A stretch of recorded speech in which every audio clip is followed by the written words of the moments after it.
Chapter 1. Rebirth. Uncle Gio. During the tumultuous final years of the Qing dynasty, chaos reigned supreme.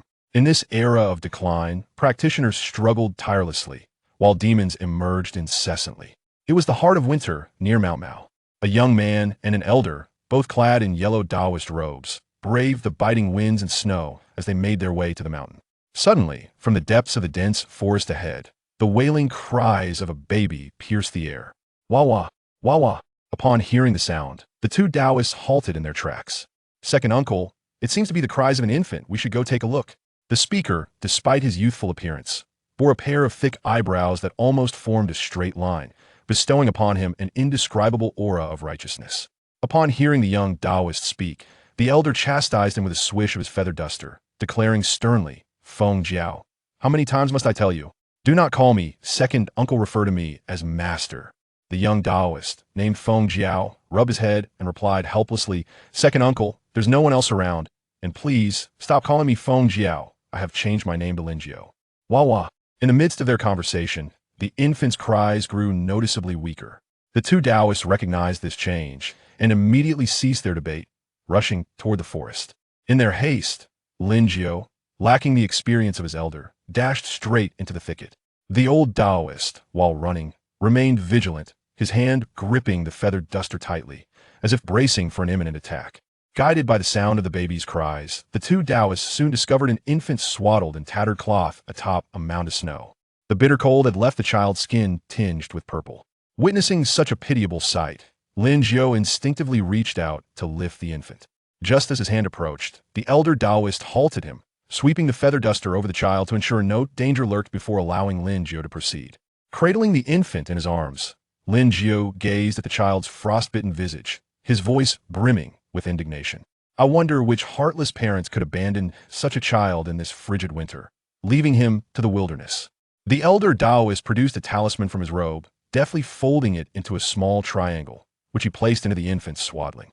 As the talisman nestled against the child, the infant's wailing ceased, and the previously pale face started to regain its color. The elder Taoist continued to examine the baby, touching him gently several times. With a satisfied smile and a stroke of his white beard, he proclaimed, Since we have rescued this child, it seems he is destined to be with us. Moreover, I have just tested him, and he possesses remarkable potential for cultivation. Thus, let's take him to Mount Mao. Listening to the elder's words, Lin Jiao looked down at the baby, whose features resembled a jade sculpture, and playfully poked at the child's face. The baby responded with a delightful smile. As the sweet sound of the infant's laughter echoed, Lin Jiao and the elder exchanged joyful glances, unable to suppress their amusement. Lin Jiao weighed the child in his arms and suggested to the elder, Second uncle, since this little one is fated to be with us, why not let him share our surname Lin? Given our encounter in this bitter winter, let us name him Lin Dong. The elder Taoist stepped forward, observing the radiant smile of the child in Lin Jiao's embrace, and nodded kindly. Very well. But Lin Jiao, you must take good care of him. He is still so small and sure he has milk to drink. Lin Jiao, brimming with youthful enthusiasm, replied, Rest assured, second uncle, I will raise him to be plump and healthy, and when he grows up, he shall come to you as a disciple. The elder Taoist did not respond further, instead rummaging through his pack to retrieve a thick hide, wrapping Lin Dong securely within. Sensing the warmth, Lin Dong gradually closed his eyes and drifted into a deep slumber. Just moments before, Lin Dong had felt a sudden chill, forcing his eyes open to see only the snow-laden trees around him. As he attempted to move, he realized he was ensconced in a bundle. Struggling to free one hand, he discovered it to be a chubby infant's palm. As time wore on, Lin Dong began to feel the stiffness in his body. Though he could not fathom why he had suddenly been reborn as an infant, the instinct to survive compelled him to cry out. Soon enough, he heard voices conversing nearby, prompting him to continue his cries. However, having endured the cold for too long, his once vibrant voice had grown faint, lacking its previous strength. Fortunately, his calls eventually summoned assistance, and upon being cradled in warm arms, he recognized that the one holding him was a young Taoist. The boy's distinctive straight brows and yellow robe evoked a sense of familiarity. As something was placed within his swaddling, Lin Dong finally felt warmth amidst the winter chill. With the young Taoist conversation deepening his sense of familiarity, he ultimately realized he had been reborn into a world teeming with zombies and specters during the Republic of China era. The young Taoist holding him was, without a doubt, the youthful version of the famed Mr. Zombie. In such a perilous era, upon hearing the two plan to take him to Mount Mao, Lin Dong, despite his eagerness to agree, found himself unable to speak in his infant form. Thus, he could only express his consent through a cheerful smile. Finally, as he heard his new name, he felt a surge of joy. In his former life, Lin Dong had been but one among countless cattle and horses, utterly alone and without concern for anyone mourning his absence. Even more so, upon realizing he had been reborn as a child, particularly in a world where cultivation was possible, excitement welled within him. However, he had little time to revel in this exhilaration, as his young body soon succumbed to exhaustion, slipping into slumber. Lin Jiao and his master swiftly returned to Mount Mao with Lin Dong in tow. On the mountain, numerous elderly Taoists mingled alongside young disciples of similar age to Lin Jiao. Upon witnessing Lin Jiao's descent from the mountain, cradling a small bundle, they flocked around him. "Senior brother, why you brought back a tiny infant? This baby is so adorable. Oh my, what a charming little treasure. Just look at those big, sparkling eyes. Senior brother, where on earth did you acquire this delightful child?" Faced with a barrage of inquiries, Lin Jiao could only recount the events leading to his discovery of Lin Dong. Chapter 2. The Spirit Plant Breeding Beast Garden. The slumbering Lin Dong was roused by the clamor surrounding him. Upon opening his eyes, he was met with a sea of unfamiliar faces. With his soul matured beyond his years, he felt a twinge of oddity at being the center of attention. Yet the words to disperse the gathering emerged from his juvenile frame as mere coos and babbles. Rather than prompting the crowd to disperse, his innocent sounds elicited expressions of delight and mischief among the onlookers, with some even reaching out to pinch his cheeks. As Lin Dong struggled against these playful hands, he began to feel the pangs of hunger, his stomach emitting soft growls. The young Taoists surrounding him, each possessing some degree of cultivation, all heard the rumbling sounds. One young female Taoist, cradling her own infant, remarked with a hint of confusion, "It seems the little one is hungry, what shall we do?" While Mount Mao forbade marriages, there was no one present who could provide nourishment for the infant. Just as the young Taoists pondered their dilemma, Lin Jiao's master arrived, clutching a small gourd. He parted the crowd, uncorked the gourd, and carefully brought it to Lin Dong's lips. As the gourd approached, Lin Dong caught a whiff of a faint milky aroma, prompting him to instinctively drink when it was offered. With the first sip of milk sliding down his throat, a shadow deep within his soul began to shimmer with light. The young female Taoist holding Lin Dong observed the gourd as milk poured forth and curiously inquired, "Master Lin, where did you obtain this milk?" The elder Taoist, without lifting his gaze, replied, "In the secret realm of the back mountain, a spirit beast recently gave birth. This milk was obtained from it." By the time Lin Dong had his fill, the gourd still contained half of its contents. The elder Taoist secured the gourd tightly and tossed it to Lin Jiao, gently rubbing Lin Dong's cheek before addressing the group of young Taoists. "This child is still quite young. The beast milk from the back mountain should suffice for now. However, as he grows, it may no longer be enough. So, you must find him a wet nurse down below." Before Lin Jiao could respond, the eldest among the young Taoists stepped forward respectfully, declaring, "Master Lin, rest assured, I will promptly head down the mountain to find a wet nurse for him." The elder Taoist stroked his snowy beard, nodding with satisfaction.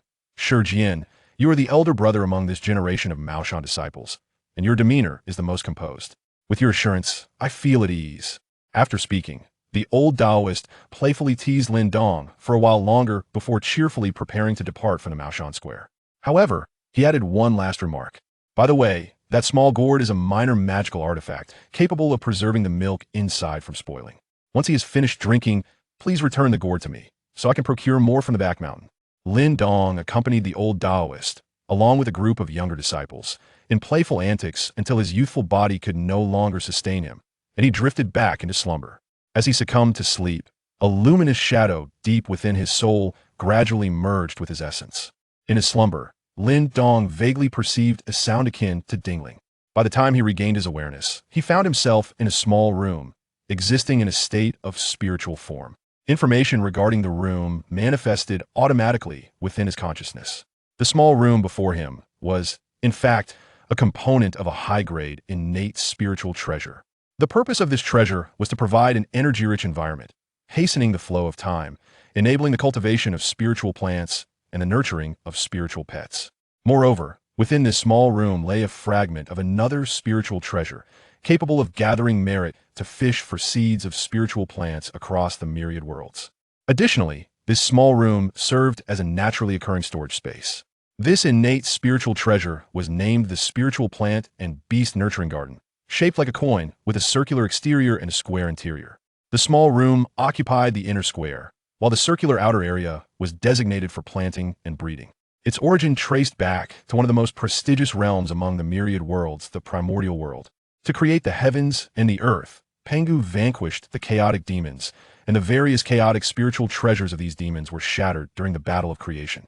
These fragments, during the formation of the heavens, combined with the newly birthed laws of the primordial world, giving rise to numerous innate spiritual treasures. However, Pangu's overwhelming power meant that, even after countless eons, many spatial rifts remained in the Yedo-Bethely formed primordial world. The innate spiritual treasure linked to Lin Daoist was inadvertently affected by these spatial rifts during its formation, causing it to depart from the primordial world. Yet, this very circumstance led to the treasure's loss of substantial energy support during its nurturing process. Even though it ultimately manifested successfully, it retained numerous flaws, necessitating the host body to serve as a conduit to absorb the energies of heaven and earth, continuously repairing itself. At present, although it had bound itself to Lin Daoist, due to his limited strength, it could only cultivate one type of spiritual plant and nurture a single spiritual pet.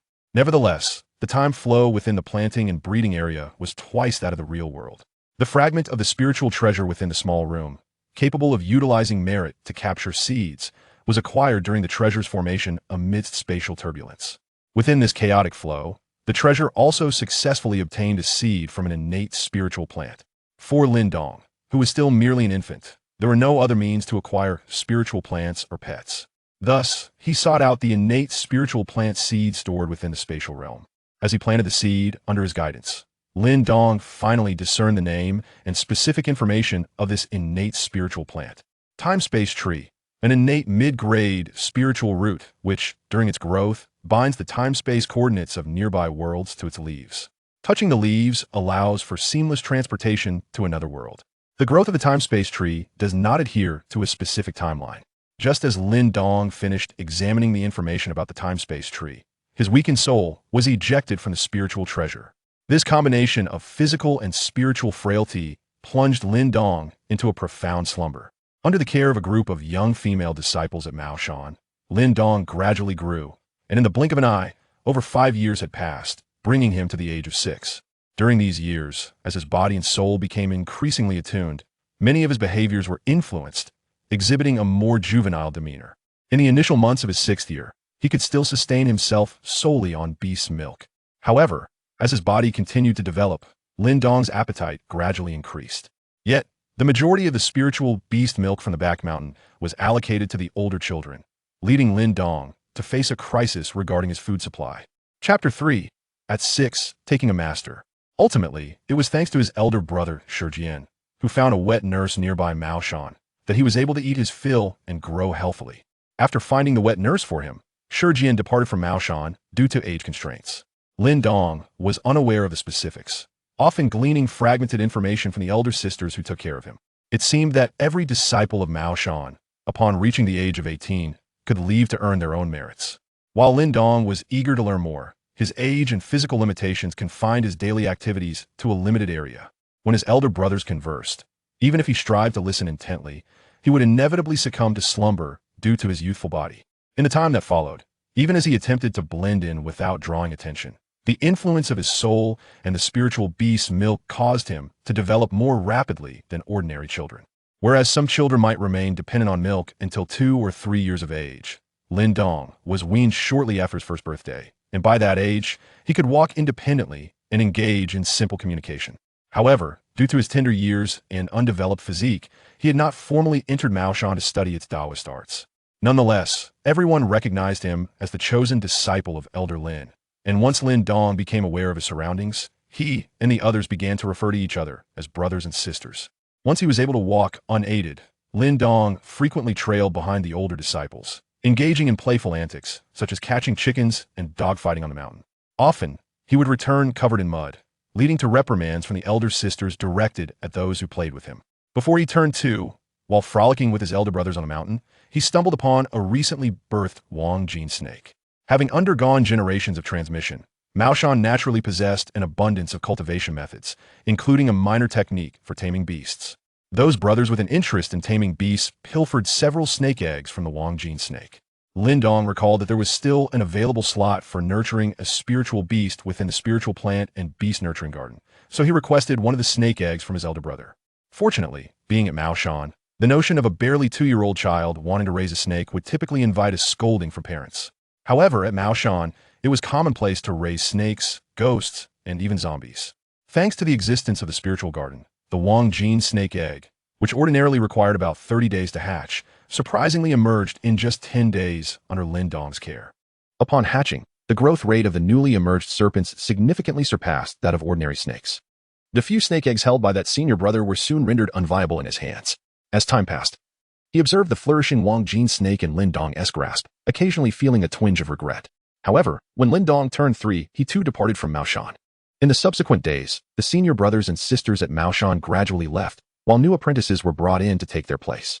As Lin Daoist, the charming child of Maoshan, grew under various forms of affection, he reached the tender age of 6. The king snake he nurtured exhibited characteristics distinct from ordinary serpents.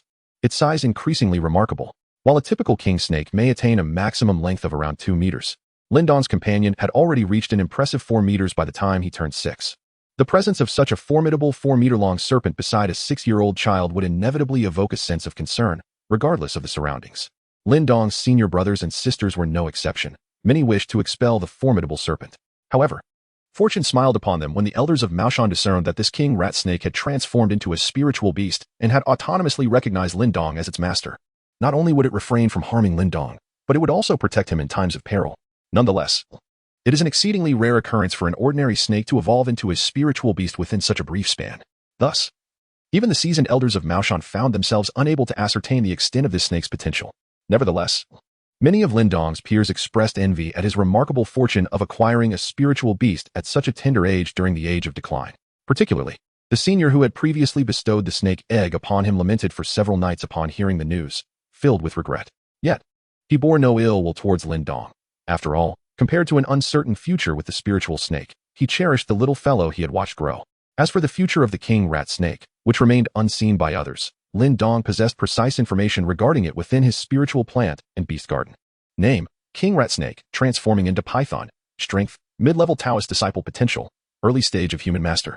At the age of 6, Lin Daoist officially completed his apprenticeship ceremony in the Grand Hall of Maoshan, witnessed by his senior brothers, sisters, and elders. In a modest chamber of Maoshan, Lin Daoist sat across from the silver-haired Lin Chuan, with the king rat snake coiling gracefully beside him. Lin Chuan is the second uncle of Lin Jiao, as well as the master of Lin Daoist and an elder of Maoshan. After completing the master-apprentice ceremony, Lin Chuan took Lin Daoist to this house in solitude. Lin Chuan gazed upon the cherubic figure before him, a plump child with a fair complexion, chubby cheeks, and innocent, crystalline eyes that exuded a charming novet. Unable to resist, he reached out and gently squeezed the child's tender face. In this tumultuous era, marked by the decline of the dynasty, many endured great hardships, with countless souls succumbing to starvation. It is only in places like Maoshan that one could nurture a child as plump and fair as Lin Daoist. After a moment, Lin Chuan withdrew his hand and spoke. Donner, you have now formally become my disciple. Henceforth, you must diligently cultivate, striving to surpass your elder brother, Lin Jiao. Lin Daoist nodded obediently, and the Wangjin snake beside him, though unable to comprehend human speech, mirrored Lin Daoist's gesture with a nod of its own. Lin Chuan, witnessing this endearing scene, chuckled as he stroked his long beard and remarked once more, you have spent these years residing in Maoshan. Yet there are many things of which you possess only a superficial understanding. I presume you have numerous questions you wish to pose to me? Lin Daoist nodded once more, his voice soft and childlike as he inquired, Master, how is the cultivation in Maoshan classified into levels? Listening to Lin Daoist's endearing tone, Lin Chuan reached out and affectionately ruffled his hair, responding, several centuries ago, the spiritual essence of our world began to diminish rapidly, leading to the gradual disappearance of the original levels of cultivation. Presently, our classification of strength, ranging from the lowest to the highest, includes Tao Child, Daoist, Human Master, Earth Master, Heaven Master, and Immortal. Each level is further divided into early, mid, late, and perfected stages. The small snake beside you is likely at the Tao Child level, while I, your master, am at the late stage of Earth Master. As for your senior brother Lin Jiao, when he departed from Maoshan, he was merely at the early stage of Daoist. However, he recently wrote to inform me that he has successfully advanced to the mid-stage of Daoist. Chapter 4. 100 Days of Foundation Establishment. Lin Daoist, unable to contain his curiosity upon hearing his master's response, inquired once more, "Master, is your earth master formidable in the later stages?" Lin Chuan affectionately gazed at Lin Dong and replied once more, "We are now perilously close to the end of the era of the law. Individuals of my caliber, a late-stage earth master, have become exceedingly rare. In recent centuries, the birth of celestial beings has become infrequent, and even among the grand sects, there are only a handful of celestial masters." Lin Dong, intrigued by Lin Chuan's words, continued to inquire, "Master, what do you mean by the cold winter of the final law?" Lin Chuan's expression momentarily grew somber upon hearing the question, yet he ultimately responded to Lin Dong, "In the waning era of the mystical, it signifies that in a few decades, our world will no longer give birth to the essence of heaven and earth." Hearing this, Lin Dong couldn't help but feel a twinge of anxiety about his future, prompting him to urgently ask, "Master, if there is no more spiritual energy in the world, will I still be able to cultivate?" Lin Chuan looked at the somewhat anxious Lin Dong and immediately comforted him, saying, "Do not worry, there are still decades ahead. And what matters most for you now is to successfully navigate through the crucial 100 days of foundation building." Lin Dong once again encountered an unfamiliar term and could only inquire, "Master, what does 100 days of foundation laying mean?" Lin Chuan did not respond immediately this time. Instead, he stood up and rummaged through the room to retrieve a small box. Cradling the box, Lin Chuan once again took a seat opposite Lin Dong. After placing the box between them, he opened it, revealing a section of tree trunk, a book, and a gourd nestled within. Lin Chuan first took out the book and handed it to Lin Dong, saying, "This book is the foundational method of Maoshan." After Lin Chuan finished speaking, he reached out to grasp the gourd beside him, but suddenly halted and reclaimed the book from Lin Dong's hands, stating, "Ah, I almost forgot that you likely cannot read yet. Nevertheless, fret not. I shall personally instruct you on the contents of the book in due course." Mount Maoshan is not merely a factory, and Lin Dong is not the first child to grace its presence. Throughout the years, children like Lin Dong, who have grown up in Maoshan, are not burdened with the expectation of early learning. Instead, they are afforded ample space for self-discovery, allowing them to cherish their childhood years. Thus, in Lin Chuan's perspective, it was reasonable to assume that Lin Dong was illiterate. After his words, he tossed the book back into the box and then placed the gourd into Lin Dong's hands. Before Lin Dong could inquire, Lin Chuan continued, "Within this gourd are 100 elixirs. Consume one each day during your 100 days of foundation building." He then retrieved a segment of the tree trunk from the box. This time, he did not thrust it into Lin Dong's hands, but instead showcased it briefly before returning it to the box. "This is the heart of a millennium-old spirit tree. On the final day of your foundation building, you shall refine it and integrate it into your being." Lin Dong gazed at the heart of the tree, perplexed, and inquired, "Master, must everyone refine a segment of the tree's heart during the foundational period of 100 days? After Lin Chuan closed the box, he gently patted Lin Dong's chubby head and said, "What are you thinking about? This heart of the tree is something I have painstakingly procured for you over the years. It is not something that can be bestowed upon everyone. Moreover, many solitary cultivators, let alone refining spiritual objects at the final stage of foundation establishment, might struggle to even achieve a complete foundation during the day. So, just take joy in your good fortune." Upon hearing these words, Lin Dong swiftly cradled the box in his arms and cheerfully remarked, "Master, you treat me the best. By the way, Master, what is the ultimate purpose of refining this piece of tree heart?" Pleased by Lin Dong's praise, Lin Chuan responded with a smile, "During the 100 days of foundational training, the better the item you refine, the greater the enhancement to your cultivation aptitude. Your senior brother once refined a piece of thunderwood, while your other brother, Lin Jiao, refined a spiritual object that was slightly inferior to yours. Well, I've shared quite a bit with you. Today, I will first teach you a set of foundational boxing techniques, and tomorrow, we shall begin with the actual skills, officially starting your 100 days of foundational training." With that, Lin Chuan led him out of the small room. Once outside, Lin Chuan demonstrated a series of slow, expansive movements of the technique. Initially, Lin Dong thought the boxing set appeared simple, but as he began to practice, he realized that this seemingly easy routine was quite strenuous, stretching every sinew in his body. After completing the slow and expansive series, Lin Dong was drenched in fine sweat, sitting on the ground while breathing heavily. After a moment, he exclaimed, "Master, this set of techniques looks simple, yet why is it so exhausting?" Lin Chuan observed that he had rested sufficiently, so he approached and helped him to his feet. As he assisted him, he remarked, "At your tender age, your physique is still supple, and your performance is quite commendable, unlike many of your senior brothers, who began their training at a more advanced age, enduring this martial art then was truly a torment beyond measure." Lin Chuan led Lin Dong back to his humble abode. As Lin Chuan departed, he advised, "Make sure to arrive early tomorrow. Also, you may begin taking the elixir I prepared for you starting today." After uttering these words, Lin Chuan left, while Lin Dong sought the company of his senior sisters. With their assistance, he enjoyed a warm drink and took a bath. The weariness of the day allowed him to sleep soundly that night. However, at the break of dawn the following day, he was awakened by his senior sisters, thus commencing his daytime journey of foundational cultivation. Originally plump, Lin Daoist's physique had slimmed considerably as the 100-day period drew near. Strangely enough, his diminishing form elicited a sense of affection from his senior sisters, who began to shower him with even more nourishment. Time passed, and the 99th day arrived. After completing his training for the day, Lin Daoist was about to leave when Lin Xuan called out to him. "Xiaodong," he said, "tomorrow marks the final day of your 100-day foundational cultivation. Therefore, after finishing today's training, you need not continue. Return home early, rest well, and tomorrow, when you come back, you shall be ready to refine that millennium tree heart." On his way home, Lin Daoist was filled with immense joy, hopping and skipping back to his quaint little cabin.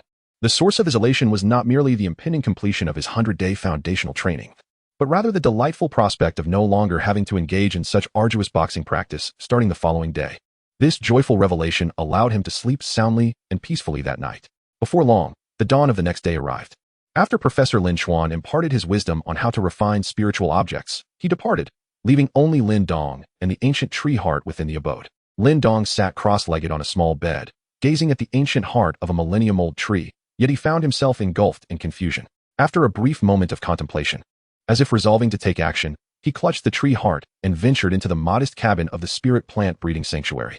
He placed the ancient heart within the cabin and then pushed open the door, entering the space dedicated to cultivating spiritual flora. Within this expansive realm, there lay a square patch of earth, upon which stood a diminutive tree, scarcely 10 centimeters tall. This petite specimen was the time-space tree, possessing merely 2 leaves, both of which remained unripe. However, as the master of this domain, he could distinctly sense that one of the leaves was forging a bond with the world he currently inhabited. Conversely, the other leaf had yet to connect with any alternate realms, and this particular leaf was the target of his current endeavor. At the outset, Lin Xuan articulated that the more precious the materials refined during the 100-day foundation period, the greater the enhancement to his innate qualities. Thus, throughout this foundational process, he set his sights on the leaves of the temporal tree. After all, the heart of a millennial-old spiritual tree appears exceedingly valuable in this epoch of dwindling magic. However, when juxtaposed with the leaves of the temporal tree, it is as insignificant as dust. Lin Daoist approached the time-space tree with great care, extending his small, pudgy hand towards the tenderest leaf. This particular leaf, having just emerged, was still fragile, allowing Lin Daoist to gently pluck it from the branch. Clutching the leaf, he swiftly returned to the modest cottage on Mao Mountain. Thanks to the protection of the spiritual treasure, he entered the spiritual garden space with his physical body, unnoticed by Lin Xuan outside the door. Reflecting on his initial entry into the spiritual garden space, he recalled that he had first entered in a spiritual form. At the outset, he believed that such entry was only possible in that ethereal state. However, as his physical body matured, he realized that his earlier inability to enter as a corporeal being was due to his frail constitution in childhood. Now that he could enter the spiritual garden space in his physical form, it signified an additional safeguard for his life. Upon returning to the cottage, he promptly seated himself cross-legged on the small bed, quickly entering a meditative state. Under his guidance, the leaf began to levitate towards his dantian. As time elapsed, the leaf from the time-space tree gradually dissolved into a vibrant green liquid, which, in turn, assimilated into Lin Daoist's body. Once the entirety of the liquid had merged with him, a surge of energy erupted within Lin Daoist's being. Lin Daoist let out a cry and collapsed onto the bed. Outside, Lin Xuan, who had been waiting, hurriedly pushed open the door upon hearing the sound and rushed in. Upon seeing Lin Daoist unconscious on the bed, Lin Xuan quickly reached out to assess his condition.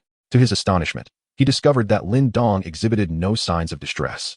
In fact, his physical state was remarkably well. Baffled, Lin Xuan could only mutter to himself, even the heart of a millennium-old tree wouldn't have such an effect. Could it be that this spiritual tree has mutated? Ultimately, Lin Xuan could not discern any logical explanation, so he simply pulled over a nearby blanket and covered Lin Daoist. That night, Lin Daoist slept soundly until the following morning. As he awoke, Lin Xuan, who had vigilantly watched over him throughout the night, immediately began to examine his health once more. However, despite his thorough checks, the conclusion remained unchanged from the previous day. Although the reason for this enigma eluded him, the outcome was undeniably positive. Thus, with a sense of resignation, Lin Xuan finally said to him, "Let us go, now that you have awakened. It is time for you to accompany me to the scripture pavilion of Maoshan to select the cultivation techniques you wish to practice." Upon hearing the news that he could begin his cultivation, Lin Daoist promptly cast aside the covers and energetically leapt out of bed. The two soon arrived at the scripture repository of Maoshan, a tower constructed entirely of wood. Upon entering the repository, Lin Daoist did not cast his gaze towards the first floor. Instead, he immediately noticed the staircase leading to the upper levels. At that moment, recollections of novels he had previously read surfaced in his mind, suggesting that the more precious the cultivation methods, the higher the floor they resided on. Consequently, he turned his body and made his way towards the staircase. However, just as his foot touched the steps leading to the second floor, Lin Xuan swiftly pulled him back. Lin Dong turned around, his face filled with confusion, and inquired, "Master, what is the matter?" Lin Xuan pointed to the first floor before him and remarked, "Your current cultivation level permits you to select only from this floor. Once you officially enter the Dao stage, you will be able to choose from the upper levels." Lin Dong, feeling a bit embarrassed, ran his fingers through his hair and then directed his gaze towards the first floor. There, he beheld the shelves brimming with an abundance of books, densely packed and meticulously arranged. Lin Dong gazed in astonishment at the scene before him and, in a state of bewilderment, stepped inside. Within, he discovered an abundance of cultivation techniques and magical arts. After sifting through the materials for what felt like an eternity, his eyes nearly weary from the effort, he finally stumbled upon a fragment titled Maoshan's Spiritual Treasure Technique. However, upon seeing the two characters representing Maoshan, he realized that the complete version of this technique undoubtedly existed, likely hidden away in the sutra repository due to the limitations of his current cultivation level. In addition to the cultivation methods, this text also contained principles for alchemy and artifact forging. Lin Dong returned to Lin Xuan's side, holding the tome of techniques. Lin Xuan gazed at the technique in Lin Dong's hands, stroking his beard with a smile and nodding in approval. He then remarked, "This manual is excellent. However, it is regrettable that we are currently in an era of decline, with limited resources available for your studies in alchemy and artifact forging. Nevertheless, the cultivation methods contained within are still among the finest at Maoshan." Receiving his master's affirmation, Lin Dong felt an even greater sense of satisfaction with the technique he held. As for the materials required for alchemy and forging, he harbored no concerns. With an increase in the quota for the spirit plant breeding and beast cultivation garden, he was certain that a continuous flow of cultivation resources would be at his disposal. Clutching the manual, the two departed from the scripture pavilion. As they left, an elderly man clad in a Taoist robe emerged from a shadowy corner of the pavilion. Though the old man was hunched and his hair was white with age, an undeniable aura of authority emanated from him, unmistakably marking him as a formidable figure. After departing from the sutra repository, Lin Dong and his master, Lin Xuan, swiftly returned to the latter's humble abode. Under the guidance of Master Lin Xuan, Lin Dong commenced his inaugural authentic cultivation, adhering to the teachings documented in the Maoshan Lingbao Palace. Thanks to the time-space tree leaves he had previously refined, a nascent strand of spiritual energy unique to him soon emerged within his being, officially marking his entry into the early stage of a Taoist apprentice. As his cultivation progressed, his spiritual realm, which housed the spirit plant and beast garden within his soul, began to undergo new transformations, awaiting Lin Dong's discovery. Witnessing Lin Dong's successful manifestation of magical power during his first attempt at cultivation, Lin Xuan, as his mentor, could not help but feel astonished by his prodigious talent. However, that evening, as Lin Dong prepared to depart, Lin Xuan assigned him the task of learning to recognize characters. Upon returning to his own quarters, Lin Dong discovered the changes within the spirit garden space. An additional slot for nurturing spirit beasts had been created, along with 4 new positions designated for planting spiritual flora. Furthermore, the previously separate storage space in his room had expanded from 1 cubic meter to 3 meters in length, width, and height, totaling 27 cubic meters. Most importantly, the flow of time within the spirit plant garden and beast garden had accelerated from double to quintuple the normal rate. Despite the significant alterations in the spirit garden, Lin Dong found himself grappling with challenges. After all, maximizing the potential of the spirit garden required spiritual seeds and spirit beasts, which posed considerable difficulty for one newly endowed with magical power. Regardless of his struggles, his youthful body soon succumbed to slumber. The following day, in pursuit of literacy, he enrolled in a learning class at Maoshan. In this era, education was a formidable endeavor. Many disciples recruited by Maoshan hailed from impoverished farming families, rendering them illiterate. Consequently, Maoshan established a dedicated class to teach reading and writing. As Maoshan was not a private academy focused solely on education, this class only held lessons for half a day. After classes concluded at noon, Lin Dong eagerly sought out his master, Lin Xuan, from whom he received a gourd seed. According to Master Lin Xuan, in his youth, he had fortuitously discovered this gourd while training in the mountains. The gourd possessed spiritual essence and had been refined into a medium-grade magical artifact, with the seeds retained for future cultivation. In this age of decline, such seeds were arduous to nurture. Nevertheless, since Lin Dong expressed interest, Master Lin Xuan generously bestowed them all upon him. That evening, Lin Dong selected the 4 plumpest seeds and planted them in the vacant plots of the spirit garden.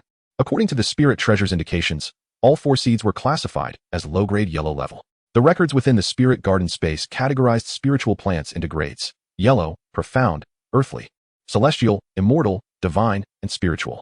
Each grade further subdivided into inferior, medium, superior, and exceptional quality. The classification of spirit levels varied, distinguishing between acquired and innate spiritual roots. However, Beyond these classifications, Lin Dong had no means of knowing if any further levels existed. Additionally, he discovered the hierarchy of magical treasures within the spirit garden, ranked from lowest to highest as magical artifact, spiritual artifact, magical treasure, celestial artifact, divine artifact, and spiritual treasure.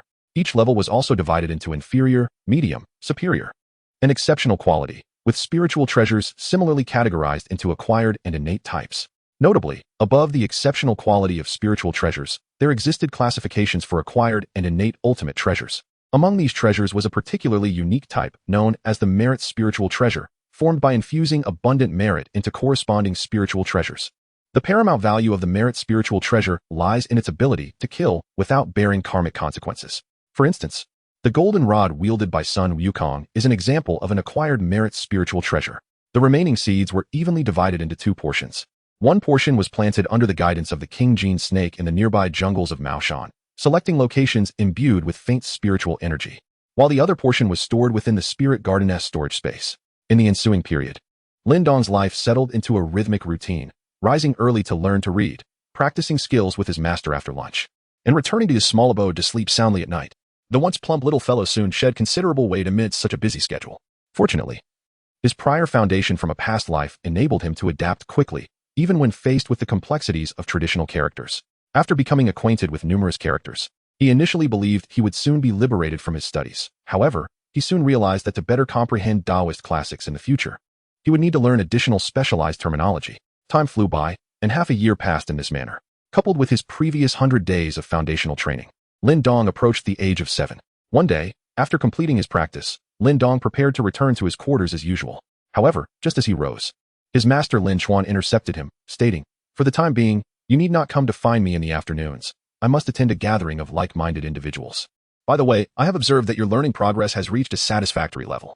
You may visit the first floor of the sutra repository to select 1 or 2 techniques for yourself, lest you possess magical power without the corresponding skills." Upon hearing that he would not need to return in the afternoon, Lin Dong was overjoyed and shouted with delight, believing he could finally take a break. However, his master, Lin Chuan, doused his exuberance with a splash of cold reality. "Do not celebrate too soon. I have already instructed others to monitor your training. When I return, should you show no progress whatsoever, be prepared to face the consequences." Lin Dong was instantly doused with a bucket of cold water, leaving him listless as he staggered out of the room. However, the moment he stepped outside, he sprang back to life, even turning around to make a silly face. Inside the room, Lin Chuan observed Lin Dong's lively departure, and his previously stern expression softened into a warm and benevolent gaze. Lin Dong returned to his modest abode, securely closing the door behind him. With a furtive glance, he cautiously peered out of the window to ensure no one was in sight before carefully shutting it as well. Reclining on his bed, he was instantaneously transported back to the premises of the spirit plant breeding garden. Without delay, he hurriedly opened the door and made his way to the gourd cultivation area. Before him, four vacant spaces were adorned with newly erected supports, entwined by the gourd vines that flourished abundantly around them. Had it not been for the slightly withered state of the vines, the gourds nestled within would have been nearly indistinguishable. Upon a cursory count, it became evident that the total number of gourds across the 4 spaces likely exceeded 100. These gourds varied in size. The larger ones resembled a wine gourd, while the smaller ones were akin to keychain trinkets. Today, Lin Dong hurriedly rushed in because it was the harvest time for the gourds. The seeds he had sown in the forest near Maoshan had mostly germinated, yet they were far from maturity. He wondered how many of the gourds that ultimately grew would meet the standards of spiritual flora in the face of a bountiful harvest. If not for the spatial ability to automatically collect, Lin Dong would likely feel more troubled than joyful. With a mere thought, he summoned all the gourds from the 4 vacant spots into the storage space of his spiritual garden, not even sparing the vines. Should these gourds be intended for crafting ordinary wine vessels, they would require a period of drying. However, as spiritual plants, their greatest value lay in being refined into magical artifacts. The creation of such artifacts does not necessitate drying, yet it does require him to inscribe runes and embed restrictions upon them. Refining magical artifacts is a pivotal aspect of the Maoshan Lingbao technique he has studied, encompassing a plethora of relevant runes and restrictions. In this era of diminishing spiritual energy, the most scarce raw materials for artifact crafting have now been resolved for Lin Dong. Conversely, the requisite experience remains an uncharted territory for him. Chapter 7. The Yang Fire Technique. After harvesting the gourds, he selected the finest one from over 100, carefully slicing off the top and extracting all the seeds within. From these, he chose the 4 best seeds, which were evidently superior to the initial 4 he had planted, though they still belonged to the lower tier of yellow grade. He then planted these 4 seeds in the 4 vacant spots of his spiritual garden. while the remaining seeds and the gourd itself were stored in the garden's storage space. Soon, midday of the next day arrived. Just as Lin Dong was about to leave after class, he heard his teacher's voice from behind. Lin Dong, don't just indulge in play this afternoon. Remember to practice your skills. As Lin Dong was about to skip away, he heard a voice and promptly halted, turning back to say, I won't be practicing today. My master has instructed me to select 2 techniques to study. Without waiting for a response from behind, he quickened his pace to escape the literacy class. After finishing lunch with his senior brothers and sisters, he rushed towards the sutra pavilion without pausing for a break. Upon entering this time, he noticed that aside from a few senior students, there was no one to guard the sutra pavilion. However, this was not a concern for him, as he soon became engrossed in the various techniques on the first floor of the pavilion. Before long, he discovered a tome on the yang fire technique, which specifically focused on cultivating the 3 flames of yang situated on each shoulder and atop the head. The cultivation of these 3 flames primarily depended on consuming spiritual fruits imbued with yang energy. As one's physical strength increased, so too would the power of these flames. Mastery of the yang fire technique allowed the flames to grow from the size of a fist to a height of 1 meter. Subsequently, through compression, the originally light red flames would transform into a vivid crimson. This process would continue through deep red and light orange until achieving a true orange hue. Furthermore, these 3 flames posed a significant threat to creatures such as ghosts and zombies, delivering a decisive blow to them. However, each use of the yang fire required a considerable amount of time for recovery. Moreover, in this era of dwindling magic, spiritual fruits were exceedingly rare whenever they appeared. They were typically utilized for alchemical concoctions or consumed directly. Thus, the yang fire technique had fallen into obscurity on the first floor of the Maoshan Sutra Pavilion, neglected for years. Nevertheless, this posed no hurdle for Lin Dong, as the gourd in his possession could also be considered a form of spiritual fruit, even when not fully mature. Consequently, Lin Dong eagerly chose this technique and, in addition, unearthed several tomes on artifact refinement. Just as he prepared to depart with these books in hand, a figure suddenly materialized before him, blocking his path. Lin Dong was startled by the unexpected presence, instinctively retreating. However, burdened with a multitude of items, his heart already unsteady, this retreat caused him to lose his balance and tumble backward. At that moment, the figure before him reached out and caught him. Upon being assisted to his feet, Lin Dong discovered before him an elderly man clad in a Taoist robe. His hair is white as snow. The old man exuded an undeniable aura of authority that was palpably stronger than that of Lin Dong's master, Lin Chuan, suggesting he might even belong to the esteemed ranks of a celestial master. Realizing this, Lin Dong hastily bowed with utmost respect. After acknowledging his gesture, the white-haired Taoist spoke in a leisurely manner. You may not take the items with you, but you are permitted to transcribe them for your own use. And do remember to return the spiritual treasure manual you previously took. As he spoke, the old Taoist raised his hand and pointed in a direction behind Lin Dong. Lin Dong, cradling a stack of books, gazed in the direction indicated by the old Taoist. Indeed, he discovered several senior brothers and sisters diligently transcribing the techniques in their hands. Lin Dong turned his head, intending to express his gratitude to the old Taoist, only to discover that the elder had vanished without a trace. Although he had lost the opportunity to befriend a prominent figure from the scripture pavilion, Lin Dong was unfazed. He clutched the books he had gathered and dutifully made his way to the transcription area. Due to the considerable number of cultivation texts he had chosen, he was unable to complete his copying on the first day. Thus, after attending classes the following day, he returned to his work until darkness enveloped the surroundings. Upon finishing each manuscript, he meticulously compared it with the original. In the subsequent days, Lin Dong did not hastily proceed to cultivate the newly acquired techniques. Instead, he diligently caught up on the progress he had neglected during his 2 days of idleness. Each evening, he dedicated time to studying the sun fire technique and artifact crafting. A week later, accompanied by an elder, he embarked on the practice of the sun fire technique. The essence of cultivating this technique lies in manifesting 3 flames of sunlight from within and awakening their latent spiritual essence. Thanks to the foundational training he had received from the time-space tree's leaves, Lin Dong's aptitude for cultivation had long surpassed that of ordinary individuals. Consequently, 3 intensely burning flames of sunlight soon materialized above his head and shoulders.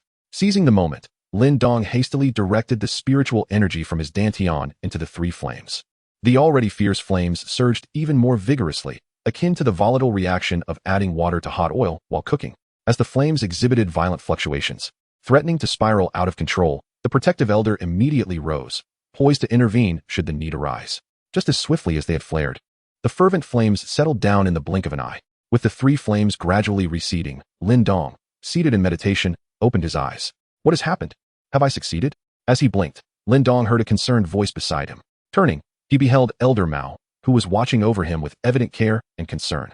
Lin Dong revealed a radiant smile, and promptly nodded in response. Elder Mao, rest assured, I am perfectly fine and have succeeded.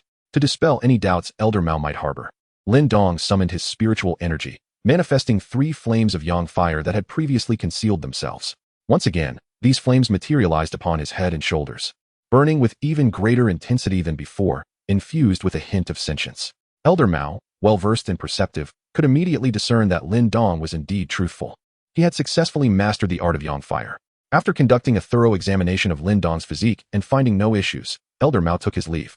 As he departed, he could not help but feel astonished by Lin Daoist's innate talent, for he had never anticipated that Lin Daoist would achieve success on his first attempt. In the days that followed, aside from his daily studies and cultivation, Lin Daoist became acquainted with the intricate processes involved in mastering yang fire. The remainder of his time was devoted to exploring the art of crafting magical artifacts. However, Lin Daoist lacked the necessary materials, including a furnace and earth fire for the forging process. Fortunately, being at Maoshan, he had access to a dedicated workshop for disciples. Thus, every day after lunch, Lin Daoist would make his way to the artifact crafting room, eager to experiment with his newfound skills. During this period, the royal python that had accompanied him entered its mating season, prompting Lin Daoist to release it into the nearby woods of Maoshan. Given that the python had grown to an impressive length of 5 meters, possessing the strength to slay an ordinary human, Lin Daoist took special care to instruct it not to hunt humans. Chapter 8. Crafting magical artifacts. On his inaugural entry into the refining chamber, Lin Daoist held a segment of gourd vine in his hand. Both the gourd vine and the gourd itself are products of spiritual flora. However, the gourd vine does not constitute a primary product, resulting in a lesser degree of spiritual essence. Nonetheless, the gourd vine can still be utilized in the crafting of magical artifacts, and within Lin Daoist's storage space lies over 100 meters of this gourd vine. Rather than allowing it to occupy space, it would be more beneficial for Lin Daoist to employ it in the accumulation of experience. Each time he crafts a magical artifact, he utilizes a 1-meter length of gourd vine. Yet, due to his daily practice and the cultivation of the yang fire technique, the remaining time permits him only to refine 1 or 2 artifacts at most. Thus, over the span of half a month, he has consumed nearly half of the gourd vine in his possession. During this fortnight, it was inevitable that Lin Daoist would not experience continuous failure. He successfully crafted several inferior magical artifacts. Meanwhile, the once flamboyant Wang Jing snake, now dragging a gaunt physique, returned. Upon noticing the emaciated condition of Lin Daoist's large snake, his senior brothers and sisters expressed their concern for him. Upon learning that the Wang Jing snake had been gracefully roaming the nearby mountains and forests, some of the more astute seniors began to speculate about the possibility of offspring. It is well known that the progeny of spirit beasts are far more likely to inherit their parents' ethereal traits. Consequently, in the ensuing days, Lin Daoist's seniors frequently ventured into the nearby woodlands to pilfer serpent eggs. Some of those residing close to Maoshan, upon hearing the news, hastened back as well. The Wang Jing snake, already a formidable presence among serpents, possessed an overwhelming strength as a spirit beast, easily overpowering all other snakes in the forest. During this period, Lin Daoist's Wang Jing snake wreaked havoc not only among its own kind, but also among many other serpentine creatures, including pythons. Ultimately, those seniors who had been stealing serpent eggs in the surrounding woods indeed discovered numerous eggs imbued with spiritual essence. They successfully hatched several spirit beasts and semi-spirit beasts, with one senior even pilfering a clutch of python eggs. This particular clutch's mother was a semi-spirit beast, and as a consequence of his thievery, he found himself pursued relentlessly. It was only through the combined efforts of nearby seniors that they managed to drive the python away. Thus, the 10 serpent eggs he had stolen were ultimately divided, with 5 being allocated to others. Remarkably, all 10 eggs hatched into spirit beasts, coupled with the python's lineage. Each of these spirit beasts grew to exceed 10 meters in length. The senior who had taken the 5 python eggs earned the title of giant python sage in the realm of cultivation. The king snake belonging to Lin Daoist has thus earned the esteemed title of the most formidable species of snake. Lin Daoist remained indifferent to the world's restlessness, dedicating his entire being to the cultivation of spiritual treasure techniques and the crafting of magical artifacts. Thus, after another fortnight, Lin Daoist's success rate in artifact creation significantly increased. Utilizing gourd vines, he successfully forged dozens of inferior-grade magical artifacts. These artifacts included a short whip, a retractable binding ring, and a bracelet capable of being thrown as a weapon. Although their functionalities were rather simplistic, they nonetheless illustrated Lin Daoist's burgeoning prowess in artifact crafting. This was largely due to the fact that crafting magical artifacts was not inherently difficult. It merely required the activation of the material's intrinsic spiritual energy while inscribing the appropriate runes without damaging the original components. The true challenge lay in the scarcity of raw materials in this age of dwindling magic. With an ample supply of resources, Lin Daoist swiftly mastered the creation of the most basic artifacts. After exhausting his stock of gourd vines, he refrained from further crafting with them, not out of reluctance, but because the gourds required a simple preparation process, necessitating the removal of all seeds within. Consequently, for a period, Lin Daoist halted his artifact creation endeavors. Others speculated that he had depleted the materials left to him by his master, Lin Xuan. Yet, observing the 3 or 4 artifacts entwined around Lin Dong's person, they could not help but marvel at Lin Xuan's generosity and Lin Dong's innate talent. During his routine handling of gourds, Lin Dong took the opportunity to accompany Wang Jinshi into the mountains, where they inspected the other gourd seeds he had sown. Ultimately, they discovered that, due to the favorable location he had chosen, all the gourd seeds had sprouted. However, despite the location possessing a faint aura of spiritual energy, most of the gourds had regressed to ordinary varieties. Nevertheless, Lin Dong had sown a considerable number of seeds, and in the end, he managed to find 10 gourds that met the requirements for crafting magical artifacts. Upon returning to Maoshan with the 10 gourds, he once again sparked an intense discussion. Subsequently, a senior brother approached Lin Dong, expressing a desire to purchase one of his gourds. Lin Dong contemplated that he would inevitably descend the mountain in the future. Thus he acquiesced to the request of the senior brother. Under his guidance, Lin Dong sold 8 out of the remaining 9 gourds. He chose to retain the finest gourd for himself. Besides purchasing gourds, some individuals inquired about the origin of these gourds from him. Lin Dong had no intention of concealing the truth, for he had already plucked the finest gourds. The remaining gourds, even if they could be refined into magical instruments, would undoubtedly be of the lowest quality, perhaps not even qualifying as magical artifacts. Upon receiving the news, those senior brothers and sisters searching for snake eggs in the forest were given an additional task to seek out the gourds. It was later reported that some exceptionally skilled artisans among them had indeed managed to create a few inferior magical instruments using the remaining gourds along with other materials. However, most of the leftover gourds were transformed into water bottles and wine flasks due to their extraordinary resilience compared to ordinary gourds.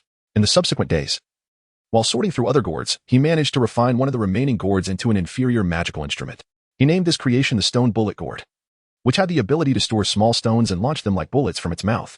The stones fired from this gourd possessed a power comparable to that of the finest handguns available today. Soon, he had repaired all the gourds in his storage space, and from these, he obtained over 1,000 gourd seeds. He decided to keep the best half of these seeds, intending to sow the remaining half in the mountains near Maoshan in the coming days. Should these seeds germinate and flourish, the vicinity of Maoshan might soon be transformed into Gourd Mountain. Moreover, the quality of these seeds far surpassed those given to him by his master, suggesting a potential for an even greater harvest of usable gourds. Chapter 9. The Green Sun Peach. The following day, after attending classes, Lin Dong ventured into the mountains near Maoshan with the Wang Jin snake. Given the sheer number of seeds he possessed, he chose not to seek out areas rich in spiritual energy, but rather scattered them as he walked. Gradually, his handful of seeds dwindled, and Lin Dong made his way back to Maoshan. Upon returning, he was taken aback to discover that his master's cabin had been opened. However, being in Maoshan, it was unlikely anyone would dare to pilfer from an elder's abode. It was evident that his master, Lin Xuan, had returned. Although Lin Dong longed to surprise his master, he was more apprehensive about a sudden reaction that might leave him severely injured. Thus, he approached with caution, yet as he reached the entrance, a cloud of dust erupted from inside the room. As he prepared to enter, Lin Dong collided directly with the dust cloud. Having returned from the forest in a somewhat disheveled state, he was instantly transformed into a dusty little figure. As the dust settled, Lin Dong looked at his master, Lin Xuan, with a hint of irritation and exclaimed, "Master, look what a mess you created." Upon witnessing this scene, Lin Xuan burst into hearty laughter. He then gently waved the feather duster in his hand, causing the dust on Lin Dong to automatically fall away and drift outside. With a smile, Lin Xuan approached and lifted Lin Dong, saying, "Come, let me see if you have been idle during this time." With that, he began to assess Lin Dong's cultivation. Lin Dong, a novice who had barely trained for a year, felt utterly transparent in the presence of a formidable master like Lin Xuan, who was at the late stage of his cultivation. Thus, after a swift examination, Lin Xuan gently placed Lin Dong back on the ground. The joy that had always illuminated Lin Dong's face now radiated like a blooming peach blossom. Shortly thereafter, Lin Xuan, filled with delight, slowly retrieved a jade-green peach from within his robes, exuding a faint, enchanting fragrance.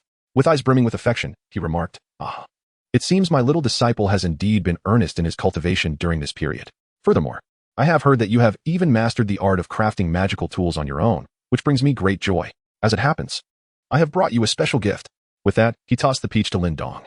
Lin Dong embraced the large peach, its faint, fragrant aroma transforming into an invigorating essence upon closer proximity. As he held the peach, Lin Dong found himself unable to restrain his saliva, which dripped uncontrollably onto the fruit. Witnessing this scene, Lin Xuan could not help but burst into hearty laughter, eventually saying, "This peach, known as the Qing peach, is a rare yellow-tier spiritual plant, immensely beneficial for your cultivation." Holding the peach, Lin Dong was acutely aware that in this era, any spiritual plant constituted a precious resource. His master, instead of indulging himself, had chosen to bring it back for him. Overcome with gratitude, Lin Dong leapt into Lin Xuan's embrace, exclaiming, "Master, you are truly wonderful. However, Before he could finish his words, his master lifted him up. Lin Chuan set him down and remarked, "Stop being so pretentious. You've already smeared drool on my clothes. Quickly take it back and eat it." It was only then that Lin Dong realized he had inadvertently drooled onto the peach, which had subsequently transferred onto his master's clothing. Witnessing this scene, Lin Dong felt a twinge of embarrassment as he clutched the large peach in his hands and hastily made his escape. Lin Chuan observed Lin Dong's fleeing figure, gently stroking his beard, and with a smile, he murmured to himself, "This little fellow is still so clumsy." He never expected that in such a brief span of time, Lin Dong had taught himself the art of crafting magical artifacts. The boy possessed 5 or 6 inferior-grade magical items, a quantity that many wandering cultivators might not amass in their entire lifetimes. Who knows? He might even have the chance to break free from this world. With a hint of melancholy, Lin Chuan waved his hand, and the door, seemingly without a breeze, slowly closed. Lin Dong cradled the large peach in his hands and swiftly returned to his abode. After giving the fruit a cursory wash, he retreated inside, securely closing all doors and windows. Seated upon his bed, he began to savor the verdant peach. As he took a bite, a crisp sound resonated throughout the room, releasing an even more intense fragrance that wafted from the small opening he had created. Lin Dong chewed the peach in his mouth, savoring the refreshing and sweet flavor that gradually permeated his entire being. Simultaneously, a stream of spiritual energy flowed from his mouth, enveloping his surroundings. Moreover, the small bite he took from the peach began to emanate a distinct aura of spiritual essence. Upon witnessing this, Lin Dong, fearing that the peach's spiritual essence would dissipate, could not take the time to savor its exquisite flavor, and soon reduced the large peach in his hand to a mere pit. His once flat abdomen bulged into a round, voluptuous curve due to the effects of the peach. Finally, feeling a sense of relief, Lin Dong caressed his belly and reclined on the bed. However, before long, a potent wave of spiritual energy began to emanate gradually from within him. Upon sensing the ethereal energy, Lin Dong immediately assumed a meditative posture on his bed, engaging in the cultivation method of the spirit treasure technique. As night descended, he continued his practice, seated in stillness. Time flowed, the stars and moon danced across the heavens. And it was only by the dawn of the following day that he completely refined the ethereal energy within him. Although his cultivation did not advance to the mid-stage of a Taoist apprentice, the peach had nonetheless saved him months of effort, bringing him tantalizingly close to that threshold. However, Lin Dong understood that the remarkable efficacy of this peach was solely due to his own low level of cultivation. Moreover, as this was his first experience with a spiritual fruit, he had yet to develop any resistance, allowing him to absorb its effects to the fullest extent. Just as he prepared to indulge in a brief slumber, a knock resounded at his door. "Junior brother, rise and shine. It's time for class." The voice of a senior brother echoed from outside, instantly shattering Lin Dong's excitement over his cultivation gains. After a brief internal struggle, he reluctantly opened his door and followed his senior to class. Although the lessons were tedious, they passed swiftly. After lunch, instead of returning to his quarters or heading to the artifact forging room at Maoshan, Lin Dong eagerly sought out his master, Lin Chuan, to share his recent progress in cultivation. He, however, chose to conceal the existence of the spirit plant nurturing beast, attributing all the materials for his artifact forging to the gourds he had planted in the forest. Although Lin Chuan did not fully believe Lin Dong's words, having already surpassed 50 years of age, he had no intention of probing into Lin Dong's secrets. Instead, he assisted Lin Dong by addressing the challenges he encountered during his cultivation. Upon returning to his abode in the evening, Lin Dong discovered that the peach pit from the previous day had been carelessly left in his room. To many, it may seem merely a pit from a spiritual peach. Yet to Lin Dong, it represented the seed of a Qing peach tree. Chapter 10. 2 years after placing the peach pit into the storage space of the spiritual garden, Lin Dong did not immediately plant it. Currently, there were 5 vacant spots in the plantation, all of which had already been occupied by spiritual plants. One position was home to a mid-grade innate spiritual root time-space tree, while the remaining 4 were filled with low-grade yellow spiritual root gourd vines. Thus, Lin Dong resolved to wait until the gourd vines had fully matured before leaving a space for a mid-grade yellow Qing peach tree during the next planting. With the return of his master, Lin Chuan, Lin Dong's life became bustling once more. Before long, he celebrated his 7th birthday. The spiritual garden welcomed its second bountiful harvest of gourds. This time, Lin Dong reaped over 100 gourds of varying sizes, along with more than 100 meters of gourd vines. After collecting all the gourd seeds, Lin Dong selected the finest 3 and, along with the previously preserved Qing peach pit, planted them in 4 vacant spots within the spirit plantation. Simultaneously, he scattered the remaining gourd seeds, along with half of the new batch, throughout the forest near Maoshan. Over the past 2 months, Lin Dong successfully crafted more than a dozen inferior magical artifacts using the first batch of harvested gourds. Naturally, he encountered failures during this process, resulting in the loss of 5 or 6 gourds. The royal python he raised also made significant progress, breaking through to the later stages of a Taoist apprentice, and had grown to over 6 meters in length. His senior brothers and sisters, who had stealthily acquired snake eggs and nurtured spirit snakes around Maoshan, were astonished by the rapid growth of Lin Dong's royal python. After celebrating his 7th birthday, he rummaged through the scripture repository on the first floor and discovered a tome on beast mastery. Although Lin Daoist only needed to rear the spirit beast in the beast-rearing garden for a while for them to fully acknowledge him, rendering the beast mastery unnecessary, he nonetheless selected a volume that could command multiple pets to maintain a facade. However, he did not leave empty-handed. Among the numerous versions of beast mastery, he uncovered a method for crafting an artifact akin to a pokeball. Additionally, he stumbled upon a peculiar technique called beast fusion, which could merge the bloodlines of spirit beasts with the human body. When applied correctly, it could endow a person with certain abilities of the spirit beasts, but improper use could lead to partial beastification. This beastification would gradually transform a person into the corresponding wild beast, albeit with enhanced combat prowess. If the blood of a demon beast was used, the transformation would be inevitable. After discovering this beast fusion technique, Lin Daoist consulted his master. Although his master did not oppose his study of it, he cautioned that such unconventional methods could lead to misfortune if not handled properly. Thus, after documenting the beast fusion technique, Lin Daoist relegated it to his storage space. However, his interest in the pokeball-like artifact grew even stronger. To forge a magical artifact version of the spirit beast gourd, Lin Daoist dedicated nearly a month of his spare time and damaged 10 gourds in the process. Ultimately, he succeeded in crafting an inferior magical artifact spirit beast gourd, which brought him immense joy. He even conducted experiments using his royal python, concluding that the spirit beast gourd he had refined could rival the red and white orbs from the Pokemon world. As time flew by, he immersed himself in study, cultivation, and artifact refinement. Lin Daoist swiftly celebrated his 8th birthday. After nearly 2 years of diligent study, complemented by the wisdom accumulated from his past life, he finally found himself free from the daily morning lessons. This heralded a newfound abundance of personal time. Throughout the year, Lin Daoist harvested gourds on 2 occasions. However, due to a reduction in the planting spots from 4 to 3, he gathered nearly 200 gourds and approximately 200 meters of gourd vines in total. Through continuous cultivation in the spirit plant breeding and beast garden, the originally low-grade yellow gourd seeds successfully ascended to the medium grade. Yet, this elevation in quality also signified an extension of their growth period. What once took around 6 months to yield now required a full year for a single harvest. This extended timeline was still favorable due to the ample spiritual energy within the garden and the quintupled flow of time. In the external world, cultivating medium-grade spiritual plants would necessitate at least a decade of growth in a spiritually rich environment. As for the Qing peach tree that he had planted, it had grown into a small tree over this duration but had yet to mature fully, remaining barren of blossoms and fruit. During this time, Lin Daoist, leveraging his youthful guise, received a medium-grade fire cloud date seed from an elder. This seed, akin to the peach pit, was also sown in the spirit garden. Additionally, he discovered a tea tree, a descendant of spiritual plants, in the nearby woods. The tea produced from this tree could cleanse the mind and dispel impurities.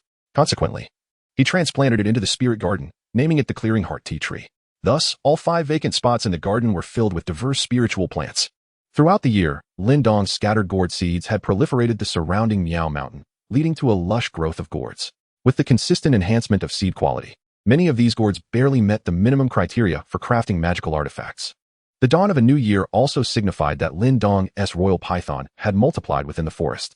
Thanks to Lin Daoist's presence, the disciples of Miao Mountain, in these times of dwindling spiritual energy, possessed magical artifacts and spiritual pets even before they emerged from the mountains.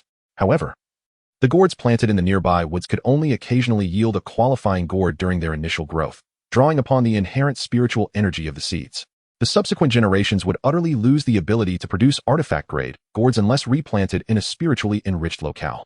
Over the past year, Lin Daoist had sown no fewer than 5,000 to 6,000 seeds in the surrounding woods. With this year's and next year's harvest, Miao Mountain could expect to acquire over 1,000 low-grade artifact embryos. Yet, considering the success rate of artifact crafting, securing several hundred low-grade artifacts would be a commendable outcome, as not everyone possesses the skill to forge artifacts. Moreover, crafting artifacts from gourds is fraught with peril. Even a minor misstep could render the gourd entirely useless. Before successfully crafting his first artifact, Lin Daoist had ruined dozens of raw materials, and even now, he still faced a certain failure rate in his endeavors. Chapter 11. Merits and Hidden Virtues. Furthermore, these several hundred low-grade artifacts could not be completed all at once, taking into account the time needed for crafting. It might take several years, even a decade, to fully realize all these artifacts. Considering potential damage and losses, these hundreds of low-grade artifacts would likely not exert a significant impact on the current cultivation world. Although Lin Daoist's act of scattering seeds eluded the notice of his senior brothers and sisters, the elder masters, possessing profound cultivation, were fully aware of it. However, after centuries of the Age of Decline, they had long abandoned their aspirations of ascending to immortality. Moreover, the mere gourds, which were unattainable even for those who could barely cultivate low-grade yellow spirit plants, could hardly incite greed in those who had reached the pinnacle of their cultivation. Thus, they had no intention of prying into Lin Daoist's secrets. Their accumulated merits had long been sufficient, and once their lifespans were exhausted, they could ascend to positions in the underworld, escaping the torment of reincarnation. For them, maintaining the lineage of their teachings and ensuring a brighter future for their disciples took precedence. Consequently, the elders united to suppress the matter, and Lin Daoist's master, Lin Chuan, willingly took the responsibility upon himself. Moreover, Maoshan publicly declared that this was a deliberate effort to enhance their disciples' strength through the forced use of a spiritual artifact, which had unleashed the concealed spiritual energy in the surrounding mountains and forests. They even exaggerated the yield of the gourds, claiming that from thousands, only a few hundred remained. As a result, the external scrutiny on the matter significantly diminished. Nevertheless, some reckless rogue cultivators dared to defy the world and stealthily attempted to steal the gourds. These rogues were notorious for their nefarious deeds, with murder and arson being part of their daily existence. Thus, the elders of Maoshan, without hesitation, accepted the merits that were so conveniently presented to them. As the principal instigator of this affair, Lin Daoist naturally could not escape blame. And he even endured a severe beating during that tumultuous period, often found unconsciously rubbing his backside. Under the protection of Ling Bao, Lin Daoist was free from the worry of being tracked down. Over the course of that year, bolstered by the previous enhancement from the Qing peach and his diligent efforts, Lin Daoist successfully advanced to the mid-stage of the Taoist disciple realm. This breakthrough, however, did not bring any alterations to his spirit plant nurturing and beast-raising garden. It was evident that only significant breakthroughs in major realms could elevate the spatial essence of the spirit garden. Consequently, Lin Daoist devoted more time to his cultivation. Under the guidance of his master, Lin Chuan, he began to learn the arts of exorcising demons and identifying malevolent spirits. Additionally, he dabbled in the rudiments of feng shui, fortune-telling, and corpse guiding as means of livelihood. According to Master Lin Chuan, while these skills held little direct benefit for his cultivation, they would equip him with the tools to sustain himself and accumulate merit after leaving Maoshan. Upon hearing the term merit once more, Lin Daoist could no longer suppress his curiosity and inquired of Master Lin Chuan, "Master, what exactly is this merit?" Lin Chuan did not respond directly. Instead, he took Lin Daoist outside the house, gazing at the vast expanse of the world.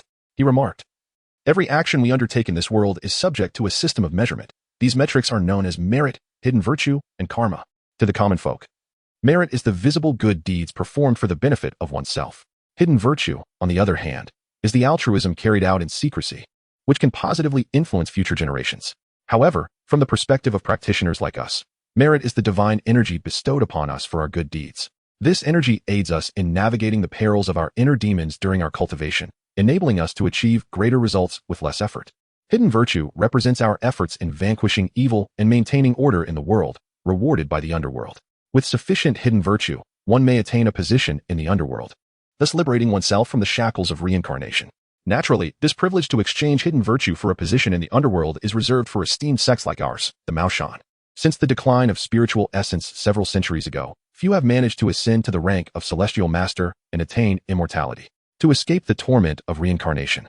All practitioners have prioritized the acquisition of hidden virtue as their foremost goal. Conversely, karma is the result of malevolent actions or the pursuit of unorthodox paths, incurring the wrath of heaven and earth. Ordinary individuals burdened by profound karma often find themselves plagued by misfortune, adversely affecting those close to them. Similarly, practitioners weighed down by karma may encounter numerous dangers and are prone to deviating from their path during cultivation. Hence, I advise you to exercise caution in your practice of the beast integration technique. Upon hearing these explanations, Lin Daoist finally comprehended why those senior brothers and sisters had eagerly departed from Maoshan upon reaching adulthood. Lin Chuan observed Lin Daoist, who was lost in thought, and chose not to disturb him, quietly departing on his own. From that day forth, Lin Daoist devoted the majority of his time to cultivation. Lin Chuan believed that Lin Daoist sought to enhance his power in order to descend the mountain and earn a substantial amount of merit by vanquishing demons and monsters. However, Lin Daoist harbored even greater ambitions. He aspired to rely on the assistance of the spirit plant breeding and beast garden to become the last person to ascend to immortality in this era of diminished spiritual energy. If it weren't for the fact that the spiritual energy within the garden space could only be harnessed by spirit plants and pet beasts, Lin Daoist would have preferred to remain there, immersed in cultivation every day. Currently, he could only rely on the spirit fruits cultivated within the garden for his practice. Yet in this world, he could only find low-grade spirit plants. To obtain higher-grade spirit plants, it seemed he would have to depend on the precious fragments within the garden, which could capture seeds of spirit plants from other realms through merit. This necessitated Lin Daoist to possess formidable strength. Thus, this was the true reason behind Lin Daoist's relentless cultivation. Additionally, he could earn some merit through the extermination of demons as a fallback plan. In the following time, although Lin Daoist devoted most of his hours to cultivation, he still managed to refine over 300 gourds, along with more than 300 meters of gourd vines. into magical artifacts over the course of a year. His success rate soared to 70 or 80%, occasionally yielding 1 or 2 mid-grade artifacts. His original storage space had long been filled with the artifacts he had crafted. To accommodate this, he even transformed some gourds into storage artifacts, allowing him to store several artifacts within gourds and then place these gourds in his storage space. By the time he had refined all the gourds from the previous years, he had reached the age of 9. His master, though unaware of the source of Lin Daoist's numerous spirit plants, still provided him with cover. Chapter 12, Prelude to the Celebration. As time progressed, his master even secured for Lin Daoist a top-tier artifact refining furnace. For this, Lin Daoist had to part with 50 of the finest gourds, while Lin Chuan contributed some refining materials as well. However, Lin Daoist did not mind. Rather, he was elated. For obtaining a top-tier artifact would not have been possible without his master Lin Chuan's goodwill. Moreover, his spirit plant garden had yielded a bountiful harvest. This time, Lin Daoist collected 30 medium-grade yellow gourds and more than 30 meters of medium-grade yellow gourd vines. In addition, he reaped 40 medium-grade yellow Qingyang peaches and 500 grams of low-grade yellow clear heart tea. The 500 grams of low-grade yellow clear heart tea originated from the clear heart tea trees in the spirit plant garden. These trees had devolved into ordinary tea trees, but through the nurturing of the spirit plant garden over the past year, they had returned to being low-grade spirit plants. Shortly after his harvest, the entire Maoshan became bustling with activity. Upon inquiry, Lin Daoist learned that this was the sect's gathering held once every 100 years, necessitating early preparations. Senior brothers and sisters who had previously departed, along with uncles still earning merit in the mortal realm, would return for this grand assembly. His senior brother Lin Jiao had even written in advance to report on his cultivation progress and inquired if Lin Daoist desired any gifts. Thus, Lin Daoist unabashedly requested a small green bowl from his senior brother Lin Jiao. As the date of the celebration drew nearer, more and more senior brothers and sisters returned. The usually tranquil Maoshan transformed into a sea of people. Some senior brothers and sisters even spontaneously organized a market at the foot of Maoshan for the purpose of exchanging goods. Since all were disciples of Maoshan and the market was held at its base, there was no need for anyone to fear deception or theft. Upon learning the news, Lin Daoist, armed with a selection of inferior magical artifacts, traversed the market, exchanging them for intriguing esoteric skills, secular martial arts, and materials for forging. Soon after, his senior brother, Lin Jiao, returned to Maoshan, leading a young green ox that had recently been weaned. Upon seeing her, Lin Daoist swiftly approached. Lin Jiao crouched down, extending his arms in anticipation of Lin Daoist's embrace. However, Lin Daoist bypassed him entirely, approaching the little blue bull instead, scrutinizing it with keen interest. It was at this moment he realized that the fabled blue bull was, in fact, a water buffalo.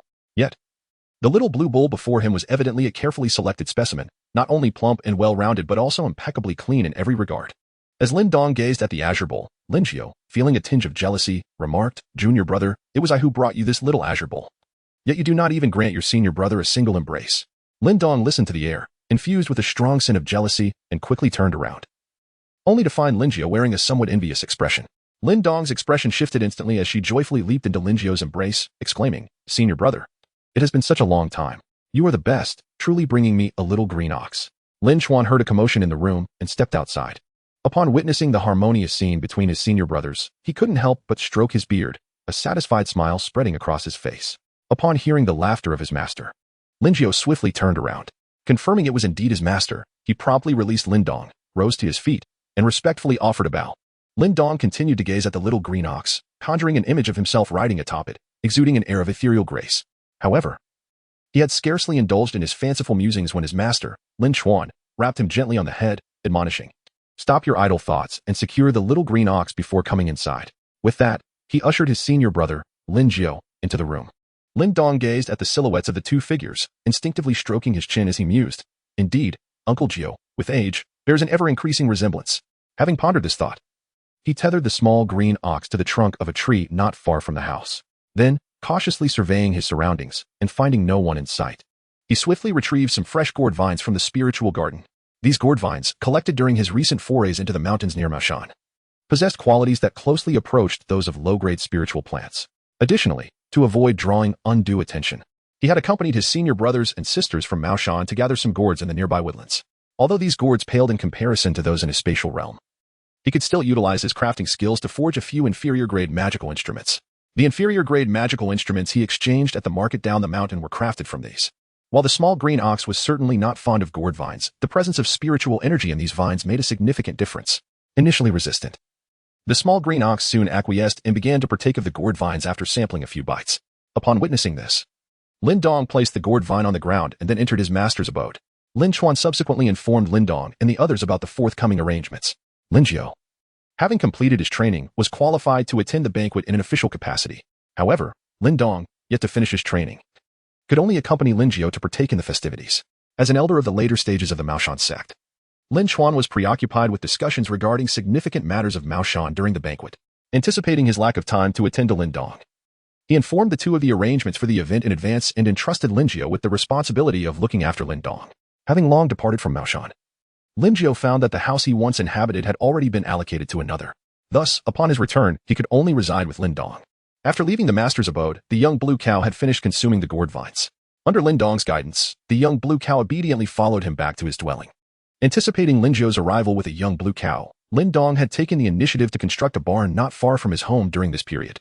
Furthermore, he procured a bountiful supply of fresh grass from the farmers at the foot of the mountain for the young cow. Once the young blue cow was comfortably settled, Lin Dong ushered his senior brother, Lin Jiu, into his residence. As they entered the room, Lin Jiu immediately spotted the enormous, serpentine Wang Jin snake coiling within, reminiscent of a python. Observing the formidable presence of the snake, Lin Jiu instinctively shielded Lin Dong, exclaiming, "Junior brother, beware. There is a malevolent creature in your chamber." Lin Dong hurriedly stopped Lin Jiu, who was about to take action, saying, "Senior brother, this is my spirit pet." As she spoke, Lin Dong approached the Wang Jin snake under her brother's astonished gaze.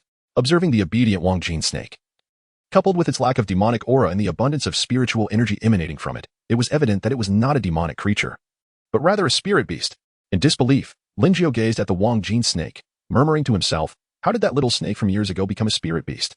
Chapter 13. Significant announcements at the celebration. After more than 2 years of cultivation, Lin Dong's Wang Jinshi has successfully reached the pinnacle of the Daoist youth stage.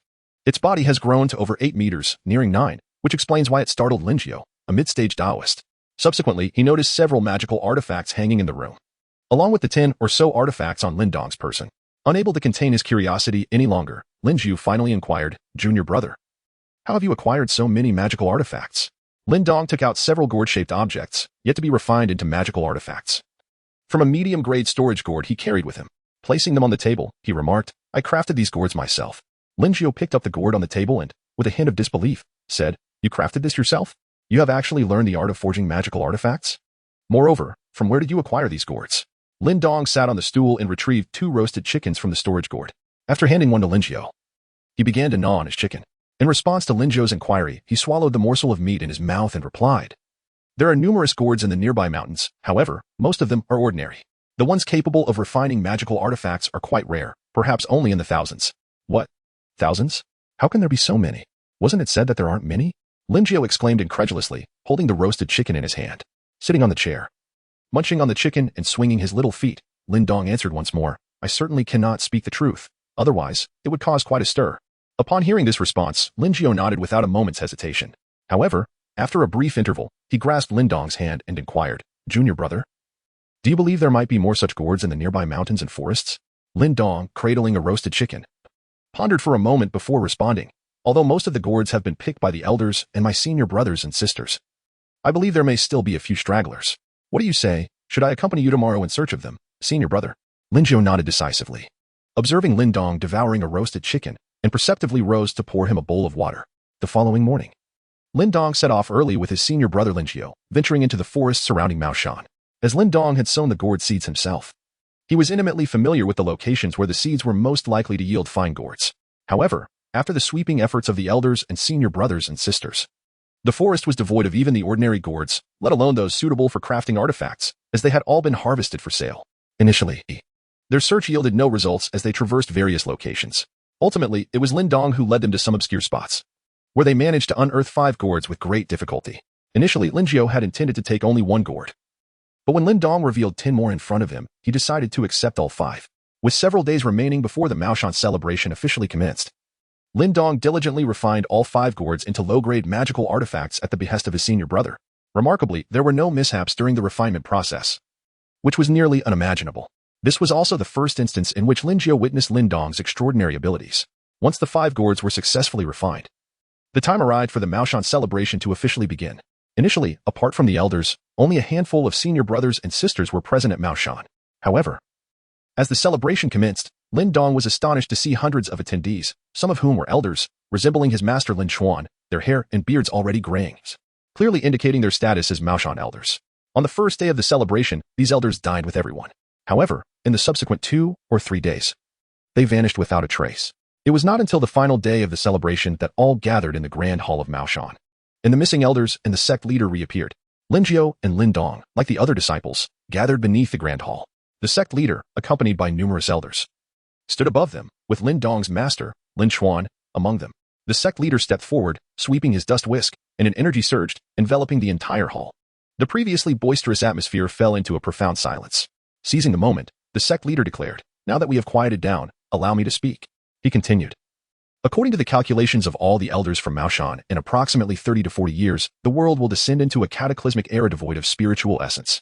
At that time, this realm will no longer be conducive to cultivation, and we practitioners shall gradually lose our powers, diminishing the efficacy of our magical artifacts. In preparation for the revival of spiritual energy a millennium hence, we plan to seal the secret realm in the back mountain with the combined strength of our entire sect 30 years from now. At that juncture, all disciples who have attained the Earth Master level may choose to be sealed alongside the secret realm within the void, awaiting the resurgence of spiritual energy in 1,000 years to once again pursue the path of immortality. Those who have yet to reach the Earth Master level may still participate in the discourse competition in 30 years, with outstanding individuals granted access to the secret realm. Of course, one may also opt to enter the underworld, exchanging for a position in the realm of shadows to cultivate the path of ghostly immortals, thus escaping the suffering of reincarnation. However, those intending to partake in the sealing must act promptly to avoid missing this opportunity.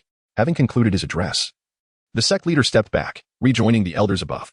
Below, the crowd, upon hearing this momentous news, erupted into fervent discussion.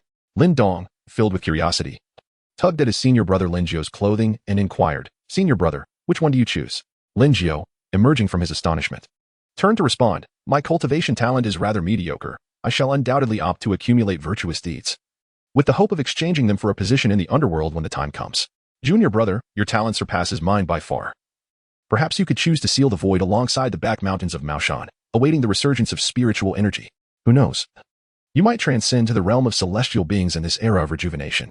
Amidst the fervent discourse, the final celebration of Maoshan swiftly approached its conclusion. That very day, many departed from Maoshan. Lin Jiao stayed for another night to bid farewell to his master. The next day, upon seeing the two, Master Lin Chuan inquired, "How have you both contemplated yesterday's events?" Lin Ji was the first to respond, "Master, you are aware of my lack of talent. So I have chosen to accumulate virtuous deeds instead, hoping to secure a position in the underworld when the time comes." Lin Chuan, upon hearing this response, nodded in satisfaction and then turned his gaze towards Lin Dong. Upon witnessing this, Lin Dong, with a troubled expression, said, "I am not yet even 10 years old. So there is no rush. However, Master, how do you choose?" Chapter 14. Upgrading the Spirit Garden. Lin Chuan nodded and remarked, "You are indeed correct. You are still young and need not rush. Although I have reached the latter stages of the Earth Master realm in my youth, I was impetuous and engaged in reckless duels, which ultimately harmed my foundation. Even if I were to seal off the back mountain, it would bear little significance. Hence, I have made the same choice as your senior brother." Subsequently, Master Lin Chuan turned to Lin Jiao and said, "Now that you have made your decision, hasten down the mountain. Your accumulation of virtuous deeds is still far from sufficient." Lin Jiao bid farewell to his master and departed from Maoshan on the same day. After the Maoshan celebration, with the bounty of Qingyang peaches, Lin Dong successfully advanced to the late stage of Dao Child before his 10th birthday. In the following years, Lin Dong became increasingly stable, causing no further disturbances.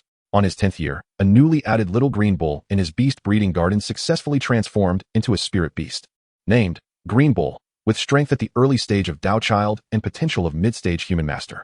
Although the Wang Jin snake did not exhibit significant improvement in its cultivation, its size had grown nearly to 10 meters. Once it surpassed that size, it would successfully morph into a python, and its cultivation would also reach the early stage of Daoist. In his spirit plant garden, the jujube tree he planted finally bore fruit. Along with several other spirit plants, he harvested a total of 500 grams of low-grade yellow clear heart tea, 30 medium-grade yellow gourds, over 30 meters of gourd vines, 50 Qingyang peaches, and around 150 fire cloud jujubes. Throughout that year, apart from cultivating, he sought books on crafting various magical artifacts and elixirs in the first floor of the Maoshan Scripture Pavilion. His skills in artifact crafting also saw considerable growth. The 30 medium-grade yellow gourds he obtained last year, along with the over 30 meters of medium-grade yellow gourd vines, were all refined into magical artifacts. Due to the improved quality of the gourds and his relentless experimentation, despite a higher failure rate, he ultimately crafted over 20 medium-grade magical artifacts, with 2 nearly breaking through to the high-grade artifact threshold. During that year, the gourds he planted throughout the nearby forest had finally exhausted their potential. Although the mountains were still covered in gourds, they no longer met the requirements for artifact crafting. Some seeds, however, had fallen in areas with a slight amount of spiritual energy, still yielding 1 or 2 useful gourds. In the nearby mountains, he managed to find around 30 usable gourds. Most of these were discovered by his senior brothers and sisters, while a small portion fell into Lin Daoist's hands. The gourds he acquired were utilized to enhance his artifact crafting proficiency, yet due to their quality, he only succeeded in creating 5 or 6 low-grade magical artifacts. The remaining ordinary gourds were picked by the local villagers, as the immature gourds were edible. The fully matured gourds, after undergoing simple processing, could be fashioned into water ladles or water gourds. Thus, the vast expanse of gourds annually yielded Lin Daoist a modest amount of merit. However, due to the limited merit and the ample supply of spirit fruits in his spirit plant garden, Lin Daoist chose not to use that merit for gathering spirit seeds. Thanks to the abundant harvest of spirit fruits that year, Lin Daoist and his 2 spirit pets swiftly entered a phase of rapid growth. Shortly after the harvest, he celebrated his 11th birthday. Not long after his birthday, within a month's time, he successfully broke through to the perfection of Dao Child. Following closely behind him, the Wangjin snake also advanced to the early stage of Daoist. It successfully transformed into a python, exceeding 10 meters in size, and entered a period of rapid growth, nearly depleting the local wildlife for nourishment. In the midst of this busy period, 2 years swiftly passed. At the age of 13, Lin Daoist reached the early stage of Daoist. His spirit plant and beast breeding garden underwent another evolution. Firstly, the number of breeding slots increased from 2 to 3. The spirit plant slots expanded from 5 to 10. The storage space of the spirit garden also grew from 3 meters in length, width, and height to 5 meters each. Furthermore, the time flow within the spirit garden accelerated from 5 times to 10 times. For the additional 5 slots in the spirit plant area, Lin Daoist chose to plant gourds in 2 of them, while the other 3 slots were occupied by Qing peach trees, fire cloud jujube trees, and clear heart tea trees. Originally, he could harvest only once a year, but due to the increased time flow, he could now expect to harvest twice annually. Most importantly, after several years of growth, the first leaf of the time-space tree in the spirit plant garden had fully developed. That first leaf indeed bore the time-space coordinates of the current world. The second leaf had also begun to sprout. Over the past 2 years, Lin Daoist experienced 2 fruitful harvests. The Qing peach trees, fire cloud jujube trees, and clear heart tea trees, due to their continuous growth, had increased their yield. From these 2 harvests, Lin Daoist obtained a kilogram of tea leaves, 60 gourds, over 60 meters of gourd vines, more than 150 Qing peaches, and over 400 fire cloud jujubes. The yield of these spirit fruits had begun to surpass Lin Daoist's consumption. Every day, Lin Daoist can consume at most 1 green star fruit or 2 fire cloud dates. Moreover, after each consumption of these spiritual fruits, he requires a day or 2 to recuperate, allowing him to fully refine the spiritual energy contained within. The 2 spirit pets he nurtures are mostly kept in the beast nurturing garden, seldom requiring any sustenance. Occasionally, when released, he feeds them a fire cloud date. With the increasing accumulation of spiritual fruits, Lin Daoist is cautious not to expose them recklessly, as the incident involving the gourd he planted on the mountain nearly brought him significant trouble. Hence, faced with the ever-growing stock of spiritual fruits, Lin Daoist resolves to brew them into spiritual wine. Originally, he intended to use these fruits for alchemy. Yet the process demands additional materials that are challenging to procure in this era, leading him to abandon the notion of refining pills. However, over the past 2 years, he has diligently honed his crafting skills. Utilizing a mid-grade yellow gourd, Lin Daoist has successfully forged superior magical artifacts. Within these 2 years, he has crafted 5 superior magical artifacts and over 30 mid-grade ones. Nevertheless, the majority of these artifacts are stored in his spatial pouch, as he carries only 1 or 2 mid-grade artifacts, with the remainder being inferior ones. After all, as a newly ascended novice Taoist from Maoshan, possessing an excessive number of artifacts would only invite unnecessary complications. The artifacts stored within his spatial pouch remain readily accessible without causing significant inconvenience. Chapter 15. Complete Spiritual Treasure Technique and 9 Dragon Body. Furthermore, his cultivation breakthrough has brought forth a momentous piece of news. Previously, due to his cultivation level, he was restricted to the first floor of the Scripture Pavilion. However, with his recent advancement, the previously inaccessible second floor of the Scripture Pavilion has finally opened its doors to him. Thus, once he stabilizes his cultivation, Lin Daoist eagerly takes his master, Lin Chuan, and heads toward the Scripture Pavilion. Soon, they arrive once more at the Scripture Pavilion, and this time, under Lin Chuan's watchful gaze, Lin Daoist finally steps onto the second floor. The space on the second floor, while not vastly different from the first, houses a significantly reduced number of cultivation manuals, indicating that the texts stored here are far more precious. Lin Daoist, having previously practiced the remnants of the Maoshan Lingbao skill, embarked on this journey primarily to seek the subsequent teachings of the Lingbao skill. With the assistance of his master, Lin Chuan, he swiftly located the complete volume of the Maoshan Lingbao skill amid a dazzling array of martial arts texts. Initially, before opening the tome, Lin Dong presumed that this manuscript would only allow him to attain the pinnacle of a celestial master. However, upon delving into its contents, he was astonished to discover that it encompassed realms pertaining to immortals. After a moment of contemplation, he came to understand that, as a vital component of the Maoshan heritage, it was indeed natural for the Lingao skill to encompass aspects related to the immortal realms. Having found the Lingao skill, Lin Dong did not hasten to depart. Instead, he gazed earnestly at his master, Lin Chuan, and inquired, "Master, may I select additional teachings?" As Lin Chuan, a man well over 50, found himself increasingly exasperated by the caprices of children, he promptly responded, "You have indeed encountered fortunate times. In the past, selecting from the techniques on the second floor of this pavilion would have permitted you but a single choice. However, in 20 years hence, this repository will relocate to the back mountain. Thus, during this interim, disciples such as yourselves are free to select techniques at will, provided you swear to never divulge them." A few years prior, during the Maoshan festival, your senior brother, Shi Jin, also selected a new technique from this very place. Following his master's words, Lin Dong spent the subsequent days fervently bringing his master to the second floor of the pavilion to select techniques. Over those few days, aside from the initial Lingao Gong, he discovered a body refinement technique and a sword control technique. Although he had found the latter, he was unable to cultivate it at present. As the requirements stipulated, he must first attain the early stages of a Minder's realm. Furthermore, this sword control technique included numerous crafting methods for sword artifacts, as well as various sword array formations. Among these formations, the most formidable was the Tiangang Di Sha formation, which necessitated the use of 108 flying swords of equal quality. This formation not only could generate countless sword energies but also harness the Tiangang Di Sha essence to sap the vitality of adversaries.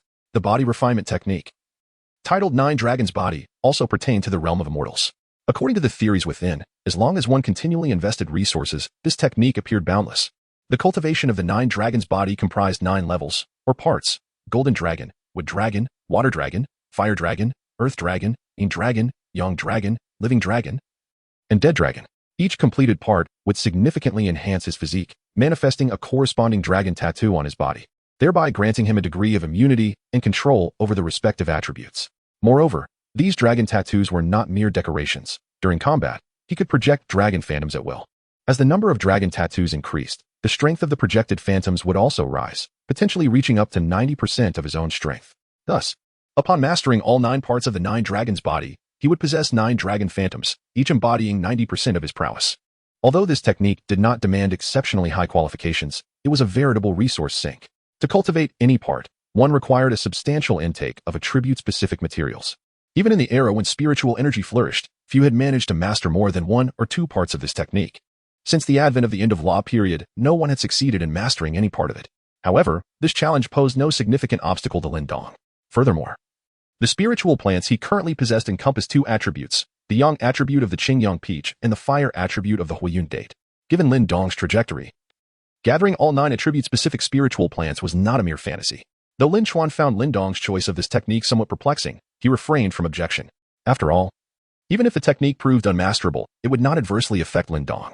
In addition to selecting these 2 techniques, Lin Dong also stumbled upon various treatises on weapon crafting and formations on the second floor. As these treatises could not be removed from their original form, Lin Dong devoted the following days to meticulously transcribing all their contents. Upon leaving the pavilion, he did not hastily embark on cultivating his newly acquired techniques. Instead, he first conducted a thorough study of all the techniques before formally commencing his new practice.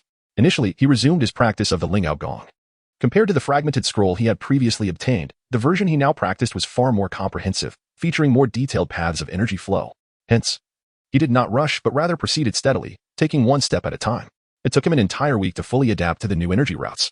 Subsequently, with the enhancement of spiritual fruits, he cultivated the fire dragon aspect of the Nine Dragons Body. Thus, amidst his diligent endeavors, 2 years swiftly elapsed. At the age of 15, Lin Dong has achieved remarkable progress, reaching the mid-level of a Taoist practitioner, with the later stage now within his grasp. Over the past 2 years, he has devoted himself to enhancing his crafting skills, nearly exhausting his previous gains. Despite numerous failures, the number of his magical artifacts has increased by more than 100. While the majority of these artifacts possess singular functions and lack high quality, he has managed to create a dozen top-tier pieces. With the support of the Qing peach and Huiyun jujube, Lin Dong's yang fire technique has made significant strides. The 3 yang fire orbs, once the size of a fist, have now grown to 50 centimeters in diameter. Furthermore, within Lin Dong's 9-dragon body, both the fire dragon and yang dragon have made notable advancements, with the dragon-shaped tattoos on his body now nearly half complete. His 2 spiritual pets have also progressed. one reaching the late stage of a Taoist practitioner and the other that of a Taoist youth. The Wangjing python, which has advanced to the late stage of a Taoist practitioner, has now grown to nearly 20 meters in length, its once vibrant patterns gradually transforming into a solid black. In Chapter 16, titled Descending the Mountain for Training, the young Qing Miao, having ascended to the late stage of a Taoist youth, has matured from a diminutive calf into a colossal adult bull. Throughout the years, these two spiritual pets have thrived in the renowned Taoist sanctuary of Maoshan, daily absorbing the rich Taoist culture and spiritual essence of the area. Consequently, their appearances do not evoke fear, but instead exude a charmingly clumsy demeanor. Time has flown by, and 2 full years have passed. During this period, Lin Daoist's carefully tended spiritual plantation has reaped bountiful harvests time and again. The initially humble yellow-grade, low-quality Qingxin tea trees, after numerous diligent efforts and tender care, have recently transformed into a rare yellow-grade mid-quality variety. Similarly, the gourds he personally planted have undergone several rounds of renewal. In this final harvest, these gourds have remarkably ascended to the status of yellow-grade high-quality spiritual treasures. However, in comparison, the Qingyang peach and Huiyun jujube trees, which originally belonged to the yellow-grade mid-quality category, have not seen an elevation in grade despite multiple harvests. Yet, by chance, a few yellow-grade high-quality fruits have emerged. After consuming these fruits, he has saved the seeds. He subsequently cut down the 2 Qingyang peach trees and the 2 Huiyun jujube trees, replacing them with seeds of yellow-grade high-quality varieties. Over the past 2 years, all 4 fruit trees have matured beyond their juvenile stage, while the 2 tea trees continue to grow. As a result, Lin Daoist's harvest has significantly increased, yielding a total of 20 kilograms of yellow-grade low-quality raw tea leaves, 360 yellow-grade mid-quality gourds, along with their respective vines. Additionally, he has collected nearly 1,000 yellow-grade mid-quality Qingyang peaches and over 2,000 yellow-grade mid-quality Huiyun jujubes. The 4 yellow-grade mid-quality large trees he felled years ago have, after years of spiritual nourishment, become invaluable materials for crafting. Lin Daoist contemplated the day he would inevitably bid farewell to Maoshan and embark on an unknown journey. Thus, he resolved to utilize the 4 sacred trees to meticulously forge a magical carriage, shaped like a chariot. Moreover, he harbored a more audacious vision of transforming the carriage's compartment into a luxurious mobile abode capable of expanding its internal space. This would ensure a comfortable and convenient environment for both long journeys and impromptu rests. However, just as Lin Daoist was filled with joy while preparing for this grand endeavor, an unexpected piece of news disrupted his rhythm. It turned out that his master, Lin Chuan, had taken into consideration that in a few years, Lin Daoist would leave the sanctuary of Maoshan, confronting the myriad challenges and trials of the worldly realm alone. Yet, Lin Chuan believed that although Lin Daoist was exceptionally gifted, he had never ventured beyond Maoshan and lacked the necessary life experience. If he were to descend the mountain recklessly, it would likely jeopardize his survival. Therefore, after careful contemplation, Lin Chuan made a pivotal decision to personally guide Lin Daoist in experiencing the authentic life of a Taoist. Since a genuine immersion in the Taoist daily routine was essential, the task of vanquishing demons and evildoers could not be avoided. The ultimate purpose of this descent was prompted by a plea for help from below the mountain, a matter that could have been resolved by his senior brothers and sisters. However, his master took it upon himself to assume this task for Lin Daoist's sake. Given the urgency of the situation, Lin Daoist had but a single day to prepare. Lin Daoist actually did not need to make any preparations, as the majority of his belongings were stored in the storage space of Ling Yuan. After a brief tidying up, Lin Daoist mounted his green ox and departed from Maoshan alongside his master, Lin Chuan. Although Lin Daoist's master appeared with hair as white as snow, his pace was surprisingly swifter than Lin Daoist's. Each step he took seemed effortless, yet he covered a distance of several meters with ease. Given the urgency of the situation, the two dared not pause even for a moment. As they journeyed towards the fishing village, Lin Chuan recounted the particulars of their mission to Lin Daoist. Once a tranquil river flowed serenely, but it had recently become the site of strange occurrences. A mysterious water beast had surfaced, gradually attaining formidable powers. This beast not only arrogantly claimed dominion over that section of the river, but also unleashed terrifying waves, claiming numerous innocent lives. Not long ago, a wandering Taoist had appeared near the river, proclaiming that the beast within was the incarnation of the water dragon Qing, descended to the mortal realm. He insisted that for prosperity and bounteous harvests in the coming year, a grand ritual must be conducted under his auspices. Initially, the local villagers suspected the wandering Taoist of seeking to exploit the situation for monetary gain. However, as they witnessed his genuine prowess, they rallied behind the ritual, amassing considerable funds. Unexpectedly, the Taoist selected a pair of innocent children, a boy and a girl, to serve as sacrificial offerings to appease the malevolent beast. Coincidentally, these doomed twins were beloved by all. Their grandparents had once saved a venerable elder of the Maoshan sect many years ago. Though the elder had passed on, he had accumulated enough merit in life to secure a position in the afterlife. out of profound gratitude. He had kept a watchful eye on the couple and their family throughout the years. When the elderly couple found themselves in dire straits, seeking divine intervention, the elder sensed their plight and swiftly dispatched the task from the netherworld back to Maoshan. The location from which the plea for help originated was not too distant from Maoshan. Thus, propelled by urgency, the two made their way and reached the outskirts of the fishing village in less than a week. Upon arrival, Lin Xuan seemed to discern something amiss and insisted that Lin Dong change into attire suitable for traversing the world. He also instructed Lin Dong to stow away his green ox in the spirit beast gourd. Then, Lin Xuan produced a piece of yellow paper from his robes, folding it deftly until a paper crane emerged. Next, he retrieved a small gourd, uncapping it to release a wisp of ethereal green aura that enveloped the paper crane. Almost immediately, the crane took flight, defying the wind, and began to soar in a specific direction. It soon alighted atop a thatched cottage. After Lin Xuan noted the location, he affixed a talisman to conceal their presence and forms before stepping into the fishing village. Thanks to the talisman's effect, the villagers remained oblivious to their arrival. However, upon entering, they sensed a pervasive gloom enveloping the entire village, with a strange black dust drifting through the air. Moreover, the eyes of the passers-by revealed a hint of madness. Chapter 17. The Peculiar Fishing Village. The fishing village was modest in size and guided by the paper crane. Lin Dong and his companions swiftly arrived at a thatched cottage. As they approached, they were met with the faint sound of muffled sobs emanating from within, as if the weeping was stifled out of fear of being overheard. Master Lin Xuan, utilizing the paper crane once more to confirm their destination, surveyed the surroundings. Assured that they remained unnoticed, Lin Xuan took the lead and ventured into the hut. Upon entering the room, Lin Xuan expertly cast a shielding spell. Inside, two elderly individuals with graying hair regarded the intrusion with indifference, inquiring, "Who are you seeking?" Lin Dong hastily explained to the two elderly individuals that they were Taoist priests from Maoshan, and their purpose for coming was to assist them. The two elders appeared to be aware of someone's impending arrival, gazing at Lin Dong and his companion with delight. One of them inquired, "Are you truly sent by that venerable immortal?" Upon hearing this, Lin Xuan and Lin Dong exchanged a knowing glance, swiftly comprehending the implication. The venerable immortal referred to by the elders was undoubtedly the Maoshan elder residing in the realm of the afterlife. Thus, they both nodded in unison and affirmed, "Indeed, it is that venerable immortal who has dispatched us to help you resolve this matter." Lin Dong surveyed his surroundings and noticed that the elderly couple's son, daughter-in-law, and the pair of dragon and phoenix twins had vanished without a trace. He then inquired, "Dear sir and madam, where have your son, daughter-in-law, and the twins gone?" The moment he posed the question, the elderly woman began to weep sorrowfully once more. Shortly thereafter, from the lips of another elder, Lin Dong and his master gleaned further details of the grim situation. It turned out that although the villagers and gentry of the fishing community were in dread of the monstrous beasts, they had not initially prepared for a sacrificial rite. Instead, they dispatched someone to summon a Taoist priest to subdue the beast. However, whether the priest was a charlatan or simply lacked the requisite power, he was devoured by the creature from the depths upon making his first move. Nevertheless, the villagers' attempt to enlist the priest's help had provoked the wrath of the aquatic beast. For an extended period thereafter, the river surged tumultuously, even flooding into the village. Some villagers, unable to endure the turmoil, sought to flee, yet tragically met their demise outside the village. Just as despair threatened to overwhelm everyone, a Taoist priest suddenly appeared and successfully subdued the beast. However, before the villagers could rejoice, this priest proposed a plan to select young boys and girls as offerings to the creature. Initially, the villagers were resistant to this outrageous suggestion, but as the priest lingered in the village chief was the first to acquiesce to his proposal. Gradually, more and more gentry and common folk began to endorse the priest's absurd scheme to appease the beast. Eventually, the priest selected the grandchildren of the elderly couple as sacrificial offerings. This grim affair soon came to the attention of an elder from the Maoshan sect in the underworld.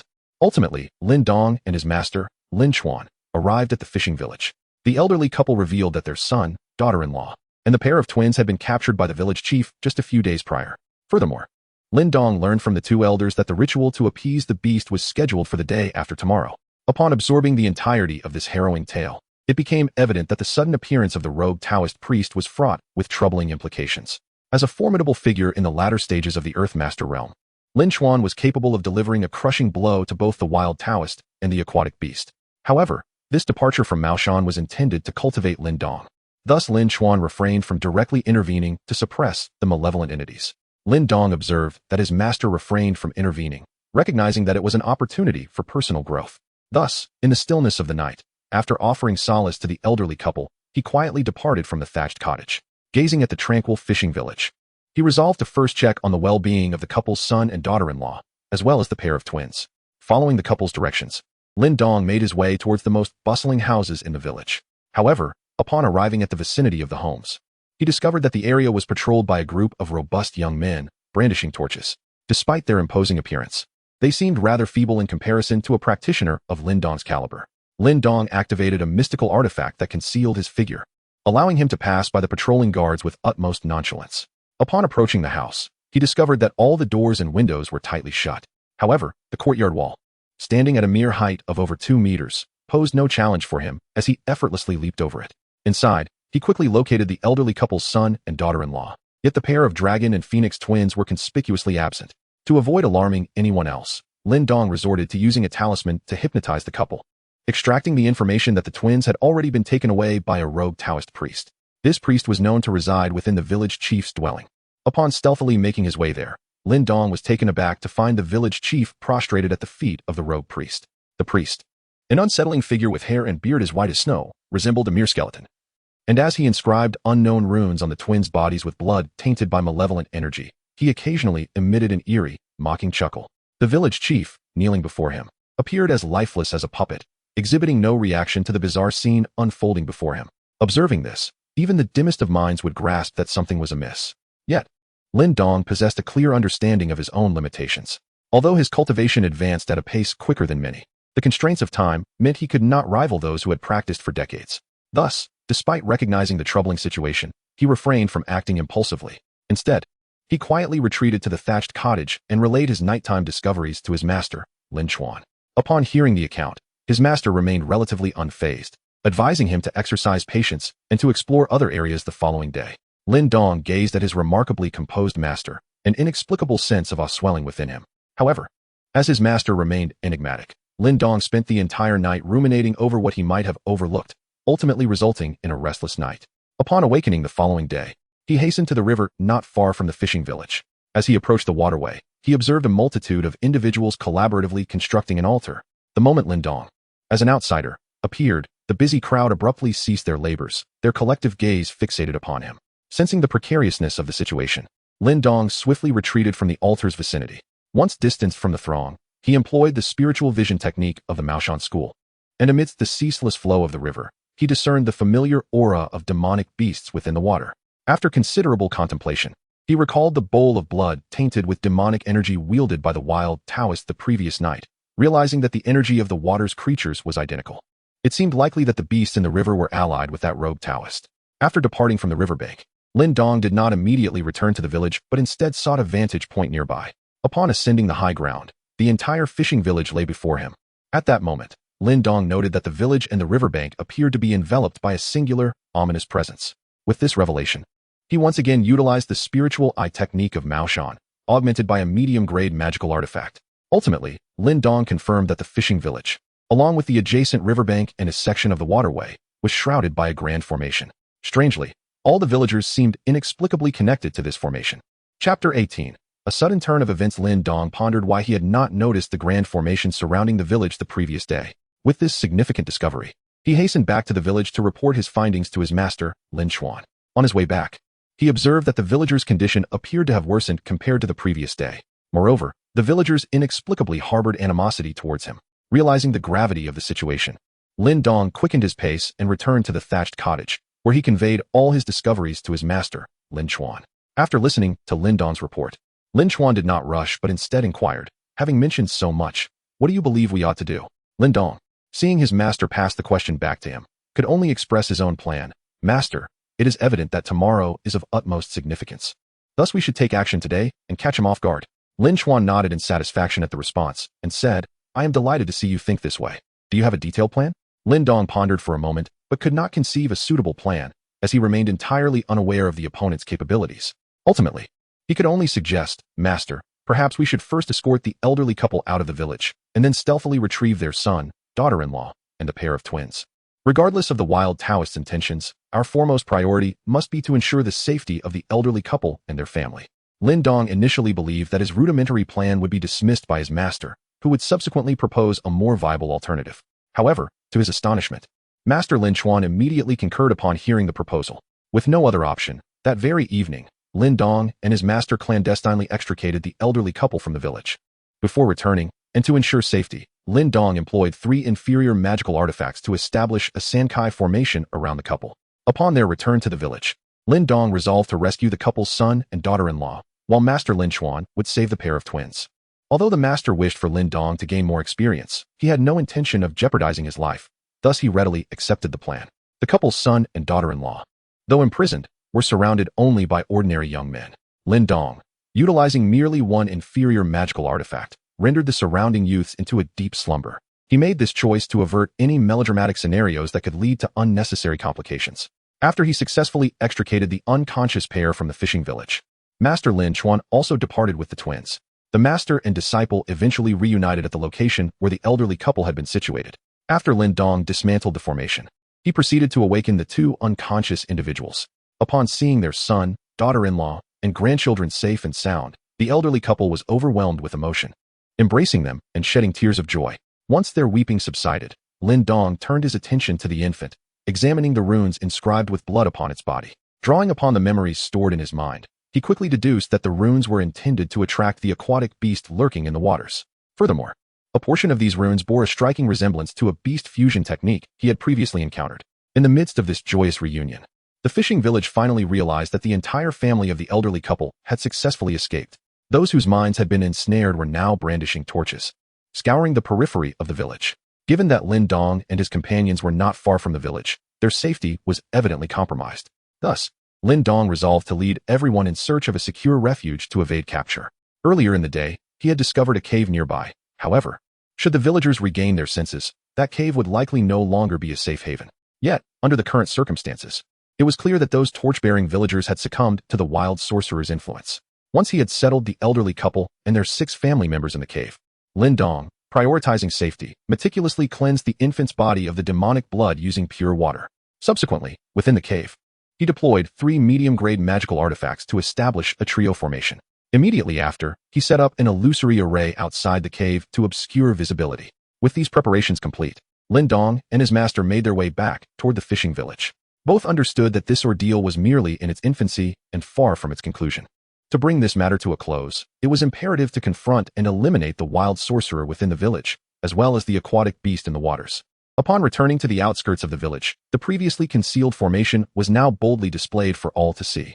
On the elevated terrain outside the fishing village, Lin Dong beheld the altar that had been meticulously arranged along the riverbank, surrounded by a multitude of torches. Even in the depths of night, illuminated by the flickering flames, the scene by the riverbank was vividly clear to both Lin Dong and Lin Xuan. Before them, a gaunt figure, resembling a skeleton, the wild Taoist, was performing an oddly contorted dance upon the altar. Bound before the Taoist were 2 small children, who appeared to be merely 2 or 3 years of age. It was evident that, following the loss of the pair of twins, the wild Taoist had swiftly sought replacements. Beneath the altar, the majority of the villagers were kneeling, incessantly prostrating themselves. Even as their foreheads bled, they continued undeterred. Lin Xuan informed Lin Dong that the wild Taoist below possessed only the cultivation level of a perfected Taoist, while the demonic beast in the water was even weaker, merely at the later stages of Taoist cultivation. He expressed confidence that Lin Dong would be able to handle them both. Upon finishing his words, Lin Xuan abruptly vanished from Lin Dong's sight. Upon witnessing his master's departure, Lin Dong refrained from acting impulsively. Instead, he relied on the knowledge he had acquired during his years of study at Maoshan to search for the focal point of the array. Initially, when the array in the fishing village was concealed, Lin Dong perceived it to be quite formidable. However, upon its complete manifestation, he soon realized that it was, in fact, a rather shoddy construction. Positioned on the elevated terrain outside the village, Lin Dong swiftly located the focal point of the array. Once inside the fishing village, he discreetly sought out this pivotal point, only to discover that it was represented by a low-grade magical artifact, which was crafted with somewhat coarse techniques. Although Lin Dong had located the focal point of the formation, he refrained from immediately dismantling it. Instead, he set up a semi-finished array outside the focal point. Only after this did he hasten towards the riverbank. Upon his arrival, he found that the wild priest had completed his eerie dance, and the nearby villagers had ceased their kneeling.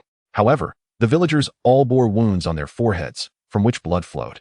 Converging at the center of the altar under the wild priest's incantation, Lin Dong could not possibly remain a mere spectator. He swiftly retrieved a bundle of verdant vines from his waist and cast it towards the altar. The vines in his grasp began to grow at an astonishing rate, soon enveloping the villagers in their embrace. In Chapter 19, the initial skirmish on the wild path, Lin Dong seized the other end of the vines and gave a gentle tug. The once loose vines swiftly bound all the villagers together like rice dumplings. The wild Taoist on the altar, witnessing this spectacle, immediately grasped his staff and channeled his mystical energy, launching a fireball the size of a fist towards Lin Daoist. Lin Daoist was acutely aware of the principle that even a lion exerts its utmost strength when hunting a rabbit. Therefore, as he faced the fireball hurtling towards him, he first retrieved a gourd from his waist and unleashed a torrent of river water from its spout. The fireball struck the water curtain, producing a plume of green smoke before dissipating entirely. However, the river water continued to surge towards the altar. The wild Taoist atop the altar had yet to react when Lin Daoist drew another gourd from his waist. This time, he aimed the gourd directly at the wild Taoist, unleashing a barrage of gravel, each piece the size of a finger, that shot forth like bullets from a machine gun. Due to the earlier deluge, the wild Taoist was completely oblivious to the oncoming debris. Just as the water and stones were about to strike, the wild Taoist finally stirred. His gaunt frame strained as he hoisted his staff high. With a surge of magical energy channeled through the staff, a protective barrier materialized before him in an instant. The water collided with the barrier, flowing around it like a river over rocks. However, before he could revel in his success, the stones, mingled with the water, began to batter against the barrier. Initially, the wild Taoist did not take notice, but as cracks began to form in the barrier, it was too late for him to react.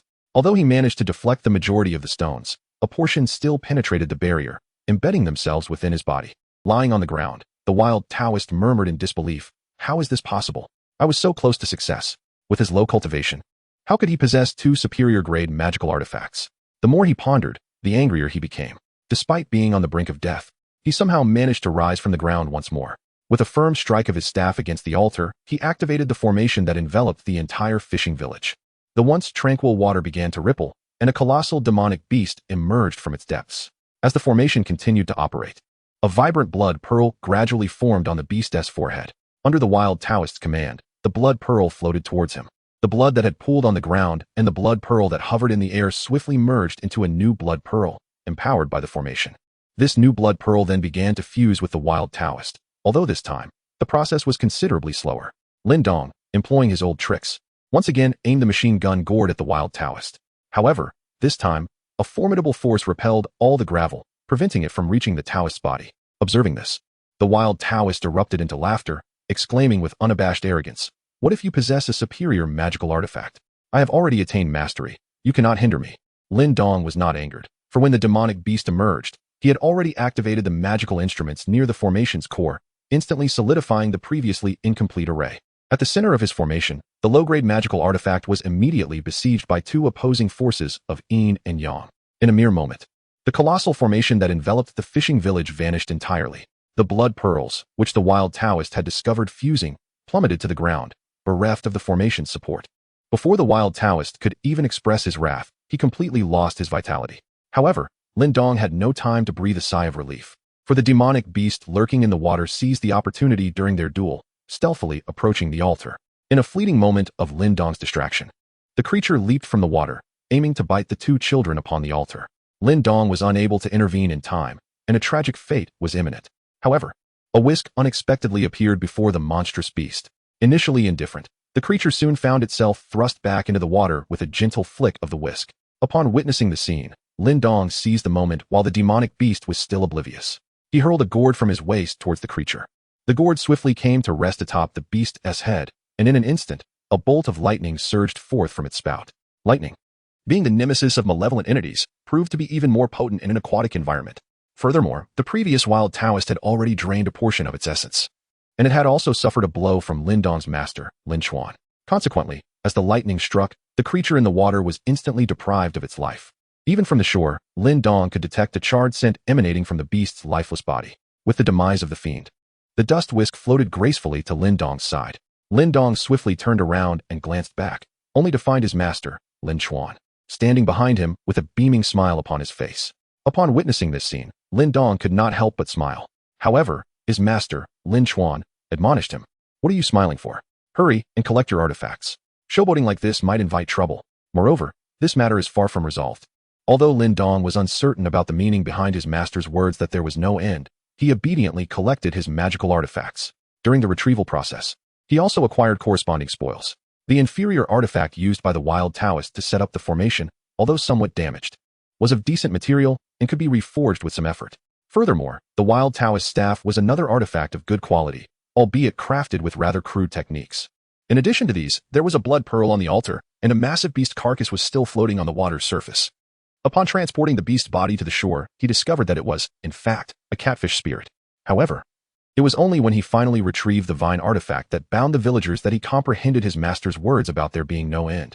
It turned out that although the wild Taoist had perished, all the villagers remained in a deep slumber. In recent years, Lin Dong has focused on strengthening his own abilities while sequestered in the mountains, neglecting to learn the art of rescue.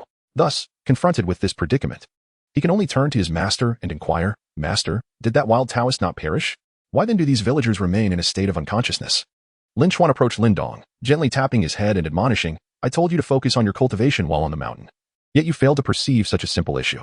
They were drained of their vital essence by that old Taoist, leaving them excessively weakened and unconscious. Just fetch a basin of water, infuse it with a spirit date, and allow each of them a sip of this spirit date water." Although Lin Dong has reached his 30s in actual age, the majority of his past 2 decades were spent within the confines of home or school.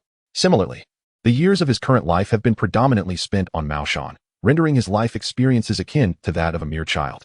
Chapter 20. Secrets revealed. In the face of his secrets being laid bare, Lin Dong felt an instinctive urge to conceal himself, as if compelled by an innate force. His expression turned frantic as he flailed his arms, urgently exclaiming, "Ling Zhao? What Ling Zhao? How could I possibly possess such a thing? Absolutely not." However, standing beside him, Lin Chuan observed his discomfiture with keen interest. With a slight smile at Lin Dong's clumsy attempt at deception, Lin Chuan unflinchingly exposed the truth, stating, "Over the past few years, you have consumed a spirit fruit almost every couple of days. Furthermore, you have scattered those gourd seeds throughout the mountains. Do you truly believe that your actions have gone unnoticed?" Upon hearing his master's words, Lin Dong felt as if struck by lightning, rendered utterly speechless, as if he had fallen victim to the fabled art of petrification, standing rigidly in place. His eyes widened in disbelief, his face a portrait of incredulity as he stammered to himself, What? Master, do you mean to say that my actions have already been noticed by others? But why have I remained unscathed all this time?" Lin Chuan gazed at Lin Dong, who appeared both astonished and apprehensive. He stepped closer, regarding him with a benevolent expression, and spoke, "Of course, it was I who helped you conceal your past. You have grown under my watchful eye, and having spent every day in my company, how could I possibly remain oblivious? Furthermore, your relentless crafting of magical artifacts, with those suspicious raw materials, was a clear indication. Otherwise, why would I humble myself to procure you a refining furnace? Moreover, take a moment to observe, your entire being is adorned with countless magical artifacts, including numerous superior and medium-grade ones. In contrast, the rogue you vanquished, despite possessing greater strength, wielded merely 2 rudimentary inferior-grade artifacts, which, among rogues, is considered relatively affluent. Now that the veil has been lifted today, allow me to impart a word of caution. Your secret must remain undisclosed, not even to your master. Furthermore, when you descend from Mount Mao, exercise utmost caution in concealing your identity to avoid attracting unwanted attention. Should you encounter an adversary beyond your capacity to confront, swiftly retreat back to Mount Mao." Before Lin Dong could fully appreciate the gravity of the situation, his master, Lin Chuan, urged him, "Hurry. If you delay any longer, these villagers will perish." Lin Dong, still caught in his own reverie, turned to see several villagers, having lost too much blood, convulsing on the ground. Faced with this distressing scene, he quickly sought out a water tank from the nearest location. After filling it with water using his water gourd, he produced a fire cloud date from his robe. Channeling his magical energy through his palm, he pulverized the date, allowing its essence to dissolve into the water. After stirring the concoction, he began to feed it to the villagers on the ground, spoonful by spoonful. Although the villagers did not awaken immediately after consuming the revitalizing liquid, their convulsions ceased. Subsequently, Lin Dong used his magical tools to transport all the villagers to the largest house in the village. Once the villagers were settled, he followed his master as they departed the fishing village, intent on retrieving the elderly couple and their 6 family members. Not long after, while traversing the jungle, they discovered several villagers who had collapsed on the ground. These individuals were evidently the young men dispatched by the rogue Taoist to search for the elderly couple. Lin Chuan assured Lin Dong that they were not in grave danger and merely needed to sleep through the night to awaken naturally by morning. However, noticing the burning torches scattered around the unconscious young men, Lin Dong extinguished the flames to prevent them from igniting the forest. When Lin Dong and his master returned with the elderly couple from their cave, the young men who had fainted in the jungle, along with the villagers Lin Dong had rescued, gradually regained consciousness. However, the young men, deprived of the warmth from the torches, were afflicted by a chill. The villagers, although revived by Lin Dong's elixir, remained frail due to their significant blood loss, despite their inability to control their physical actions during their ordeal. They retained vivid memories of the events that transpired, leading to a profound sense of fear upon awakening. They felt an overwhelming gratitude towards Lin Dong and his master for their salvation. The elderly couple, while understanding that the villagers were not to blame for the recent turmoil, remained deeply fearful of them. The village chief and local gentry noticed this underlying fear in the couple. After careful consideration, and in the presence of Lin Dong and his master, they expended a sum far exceeding market value to purchase the elderly couple's house, land, and fishing equipment. They also entrusted Lin Dong and his master with the wealth accumulated by the rogue Taoist during this period. However, both masters recognized that this wealth belonged to the entire village, so they only took the portion intended for hiring the Taoist. The remaining gold and silver were returned to the villagers, witnessed by the two. Having completed these tasks, the masters took the elderly couple and departed the fishing village. After leaving, Lin Chuan inquired of the elderly couple where they wished to establish their new life, as he intended to continue his travels with Lin Dong. Initially, the elderly couple merely wished to escape the village without a clear destination in mind. Thus, they engaged in a fervent discussion in response to Lin Chuan's question. Ultimately, they concluded that they would relocate to the nearby village of their relatives to start anew. Lin Chuan happened to be heading in the same direction, so he escorted them to a nearby village. After settling the elderly couple, the master and his disciple changed into their Taoist robes, and Lin Dong mounted the azure ox. As they traversed the forest path, Lin Dong retrieved the blood bead previously refined by the wild Taoist from his storage space and began to examine it. Soon, he discovered that the blood bead contained a wealth of energy, particularly the bloodline of the catfish spirit, which was remarkably pure. It appeared that the wild Taoist had intended to integrate the catfish spirit's bloodline into himself, thereby forming a semi-demonic body to extend his lifespan. However, due to Lin Dong's interruption of the bloodline fusion process, the blood bead had become a complete object, no longer suitable for refining the bloodline. Nonetheless, this blood bead, possessing abundant energy, served as an excellent material either as a source of power or for crafting magical artifacts. Subsequently, Lin Chuan did not hasten back to Maoshan, but instead led Lin Dong to continue exploring the vicinity. During this period, although they encountered no monsters or demons, Lin Dong witnessed firsthand the brutality of the late dynasty. Chapter 21. The first encounter with a zombie. A multitude of impoverished commoners suffered in destitution, barely clothed and often starving, resorting to wild vegetables and tree bark to stave off hunger. Many times, they did not even know where to flee in search of refuge. Simultaneously, warlords fought fiercely, leaving the populace in despair, with many commoners displaced due to the chaos of war, their families shattered. Furthermore, demons and monsters ravaged the land, often leaving entire villages reduced to mere ruins and countless bones. Lin Dong, having witnessed such tragic scenes firsthand, realized how blissful his years spent on Maoshan had been. He truly felt the magnitude of the sacrifices made by those revolutionary martyrs. Yet, amid such a tumultuous era, there still existed certain enclaves where life could unfold in tranquility. These havens were either situated in remote areas, sparsely populated, and thus unworthy of attention, or nestled within sprawling cities, governed by a set of stable rules that all parties adhered to. Alternatively, they were sanctuaries where various sects practiced their disciplines, rendering them largely untouched by external disturbances. After more than half a month, the master and disciple stumbled upon a village in the wilderness. However, before they could enter, they observed the villagers bustling about, laden with their belongings, seemingly preparing for an exodus.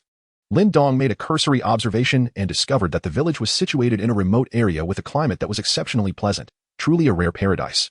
Intrigued, Lin Dong inquired of a nearby young man who had not yet packed his belongings and clearly intended to stay, "Are you from this village as well?" Upon hearing Lin Dong's voice, the young man turned to look and, noticing that the two were outsiders clad in Daoist robes, respectfully replied, "I am indeed from this village. May I ask what brings you, esteemed Daoists, to our humble abode?" Lin Dong, upon recognizing that the young man was indeed a resident of the village, inquired about the peculiar phenomenon before him, while also addressing his earlier question. "My master and I happen to be traveling through this area. Pray tell, what are the villagers engaged in?" The young man, observing the villagers who were tirelessly transporting their belongings, responded to Lin Dong, "They are fleeing for their lives." Lin Dong was perplexed by this and inquired once more, "Fleeing? I observe that your village enjoys a pleasant climate, thus famine should not be a concern, and there seems to be no turmoil from war. Why then must you escape?" At this juncture, the young man had turned his head back, continuing to gaze at the villagers who were busily relocating their belongings. Growing somewhat impatient in response to Lin Dong's repeated questioning, he replied, "The village is haunted, and the young Taoist is deceiving people to seek refuge elsewhere. It is best not to linger here. In this era, where demons and spirits roam freely, the profession of a Taoist priest holds considerable promise. Consequently, the number of fraudulent Taoists far surpasses that of the genuine ones. Thus, it is not uncommon for true Taoists to be mistaken for charlatans, for the common folk lack the discerning vision to recognize the authentic from the impostor." Lin Dong had no choice but to inquire with the others present about the haunting occurrences in the village. However, many seemed to shy away from the topic, offering no answers. Ultimately, it was an elderly man, who intended to remain in the village, who alleviated Lin Dong's perplexity. It turned out that this remote village had not experienced famine or disaster for many years.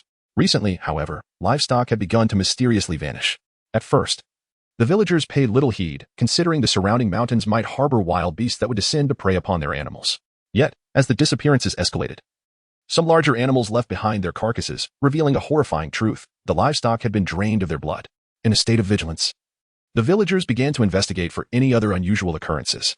Astonishingly, they discovered that several graves within the village had been unearthed, and the bodies contained therein had vanished without a trace.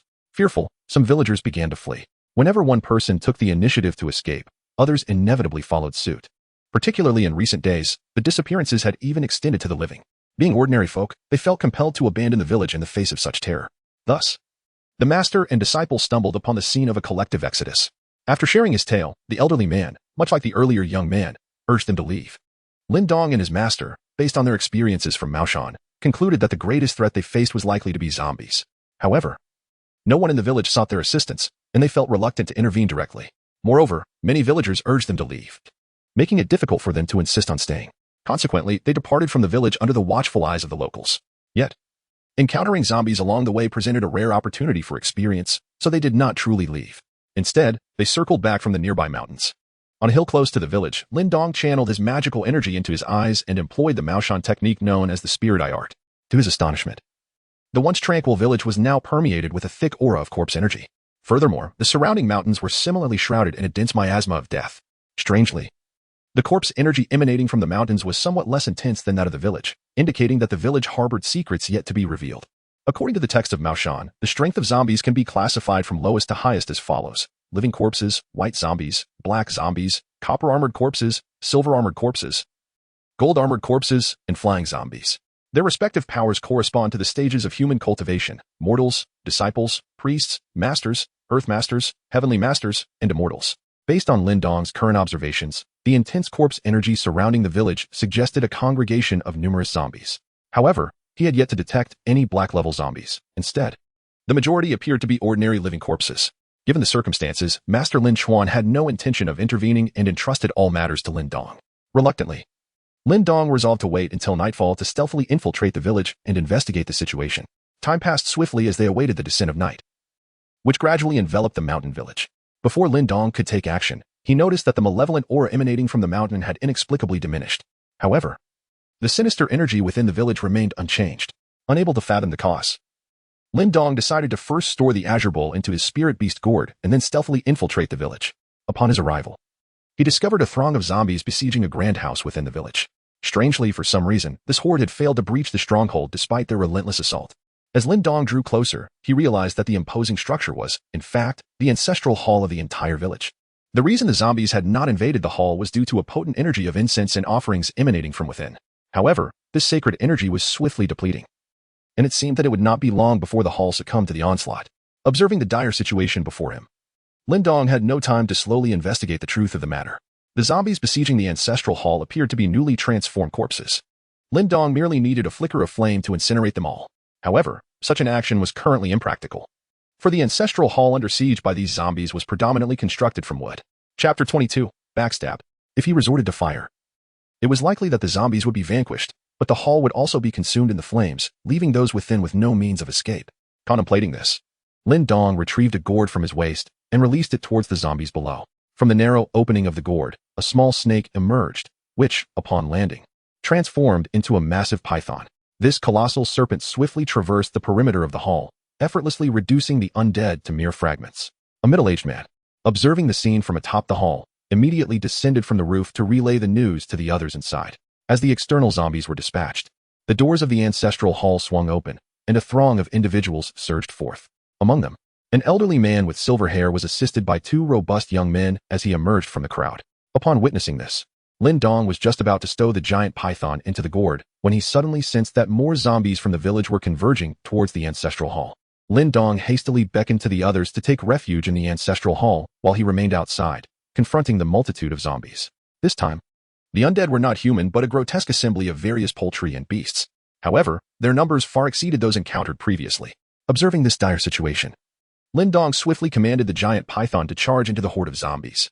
In the wake of the python's onslaught, the living corpses were mere trifles, dispatched with ease within just a few exchanges. Before Lin Dong could fully savor his joy, a multitude of undead surged forth from the shadows. ensnaring the giant python in their grasp. At that critical moment, a chilling scream echoed from behind him. As he turned to look, he beheld the grand door of the ancestral hall being flung open from within. A blood-soaked young man emerged, fleeing in desperation. In his frantic escape, he stumbled and fell directly at Lin Daoist's feet. Lin Daoist cast a glance into the ancestral hall, only to behold a scene reminiscent of a hellish nightmare. The floor was strewn with dismembered limbs, blood pooled together, forming a small pond. At the very center of the hall, a tattered figure clad in ragged garments, a black zombie, was voraciously draining the lifeblood from a hapless individual. When Lin Daoist beheld it, it too gazed back at him. With a resounding roar, the black zombie leaped off the ground, soaring 3 to 4 meters high in a single bound. Within mere moments, the black zombie had burst forth from the ancestral hall. With arms outstretched, it lunged toward Lin Daoist from the air. Lin Daoist had long been prepared at the very moment the zombies launched their assault. He shielded the sole surviving youth behind him and retreated. The zombies bore remarkably sharp black claws on both hands. After Lin Daoist evaded the attack, the zombie's arms plunged directly into the ground. During his retreat, Lin Daoist skillfully retrieved a medium-grade magical artifact from a gourd at his waist. This was a spear he had forged from a piece of yellow-grade medium-quality fine iron, combined with a substantial length of gourd vine. In recent years, Lin Daoist has achieved remarkable progress in physical training, with his strength surpassing 500 kilograms. Consequently, he began to master various close combat martial arts, including firearms techniques. Drawing forth his long spear, he leapt into the air and aimed a thrust at the back of the black zombie on the ground. Logically, such a straightforward creature as a zombie should have been utterly incapable of evading Lin Daoist's assault. However, this particular black zombie exhibited an unusual agility. Just as the attack was about to land, it rolled sideways, narrowly escaping the weight of Lin Daoist's strike. Faced with such an extraordinary turn of events, Lin Daoist had no time for astonishment as the zombie performed several rolls, evading his attack range, before rising once more and charging toward him again. Lin Daoist gazed upon the black zombie that advanced once more, swiftly extracting the spear embedded in the ground. With a decisive thrust, he pierced the creature's chest. This strike, though failing to breach the zombie's tough hide, nonetheless resulted in a noticeable deceleration of its movements. The zombie's corporeal form merely served as a vessel for its actions, with the true impetus for its mobility stemming from the malevolent energy coursing through its being. The earlier evasion of Lin Daoist's assault by the black zombie was not solely attributed to its formidable physique. Rather, the vital energy within it played a pivotal role in mitigating the impact of Lin Daoist's strike. However, the black zombie's energy had been somewhat depleted, leading to a marked reduction in its reaction speed. Following several subsequent attacks, Lin Daoist had successfully diminished the malevolent energy within the creature by more than half, significantly weakening its defenses. Ultimately, he pierced the black zombie's body with his spear, pinning it to the ground with resolute force. Lin Daoist subsequently produced a small gourd from his bosom, from which erupted a fierce blaze, transforming the immobilized black zombie into a fiery sphere. As Lin Daoist focused intently on the fireball, the sole survivor, a young man, stealthily approached him from behind, brandishing a dagger. Seizing the opportunity while Lin Daoist remained oblivious, the young man lunged forward, aiming the dagger at Lin Daoist's back. However, before the blade could make contact, the youth was ensnared by a mass of white silk, binding him into a human effigy. Hearing the commotion, Lin Daoist quickly turned around, only to find a white effigy wielding a dagger that shimmered with an eerie light, perilously close to his back. In the midst of his turn, he narrowly avoided the dagger's edge. Following the trail of white silk, he beheld that it was, in fact, the tassels of a dust whisk. His master, Lin Chuan, stood behind the effigy, holding the dust whisk aloft.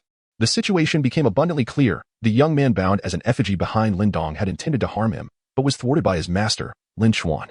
After Lin Daoist seized the dagger from the young man's hand, he gently brushed aside the white silk that was entangled around the youth's face. At that moment, he finally recognized that this young man was indeed the very same individual he had inquired about upon entering the village. Lin Daoist originally intended to inquire why, after saving him, the young man would instead choose to stab him in the back. However, the youth, bound by white silk, suddenly exhibited bloodshot eyes, and white hair began to sprout from his body. A chilling aura of death emanated from him, enveloping the air around them. In an instant, the young man opened his mouth, and that aura surged forth violently. Lin Daoist stood directly in front of the young man, nearly engulfed by the chilling aura of death. At the last moment, he bent backward, narrowly evading the sinister energy. Once the deathly aura dissipated, the young man, wrapped in white silk, succumbed to lifelessness. Observing this, Master Lin Chuan swiftly retracted the white silk into his talisman. Simultaneously, two distinct sounds echoed around Lin Daoist. Before him, he heard the thud of the young man's corpse hitting the ground, while behind him, the menacing roar of a zombie reverberated. Upon glancing back, he beheld the black zombie, which had been impaled by a spear and was on the verge of being reduced to ashes, suddenly swelling with deathly energy. Astonishingly, the once blazing flames were extinguished by the surging aura. Chapter 23, Ineffectual Sorcery. The zombie, which should have been utterly rigid, astonishingly removed the spear from its body with both hands and cast it aside. Once the black zombie rose, its wounds visibly healed at an extraordinary pace. Witnessing the black zombie's restoration, Lin Daoist distinctly sensed an increase in its power, foreseeing an impending fierce battle. However, the unfolding of events was entirely unexpected. After standing, the black zombie turned and fled. The colossal python, which had dispatched all the living corpses, now obstructed the black zombie's escape route. The black zombie, or rather, the young man, upon seeing the serpent daring to impede his path, accelerated, intent on crashing into it. Although the Wangjin python was merely at the late stage of Taoist cultivation, as a spirit beast focused on physical prowess, its offensive might and defensive capabilities were remarkably close to that of human masters. Thus, facing the oncoming charge of the black zombie, it resolutely met the attack head-on. Ultimately, both the black zombie and the python were sent reeling backward from the collision. Taking advantage of the moment, Lin Daoist hurled a gourd into the air. Before the black zombie could regain its footing, a bolt of lightning erupted from the gourd. Amidst the dazzling light, two figures manifested, one of which bore the visage of the young man from earlier.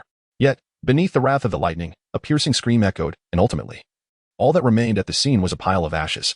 The gourd that Lin Daoist cast away is named the Three Strikes Thunder Gourd, a superior magical artifact. Its purpose lies in its ability to gather elemental lightning, subsequently forming 3 bolts of lightning within the gourd. Once these 3 bolts are unleashed, it necessitates Lin Daoist to collect them once more. However, in a typical environment, the presence of lightning elements is scarce, necessitating the wait for a thunderstorm to collect anew. Thus, after each utilization, a considerable interval of 6 months to a year must elapse before it can be employed again. After Lin Daoist dealt with the black zombie, he hurried into the village's ancestral hall, hoping to find any surviving souls. However, he was met only with a heap of severed limbs. Not a single breath of life was present. To uncover the truth, Lin Daoist informed his master and then set off alone to search the village for answers. Ultimately, he discovered a diary left behind by the young man in a small dilapidated hut at the edge of the village. Though the diary was fragmented, Lin Daoist managed to piece together the entire narrative. The young man had once enjoyed a blissful family life, with his father serving as the village's schoolmaster. However, the village head's son, a notorious ruffian with no academic prowess, took a liking to his sister. The young man's parents disapproved of the union. Yet the village head's son defiled the young man's sister. The young man's parents caught them in the act, but the village head, in collusion with others, murdered the young man's parents and sold his sister to distant lands. At that moment, the young man was hiding nearby and witnessed the horrific scene. In order to survive, he fled the village. By chance, he discovered a tome in a nearby cave containing 3 unique techniques. The first was known as the transformation technique, which allowed 2 individuals to exchange their appearances using the essence of corpses. The second was called the corpse infestation technique, enabling a powerful zombie to infect countless corpses in a short time at the cost of its own strength. The final technique, the soul integration method, permitted a living soul to merge with a zombie's body, granting the zombie no further opportunity for advancement while allowing the human to achieve a form of prolonged existence through the zombie's vessel. Within that cave, he also encountered a copper-armored corpse poised for ascension. It was with the aid of this zombie that he forged an army of the undead. Although the creature's power had regressed to that of the earlier black zombie, for some time, he remained hidden in the cave, honing his skills. And once he attained a certain level of strength, he employed the transformation technique to usurp the identity of an orphan in the village. Disguised as the orphan, he stealthily integrated into the village, utilizing its resources to begin the creation of his zombie army. Had it not been for his misfortune in encountering Lin Daoist and his master during their travels, he could have solidified his power and exacted revenge. Fortunately, he did eventually achieve retribution. According to the diary, those who had left the village were likely eliminated by him outside the village. If he had not become overly aggressive and attempted to kill Lin Daoist, he might not have met his downfall. Upon grasping the truth of the situation, Lin Daoist rummaged through the room for the young man's tome. Soon, he found the manual in a box at the corner of the room. While the 3 secret techniques contained within held little value for Lin Daoist, the slim volume was not cumbersome, and he stored it in his spatial storage alongside other texts he had copied from Maoshan. Having uncovered the truth, Lin Daoist exited the room, observing that the tranquil village, though devoid of zombies, remained shrouded in the lingering essence of death. He hurried back to the ancestral hall to inform his master of his findings and inquired, "Master, the zombies have been eradicated, yet why does the entire village remain enveloped in this corpse aura? Could it be that the cave on the nearby mountain is the source of the problem?" Master Lin Chuan, upon hearing this question, rubbed his forehead in mild frustration and replied, "While you were busy cultivating on the mountain, your studies focused solely on formations and weapon crafting, leaving you oblivious to the current situation. This village is rife with the souls of the tragically deceased, compounded by the remains of zombies scattered everywhere. Naturally, the heavens are displeased, which is why the essence of death lingers. Nonetheless, the cave you mentioned does require further exploration." After listening to his master's words, Lin Daoist inquired, "Master, how can we dissipate this corpse energy? Once we explore the cave, I shall perform a ritual here to liberate the souls of those who met with untimely deaths."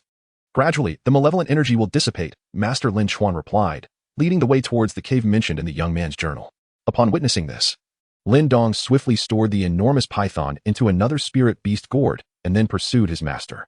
According to the records in the young man's diary, the two soon stumbled upon an exceedingly concealed cave nestled within the nearby mountains and forests. Before entering the cave, Lin Dong sensed a chilling aura emanating from within, surging forth into the open. However, upon glancing at his formidable master beside him, the trepidation that once gripped his heart dissipated in an instant.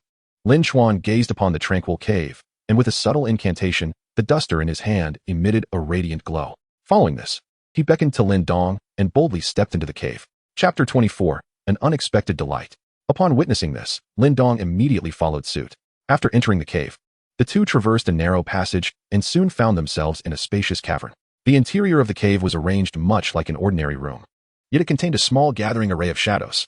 However, due to the absence of the precious tomes, the bronze-armored corpses, and other invaluable materials, all of which had been taken by the young man, the entire cave now appeared strangely vacant. After a brief search, Lin Dong discovered that the cave contained nothing of significance, prompting him to consider dismantling the gathering formation within. However, before he could take action, his master, Lin Chuan, halted before a wall, scrutinizing it intently. As Lin Dong proceeded to dismantle the minor formation on the ground, his master suddenly raised his whisk and struck the wall with great force. Bang! The sound of the impact reverberated through the confined space of the cave. Almost immediately, cracks began to appear on the wall before his master, expanding rapidly until the entire wall collapsed. With a thunderous roar, a new space emerged behind the fallen wall. Yet, the collapse stirred a cloud of dust, enveloping both the newly revealed area and the cave where Lin Dong and his master stood in a thick haze. As Lin Dong was about to take action to dispel the dust, he observed his master gracefully flicking the dust whisk in his hand, causing the dust within the cave to swirl and exit into the open air. Soon, tranquility was restored within the cavern, and the newly revealed space was fully unveiled. Peering inside, Lin Dong initially harbored hopes of discovering hidden treasures. However, to his dismay, he found nothing but a solitary skeleton. Fearing that the area surrounding the bones might conceal some treacherous trap, Lin Dong gathered a handful of small stones and hurled them around the skeleton. After his vigorous tossing, the ground was littered with debris, yet he still uncovered no signs of any traps. Lin Dong's master observed his actions and felt no sense of wrongdoing. Instead, he unconsciously nodded, seemingly quite pleased. After Lin Dong ceased his actions, his master gently waved the whisk towards the interior before stepping inside. Lin Dong initially intended to follow, but his master waved the whisk, inadvertently pushing him back out. With no other choice, he could only wait silently in the outer space. However, it was not long before his master emerged safely from within, holding a piece of ethereal blue mineral in his hand. Although Lin Dong did not personally touch the ore, he could still sense that the chilling aura permeating the cave was predominantly emanating from that very stone. Upon seeing Lin Dong, his master, Lin Chuan, directly tossed the mineral into his hands. Once Lin Dong had received the stone, his master remarked, "This ore is a high-quality Huang-grade Hanyu stone, perfectly suited for you to take back and refine into a magical artifact." As Lin Dong first encountered the ore, he felt a chilling aura emanating from it. Upon hearing his master's words, he promptly stored the cold stone into his storage gourd. However, he secretly transferred it into a more secure storage space. After this unexpected delight, the two swiftly departed from the cavern and returned to the mountain village. Time gradually progressed to noon, the moment when the sun's energy was at its peak. Lin Chuan, his master, conducted a ritual within the village, simultaneously performing a rite to liberate the souls of the tragically deceased. Once the ceremony was completed, the two directly left the village. Although remnants of the villagers' possessions lingered, the mundane gold and silver held little allure for the two practitioners, as such riches were easily attainable. Thus, they found no reason to linger. However, as they ventured a short distance, they noticed that the once bright sky had abruptly darkened, gathering ominous clouds that crackled with countless bolts of lightning. After a brief moment of brewing, the thunderbolts descended upon the village, igniting it in a fierce blaze. Taking advantage of the moment, Lin Dong produced his 3 strikes thunder gourd, extracting radium from the air to conjure another bolt of lightning. The flames engulfing the mountain village grew increasingly fierce, and soon, Lin Dong and his apprentice, situated not far from the village, felt the intense wave of heat. However, as the fire spread from the village to the nearby forest, the clouds above shifted once more. A torrential downpour soon enveloped the entire area of the village. Yet this deluge bore a remarkable precision. Lin Dong and his master, Lin Chuan, were not far from the mountain village, yet they remained untouched by any tempest. Once the flames were completely extinguished, the village lay in ruins, but the lingering stench of death had dissipated. Witnessing this scene, Lin Dong finally grasped the formidable power of nature. As they made their way from the village, his master suddenly remarked, "When you depart from Maoshan on your own in the future, you must exercise caution around others and never allow sympathy to cloud your judgment. Often, humans can be far more terrifying than the demons themselves." Just as in this instance, had I not been watching over you, you might have been harmed. Should there be another such occasion, it could very well cost you your life. Upon hearing his master's words, Lin Dong recalled the events of the evening. Had it not been for his surging compassion, he would not have granted that youth the opportunity he seized. Thus, in response to his master's admonition, Lin Dong resolutely nodded in agreement. After departing from the mountain village, he stumbled upon a carriage for sale in a quaint little town. Approaching it, he observed that although the carriage bore an air of antiquity, its interior and materials were of remarkable quality. It was evidently a carriage belonging to a wealthy family, one that would typically not grace an ordinary town. Even though the thought of purchasing it crossed Lin Dong's mind, he prudently inquired about its origins. He soon learned that the carriage had not been stolen, but rather discovered in the wilderness. However, the asking price was exorbitant, and despite its presence in the town, it had remained unsold. The seller, fearing encounters with robbers while transporting the carriage, had recently begun to lower the price repeatedly. After a brief reevaluation, Lin Dong discovered that the owner of the carriage had indeed perished. Consequently, he sought out the current proprietor of the carriage and acquired it at a reasonable price. Although Lin Dong did not possess a horse to pull his cart, he had a formidable bull whose size surpassed that of a horse. After making some modifications to the cart, it transformed into a bullock cart. With this new vehicle, Lin Dong and his companion found their journey significantly more convenient. Even in areas where a horse-drawn cart could not pass, Lin Dong could simply stow the cart within his storage gourd. Days swiftly passed, and over a month had elapsed since they departed from Maoshan. However, Lin Dong's master showed no intention of returning to Maoshan. One evening, as twilight deepened, the two found themselves delayed on the road and failed to reach the nearby town as scheduled. Fortunately, Lin Dong's cultivation bestowed upon him extraordinary eyesight, enabling him to spot a dilapidated temple nearby as they ascended a height. Chapter 25. The mysterious temple. At night, Lin Dong deftly guided the great blue bull towards the crumbling temple. Once the bullock cart came to a halt, Lin Dong was the first to lift the curtain of the cart. Peering through the broken window of the temple, he was astonished to discover flickering flames within. Outside the temple, several horses were tethered, clearly indicating that two groups of individuals occupied the premises. These two factions either possessed remarkable strength or were of considerable wealth. In such a desolate wilderness, encountering a dilapidated temple was already peculiar, but the presence of so many people within heightened Lin Dong's sense of foreboding. It seemed improbable that the night would pass without incident. Thus, after disembarking, Lin Dong stowed both the cart and the bull into their respective gourd. Pushing open the temple doors, Lin Dong indeed found two groups of people within. They were divided by the temple's center, which housed a severely damaged statue of a deity. On one side sat 6 burly men, their faces marked with brutishness and their eyes gleaming with greed and savagery. Among them lay several worn-out sabers, and the leader of the group was polishing a revolver in his hand. Despite their tattered attire, they exuded an aura of menace and lawlessness, likely indicating their affiliation with the banditry of the Green Woods. On the opposite side, there were 7 individuals, their composition more intricate, including 2 women, one of whom was evidently a servant. This group stood tall and dignified, their weary appearances failing to conceal their inherent valiance. Their gazes were resolute and sharp, unmistakably marking them as martial artists traversing the rivers and lakes of the world.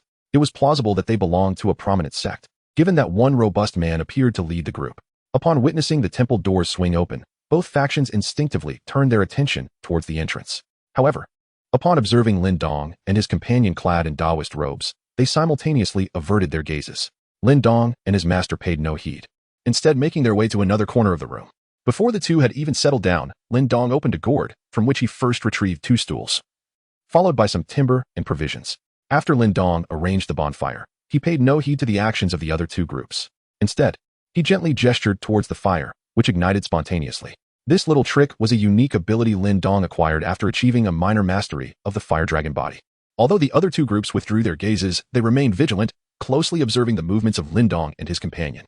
Upon witnessing Lin Dong extract an abundance of items from a small gourd and witnessing the wood combust without any apparent source of ignition, their initial dismissiveness evaporated, replaced by a newfound respect for their capabilities. During the first half of the night, the dilapidated temple was tranquil, leading Lin Dong to believe he had entered a mere facade. However, shortly after midnight, a cacophony erupted outside the temple. The individuals within the temple, alerted by the noise, opened their eyes and sat up. Moments later, the temple door was thrust open, and 5 disheveled yet beautiful maidens rushed in from outside. Upon entering, the maidens uttered not a word, their expressions marked by fear as they gazed anxiously toward the outside. One warrior, armed with a blade, cautiously approached the threshold of the dilapidated temple to peer outside. After a few glances, he turned back to the others, shaking his head and declaring, "There's nothing out there." Despite his words, his tone was laden with caution. At that moment, 2 bandits wielding broken knives, with lascivious intentions, attempted to draw closer to the 5 maidens. Suddenly, The bandit leader produced a revolver from his coat and, with a swift and decisive motion, fired a shot into the leg of one of the maidens. The bullet passed cleanly through her body and struck the ground, yet the maiden remained unscathed. Witnessing this, the two bandits, who had not yet approached, recoiled in shock, exclaiming, "It's a ghost." Upon hearing this, the other two groups within the temple huddled together. The 7 warriors instinctively shielded 2 of the maidens in their midst and cleverly moved closer to Lin Dong and his companion. Meanwhile, the remaining 6 bandits hastily prepared to flee the temple. However, as they neared the entrance, the 5 maidens, who had appeared so pitiful moments before, suddenly rose to their feet and let out a piercing scream. In an instant, the maidens transformed from their sorrowful demeanor into blood-soaked apparitions. When Lin Dong entered the dilapidated temple, accompanied by 5 maidens, he had already discreetly employed the spirit eye technique. Thus, he was well aware that the strength of the 5 female specters was rather feeble, 4 of them were merely vengeful spirits in their nascent stage, while the weakest among them possessed the frailty of a wandering soul. According to the records of Maoshan, the hierarchy of supernatural entities in this world, ranked from lowest to highest, comprises wandering souls, vengeful spirits, malevolent spirits, fierce ghosts, evil spirits, ghost generals, and ghost kings. This classification mirrors that of zombies, corresponding to the ranks of human cultivators, mortals, Taoist apprentices, Taoist priests, earthly masters, heavenly masters, and immortals. Upon revealing their ghostly forms, the 5 maidens immediately divided into 3 factions. 2 of them pursued the 6 bandits outside the temple, while the other 2 lunged towards the 7 martial artists. The final one, the weakest of the lot, astonishingly charged directly at Lin Dong. Lin Dong removed a wooden bracelet from his wrist, and in an instant, it transformed into a wooden whip.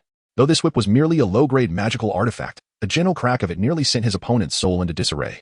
Meanwhile, 7 martial artists engaged in a fierce battle with the 2 vengeful spirits, their robust vitality enabling them to hold their ground. However, expertise matters, and against the formless specters, they ultimately found themselves at a disadvantage. Upon witnessing the dire plight of their sister, the 2 vengeful spirits swiftly abandoned their adversaries, dissipating into wisps of blue smoke as they fled. Shortly thereafter, the anguished cries of the 6 bandits who had previously escaped echoed from outside the dilapidated temple. The speed at which the screams arrived was matched only by their abrupt cessation. Lin Dong gazed out through the shattered window of the dilapidated temple, and at first glance, he noticed that the horses which had previously roamed near the forsaken shrine had vanished without a trace. Moreover, although the ground nearby was stained with blood, the bodies of the 6 bandits were nowhere to be found. As Lin Dong gazed outside, the female ghost, nearly driven to the brink of insanity by his assault, was suddenly yanked towards the dilapidated temple's entrance by an unseen force. A languid yawn echoed from the shadows of the crumbling sanctuary. Just as the ghost was on the verge of escape, a wisp of white silk ensnared her once more. Lin Dong's master, Lin Chuan, rose from the corner, stretching languidly. The female ghost, who had almost fled, transformed into a gleaming orb, now cradled in his hand. Subsequently, Master Lin Chuan tossed the orb into the air, and with a gentle flick of his dust brush, the memories of the female ghost projected into the atmosphere. Chapter 26, Enchantment of the Magical Artifact. Lin Dong and the martial artist present gleaned from the memories of the female ghost that a spirit tiger resided in the nearby mountains. This female ghost, along with the 4 others that had previously fled, were all specters of that spirit tiger. In addition to these 5 female ghosts, the tiger spirit had numerous other apparitions serving it. However, due to its indolent nature, most of its specters were left in the cave to attend to its whims. Ironically, it was this very laziness that allowed it to survive for several years in an era where Taoists were fervently amassing virtue. Yet, today, fortune had turned against it, as Lin Dong and his companion encountered it. Should its strength not exceed the late Earthmaster stage, its demise was undoubtedly imminent. Fortunately, the memories of the female ghost contained the precise location of the spirit tiger. After Lin Dong and his master reviewed the memories, they prepared to eliminate the indolent tiger spirit at dawn. The 7 martial artists nearby, upon witnessing the female ghost's recollections, were not only struck by the presence of a formidable tiger spirit but also by the countless wandering souls, numbering in the dozens or even hundreds. They could not help but feel a sense of relief for their survival. However, contemplating the tiger spirit's territory, which lay in close proximity, instilled a sense of dread within them. The only source of reassurance at that moment was the presence of 2 enigmatic true Taoists by their side. Yet, Lin Dong and his master were engrossed in discussions regarding the daytime ambush of the tiger spirit's lair, and the others dared not intrude, instead forming a cautious circle, vigilantly on guard. Before long, morning arrived, and the warm sunlight finally penetrated the cold, dilapidated temple. Lin Dong followed his master out of the dilapidated temple, preparing to confront the tiger spirit. Suddenly, a robust voice echoed from behind. "Esteemed Daoists, may we depart now?" Upon hearing the voice, Lin Dong turned around to find that it was indeed the robust man speaking. Although the man stood tall, a trace of fear lingered in his eyes. However, Lin Dong found this reaction quite understandable. After all, in a world plagued by demons and monsters, how many ordinary individuals could encounter such malevolent beings and still emerge unscathed? To the common folk, these creatures were mere legends. Witnessing them firsthand, it is likely that any ordinary person would be gripped by fear. Thus, when faced with their inquiries, Lin Dong promptly reassured them, "Do not worry. It is daytime now, and those little spirits will not dare to show themselves. You should leave at once." Upon hearing Lin Dong's confident reply, the sturdy man immediately clasped his fist and declared, "I shall forever remember the kindness you bestowed upon me last night, esteemed Daoist. Should you find yourself in Shandong, feel free to command me, and I, Gong Baosan, will do my utmost to assist you." Lin Dong waved his hand dismissively, signaling that there was no need for concern, yet deep within, he pondered, "Gong Baosan, that name sounds remarkably familiar." Lin Dong noticed that his master had already walked far away, so he paid no heed to what Gong Baosan and the others were saying and hurried to catch up. Based on the ghost's recollections, after several hours of travel, the two finally stumbled upon a vast cavern deep within the forest. Lin Chuan still intended for Lin Dong to take the initiative, allowing him to hone his skills. However, based on the memories of the female ghost, Lin Dong recalled that the tiger spirit within was likely much larger than an ordinary tiger. Even disregarding other factors, its physical prowess should be formidable. Thus, standing at the cave's entrance, Lin Dong refrained from recklessly charging in. After a moment of contemplation, he gathered a plethora of damp firewood nearby and heaped it at the cave's mouth. He then retrieved a gourd, from which he poured out an assortment of poisonous herbs and fungi he had collected over the years in the forest around Maoshan. After stowing the gourd away, he produced two more. One gourd was directed at the ground, where it unleashed a torrent of flames upon the toxic plants and mushrooms. As the flames ignited the damp wood, a pungent green smoke began to billow forth. Immediately after, he utilized the second gourd to emit a continuous, forceful wind that carried the noxious smoke directly into the cave. Subsequently, he released a cloth bag in front of the fierce wind, allowing it to tear a small opening through which the flour inside was swept into the cave. By the time the entire contents of the bag had been blown away, the cave's entrance was coated in a fine layer of flour. Observing this transformation, he aimed the fire-spouting gourd at the cave's entrance and unleashed a fireball. The fireball soared into the cave, quickly followed by a resounding explosion. Lin Dong initially believed that the tiger spirit within should have emerged by now, prompting him to swiftly stow away the two gourds. With one hand grasping his stone-shattering machine gun gourd and the other ready with the thunder gourd, he remained poised to unleash a bolt of lightning into the air. However, after waiting for an eternity, the cave remained eerily silent. Even the noxious mist that had enveloped the area began to show signs of dissipating. Yet, Lin Dong refrained from acting hastily. After temporarily securing the thunder gourd to his waist, he retrieved a new wind gourd. The previous wind gourd was merely a medium-grade artifact, capable of conjuring fierce winds that could unsteady an ordinary person. In contrast, the gourd he now held was of superior quality, capable of generating even stronger gales infused with razor-sharp wind blades. Once he unleashed the powerful gusts from the wind blade gourd into the cave, the toxic mists were swiftly blown away.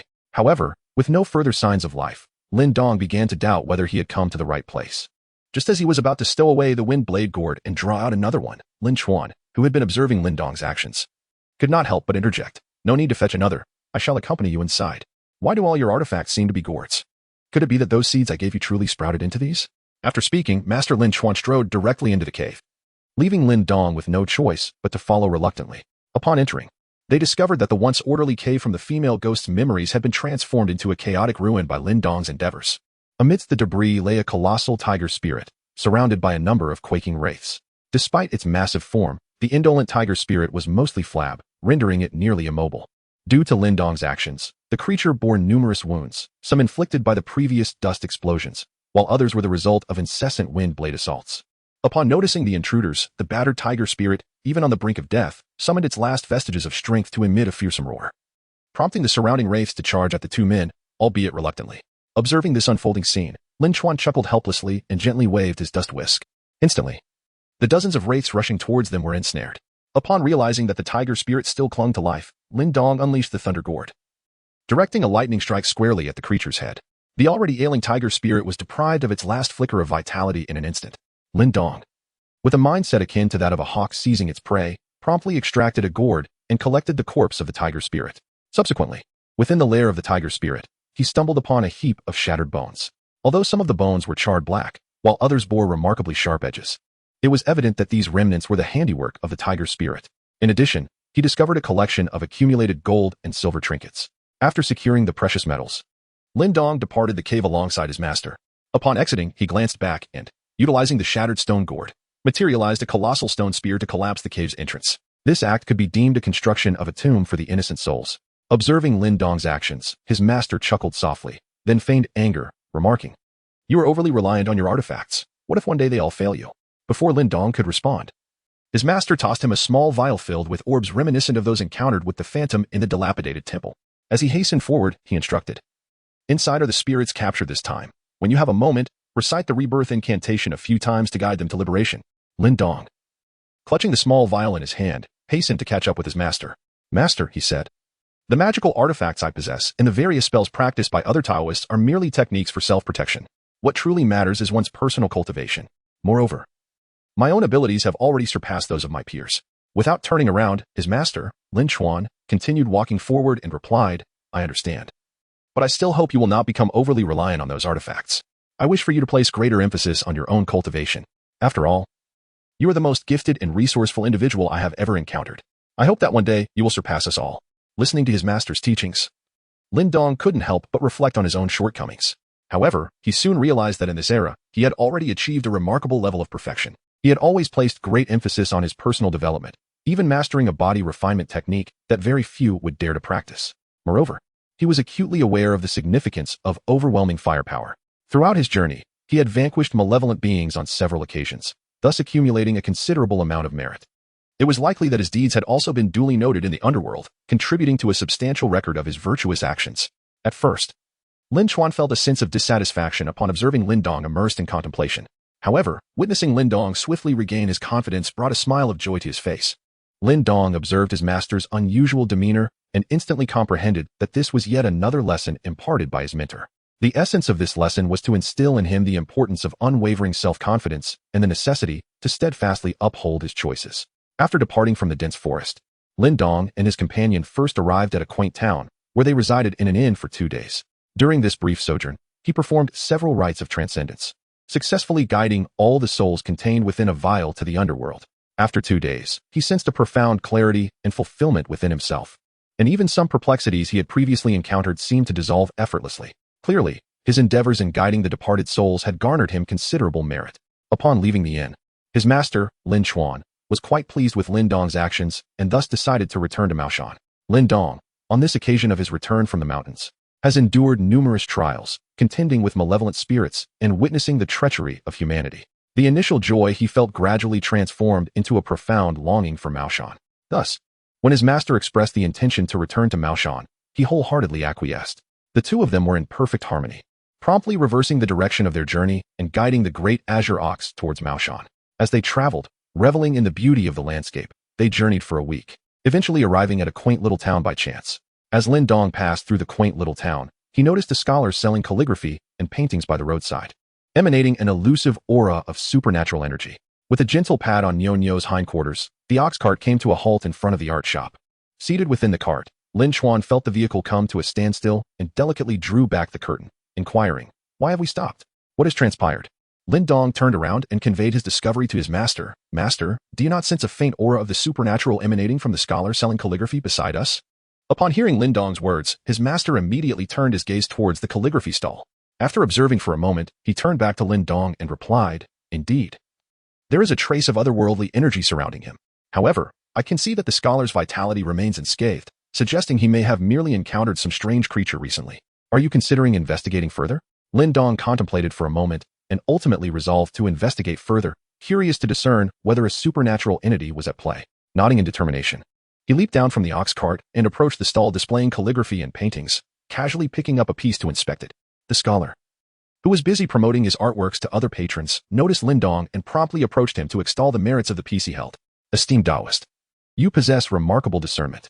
The bamboo forest painting you have chosen is a fine specimen from my modest stall. It took me several days of contemplation, collaborating with my wife, to create this masterpiece." Regrettably, whether in this life or his previous one, Lin Dong lacked any artistic sensibility, rendering him incapable of appreciating the true value of the artwork. Nonetheless, he feigned admiration, exclaiming, "Ah, no wonder. I felt an inexplicable sense of serene emptiness emanating from this painting." Upon hearing this, the scholar fervently continued to promote the bamboo forest painting in Lin Dong's grasp. After an extensive exchange, Lin Dong purchased the artwork for a sum vastly exceeding its market value, 5 silver yuan. During the transaction, he learned that the young man's name was Su Mu, and he managed to glean some insights into Su Mu's recent experiences. However, contrary to Lin Dong's expectations, Sumu had not encountered any peculiar beings in the wilderness during this time. In fact, he had not strayed from the confines of this small town. The faint aura of demonic energy surrounding him could either imply a brief encounter with some supernatural entity or suggest that the beings he encountered possessed such formidable power that they could suppress their own demonic presence to a negligible degree. Lin Daoist's motivation for acquiring the bamboo forest painting stemmed from the subtle traces of demonic energy it harbored. With the artwork in hand, he returned to the cart's compartment and shared all the information he had gathered with his master. His master examined the bamboo forest painting briefly before setting it aside, remarking, "You may wish to explore the bamboo grove depicted in this painting. If it is absent, the most likely explanation is." Chapter 28. Unassailable forces. Listening to his master's words, although unfinished, Lin Daoist could surmise the subsequent implications. Thus, after carefully stowing away the bamboo forest painting, he set off in his ox cart, departing from the small town towards the nearby bamboo grove. Fortunately, during his purchase of the painting, he had inquired about the location of this particular grove. However, upon reaching the vicinity of the bamboo thicket, he was astonished to find an absolute absence of any demonic aura within. In disbelief, Lin Daoist ventured into the heart of the bamboo grove, conducting a meticulous search. Ultimately, he emerged with nothing to show for his efforts. Left with no other alternative, he could only entertain the final possibility. It was highly plausible that the enigmatic creature encountered by Scholar Sumu was indeed his wife. Furthermore, she must possess formidable powers, enabling her demonic essence to remain undetected amidst their daily interactions. Lin Daoist conveyed his conjecture to his master, hoping for sage counsel. After all, based on the information currently at hand, it appeared that the wife of the Scholar Sumu, though a formidable spirit, posed no threat to others. Thus, Lin Daoist found himself in a quandary, pondering whether to expose Sumu's wife's deception and subdue her. Upon learning of Lin Daoist's predicament, his master reflected momentarily before speaking. In our Taoist tradition, we do not expect every disciple to be devoted to vanquishing demons and safeguarding the righteous path. We merely seek a steadfast heart. For several centuries, had it not been for the insufficient spiritual energy atop the mountain, leading us to collect virtuous deeds in exchange for shadowy positions, we would not be scouring for demons and monsters. What benefits could arise from such perilous pursuits? At this juncture, Master Lin Chuan paused, then continued, "Yet, it is not entirely without merit, after all. The forms of those spirits serve as excellent materials for alchemy and artifact crafting, and we at Maoshan have always had practitioners who specialize in nurturing ghosts and zombies. Nevertheless, even under these circumstances, many of our predecessors have forged alliances with demons and spirits. Indeed, even 20 years hence, when the Maoshan secret realm is sealed, some of the demon kin may still join us. This descent from the mountain is solely for your training, so pursue your path as you see fit. However, bear in mind that while we do not demand you uphold the righteous path, do not engage in indiscriminate slaughter or malevolent deeds. Otherwise, the weight of karmic retribution will inevitably lead you to your demise. Furthermore, you have yet to ascertain whether the demonic aura surrounding that scholar is indeed a result of his wife." Upon hearing his master's words, Lin Daoist experienced a profound shift in his perception of the Taoist figures he had encountered in various films and dramas throughout his past life. This reflection also brought to mind the widely circulated Taoist adage, "Believe and be believed. If not, depart and do not disturb my ascension." With the clarity bestowed upon him by his master, Lin Daoist regained the youthful vigor within him and returned to the small town atop his ox cart, eager to engage in further discourse with the young man. However, the scholar selling calligraphy and paintings, Sumu, had already concluded his business for the day. Lin Daoist, feeling helpless, approached a nearby merchant to inquire about the scholar Sumu. In the course of their conversation, he swiftly learned the whereabouts of Sumu's residence. The merchants revealed that Sumu was kind-hearted but had once been infatuated with calligraphy and painting, a passion that led to his family's downfall. However, he eventually married a beautiful girl from a distant land, who even purchased a small estate on the outskirts of the town. The couple settled in the town, appearing to share a harmonious and affectionate relationship. Although they had no children, their home was still filled with happiness and contentment. Upon discovering the residence of the scholar Sumu, Lin Daoist did not rush over, but instead found an inn in the town to rest for the night. The following day, he spotted Sumu selling his calligraphy and paintings at the market once more. He could still sense a faint aura of otherworldliness surrounding him. However, Lin Daoist chose not to disturb him and proceeded to Sumu's home alone. On the outskirts of the town, he successfully located the young man's dwelling in a tranquil area. Observing the smoke rising from the chimney, he deduced that Sumu's wife must be at home. Yet he refrained from entering recklessly. Instead, he began to retrieve his talismans and set up a formation outside the house. Once the formation was complete, a radiant, multicolored light enveloped the entire estate. Lin Daoist then invoked his spiritual sight and stood guard at the entrance with his weapon in hand. Before long, a surge of malevolent energy erupted from the formation, only to be drawn back moments later. Soon after, the door swung open from within, revealing a young and enchanting woman, who appeared somewhat regretful as she spoke. "Esteemed Daoist, have you come to subdue the demons?" Lin Daoist, utilizing his spiritual vision, gazed upon the woman and discerned that although her form was enveloped in an aura of malevolence, there was a conspicuous absence of karmic burdens and sanguine energy. Instead, he detected wisps of spiritual essence and merits. It was evident that this female demon had not engaged in any malevolent deeds and had, in fact, performed numerous acts of kindness. More significantly, his spiritual vision failed to unveil the true extent of her power, indicating that her strength undoubtedly surpassed his own. Observing that the woman remained passive, Lin Dong felt an immense relief and seized the opportunity to speak. I perceive, dear lady, that though you belong to the demon clan, you are indeed a person of virtue. Thus, I shall refrain from meddling in your affairs. Upon concluding his words, Lin Dong effortlessly summoned the 5 gourds. Initially intended for arranging a formation, back into his grasp. Lin Dong initially intended to leave immediately after collecting the gourds. But just as he tucked the 5 gourds into his embrace, he was startled by the shouts of the painter student behind him. Daoist, Daoist, my wife is a good demon. Spare her. Upon hearing the voice, Lin Dong turned to look back, only to find that the scholar, Su Mu, had lost the refined demeanor he had exhibited at the market. His clothes were now stained with mud, a clear indication that he had fallen while hastily returning. Seizing the moment of Lin Dong's astonishment, Su Mu lunged forward and leaped onto Lin Dong. Had it not been for Lin Dong's rigorous physical training, which had elevated his body beyond that of a mere mortal, he might have been knocked to the ground. After landing on him, Su Mu tightly ensnared Lin Dong with both his hands and feet. Then, the young man shouted into Lin Dong's ear, Wife, I have him trapped. You must flee quickly. Upon hearing Su Mu's words, his wife, standing in the courtyard with tears streaming down her face, smiled and replied, Do not worry, my dear. The Taoist has no intention of harming me. If it weren't for you, he would have already departed. Feeling quite embarrassed by his wife's comment, Su Mu turned his head to the side and was met with Lin Dong's expression of helplessness. Lin Dong gazed at the awkward Su Mu and inquired, Might you consider dismounting from my person? Chapter 29, An Unexpected Recompense. Su Mu, already enveloped in embarrassment, felt an even greater flush as she leapt from Lin Dong's side.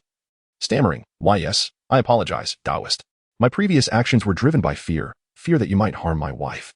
Lin Dong paid no heed to Su Mu's offense, nor did he dare to take it to heart. Instead, he inquired, From your previous words, it seems you were already aware that your wife is a demon. I wish to know when you discovered this, and why you chose not to reveal it. Upon hearing Lin Dong's question, Su Mu's wife immediately turned her gaze toward the youth. Under their scrutiny, Su Mu, with a hint of reminiscence, recounted, A few years ago, I was infatuated with calligraphy and painting, and fell into a trap that led to my family's ruin. Ultimately, though I gained some insight, it was already too late. I am self-aware, given my pitiful state at that time. How could I possibly deserve a wife as beautiful as a celestial being?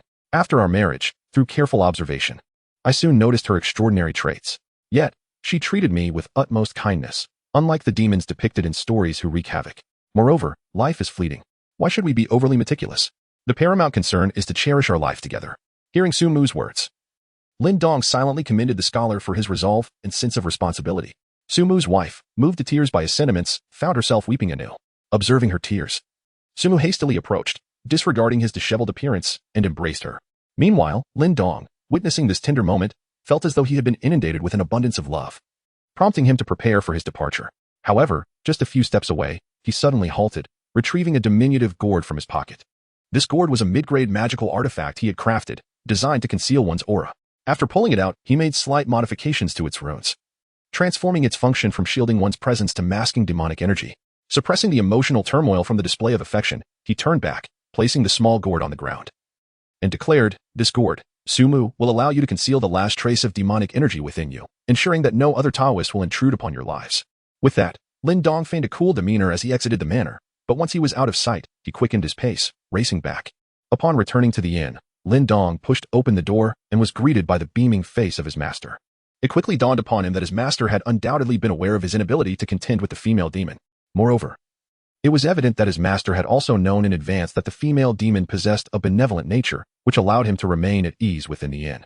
Thus, upon seeing his master's cheerful expression, Lin Dong, filled with indignation, exclaimed, Master, you must have known all along, haven't you?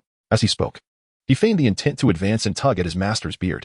Observing Lin Dong's actions, his master, Lin Chuan, promptly raised his hands in gesture of defense, stating, Isn't this merely a means to train you? Besides, that female demon is merely at the initial stage of her cultivation. She has already sensed my presence. And even if a conflict were to arise, she would not resort to lethal measures against you. Furthermore, with your plethora of magical artifacts, should you find yourself unable to prevail, escaping would certainly be within your capabilities. Moreover, this time, not only will you incur no losses, but you may also encounter unexpected gains. Lin Dong, upon hearing his master's words, opened his arms wide and questioned, What unexpected gain? Do you see anything I possess? His master, observing the emptiness of Lin Dong's hands, chuckled softly and cryptically replied, I never specified today. Perhaps you shall see tomorrow. Lin Dong had initially intended to flee today, but after hearing his master's words, he decided to stay for an additional night. The following morning, while still enveloped in slumber, he was abruptly awakened by a series of knocks at the door. Assuming it was merely a figment of his imagination, he did not respond. However, the persistent knocking continued, accompanied by a familiar voice calling out. With great effort, he shook off the remnants of sleep, groggily threw off his covers, and managed to rise from his bed. Upon opening the door, he discovered that it was Su Mu, the calligrapher he had encountered in the past couple of days. Seeing Lin Dong, Su Mu immediately greeted him with warmth, saying, Daoist, my wife has asked me to bring you this. With that, he placed a piece of mineral into Lin Dong's hand. As Lin Dong grasped the ore, he immediately sensed its searing warmth. Su Mujian, having handed the ore to Lin Dong, continued, My wife says this stone is called Fire Spirit Copper, a rare yellow-gray gem. After speaking, Su Mu departed without delay. Lin Dong observed the scroll in his hands. Surmising that Su Mu was preoccupied with setting up his stall, Lin Dong never anticipated that this unexpected delight would manifest in such a manner, and moreover, with considerable value. As Lin Dong was examining the ore in his room, his master suddenly pushed open the door. Glancing at the mineral in Lin Dong's hand, he remarked, So, what do you think? I did not deceive you, did I? Lin Dong, holding the ore, curiously inquired of his master, Master, could this be related to you? How else would you know in advance? His master, Lin Chuan, reached out and gently tapped Lin Dong's forehead, saying, Although that female demon cannot defeat me, she certainly would not easily relinquish such a treasure. Thus, it is entirely due to your good intentions that you have been rewarded.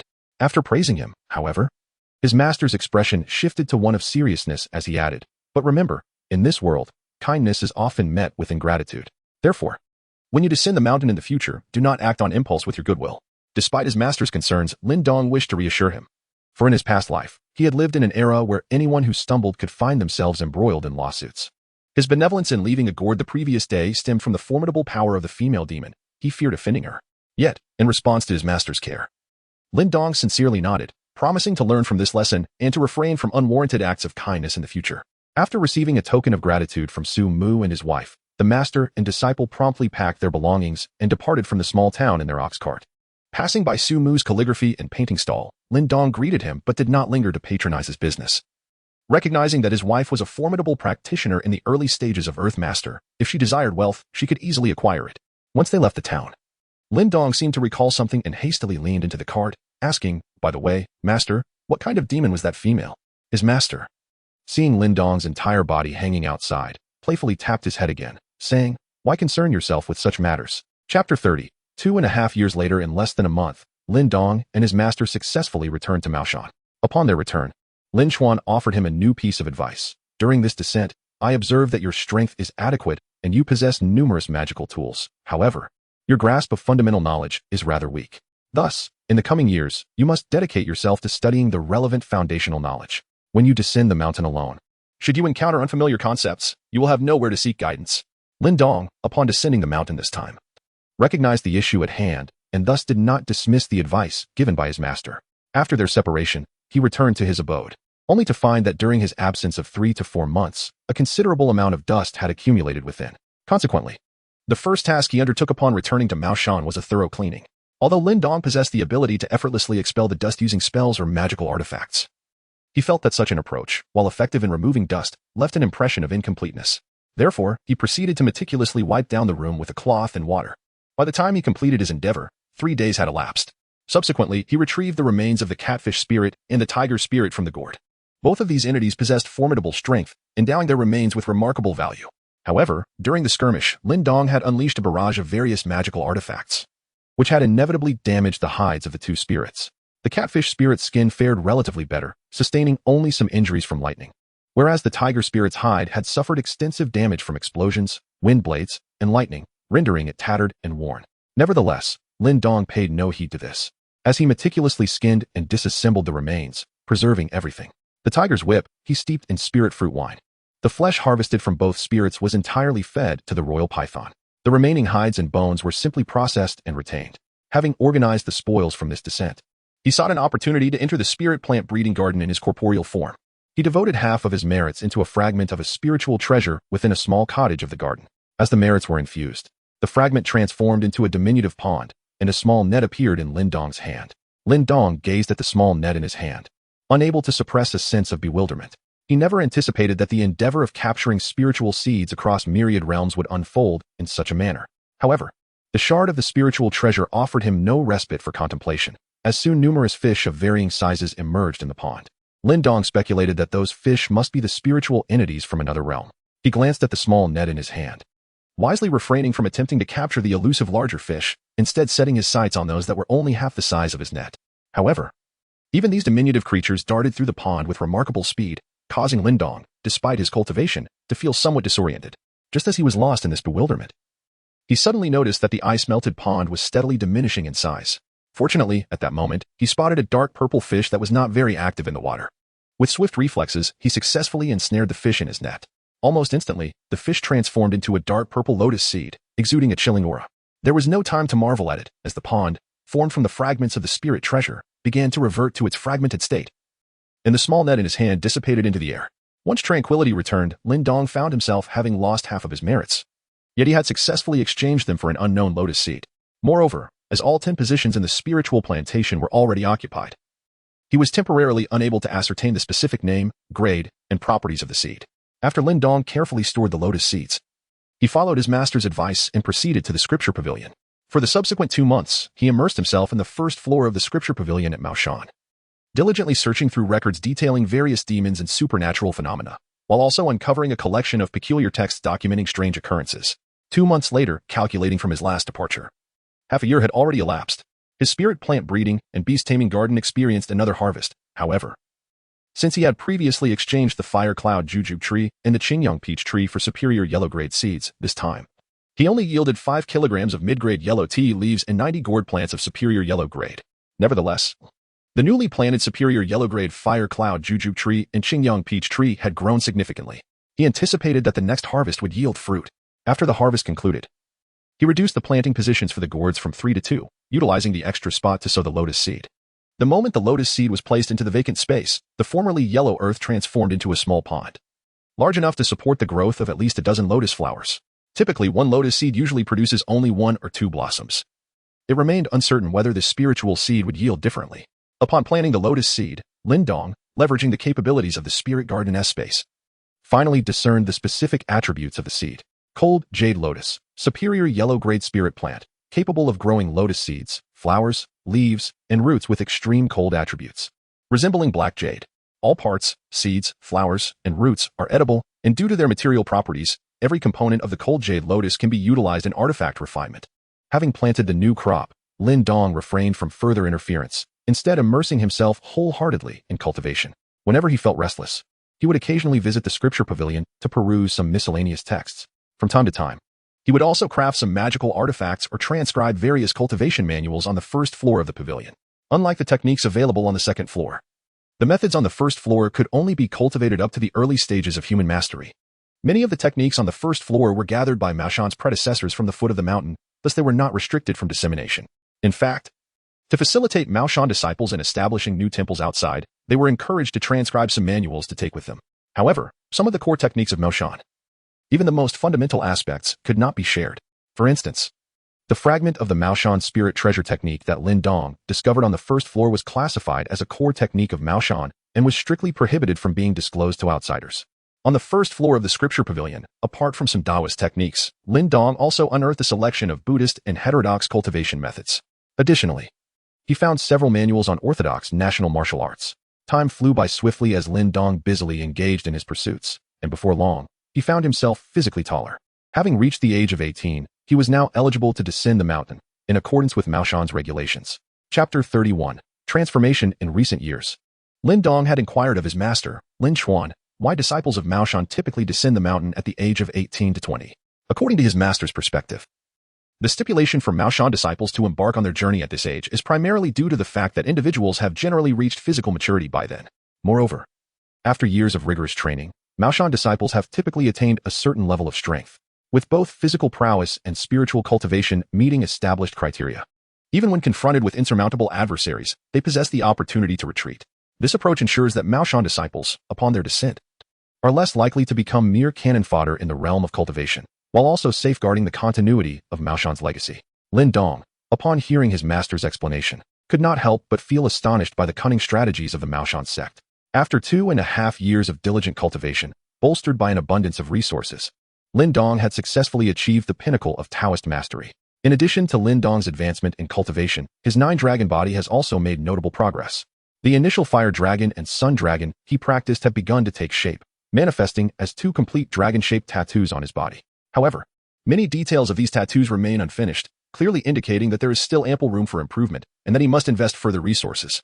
Simultaneously, with the recent acquisition of the cold jade lotus, a spiritual plant, Lin Dong has introduced the water dragon and shadow dragon into his 9-dragon body. Yet, due to the short duration of this endeavor, the outlines of these 2 dragons are only partially complete. Nevertheless, cultivating 4 dragons has significantly enhanced his physical prowess, far surpassing that of an ordinary human.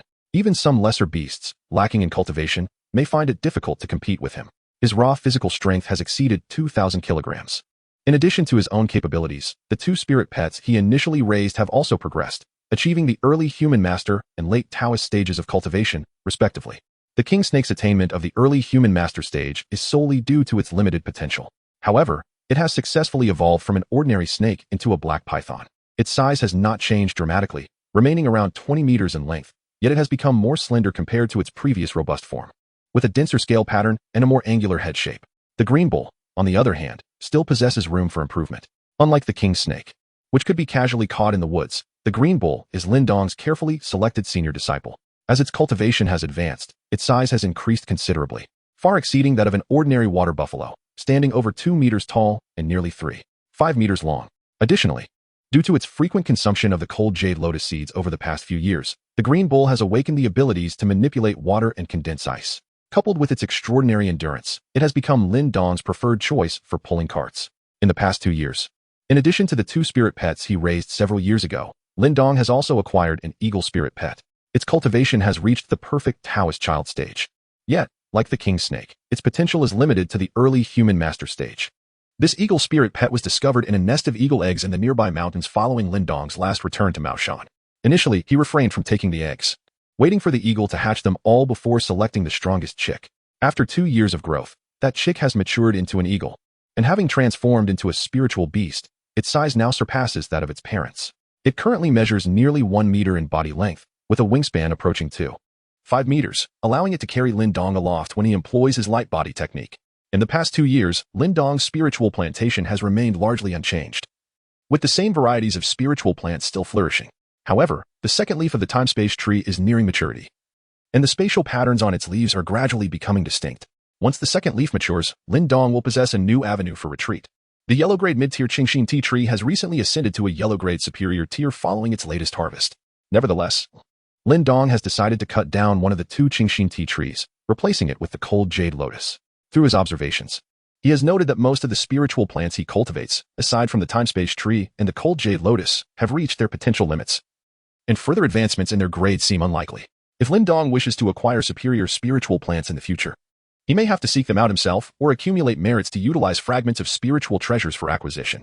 Over the past 2 years, Lin Dong has experienced 5 bountiful harvests, yielding a wealth of spiritual fruits and materials for refining.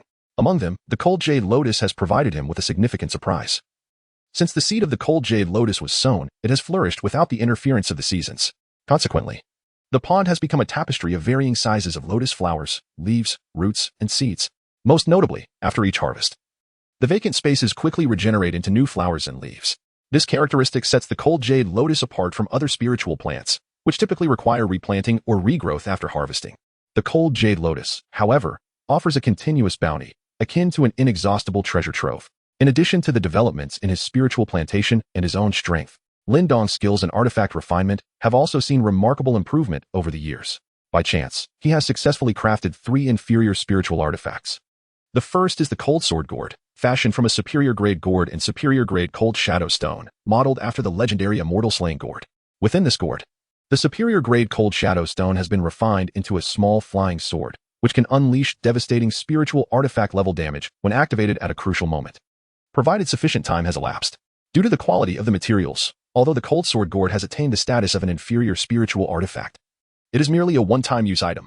The second artifact is the 9-yang sword box, created using 2 cores from mid-tier yellow-grade Qingyang peach trees, combined with fire spirit copper. This box contains 9 exceptional flying swords of artifact-grade quality and itself serves as an artifact of the highest caliber. Additionally, the box can unfold into an array known as the 9-yang sword formation. When the 9 peachwood swords are assembled with the sword box, they can establish the formation, elevating the artifact to the level of an inferior spiritual artifact. The final creation is the cold lotus shield, an inferior spiritual artifact crafted from numerous flowers and leaves of the cold jade lotus. This shield forms a protective barrier around the user, resembling a cocoon of lotus petals.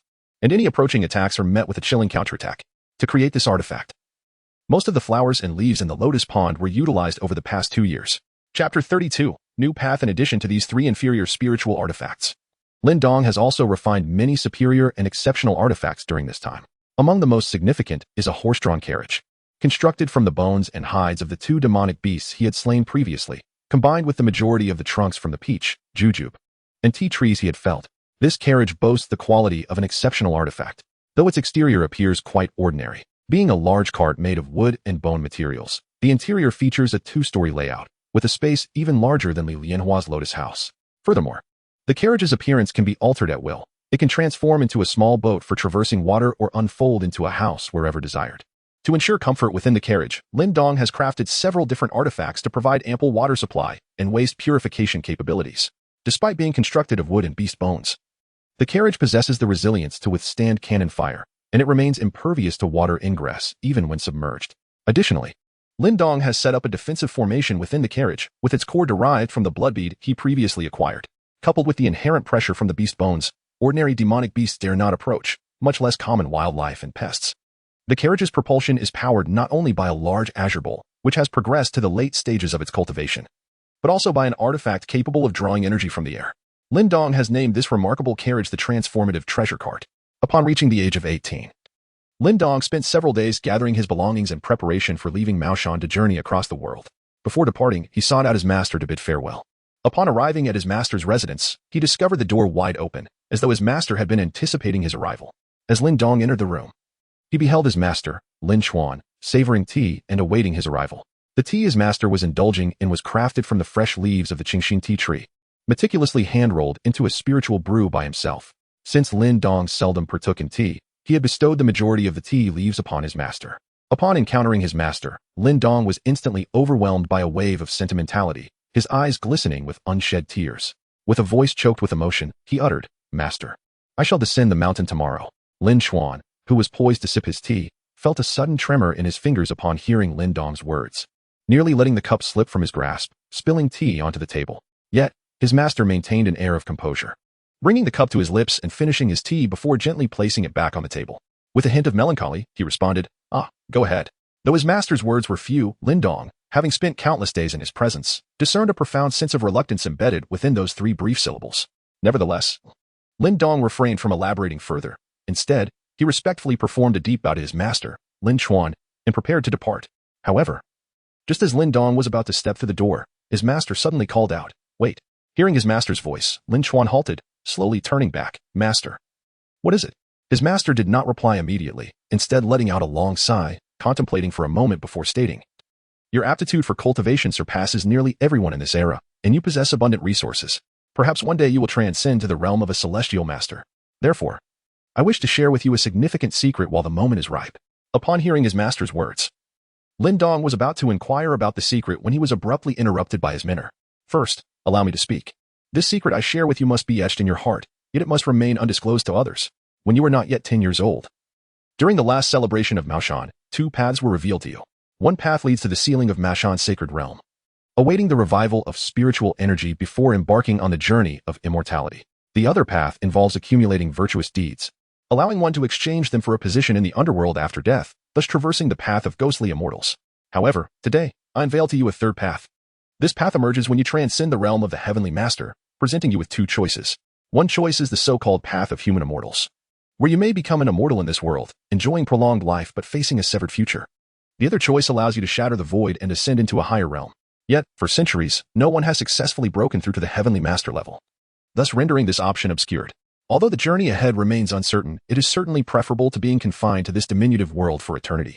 I reveal this to you now, so that you may not miss your opportunity when the time comes. Upon hearing his master's words, Lin Daoist found that his initial questions had dissipated, yet new inquiries emerged incessantly, leaving him at a loss as to where to begin. Observing Lin Dong's bewildered expression, his master remained unperturbed, quietly lifting the fragrant tea in his hand. Lin Dong organized the chaotic thoughts swirling in his mind and then inquired, "Master, you mentioned a higher realm. How is the world classified into different levels? Furthermore, to which level does our world belong?" Upon hearing Lin Dong's question, Lin Chuan realized that he had already accepted the previous information, so he set down his teacup and replied once more, "According to our Taoist traditions, the hierarchy of the world can be divided from the lowest to the highest into the minor world, the small thousand worlds, the medium thousand worlds, the great thousand worlds, and the supreme world. Our world, indeed, is classified as the lowest minor world. Remember, even among worlds of the same level, there exists a distinction of superiority and inferiority, and the potential for power may vary dramatically." Upon hearing his master's words, Lin Dong did not feel fear. Rather, it ignited within him a fervent spirit of perseverance. Observing Lin Dong's demeanor, his master smiled slightly, nodding in evident satisfaction. Suddenly, his master rose and retrieved a letter from a nearby box. "By the way, after you descend the mountain, you might first pay a visit to your senior brother and deliver this letter to him," he said, handing the letter to Lin Dong. Without waiting for a response, he promptly ushered Lin Dong out. Lin Dong held the letter in his hand, still in a state of bewilderment, when he found himself standing outside his master's room. The door closed with a suddenness that nearly struck him in the face. Lin Dong gazed at the closed door, resigned to return to his modest abode, where most of his belongings had already been packed away. Today, he intended to thoroughly clean the entire house, preparing it for the next occupant. At the break of dawn the following day, Lin Dong released his majestic eagle spirit and soared down from Mount Mao. Upon reaching the main road, he fed his eagle a spirit fruit before securing it back into the beast breeding garden. He then summoned the formidable azure bull and retrieved a model of a carriage from his storage space. Casting the model into the vacant space ahead, it transformed into a magnificent, tangible carriage. Chapter 33, Encountering the White Corpse. This carriage was his crafted shape-changing treasure carriage. After harnessing the azure bull to the front, Lin Dong instructed it on the direction of their journey and stepped inside the carriage. As more than 2 years elapsed, the world had grown increasingly harsh, and the plight of the people had deepened. The path ahead of Lin Dong had already transformed into a national road. However, along the sides, remnants of human bones could occasionally be glimpsed. Additionally, warlords and bandits proliferated along the way, accompanied by numerous refugees aimlessly wandering without a destination.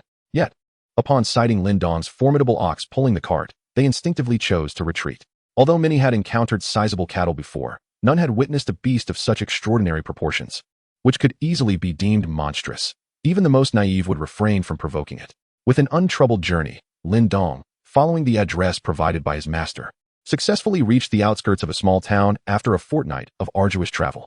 However, upon his arrival, it was already the dead of night, prompting him to refrain from entering the town. Nearby, he discovered a dilapidated, abandoned house. While the state of the house itself was inconsequential, he employed his spiritual vision technique and detected a wisp of corpse energy emanating from within. This energy, though not particularly potent, suggested the presence of a mere white zombie at the level of a fully realized Taoist apprentice. Zombies, being entities born of accumulated grievances and misfortune, are neither aging nor dying, existing beyond the realms of heaven, earth, and humanity, akin to a walking repository of merit. Eliminating one guarantees 100% acquisition of virtue, which would even be recorded as a commendable deed in the underworld. Unlike other creatures, which may possess both good and ill, mistakenly slaying one could instead incur karmic retribution. Thus, upon detecting the zombie's corpse energy, Lin Dong's initial reaction was one of elation, quickly followed by a surge of confusion. According to the address given by his master, his elder brother, Lin Jiao, known as the legendary Jiao Shu, was purported to reside in the nearby town. Logically, such a feeble zombie should have been dealt with long ago. Realizing this crucial fact, Lin Dong heightened his vigilance, promptly returning to the confines of his cart.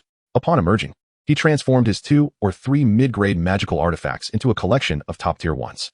Notably, he even shouldered a sword box, ensuring the area was devoid of onlookers. He opened it, unleashing 9 peachwood swords that encircled the decrepit house. Subsequently, the sword box unfurled into a formation diagram that ascended above the structure. Under Lin Dong's manipulation, the diagram from the sword box intertwined with the 9 surrounding peachwood swords, creating a pure and sharp 9-yang sword array that enveloped the house in its protective embrace. Yet, before Lin Dong could command the array, anguished screams echoed from within the dwelling. Almost immediately, the corpse energy inside diminished at a visibly rapid pace, soon dissipating without a trace. Lin Dong gazed at the scene before him, feeling an inexplicable confusion wash over him. However, his cautious nature compelled him to activate a formation, shattering the windows surrounding the house. Peering inside, he discerned that the central hall of the dwelling indeed housed 2 coffins, yet within them lay only 2 heaps of black ashes. Bewildered, Lin Dong, under the protection of the formation and wielding the cold lotus shield, ventured into the house. Ultimately, he found only the 2 coffins and their contents of ashes. Additionally, he discovered damaged talismans affixed to the doors and windows surrounding the abode. Through a brief reconstruction, Lin Dong deduced that the talismans bore the simple inscription of corpse-restraining charms, and judging by the method of inscription, it was clear they were the handiwork of a disciple from the Maoshan sect. Given the geographical context of the house, it became evident that these charms must have been crafted by his senior brother, Lin Jiao. Yet Lin Dong was left puzzled as to why his senior brother, having discovered the presence of a zombie, had not eliminated it, but instead chose to confine it within this dwelling. After pondering for a while without arriving at a conclusion, Lin Dong decided not to dwell on it, as he could personally inquire about it upon entering the town at dawn. Moreover, unexpectedly acquiring a measure of merit was a delightful surprise for him. After leaving the dilapidated house, Lin Dong fed a spiritual fruit to the ox pulling his cart and then returned to the carriage. When he awoke from his slumber, the sun had already ascended high into the sky. He then urged the ox forward, making his way toward the town. Upon entering the small settlement, he disembarked from the carriage and took a seat at the front. In the town, he observed a stark contrast to many places he had encountered along his journey. The townsfolk appeared to lead a comfortable existence, even bordering on affluence, as the marketplace bustled with activity and tea houses and taverns teemed with patrons. Not long after, he heard the sounds of a commotion ahead. He skillfully guided the ox closer to investigate. As he approached, he discovered a tea house that was thoroughly surrounded by a throng of people. Upon witnessing the scene, Lin Dong found it inappropriate to directly command the Qing to disperse the crowd. Instead, he decided to ascend onto the roof of the carriage to observe the commotion. From his vantage point, he beheld a gathering of individuals who were engrossed in watching a brawl between 2 combatants. One of them, a portly figure clad in a short outfit, appeared somewhat hesitant in his strikes, frequently glancing towards the entrance of the tea house. The other, dressed in a long robe adorned with hues of yellow and white, sported a pair of small spectacles that lent him a rather unsavory appearance. Yet he executed a remarkably skillful display of monkey boxing. The entrance of the tea house, which the hefty opponent often eyed, was teeming with spectators. However, amidst the crowd, a smaller, chubby boy and a beautiful young lady stood in stark contrast to the onlookers, while the latter were eager for a more fervent clash. The pair observed the fray with evident concern. Initially, the stout fighter seemed to have the upper hand, but after a few exchanges, the unseemly practitioner of monkey boxing gradually began to dominate the encounter. At first, Lin Dong was merely an observer, indifferent to the surrounding circumstances.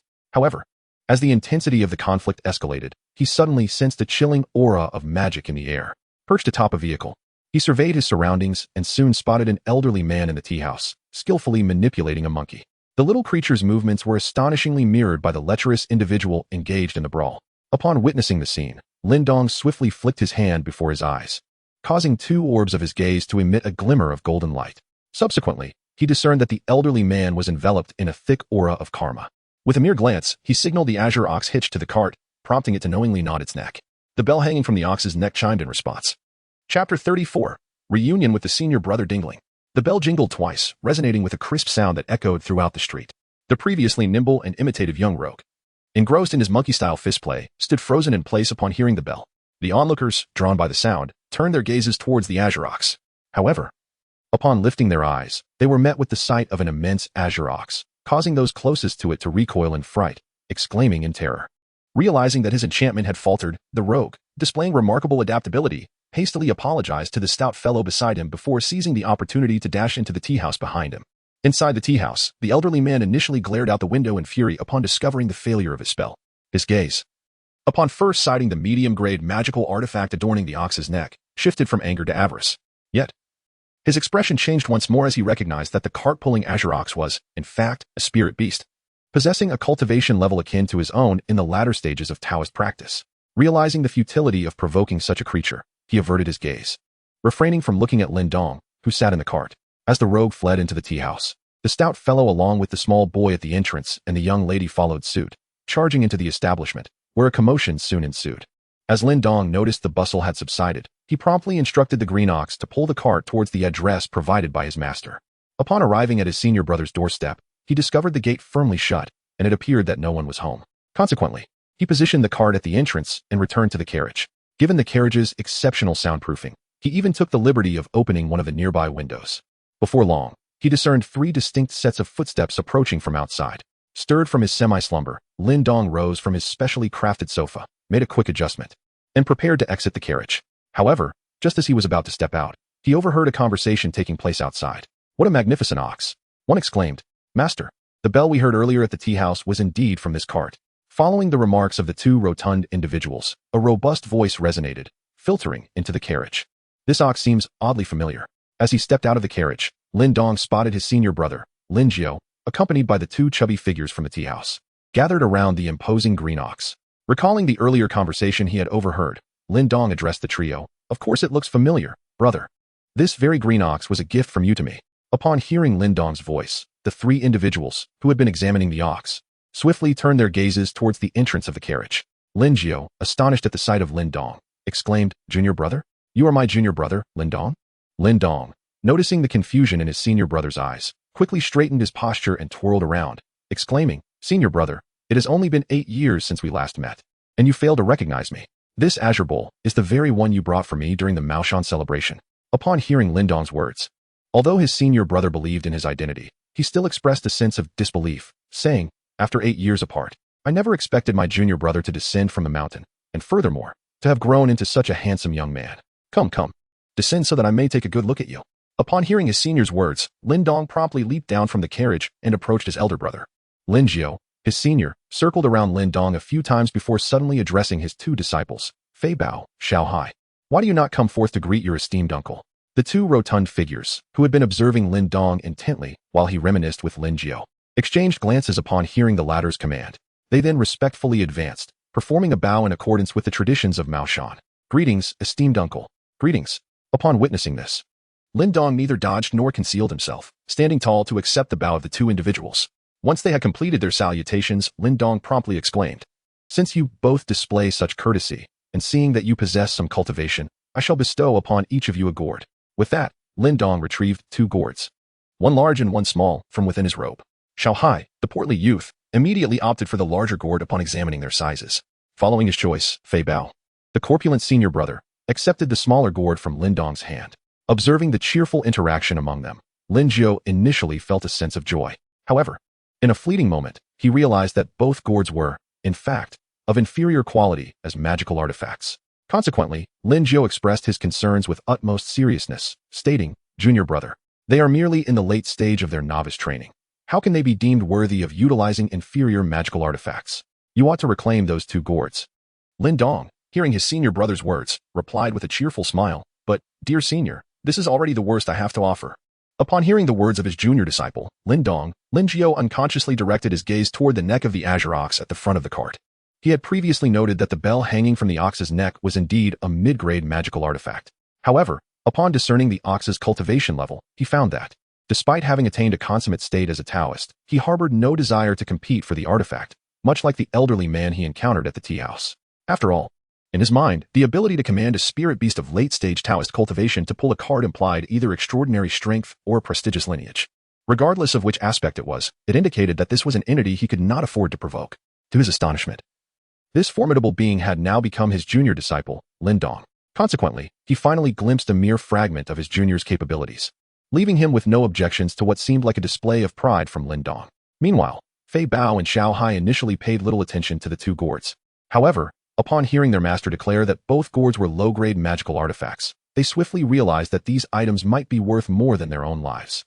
Thus, upon observing their master's lack of opposition to their uncle's remarks, they instinctively clutched the gourds tightly to their chests. Lin Jiao, being rather prideful, was momentarily incensed upon witnessing the performance of his 2 disciples, and he struck their heads with considerable force. However, he then turned to Lin Dong with a warm demeanor and said, Come, junior brother, let us retire indoors and sit. Upon hearing his senior brother's invitation, Lin Dong promptly nodded in agreement. He then turned around and gently beckoned towards the cart.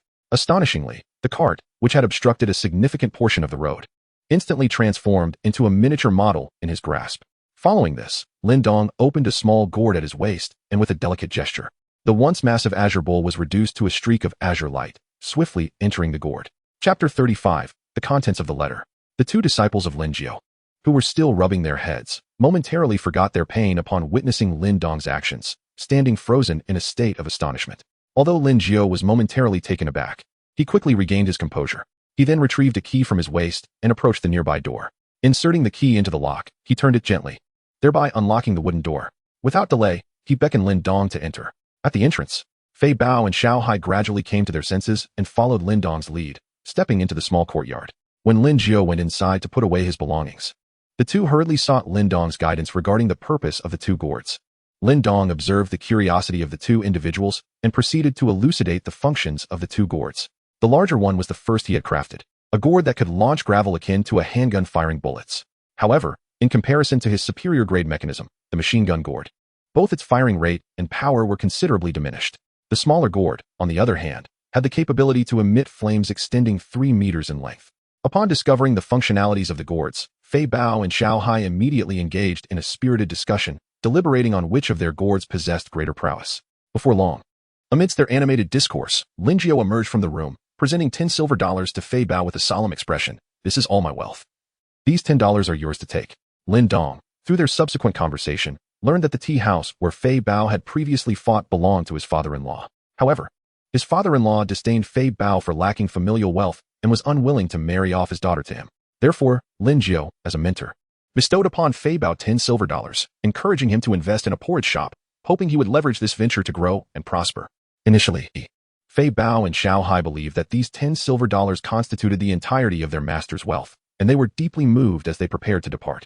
Yet, just as they turned to leave, Lin Jiao revealed a slip. As he stood to bid farewell to Fei Bao and Xiao Hai, a greater number of silver dollars unexpectedly fell from his person. Upon hearing the sound, Fei Bao and Xiao Hai halted in their tracks and rushed back. At this moment, they observed Lin Jiao crouched on the floor, collecting the fallen silver coins.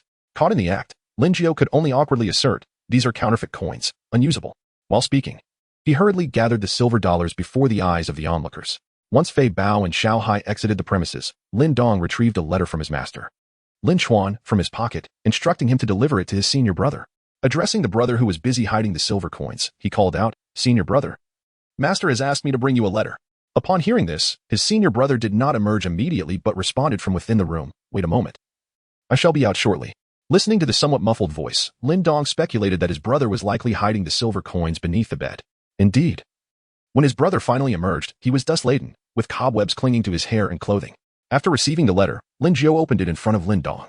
However, as he perused its contents, the once jovial demeanor of his senior brother gradually transformed into a more serious expression. Lin Dong observed the changing expressions of his senior brother. Lin Jiao, with concern and gently inquired, "Senior brother, what did Master mention in the letter?" Lin Jiao did not respond immediately. After perusing the letter and contemplating for a moment, he finally spoke. "Master conveyed in the letter that his lifespan is drawing to a close, and it will not be long before he ascends to the next realm. He instructed me to inform you that his affairs will be handled by Maoshan, so there is no need for us to return.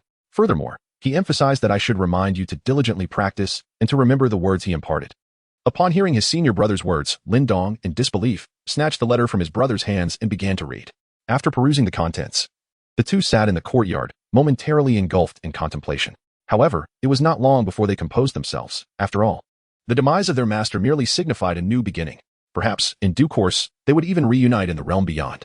Moreover, Lin Dong harbored the conviction that, with the aid of the spirit plant breeding and beast garden, he would one day transcend the mundane and ascend to a plane akin to that of true divinity. When that day arrived, with one achieving enlightenment, even the lowly would rise. He could undoubtedly seek out his master's soul to craft for him a new corporeal form, guiding him to eternal life, a carefree wanderer amidst the cosmos.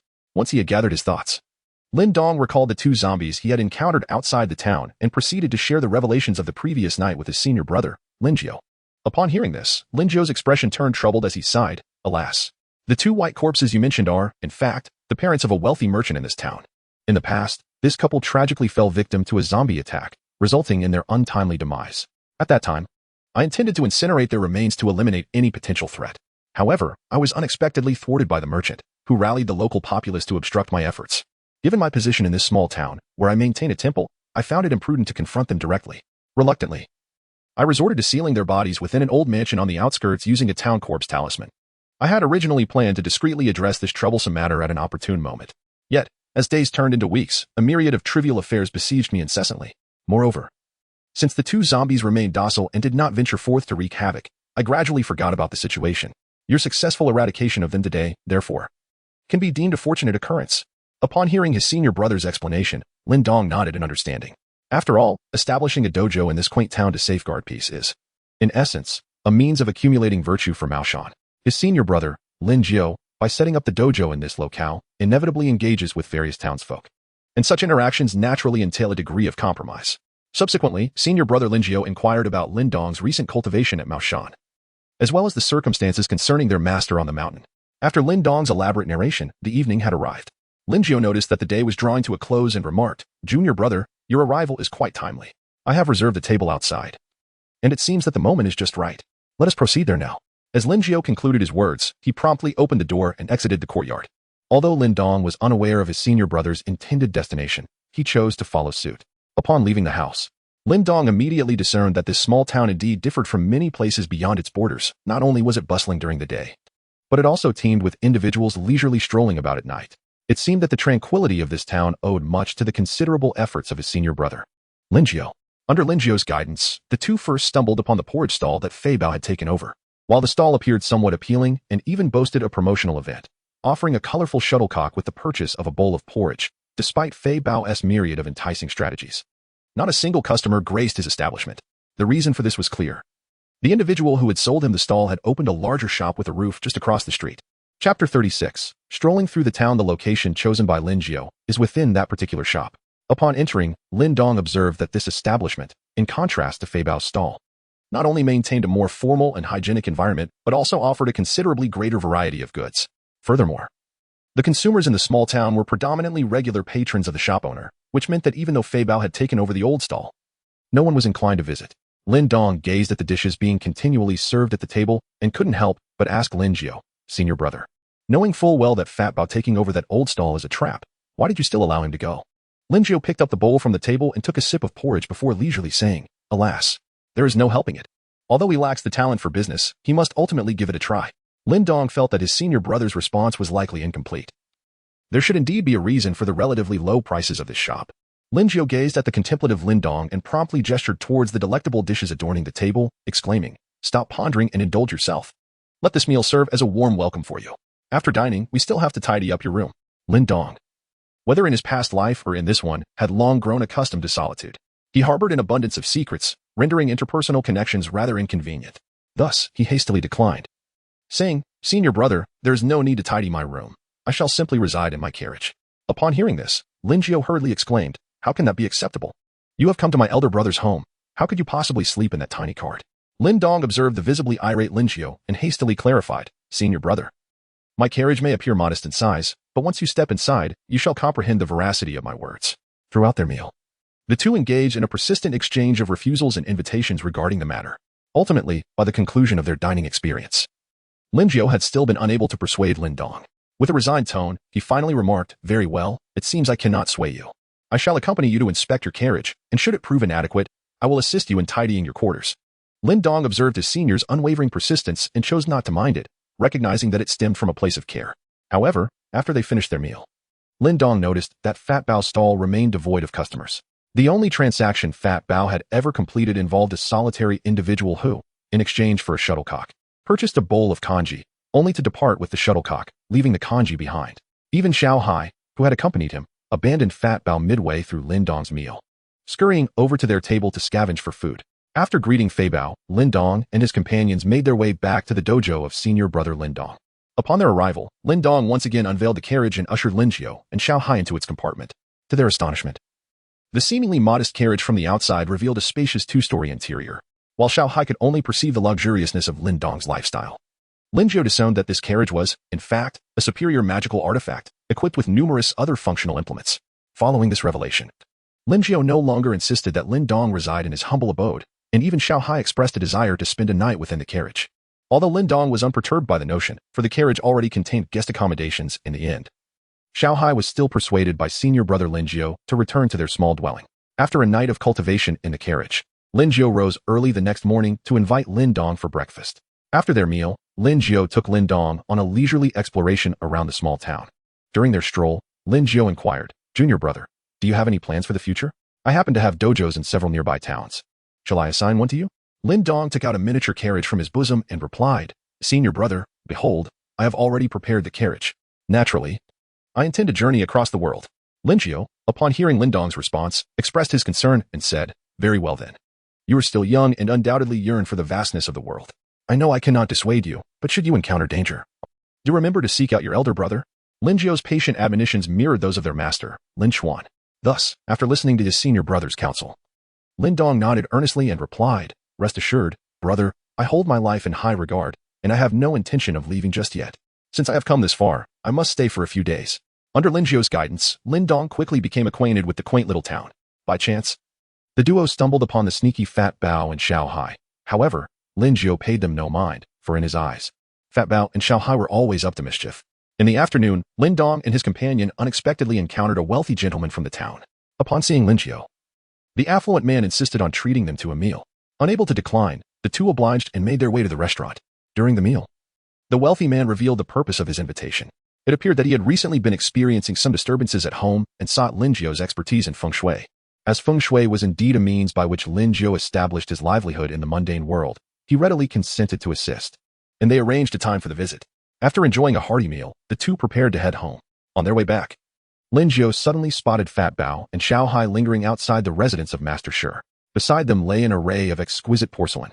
Though some pieces had already been reduced to shards, Lin Jiu was acutely aware that the relationship between Fei Bao and Xiao Hai with young Master Shi was utterly irreconcilable. Their presence outside young Master Shi's residence undoubtedly signified trouble. Thus, he hurriedly led Lin Dong toward the scene. However, by the time they reached the vicinity, Fei Bao and Xiao Hai had already leveraged each other's strengths to scale the courtyard wall of young Master Shi's home. Lin Jiu observed their actions and promptly exclaimed, "What are you doing?" Upon seeing Lin Jiu, Fei Bao and Xiao Hai instantly grew anxious, clearly indicating that they were up to no good. At that moment, a woman's voice suddenly pierced through the air from the room above, crying for help, "Save me." Seemingly seizing upon this opportunity, Fei Bao and Xiao Hai hurriedly pointed at the window overhead, exclaiming, "Rape! Rape!"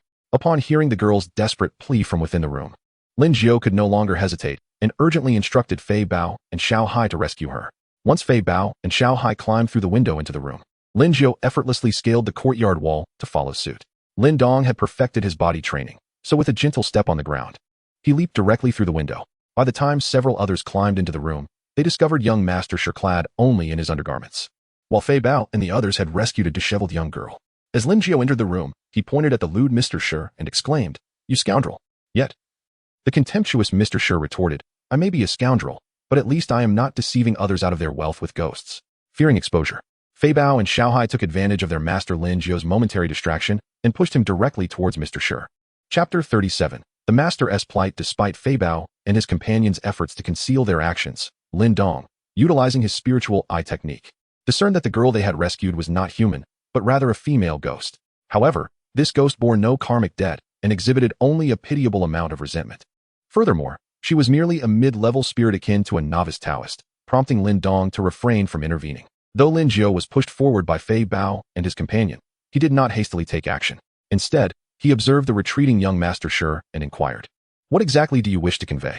The rather disheveled young Master Shi, clad only in his undergarments, regarded the group with an air of nonchalance and accused Lin Jiu. "I never expected that the three of you, known for your principles of righteousness, would resort to deceit with a female ghost. Furthermore, you have even enlisted an accomplice." As he spoke, he gestured toward the ghostly figure by the window, and then directed his finger toward Lin Dong, who stood beside her. Hearing young Master Shi's words, Lin Jiu's expression turned grave as he shifted his gaze toward the specter at the window. Xiao Hai and Fei Bao, witnessing Lin Jiu's intent to approach the ghost, swiftly interposed themselves, grasping their master's arm to prevent his advance. Observing this, the female ghost cast a fearful glance at Lin Dong. Upon seeing no reaction from him, she turned and vanished from the window. Meanwhile, young Master Shi, reveling in the spectacle, mockingly pointed at Lin Jiu and proclaimed, "Oh, if this matter becomes known, your reputation will be tarnished. I wonder how you will face the town after this." Listening to the mockery of young Master Shi, Lin Jiu cast an irritated glance at the portly Bao and Xiao Hai beside him. With a swift motion, he grasped both their necks and exited the room through the front door. As the door swung open, the sinister old sorcerer who had been following young Master Shi also entered the room. Young Master Shi, wearing a smug expression, watched the departing figures of Lin Jiu and his two disciples, muttering under his breath, "What an embarrassing display, do take your time." He then turned with audacity to Lin Dong and proclaimed, "Your three companions have left. What are you still doing here? Are you perhaps coveting something from my room, intending to take it for yourself?" After Lin Dong arrived in the small town, he employed his mystical vision technique several times, discovering that the old man and young Master Shi were both individuals burdened with significant karma and malevolence. However, considering that his senior brother still needed to navigate within the town, he refrained from taking action against them. Although Lin Dong was not an entirely virtuous person, he harbored no fondness for such vividly depraved individuals. Thus, when he heard young Master Shi's words, he chose not to respond directly. Instead, as he departed, he passed by young Master Shi and, at a speed imperceptible to the naked eye, seized his shoulder. Under the immense force exerted by Lin Daoist, young Master Shi's shoulder gradually caved in, and the flesh around his hand turned a deep shade of black. Due to Lin Daoist's swift action, it was only after he exited the door that young Master Shi registered the pain, emitting a deafening scream. As Lin Daoist left the Shi residence, young Master Shi attempted to command the old man adept in dark arts beside him to eliminate Lin Daoist. Yet, despite the old man's proficiency in malevolent practices and his propensity for heinous acts, his motivations were primarily driven by the pursuit of wealth. Thus, he would not recklessly act when faced with an insurmountable challenge. Upon departing from the Shi residence, Lin Daoist hastened after the irate Lin Jiao. At this moment, under Lin Jiao's relentless interrogation, Fei Bao and Xiao Hai found themselves compelled to reveal that the female ghost was currently residing in Fei Bao's home. Moreover, the two of them even offered a defense for the ghost, explaining that she had a blind mother, and the reason for her lingering in the mortal realm was her profound attachment to her mother. However, Lin Jiao, consumed by fury and encountering his own personal trials, became increasingly obstinate and dismissive. Consequently, he disregarded their words and, with an unyielding demeanor, insisted on escorting them to Fei Bao's residence. The tribulation encountered by Lin Jiao, known as the Human Master Tribulation, represents a formidable challenge that contemporary practitioners must surmount to transcend from the perfected Taoist state to the Human Master realm. Only by successfully overcoming this tribulation can one continue their cultivation journey through the realms of Human Master, Earth Master, and Heaven Master. Failure to break through may result in being ensnared in the perfected Taoist state at best, or succumbing to madness and obliteration at worst. The Human Master Tribulation is not a singular test. Each practitioner faces their unique trials upon their ascent, shaped by their individual characteristics and life circumstances. These tribulations may manifest as external threats, such as being disturbed during meditation, leading to a descent into madness, or falling prey to malevolent forces while injured, ultimately succumbing to a brutal fate. Moreover, the tribulation may also stem from internal struggles, such as the heart's demons or emotional entanglements. Magnifying a practitioner's obsession with a particular matter, much like Lin Jiao's current predicament, it could also involve being unexpectedly swept into the tumultuous whirlpool of love, friendship, or familial bonds, thereby jeopardizing one's resolve to cultivate. Above all, the most formidable aspect of the Human Master Tribulation is the heavenly and earthly tribulations. For instance, while cultivating in the wilderness, one might suddenly face a cataclysmic landslide, or unexpectedly encounter a powerful supernatural entity. While perusing ancient texts on Maoshan, Lin Daoist stumbled upon the harrowing concept of the Human Master Tribulation. In times long past, when spiritual energy still flourished, one merely needed to concoct a specific elixir known as the Human Master Pill to successfully navigate this tribulation. However, as certain essential materials became extinct, the Human Master Pill gradually dwindled in availability. Consequently, individuals began to devise methods of amassing spiritual power through an abundance of miraculous elixirs to overcome the Human Master Tribulation. As time progressed and spiritual energy continued to wane, the quantity of spiritual entities in the world diminished relentlessly, leaving humanity to rely solely on their own capacities. Nevertheless, for Lin Daoist, the vast resources required to traverse the Human Master Tribulation posed no insurmountable challenge. Every year, Lin Daoist harvests resources from the spirit plant breeding and beast garden, sufficient for at least 2 or 3 individuals to endure the tribulation of a human master. Had he not recently attained the consummation of his Taoist training, with further room for advancement, he might have already relied upon copious resources to overcome the tribulation. In fact, Lin Daoist contemplated offering a substantial amount of resources to assist his senior brother during his tribulation, especially considering that if it weren't for Lin Jiao's insistence on entering that dense forest, Lin Daoist might have perished in the frigid wilderness. Ultimately, however, Lin Daoist relinquished this notion, not out of reluctance to part with his resources, but because he realized too late that his senior brother was already ensnared in the throes of the tribulation. Utilizing the resources at this juncture might adversely affect his brother's temperament, thereby impeding his path of cultivation. At this moment, Lin Daoist observed his obsessive senior brother from a distance, hesitating to approach and opting instead to trail behind the trio. Despite Fat Bao and Xiao Hai's relentless attempts to buy time, the town was rather small. Therefore, it was not long after exiting the Shi residence that they arrived at Fat Bao's home. Upon opening the door, Lin Daoist immediately noticed a pale figure standing in the courtyard. As he drew closer, he realized it was none other than the female ghost who had previously escaped from the Shi residence. Lin Daoist found himself perplexed. Why, he wondered. Did this female ghost choose to remain in this place, exposed, instead of seizing the opportunity to flee? As Lin Daoist entered the courtyard, he overheard the ghost addressing Lin Jiao, imploring, "Master, could you show a bit of humanity?" Although Lin Daoist understood that this spirit was not a malevolent entity, the utterance of such words from a ghost, especially directed at a ghost-hunting Taoist, inevitably raised doubts about its sincerity. At that moment, Lin Jiao, Deeply affected by the ordeal he had just endured, harbored no sympathy and coldly retorted to the ghost, "Humanity is reserved for the living." After Lin Jiu finished speaking, he turned to Xiao Hai and requested the talisman for exorcising spirits. However, Xiao Hai retrieved a large and a small shuttlecock from the cloth bag at his waist, but did not produce the talisman that Lin Jiu desired. Realizing Xiao Hai's intentions, Lin Jiu swiftly seized the cloth bag from Xiao Hai's waist. He rummaged through it and extracted a talisman, then launched an attack against the female ghost.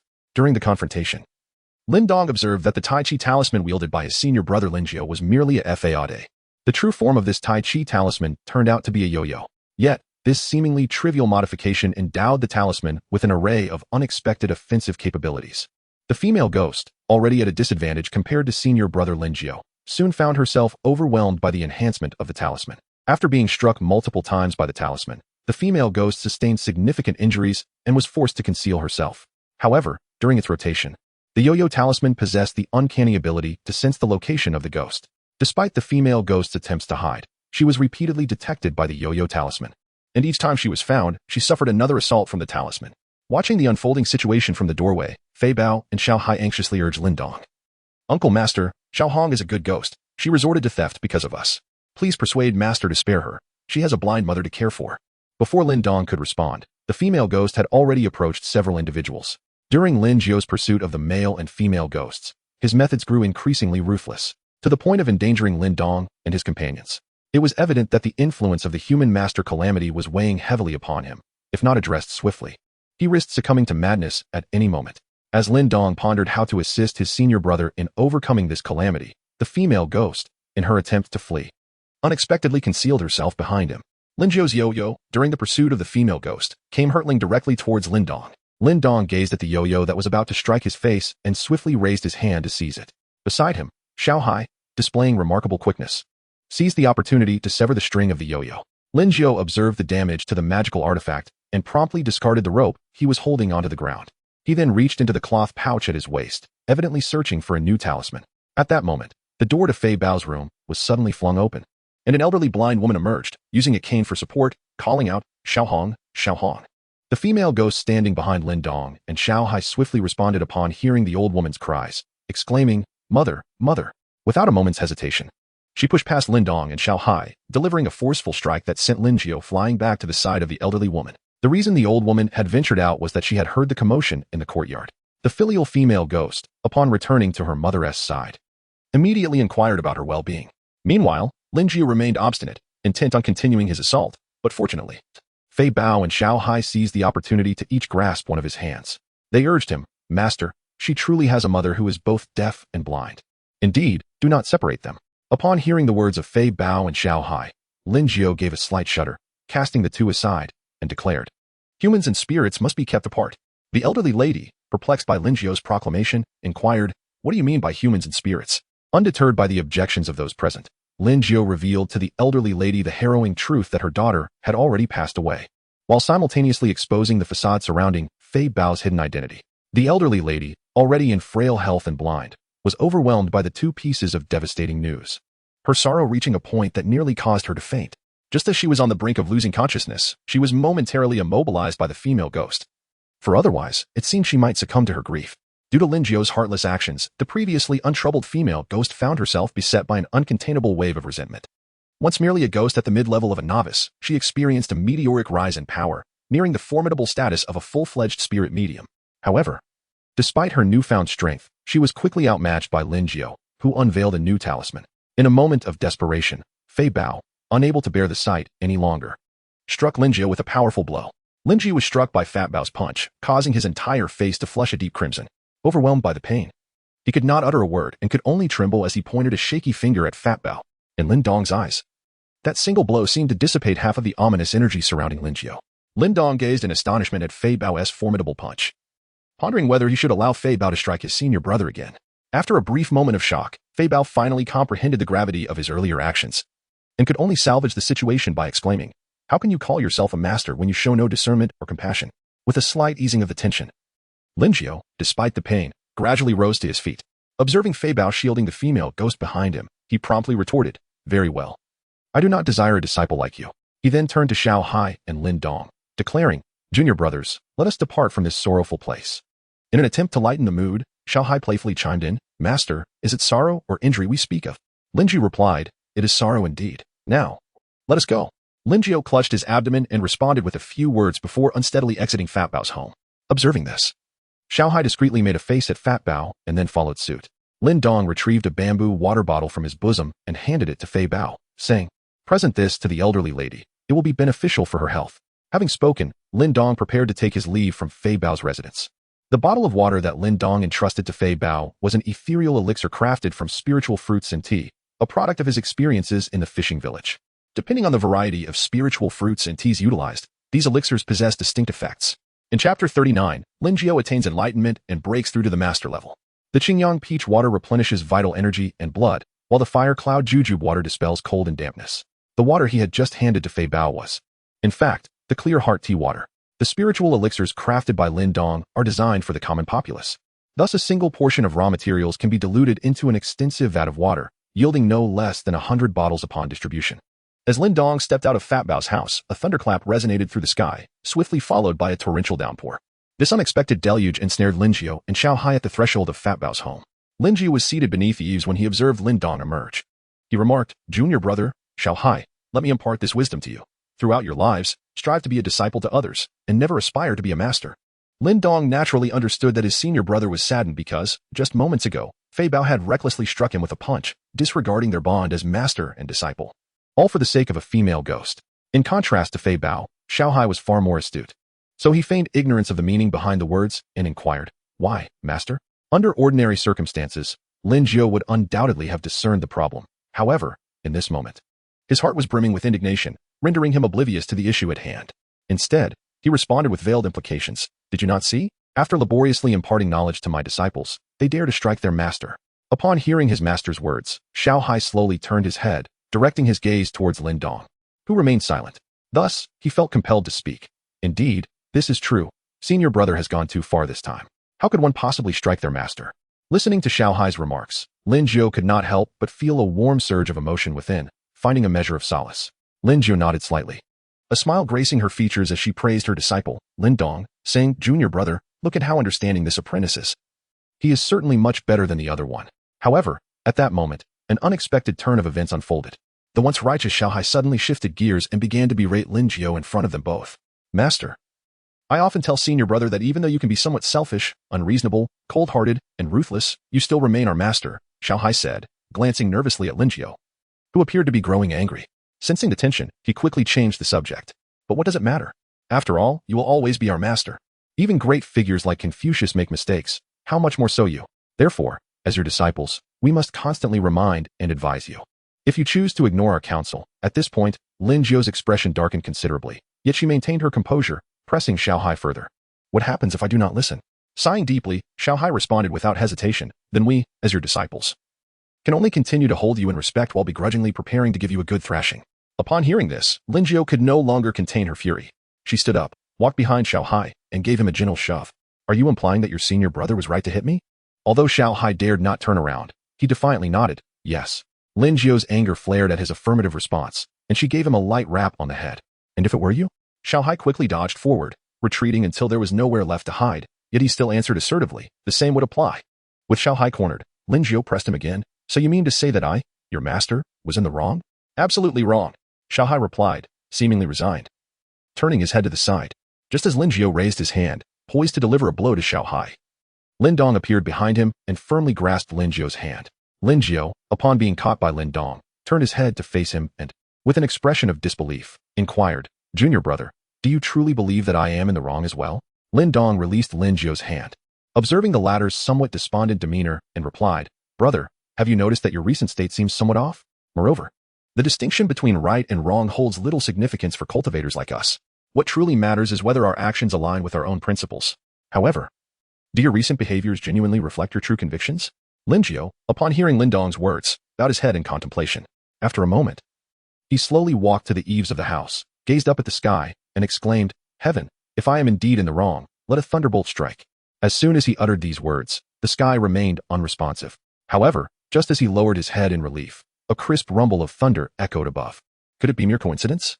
Lin Jiao murmured to himself as he looked skyward once more.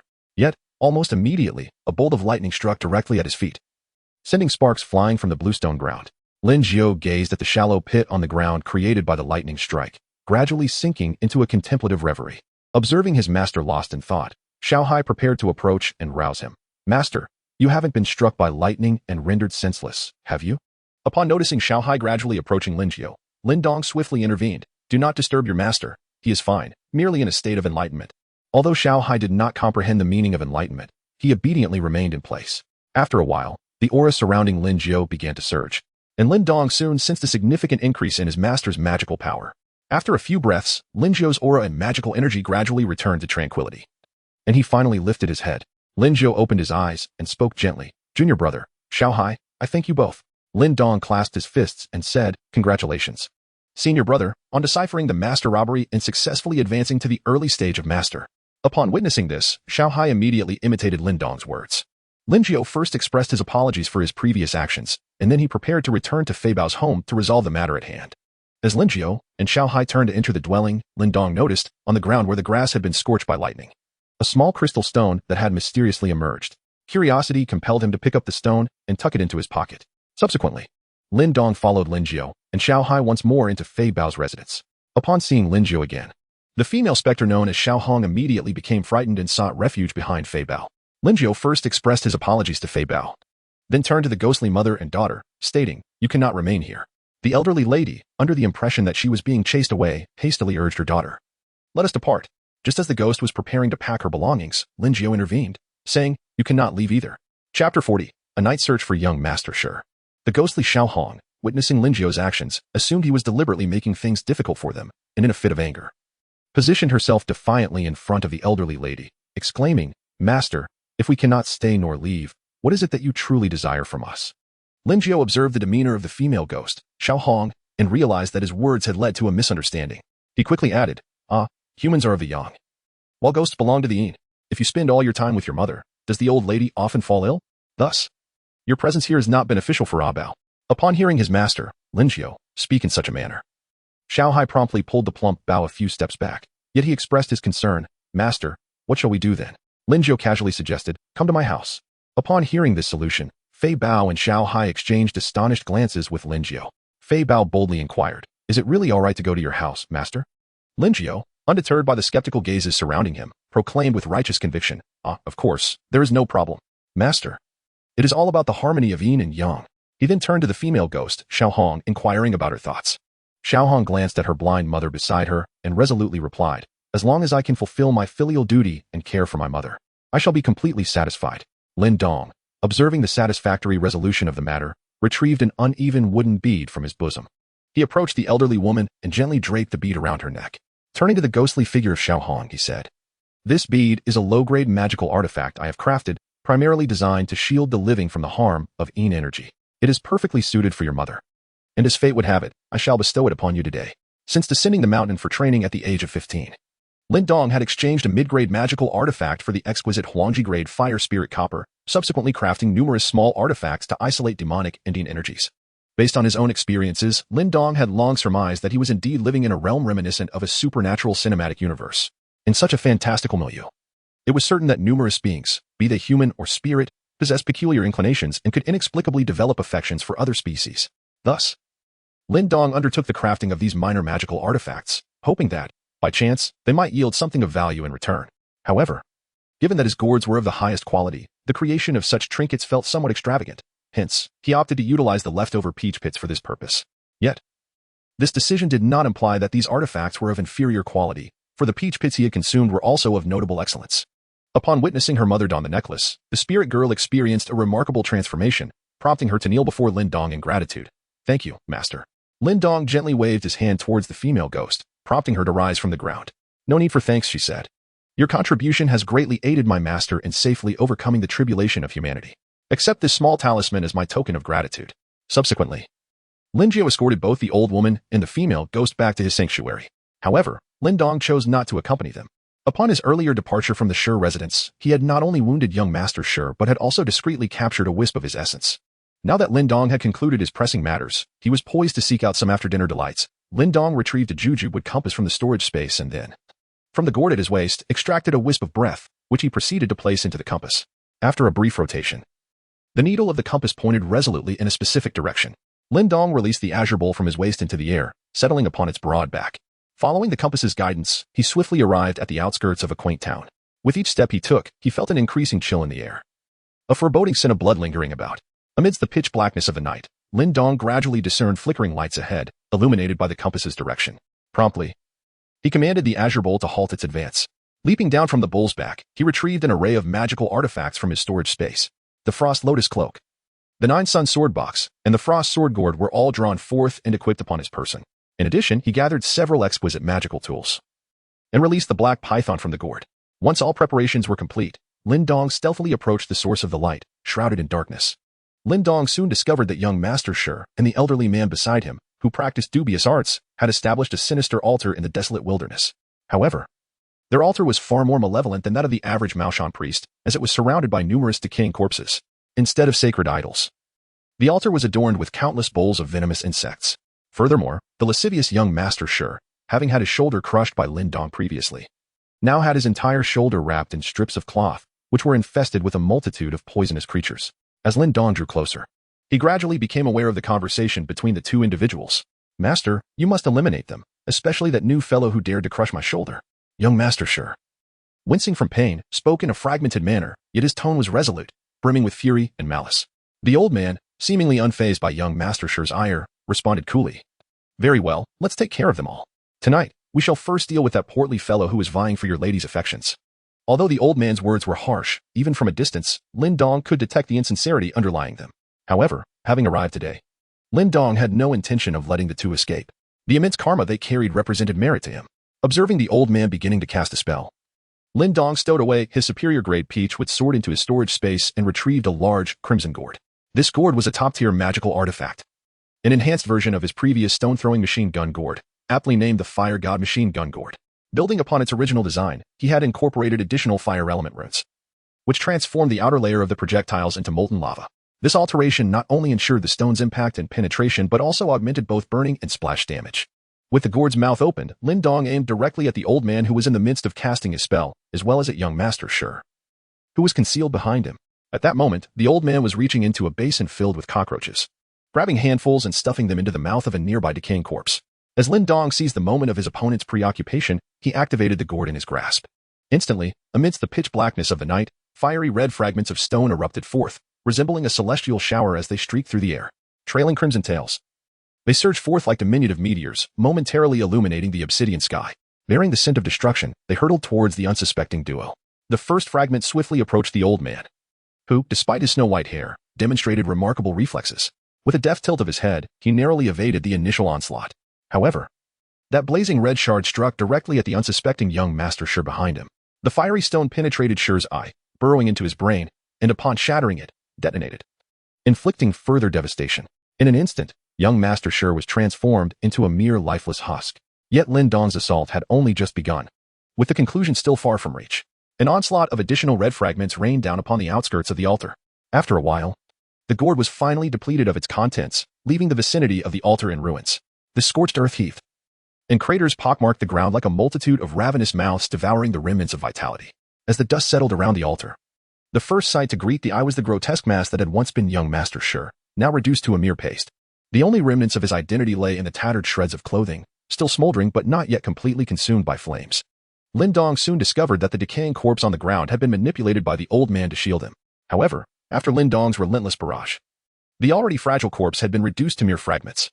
The old man, who had sought refuge behind the corpse, survived yet appeared to be devoid of any hope for survival. Both of his feet and one hand had been shattered, and his body bore several small wounds inflicted by the debris. Nevertheless, Lin Dong did not underestimate the old man. After stowing away the Fire God Machine Gun Gourd into his storage space, he retrieved the original version of the machine gun gourd from the same space. As Lin Dong just opened the gourd's mouth, aiming to launch at the old man, he witnessed the elderly figure, with his sole functioning hand, draw forth a handful of cockroaches from beneath his body and promptly ingest them. Lin Dong observed as the elderly man swallowed the cockroach, and to his astonishment, the injuries adorning his body began to heal at an astonishingly visible rate. However, the old man's appearance underwent a continuous transformation. Exoskeletons akin to those of the cockroach began to sprout from his skin. Moreover, the severed limbs gradually regenerated from the wounds, flesh and blood emerging anew. While the aura surrounding the old man steadily intensified, Lin Dong would not wait for him to complete his transformation. At the moment he consumed the cockroach, He had already activated the stone-shattering machine gun in his hand. Thus, the old man's body achieved a remarkable balance between the speed of recovery and the extent of destruction. However, it was inconceivable that Lin Dong would allow this equilibrium to persist indefinitely. Consequently, he unhooked the sword box from his back and hurled it above the old man. Under Lin Dong's command, the sword box split into 10 parts mid-air. 9 peach-wood swords floated around the old man, while the array formed by the sword box hovered above him. As the formation solidified, Lin Dong's supply of stones from the gourd was entirely exhausted. The old man's injuries began to heal in that moment, yet he had transformed into a half-human, half-cockroach figure. Due to the continuous damage inflicted by the stone-shattering machine gun during his recovery, he had to devote most of his energy to mending his body. Ultimately, although the old man's injuries had healed, his hands and feet had become diminutive cockroach limbs. Furthermore, his strength had not increased but rather diminished, regressing from the late stage of a Taoist priest to the mid-stage. Just as the old man regained his composure and prepared to unleash his fury, he opened his mouth but was struck by an unsettling realization. Quietly, he summoned his magical power to assess his condition. Upon discovering that his strength had diminished, he promptly closed his mouth and turned to flee. However, his shriveled cockroach legs could scarcely support a full sprint, and after just a few steps, he collapsed to the ground. Yet, this old man, displaying both resilience and adaptability, did not attempt to rise but instead crawled along the ground using 3 cockroach legs and 1 human hand. Lin Dong observed the comical scene before him, yet refrained from any laughter, for he had activated the 9-sun sword array. The old cockroach, ensnared within the formation, was the first to genuinely experience the formidable power of the 9-sun sword array. In the area enveloped by the array, the yang energy surged, and the sword aura danced wildly. All creatures within the array, upon contact with the sword aura, were disintegrated into fragments, which were then seared into ashes by the scorching yang energy. The old cockroach, being the primary target, was no exception. It was instantly reduced to mere fragments as the array commenced its operation. Ultimately, it became the largest mass of ashes within the array's domain. In a short while, the entire area shrouded by the formation was devoid of any life. Even the roots of grass buried deep within the soil could not escape their fate. Once he confirmed the absence of vitality, Lin Dong gestured towards the formation diagram in the sky, causing it to fold once again into the shape of a sword box. As the sword box soared towards him, the 9 peach-wood swords surrounding him also returned to the confines of the box. Lin Dong deftly caught the returning sword sheath and emerged from a thicket in the corner. Following him, a massive black python and an enormous azure bull also emerged from the dense underbrush, both creatures exhibiting a heightened alertness as they surveyed their surroundings with keen vigilance.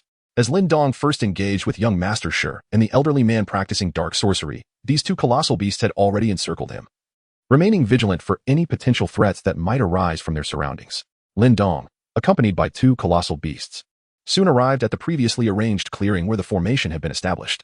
Lin Dong waved his hand towards a heap of ashes on the ground, causing the remnants to dance wildly in the breeze. Ultimately, only a tattered cloth remained at the site. After retrieving the rag, Lin Dong brought it close to the head of the black python.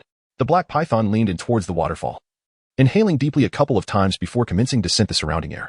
It swiftly fixed its head in a particular direction. Upon witnessing the scene, Lin Dong leaped directly onto the head of the black serpent and unfastened a gourd from his waist, subsequently capturing the nearby azure bowl within it. The black serpent navigated swiftly through the jungle, its massive form crashing through any trees that obstructed its path. It soon came to a halt at the entrance of a cave. Lin Dong activated his spiritual vision, peering into the depths of the cavern, only to discern the absence of any formidable presence within. Consequently, he released the azure bowl from the gourd, instructing it to guard the cave entrance and prevent any creatures from escaping. Meanwhile, Lin Dong commanded the black serpent to enter the cave first. He then proceeded leisurely, holding the cold lotus shield as he ventured into the cave. However, after taking only a few steps, the air was pierced by the shrill screams of humans echoing from within. Lin Dong traversed a passageway, and before him lay an expansive cavern. However, within the cave, the devastation wrought by the black python had rendered it a visible ruin. Amidst the debris, he discovered 2 lifeless human bodies lying on the ground. Subsequently, he noticed that the cave was filled with the corpses of various venomous insects. The black python, having entered before him, was now coiled within the cavern, casting a boastful gaze towards Lin Dong. Lin Dong beckoned to the black python, and it slithered gracefully to his feet. Lin Dong gazed at the enormous head of the black python before him, extending his palm to gently caress it a few times. Then, he slightly bent his knees and leaped gracefully, akin to a delicate bird, landing steadily atop the python's head. After Lin Dong steadied himself, he commanded the immense form of the black python to commence a slow movement, meticulously surveying every corner of the cavern. Following a thorough inspection and confirming that no detail had escaped his notice, Lin Dong nodded in satisfaction and instructed the black python to return him to his original position. Upon leaping down from the head of the black serpent, Lin Dong steadied himself and beamed at the obedient creature before him. With a swift motion of his right hand, he retrieved from his storage space a fire cloud date, exuding a rich aura of spiritual energy. Lin Dong hurled the fiery jujube in his hand towards the black serpent, which, upon seeing this, was filled with exhilaration as it opened its gaping maw and devoured the fruit in a single bite. Once the black serpent had consumed the mystical fruit, Lin Dong unfastened a gourd from his waist and gestured towards the serpent, causing it to transform into a streak of black light that was swiftly drawn into the gourd. Subsequently, Lin Dong turned to survey his surroundings, a glint of cold light flashing in his eyes. With a deft motion of his right hand, a red gourd adorned with intricate flame carvings appeared in his grasp. He then aimed the gourd towards the cave, unleashing a torrent of blazing flames that erupted from it. In an instant, everything within the cave was engulfed by the searing fire, reduced to mere ashes. Having accomplished this, Lin Dong dusted off his hands and elegantly turned to depart. He strode briskly along the path he had come from and soon emerged from the cave. Upon exiting, he immediately spotted the azure ox quietly awaiting him outside. Lin Dong leaped onto the broad back of the azure bull, clamping his legs around its belly, and thus guided the creature towards the small town. Before long, he arrived at the dojo of his senior brother, Lin Jiao. As before, the entrance to the dojo was firmly shut. Uncertain of whether anyone was inside, Lin Dong decided to knock on the door. Shortly after his knocking ceased, he heard the hurried sound of footsteps from within the room. Moments later, with a creak, the door slowly opened, pulled ajar from the inside. Standing outside, Lin Dong immediately recognized the figure of Xiao Hai, who had come to answer the door.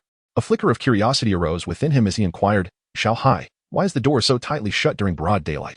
Xiao Hai first cautiously peered into the room, ensuring that everything was in order before turning back to Lin Dong to explain, "Little master uncle, we have an additional female ghost with us now. If we leave the door wide open, we might frighten any passersby, which would be quite troublesome. Thus, it is wiser to keep it securely closed." Upon hearing Xiao Hai's reasoning, Lin Dong nodded in understanding and stepped into the courtyard, casting his gaze toward the room as he walked. Indeed, through the doorway, he clearly saw the female ghost named Xiao Hong, tenderly caring for her blind mother. Lin Dong glanced around once more. Yet he could not find any trace of his senior brother, Lin Jiao. He then turned his gaze toward Xiao Hai, who was in the process of closing the door, and inquired, "Xiao Hai, why are there only a few of you here? Where has my senior brother gone?" At that moment, as Xiao Hai finished closing the door, he heard Lin Dong's question and quickly turned around to respond. "Master left early this morning to attend to a feng shui consultation. By the way, it seems Master mentioned that the person even invited you all to dinner yesterday." Listening to Xiao Hai's response, Lin Dong swiftly recalled the wealthy businessman who had invited him and Lin Jiao to dinner the previous afternoon. Had it not been for that affluent individual, he would not have encountered the thief Fei Bao and Xiao Hai, and perhaps his senior brother Lin Jiao would not have so swiftly transcended the calamity of his human existence. Thus, it could be surmised that Lin Jiao might still owe him a small favor. Indeed, such a person exists. After replying to Xiao Hai, Lin Dong proceeded directly into the room. Upon seeing Lin Dong enter, the female ghost quickly rose to greet him, exclaiming, "Master, you have returned." Lin Dong nodded towards the female ghost, then pulled over a chair from the side and sat down in front of the elderly lady.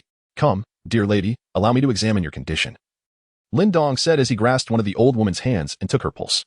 As Lin Dong took the pulse, Xiao Hai entered the room and obediently stood to the side.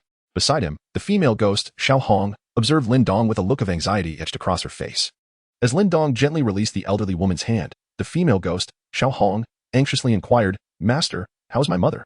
"She is merely a bit frail," Lin Dong replied, simultaneously retrieving a bamboo water flask from his robe. After handing the flask to the female ghost, he continued, "Have her drink the contents. Her vitality should rejuvenate significantly." The previous night, the elderly woman had received 2 distressing pieces of news, which is why Lin Dong had offered her a calming herbal tea. Now, however, she required a tonic to replenish her energy. Thus he provided her with Qingyang peach water this time. As Xiao Hong accepted the flask and began to express her gratitude, Lin Dong had already risen and made his way outside. Upon reaching the small courtyard, he first cleared away the clutter, then retrieved a model of a horse-drawn carriage from his storage space. Lin Dong cast the model of a carriage into the courtyard, and the diminutive model of the horse quickly transformed into the body of a carriage. However, due to the constraints of distance, the front part of the carriage's yoke remained unextended. Once the carriage had taken shape, Lin Dong stepped inside and addressed Xiao Hai, saying, "When my elder brother returns, you may knock on the door to summon me." With that, Lin Dong closed the carriage door. Subsequently, he deactivated the protective array of the carriage from within. As Lin Dong walked towards the study, he retrieved a smooth, blue-black crystal from the storage space. This polished gem was the result of the lightning that struck near his senior brother's feet last night, transforming the stone into a liquid state before solidifying into its current form. Lin Dong's motivation for taking the crystal was rooted in his belief that it was a rare treasure. Chapter 43, Thunderstrike Stone, Spirit Ghost Technique. Now, his task was to search through the books he had gathered from Mount Mao for pertinent information. In recent years, Lin Dong has diligently transcribed a myriad of knowledge from the first floor of the scripture pavilion at Maoshan, archiving the initial versions in his storage space while the less significant second-generation copies reside in the study of his carriage. grasping the crystal in his hand. Lin Dong soon discovered a reference to it within a specialized compendium detailing various celestial treasures and earthly gems. The record described the Thunderstrike stone, formed from the liquefaction of stone by lightning strikes. The quality of the Thunderstrike stone varies according to the nature of the lightning and the stone itself, ranging from a minimum of upper yellow grade to an indefinite upper limit, through a series of evaluations based on the book's descriptions. Lin Dong ultimately concluded that the Thunderstrike stone in his possession was not of the lowest quality, but rather of a superior grade, an exquisite upper yellow grade. Upon realizing that the crystal in his hand was a Thunderstruck stone, Lin Dong contemplated refining it into a new magical artifact, perhaps even yielding a low-grade spiritual tool. However, given the diminutive size of the Thunderstruck stone, it was likely that it would need to be combined with other materials for the forging process. In Lin Dong's possession, he was left with merely a handful of high-grade yellow gourds and wood. Naturally, within the 2 lotus ponds, he could also gather some high-grade yellow materials. However, combining these high-grade yellow materials with the exceptional yellow thunderstone would undoubtedly diminish the thunderstone's efficacy. Yet, Lin Dong was acutely aware of the adage that it is better to have 1 bird in hand than 100 in the bush. After a brief contemplation, he resolved to refine them into a magical artifact. Subsequently, Lin Dong began to ponder how to maximize the thunderstone's potential during the refining process. Utilizing the materials at his disposal. Tap, tap. Lin Dong had yet to contemplate the specific artifact he wished to forge when a knock resonated at his door. Upon hearing the sound, he rose from the chair in his study, casually slipping a book from the shelf into his bosom as he passed. Upon entering the hall and opening the door, he discovered that it was none other than Xiao Hai who had come calling. Unbeknownst to him, time had slipped into the evening, and the sky outside had dimmed considerably. "Uncle Master, my master has returned," Xiao Hai announced from the carriage's entrance. "And he has sent me to summon you for dinner." Lin Dong nodded and stepped directly out of the carriage. After closing the carriage door, he followed Xiao Hai into a nearby room, where the table was already laden with an abundance of food. Lin Jiu, Fei Bao, and the blind old lady had all taken their seats, although the ghostly figure of Xiao Hong did not require sustenance. She stood beside the table to attend to her elderly mother's meal. Upon noticing Lin Dong's arrival, Xiao Hong promptly rose and pulled out a chair from the edge of the table. As Lin Dong took his seat, he heard Lin Jiu's voice. "Junior brother, you've arrived. Come, let's eat." Having concluded his words, Lin Jiu lifted the chopsticks and bowl from the table. Upon witnessing this, Lin Dong also picked up his bowl and chopsticks, joining the ranks of diners. Soon, in a silent frenzy, the food on the table was entirely consumed. However, the majority of the dishes had found their way into the bellies of Fei Bao and Xiao Hai. Since Lin Dong acquired the spiritual fruit, he has extracted most of the energy required for his sustenance from it, thereby consuming very little of the food that offers minimal energy. Today, Lin Jiu, after finishing his feng shui consultation, enjoyed a banquet at the invitation of a wealthy merchant. Thus, he did not indulge excessively in food. After the meal, while several others cleared the table, Lin Jiu, accompanied by Lin Dong, settled in the courtyard, appreciating the enchanting hues of the night sky.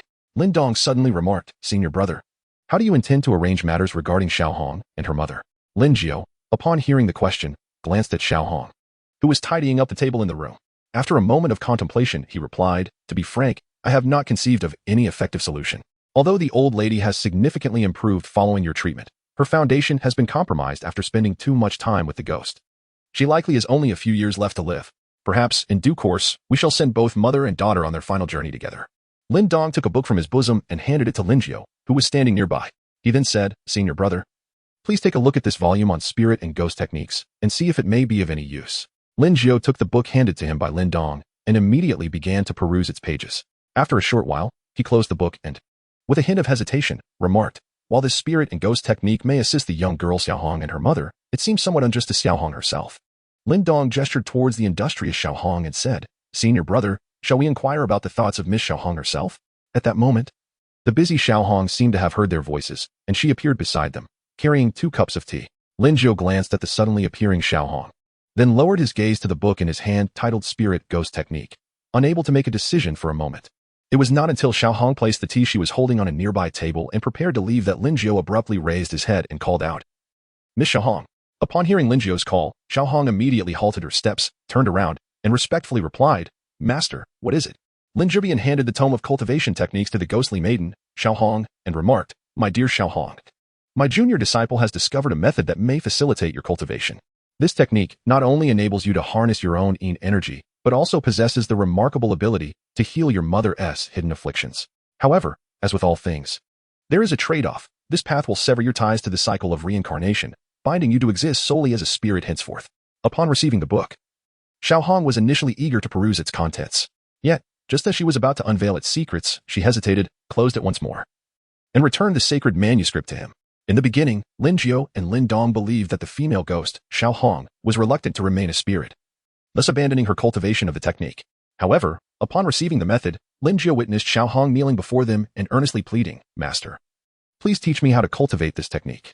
Lin Dong gazed at the starkly contrasting behavior of Xiao Hong and could not help but inquire, "My dear Xiao Hong, since you were intent on cultivating, why did you just return the martial arts manual?" Xiao Hong, kneeling on the ground, lowered her head upon hearing this question. Lin Dong was taken aback as he discerned a hint of shyness on the pale face of the female ghost, Xiao Hong. "Master, I cannot read," Xiao Hong replied. Her head lowered. Upon hearing this response, Lin Dong immediately grasped the situation. In this era, even among boys, the ability to read was a rare commodity, let alone for a girl who was fleeing from disaster. Chapter 44, Refining Spiritual Artifacts. During the conversation between Lin Dong and Xiao Hong, Lin Jiao found himself in a state of indecision. Once Xiao Hong had finished responding to Lin Dong, he turned to her and inquired, "Miss Xiao Hong, have you truly considered this? Once you embark on this path, there will be no turning back." Kneeling on the ground, Xiao Hong replied with a face full of determination, "Master, we are merely ordinary people who aspire to live our lives well. We have never contemplated matters of the next life. At this moment, my sole desire is to ensure that my mother can enjoy her twilight years in peace. Everything else is of no significance to me." Upon witnessing Xiao Hong's resolute determination, Lin Jiao ceased his attempts to dissuade her. He waved his hand and said, "Then go ahead with your tasks. I shall study for a couple of days before formally imparting my knowledge to you." Upon hearing Lin Jiao's willingness to teach her, Xiao Hong immediately knelt on the ground and bowed several times to both Lin Jiao and Lin Dong before rising to depart. Lin Dong gazed at the departing figure of Little Red, then turned to his elder brother Lin Jiao beside him and said, "Brother, I've been here long enough. I plan to leave tomorrow." Upon hearing this news, Lin Jiao could not help but feel a tinge of sadness at the thought of parting. Nevertheless, he maintained an air of nonchalance and inquired, "Oh, where do you intend to go?" Lin Dong raised his head towards the starry sky, extending a hand and then clasping it tightly. "Senior brother, this world is vast, and while I am still young, I must seize the opportunity to explore it." Lin Jiao observed Lin Dong's actions and was inadvertently reminded of his own youth. He once harbored dreams of traversing the world, yet after witnessing the myriad sufferings of humanity, he chose to remain in a few nearby towns to safeguard a semblance of peace. Thus, seeing Lin Dong's vibrant demeanor, Lin Jiao couldn't help but feel a touch of his own youthful spirit rekindled. However, as the initial fervor waned, he cautioned Lin Dong, "Traveling the world is indeed a noble aspiration, yet the current society is fraught with turmoil. Despite your considerable strength, prudence must prevail. Furthermore, remember that in every place you visit, you must adhere to local customs and regulations. Do not act impulsively as you did last night." Upon hearing these words, Lin Dong realized that his actions from the previous night, when he dealt with young Master Shi and that sinister sorcerer, had already come to the attention of his senior brother. Nevertheless, as one of the two individuals he trusted most in this world, Lin Dong harbored no concerns about his senior brother discovering this matter. In such chaotic times, taking lives and committing arson had become commonplace. Moreover, the two he had slain were burdened with heavy karma and had long been deserving of their fate. However, in deference to his senior brother's admonitions, he obediently nodded and replied, "Rest assured, senior brother, I exercise far more caution than you may think.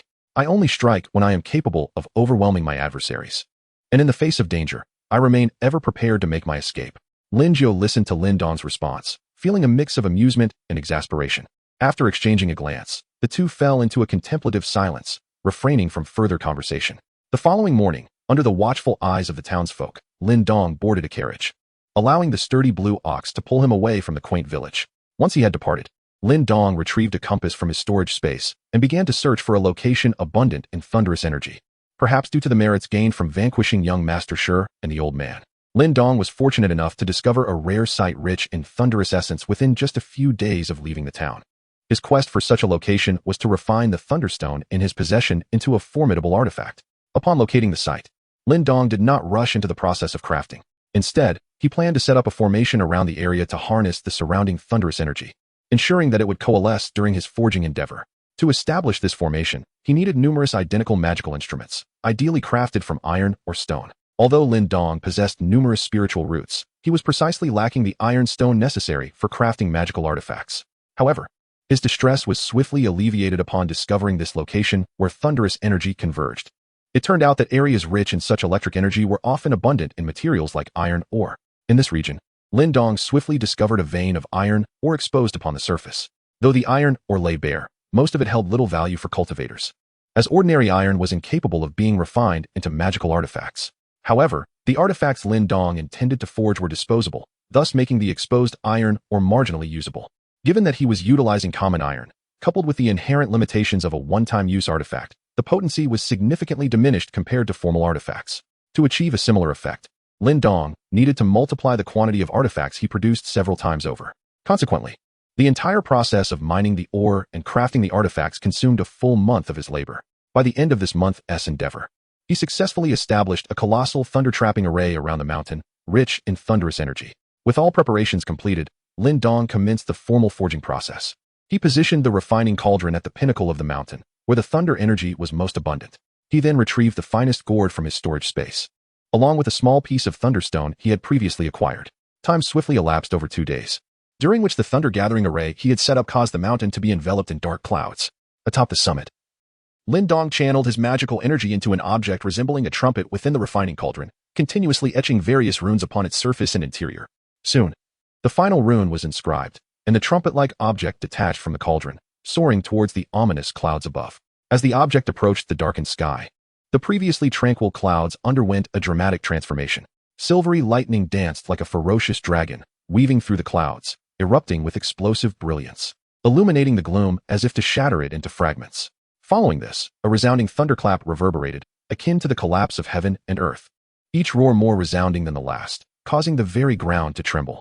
However, as the trumpet-like object hovered before the clouds, the once apocalyptic mass of darkness surged towards its wide opening. Ultimately, the entirety of the sky's clouds converged into the trumpet, from which a droplet of blue-white liquid gradually emerged. This droplet, imbued with an aura of destruction, fell precisely upon a nearby hill. In an instant, lightning and dust erupted like a colossal beast of apocalypse, engulfing the world in tumultuous chaos, enveloping the verdant peak entirely. With a thunderous boom, the tranquility of the mountains was shattered, the earth quaked, and debris soared into the air. Chapter 45. A moment of leisure. Once the dust settled, the once towering peak that had reached for the heavens had vanished without a trace. The trumpet-like object that had been suspended in the sky gradually descended back into Lin Daoist's hands. Upon inspection, he found no signs of damage, signaling that he had acquired yet another low-grade spiritual artifact. Thunder-gathering soldier, capable of summoning the thunderous energies of heaven and earth, converging into formidable celestial lightning. Should the thunder energy reach a sufficient level, it can also be used to draw forth thunder liquid. Thunder liquid contains exceedingly violent energy and is a rare heavenly material. The blue-white droplet that had fallen from the thunder-gathering soldier was, in fact, thunder liquid. Lin Daoist gazed at the distant mountain peak, now vanished without a trace, and instinctively grasped the formidable power of the heavenly thunder liquid. After a brief assessment of the thunder-gathering soldiers, he stowed them away in his storage space, subsequently retrieving the alchemical furnace from the mountaintop. Without delay, he departed from the peak, and as he descended, he noticed that the disposable magical instruments forged from ordinary mortal iron had been rendered completely useless after their recent utilization. Moreover, the iron itself had sustained damage from the preceding violent thunderous energy, likely relegating it to the crafting of rudimentary agricultural tools in the future. Upon reaching the main road from the mountaintop, Lin Daoist did not intend to leave immediately. Instead, he set forth towards the nearby mountain peak. Shattered by the heavenly thunder liquid, Lin Daoist's desire to venture to that mountain peak was purely driven by greed, hoping to uncover more thunderstruck stones within its embrace. However, after traversing the thicket of thorns and scaling the peak, he arrived at the crater formed by the celestial lightning, only to find no trace of the coveted thunderstones. Lin Daoist, having long prepared himself psychologically, did not feel an overwhelming sense of disappointment. After all, if thunderstrike stones could be artificially manufactured in endless supply, they would surely lose their status as precious and rare treasures of nature. With no gains to speak of, Lin Daoist resolved to retrace his steps. However, after taking a few paces, he turned back once more. He then released his long-absent eagle spirit companion from the beast-rearing garden. Since departing from Maoshan, the eagle spirit had spent most of its time in the garden under Lin Daoist's care. Thus, upon seeing Lin Daoist, the eagle swooped down towards him. With both his magical prowess and physical abilities far surpassing those of ordinary individuals, Lin Daoist did not evade the mighty eagle's approach. Instead, he opened his arms wide and embraced the bird as it landed in his arms. After soothing the eagle spirit, Lin Daoist mounted it, soaring away from the towering mountains. Together, man and eagle darted like an arrow released from a bow, racing through the majestic peaks and valleys. Lin Daoist sat steadily upon the back of the majestic eagle, gazing down at the myriad of enchanting landscapes below. The undulating peaks resembled a scroll of deep indigo, unfurling endlessly, while the hidden ravines and valleys harbored lush mysteries. Cascading waterfalls, like silk threads, sent forth droplets that sparkled like shattered jade. As the rush of wind by Lin Daoist's ears gradually subsided, the colossal eagle, bearing him aloft, hovered above a shimmering river that glistened in the sunlight. Lin Dong first retrieved a shrunken carriage from his embrace and cast it towards the river below. Upon its descent into the water, the diminutive carriage swiftly transformed into a wooden pleasure boat, rising gracefully from the depths. Lin Dong gracefully leapt from the back of the eagle, gently descending onto the deck of the boat. Shortly thereafter, he released the great azure ox from the beast nurturing garden. Originally a water buffalo, the azure ox, upon becoming a spiritual beast, developed an innate affinity for water-based energy. Its subsequent cultivation led to the awakening of its water manipulation abilities. Such a magnificent azure ox is truly an exceptional beast of burden for both land and water. Observing the azure ox frolicking in the water and the eagle soaring freely in the sky, Lin Dong decided to release the black python from the gourd at his waist. Over the years, these three spiritual companions had naturally become acquainted, and without the need for any commands, they instantly engaged in playful antics with one another. Lin Dong sat upon the vessel, watching the three spiritual pets frolic and play, and before he knew it, a satisfied smile graced his lips. However, it was not long before the massive form of the black python stirred the calm river waters, sending forth waves and tumult. The small boat beneath Lin Dong was relentlessly battered by the waves, causing it to sway precariously for a moment. Upon witnessing this, Lin Dong immediately admonished his three spiritual pets, instructing them to play at a distance. The three creatures, endowed with remarkable intelligence, promptly complied and ventured away. Under Lin Dong's deft control, a chair materialized at the bow of the small boat. He then retrieved a fishing rod from his storage space and turned back to fetch an ear of corn and a bottle of Qing peach water from the cabin's storage compartment. Lin Dong sat leisurely on the chair at the head of his bed, methodically peeling kernels of corn. He then immersed half of the kernels in the refreshing peach water, while the other half was cast into the river before him. After a short while, he selected a single kernel from the soaked corn and affixed it to his fishing hook. However, Lin Dong's fishing hook was unlike the conventional ones. Typical hooks are curved into a circular shape with sharp tips, some even adorned with barbs. In contrast, Lin Dong's hook resembled the legendary fishing hook of Jiangxia. Being a straight one devoid of any barbs, Lin Dong simply cherished the tranquility that fishing brought him, harboring no intention of consuming the fish. Thus, he employed a straight hook. As time gracefully slipped away during Lin Dong's continuous feeding of the fish, the sun, which had been high in the sky, began its descent beyond the western hills. Meanwhile, three ethereal companions, frolicking nearby, gradually returned to his side. After Lin Dong stowed away his fishing rod, he casually pressed down the chair at the bow of the boat. He then proceeded to feed each of his three spirit pets a spirit fruit, subsequently storing the eagle and the black python in the beast cultivation garden and his waist gourd, respectively. As the night deepened, Lin Dong decided against traveling further and allowed the great green bull to climb onto the bow of the boat. He chose instead to return to the cabin, consuming a spirit fruit to continue his cultivation. Seated in the cultivation chamber, Lin Dong exhaled deeply, releasing a plume of white vapor that soared through the air for 2 meters before gradually dissipating. After the mist cleared, Lin Dong finally opened his eyes. Exiting the cultivation room, he made his way to the washroom, where he refreshed himself and donned a new set of athletic attire before stepping out of the cabin. The sun, which had set the previous day, was now steadily ascending into the sky. The vibrant energy enveloped him instantly, akin to a gentle yet powerful embrace, banishing the chill of the night. Instinctively, he stretched out his arms, arching his back in a languorous stretch. As he did so, a long, drawn-out awe escaped his lips, sounding as if he were greeting the newly risen sun. Chapter 46. Strange happenings at the city gate. The great green bull, dozing soundly at the bow, was startled by Lin Dong's prolonged exclamation, causing it to shudder. Upon recognizing the source of the sound, the great green bull dismissed the disturbance and closed its eyes once more. Lin Dong gazed at the great blue ox and, with purposeful strides, approached it directly. He then gently but firmly patted the ox's head, exclaiming, "Simpleton, awaken. We must be on our way." The ox, roused from its slumber, reluctantly opened its eyes and rose from the bow of the boat.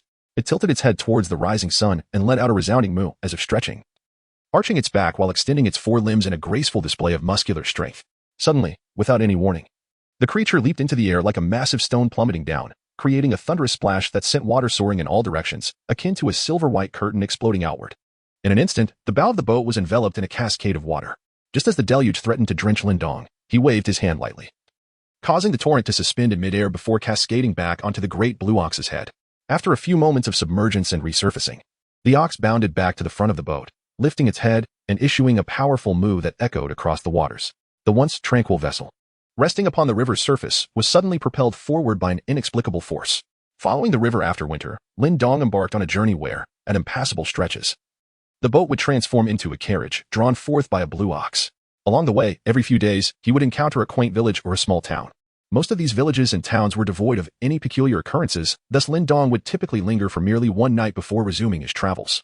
On this particular day, a small city emerged before him. Initially, Lin Dong paid it little heed, preparing, as was his custom, to spend a day in this new locale. Lin Dong sat steadily at the forefront of the carriage, allowing the great blue ox to gradually draw them closer to the city gate. As they neared the entrance, Lin Dong observed a queue extending 100 meters long. With the approach of the carriage, the imposing figure of the blue ox slowly came into view. Fortunately, despite its massive size, the blue ox, being a mystical beast, possessed an innate charm that endeared it to others. Initially, some passers-by were startled by the sudden appearance of the enormous creature.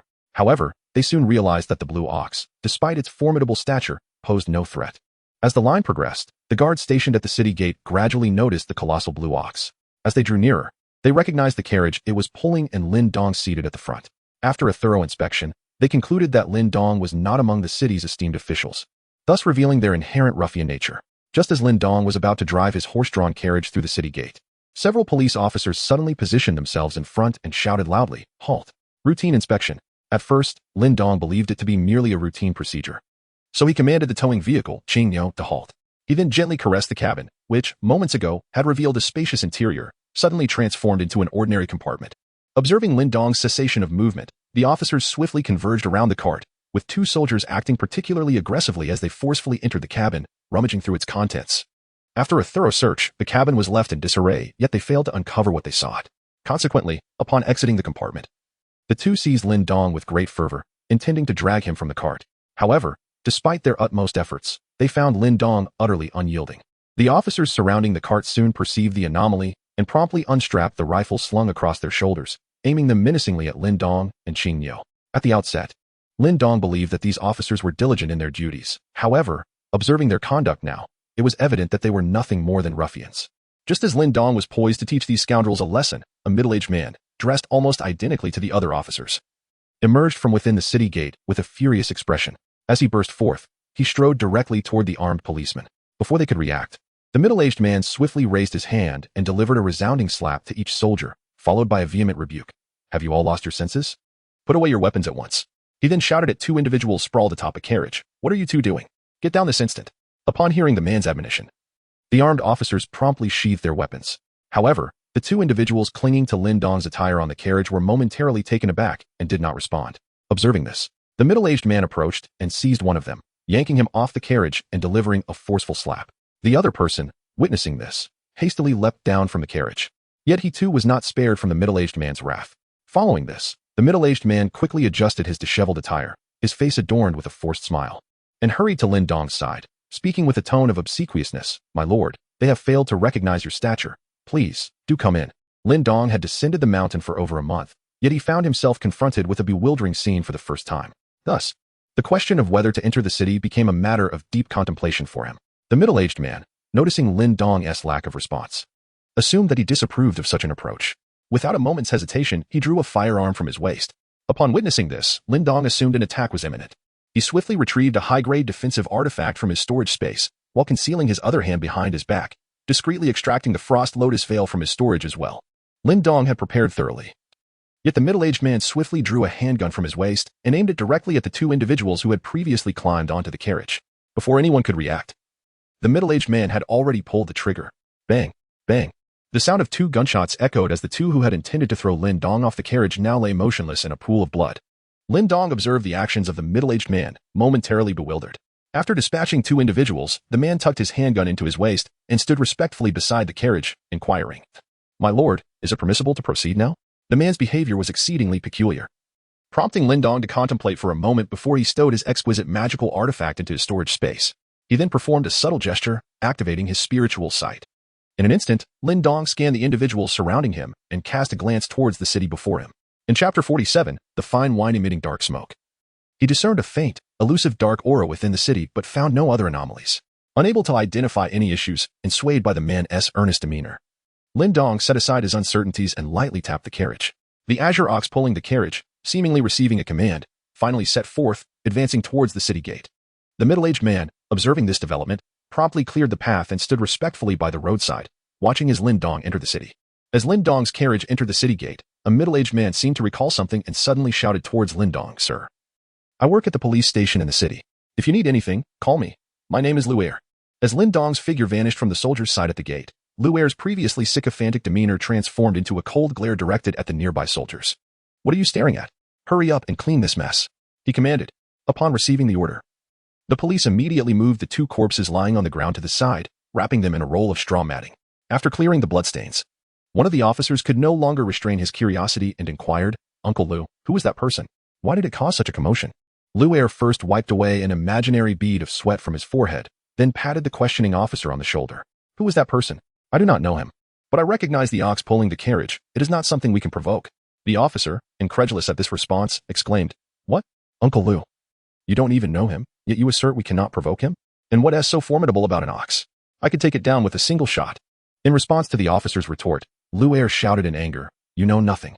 That ox is a monster, and a very powerful one at that." Upon hearing this declaration, the police at the city gate fell into a stunned silence.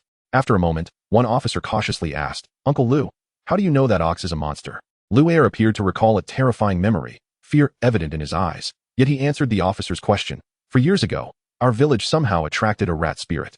Within a few days, our village, once home to hundreds, was ravaged down to just a handful of survivors. If not for a passing Taoist priest who kindly vanquished the rat spirit, our village would have been left with no living souls. That great blue ox gives me the impression that it is even more formidable than that rat spirit from years past. And look over there," Lu exclaimed, pointing to the spot where the great blue ox had previously stood. Following Lu's gesture, the officers beheld several ice blocks resembling hoofprints at the location. The cold emanating from these blocks had even frozen the mud surrounding the prints. Witnessing this extraordinary scene, the surrounding officers finally began to believe Lu's words. And they felt a chill of sweat break out upon realizing their previous reckless behavior. While they were still in shock, Lin Daoist, guided by the blue ox, began to explore the small city before him. Once he confirmed that the police were not pursuing him, Lin Daoist, adhering to the principle of not flaunting wealth, returned the frost lotus cover to his storage space. After consulting a helpful passerby, he directed the great blue ox to slowly make its way to the largest inn in the city. Along the journey, the bustling sounds of vendors calling out, children crying, and people haggling filled the air, creating a vibrant scene. However, as the shops multiplied along the route, Lin Daoist noticed an increasing number of drunks as well. Eventually, the carriage came to a halt outside the city's largest inn. The innkeeper, seeing the carriage stop, hurried out from the establishment, warmly welcoming Lin Daoist inside. After Lin Daoist checked in, he requested the attendant to bring him some local delicacies. Soon, a delightful array of visually appealing and aromatic dishes was presented in his room. Following the delectable feast, the attendant returned with a jug of exquisite local wine. Although Lin Daoist was not particularly fond of alcohol, upon hearing that it was a renowned local delicacy, he prepared to indulge in a taste. However, as soon as he uncorked the flask, a pungent aroma assailed his senses. While the innkeeper, upon catching a whiff of the wine, wore an expression of sheer ecstasy. In an instant, Lin Daoist sensed that something was amiss, prompting him to quietly employ the spirit eye technique. Through the lens of this technique, what initially appeared to be an ordinary wine jug, aside from its unusual odor, unexpectedly emanated a dense black aura. Upon further contemplation, Lin Daoist quickly discerned that this black energy was likely a fusion of demonic and. A spark of curiosity flickered across Lin Daoist's face as he turned his gaze toward the waiter, who was preparing to depart, and inquired with a smile, "Good sir, the aroma of your wine is truly delightful. Might I ask where it is sourced from?" The waiter, who had been on the verge of leaving, halted upon hearing Lin Daoist's interest in the establishment's wine. He swiftly approached Lin Daoist, his face brimming with a beaming smile, and exclaimed, "Ah, esteemed guest. You have indeed inquired of the right person. The wine here at our inn is exclusively procured from the renowned Wang family winery in the city." Seemingly invigorated, the waiter continued to elaborate with great enthusiasm. "The Wang family winery is well known throughout our surrounding region, with no one unaware of its repute. The wine they produce boasts a rich flavor and an intoxicating aroma, leaving an indelible impression on all who partake. It is precisely for this reason that their business flourishes. Were it not for our inn's esteemed status as the foremost establishment in the city, securing a supply from them would indeed be a challenge." As Lin Daoist listened attentively to the shopkeeper's narration, he offered a slight nod of agreement. Once the shopkeeper concluded his remarks, Lin Daoist seamlessly interjected, "I see. If what you say is true, then the Wang family brewery must indeed be a time-honored establishment with a legacy spanning a century. Moreover, to produce such delectable concoctions, they must certainly possess their own unique secret recipe." However, upon hearing Lin Daoist's commendation of the Wang family brewery, the shopkeeper's previously cheerful demeanor swiftly transformed into one of disdain. "Dear guest, do not be deceived by appearances. This Wang family brewery hardly qualifies as a century-old establishment. At most, it has been in operation for less than a decade. Furthermore, in the initial years of its inception, the wine they produced was utterly insipid, barely distinguishable from water, and hardly anyone was willing to part with their coin for such fare." Chapter 48, A Midnight Visit to the Brewery. At this juncture, the shopkeeper seemed to become animated. Who would have imagined that just 2 years ago, the Wang family stumbled upon a unique secret recipe? Ever since that revelation, their wine has undergone a remarkable transformation. Anyone who has tasted it, even once, becomes enchanted by its distinctive flavor. In almost no time at all, the Wang family brewery has risen to prominence, emerging as the finest establishment of its kind in the entire city. Listening to the vivid descriptions of the young innkeeper, Lin Dong felt an increasing sense of curiosity and pondered aloud. Oh, is that truly the case? If what you say is accurate, then they must indeed have developed some sort of unknown secret recipe. Suddenly, as if recalling something important, Lin Dong hastily inquired, by the way, my good fellow, may I ask where this renowned Wang family winery is located? When I depart from this place, I would like to stop by and purchase a couple of jars of fine wine to savor at my leisure. Upon hearing Lin Dong's words, the innkeeper immediately broke into a warm smile and replied, esteemed guest, the esteemed Wang family winery is situated at the far western edge of our city. However, if you intend to procure their exquisite wine, you may find it challenging to fulfill that desire. Their wine is often booked out well before it is even fully brewed. If you truly wish to take some with you, our inn can certainly set aside 2 small jars for you. After listening to the words of the young shop assistant, Lin Dong was momentarily taken aback, but soon a feigned expression of satisfaction crossed his face, and he nodded in agreement, exclaiming, "Ah, how splendid! How splendid indeed!" Having uttered this, Lin Dong fell silent. The shop assistant, perceiving his lack of interest in further conversation, offered a polite smile and gradually turned away, stepping lightly and unhurriedly out of the room. Despite the enticing array of delectable dishes laid out before him, the pot of fragrant black smoke wafting from the exquisite wine had completely dampened his appetite. Nevertheless, he did not discard the food on the table. Instead, he carefully gathered all the delicacies, save for the wine, into a small gourd. Although Lin Dong had lost interest in these delicacies, he still intended to take the food with him to later share it with the unfortunate souls he encountered along the way.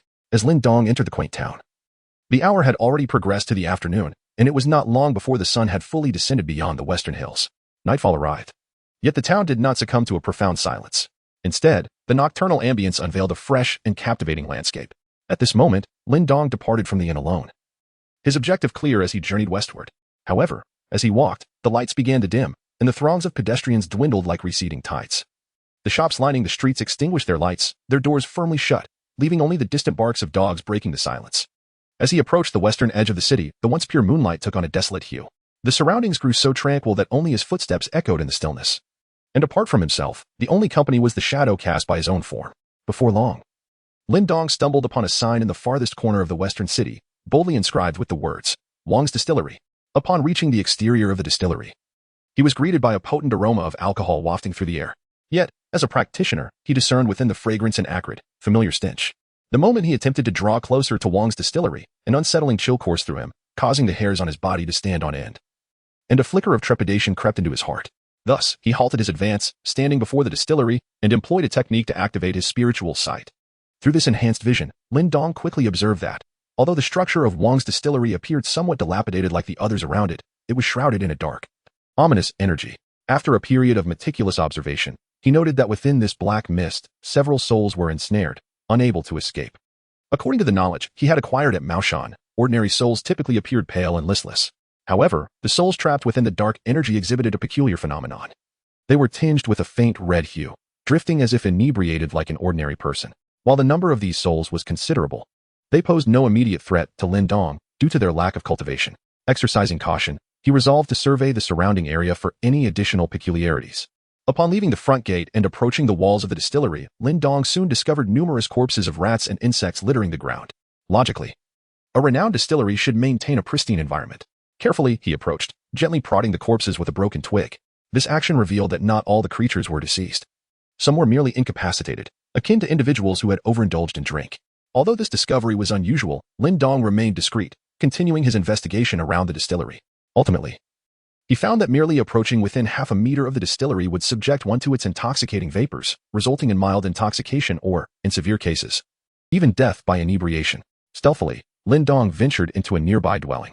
Within these homes, he noticed that the residents, perhaps due to prolonged exposure to the distillery's emanating fumes, carried a strong scent of alcohol and appeared perpetually inebriated. Despite the bizarre circumstances, Lin Dong made no further inquiries and promptly turned back, retracing his steps from the western part of the city. On his way back to the inn, he detected a subtle scent of alcohol in the air. Initially, he paid it little mind. Having just departed from Wang's distillery, he immediately recognized that the aroma was indeed of the liquor produced by the distillery. However, given the distillery's prominence in the city, with many establishments stocking its brew, Lin Dong initially dismissed it. Yet, as the crowd on the street grew, the faint scent transformed into a familiar, acrid stench, persistently clinging to him, no matter where he wandered. At this moment, Lin Dong finally comprehended that the sin of alcohol he had been perceiving throughout his journey emanated from his own being. However, he had never consumed this particular liquor nor had any physical contact with it. Thus, he found himself momentarily bewildered, pondering how the aroma had come to cling to him. As time passed, the peculiar odor began to dissipate gradually. He soon realized that the fragrance of alcohol was likely a result of his lingering near the Wang family's distillery. That evening, Lin Dong grew apprehensive that the scent might attract the shadowy figures behind the Wang distillery. To avert any potential nocturnal ambush, he discreetly vacated his guest room and took refuge in his carriage. That night, aside from his cultivation, Lin Dong contemplated the means by which he could uncover the truth surrounding the Wang family's distillery. Early the next morning, he hurried back to his room at the inn. Upon conducting a thorough inspection, he discovered that the subtle traps set at the entrance and windowsill had remained undisturbed. Furthermore, the room retained its original state, indicating that no one had followed him the previous night. Satisfied that all was well, Lin Dong proceeded to the first floor of the inn. Given the early hour, there were not many patrons present, and the innkeeper was busy polishing the tables and benches in the common area. Lin Dong did not disturb the busy innkeeper but instead turned to the counter to inquire further about the Wang family distillery from the proprietor. However, the information provided by the proprietor was largely consistent with what the innkeeper had conveyed the previous day, albeit with slightly more detail. Notably, it was revealed that, despite its renown, the Wang family distillery operated as a family workshop, managed by two uncles and a nephew. Furthermore, the eldest uncle had not left the distillery for several months. With little valuable information at hand, Lin Dong resolved to seek the truth on his own. Thus, over the following days, Lin Dong discreetly lingered near the Wang family distillery during the daytime, observing its activities. During this period, he encountered a group visiting the distillery for drinks. The door was opened by a plump young man, whom Lin Dong recognized from his prior intelligence as the youngest nephew, Wang Chang. As the beverages were being brought out, Lin Dong also caught sight of the middle-aged third uncle, a shrewd-looking individual known as Wang Yong. Throughout this time, the eldest uncle, Wang Tao, remained conspicuously absent from view. Moreover, apart from this visit, the distillery's doors were almost perpetually closed. It was curious that the inhabitants of the distillery seemingly had no need for sustenance, as Lin Dong had not observed any instances of them procuring food during these days. Aside from glimpsing Wang Yong and Wang Chang, Lin Dong made additional discoveries. Most notably, he observed that the aroma of liquor surrounding the distillery was steadily spreading outward. Just days prior, one needed to be within half a meter of the distillery's walls to detect the scent, but recently, it had expanded beyond that distance. Furthermore, the dark energy within the distillery began to bubble, akin to water slowly reaching a boil. One night, Lin Dong unexpectedly witnessed Wang Chang and Wang Yong departing from the distillery, dragging a large vat of fine wine.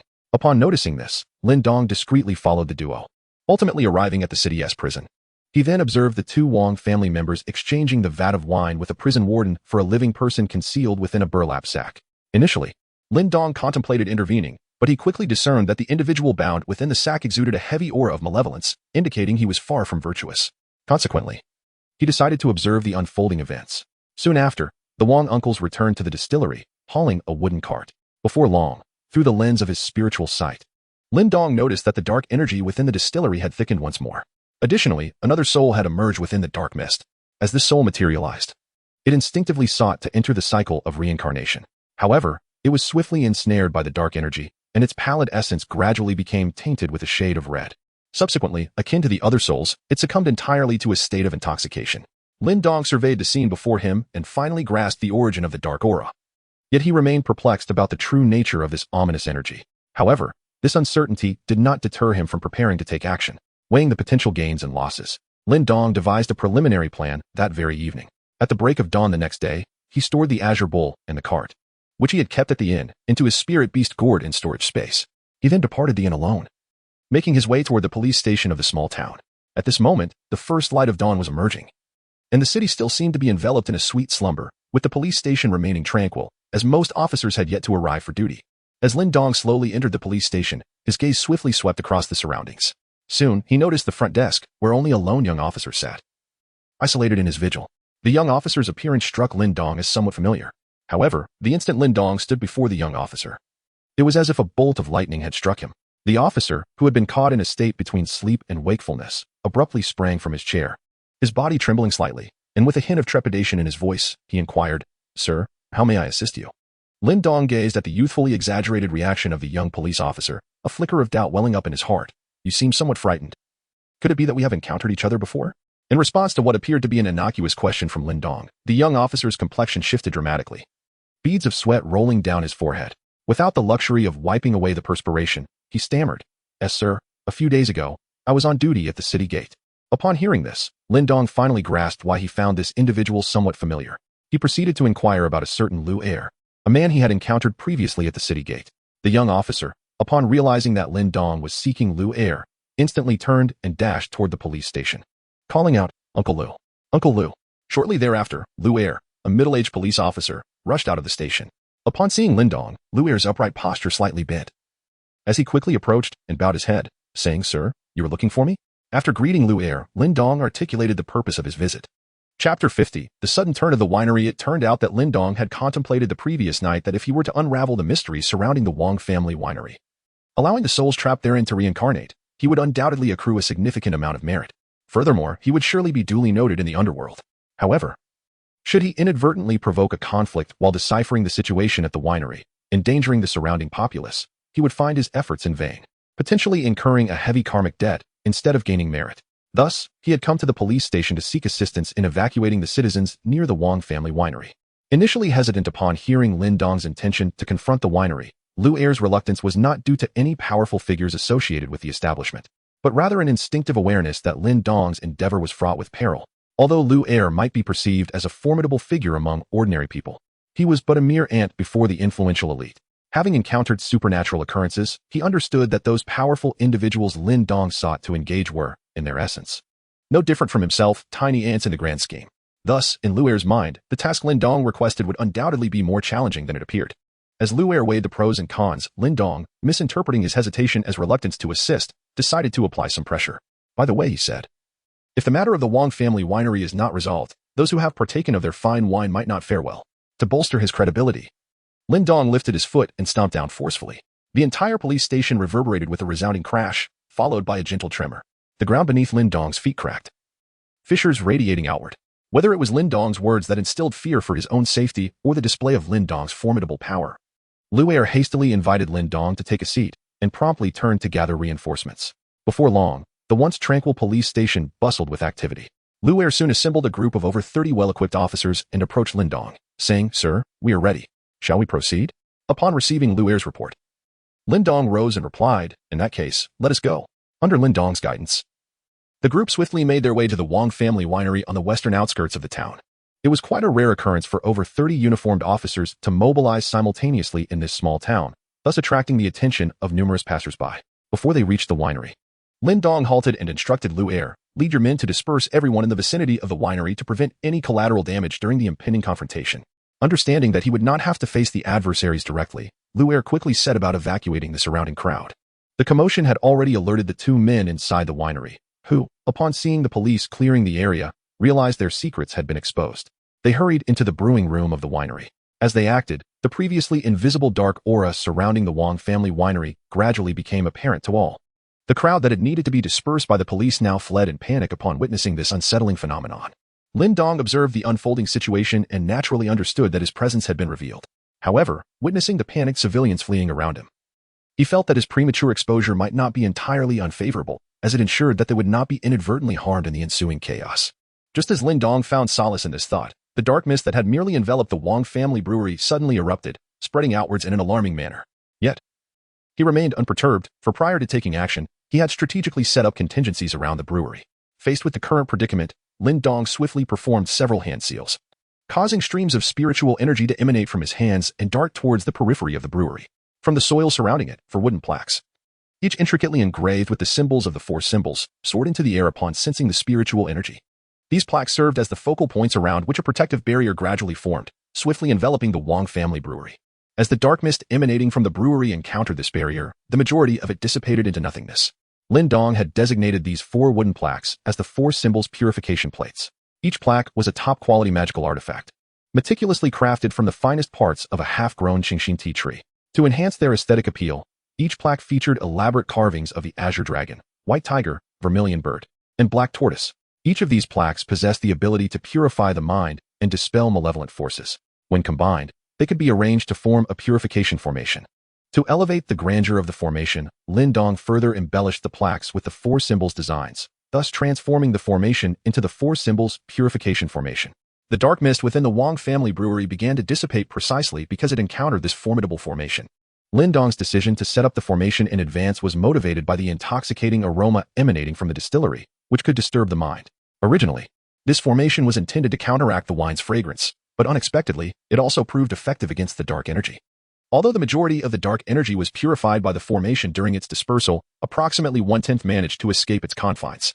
Once the dark energy fled the formation's perimeter, it swiftly ensnared several fleeing citizens. Judging by their attire, it was evident that these individuals held some influence and had surely indulged in the exquisite wines of the Wang family distillery. The dark energy visibly merged with their bodies at a startling pace. The individuals who had been fleeing abruptly halted, their eyes transforming into a pitch-black void.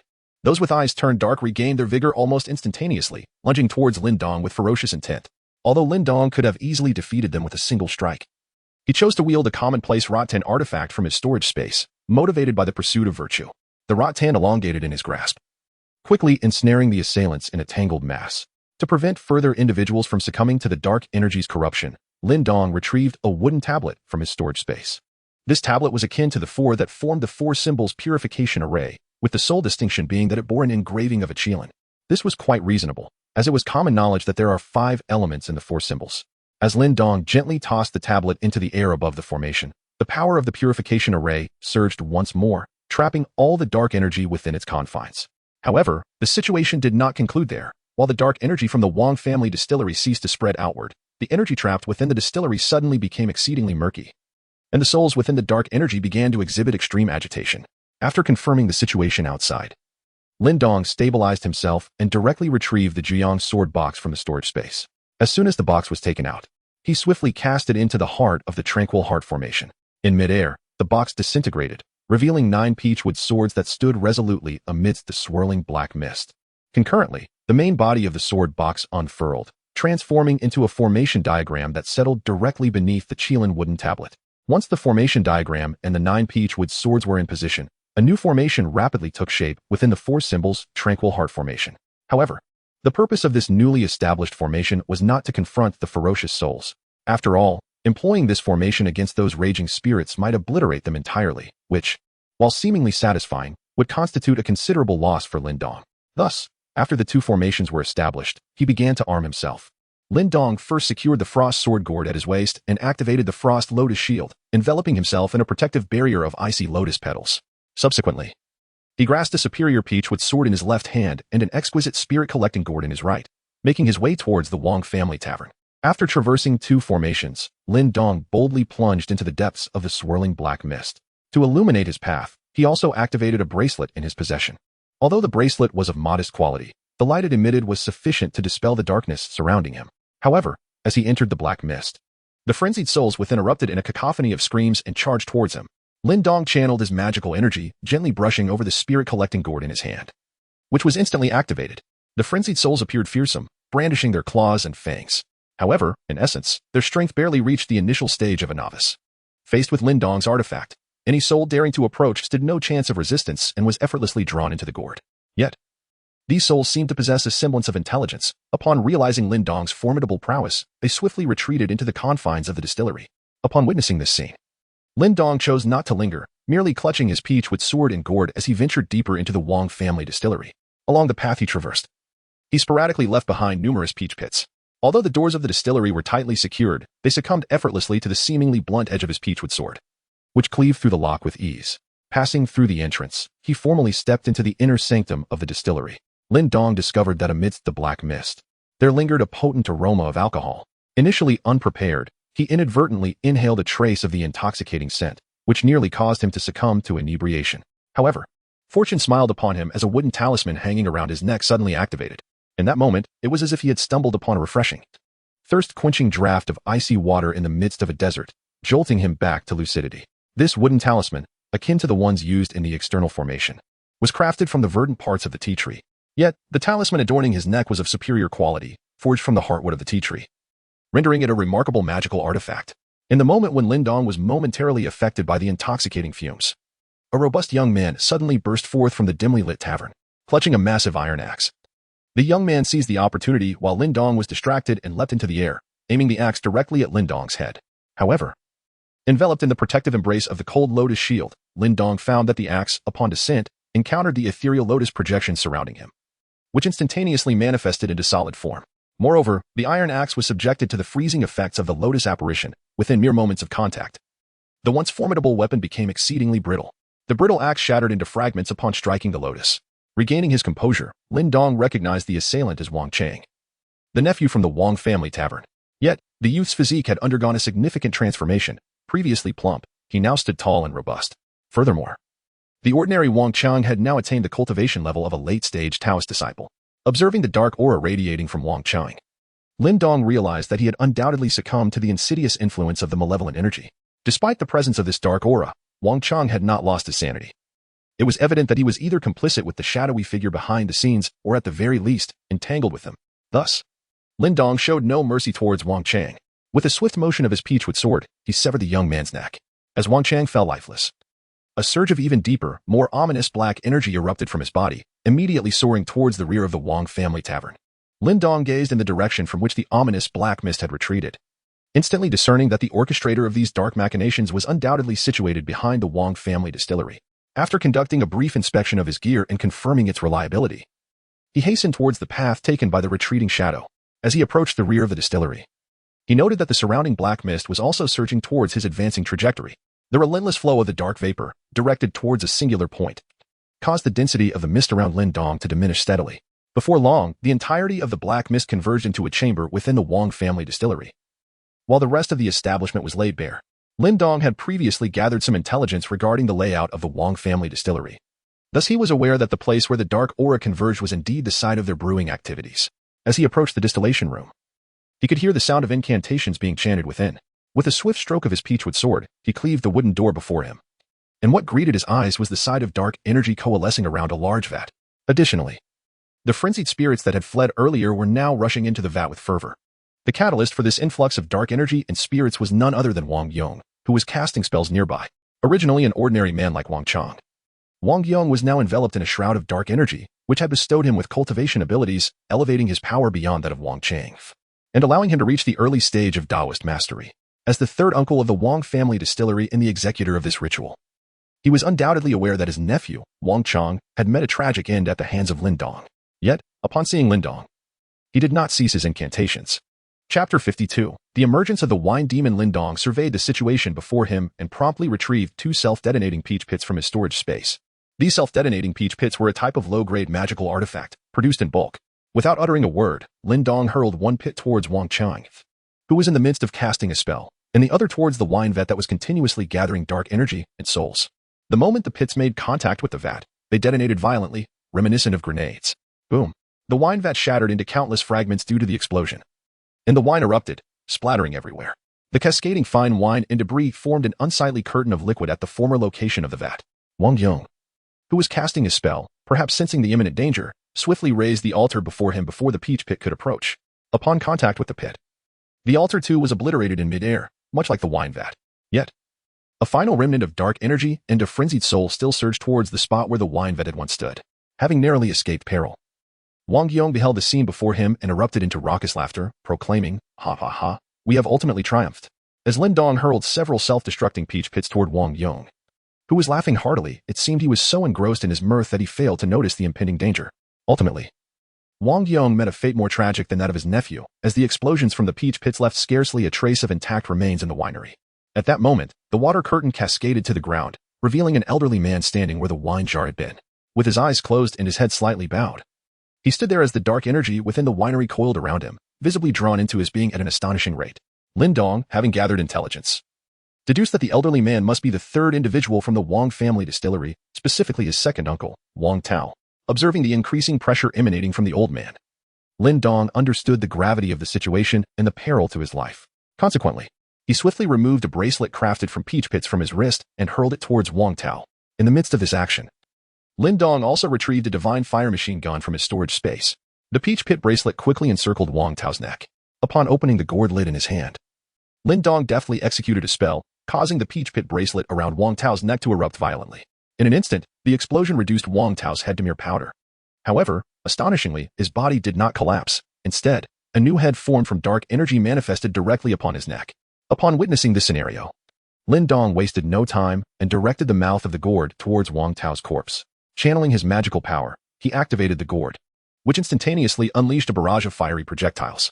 Just as these crimson missiles were about to strike Wang Tao's lifeless form, the corpse unexpectedly raised a hand. In an almost instantaneous reaction, a surge of dark energy erupted from Wang Tao's hand, forming a barrier before him.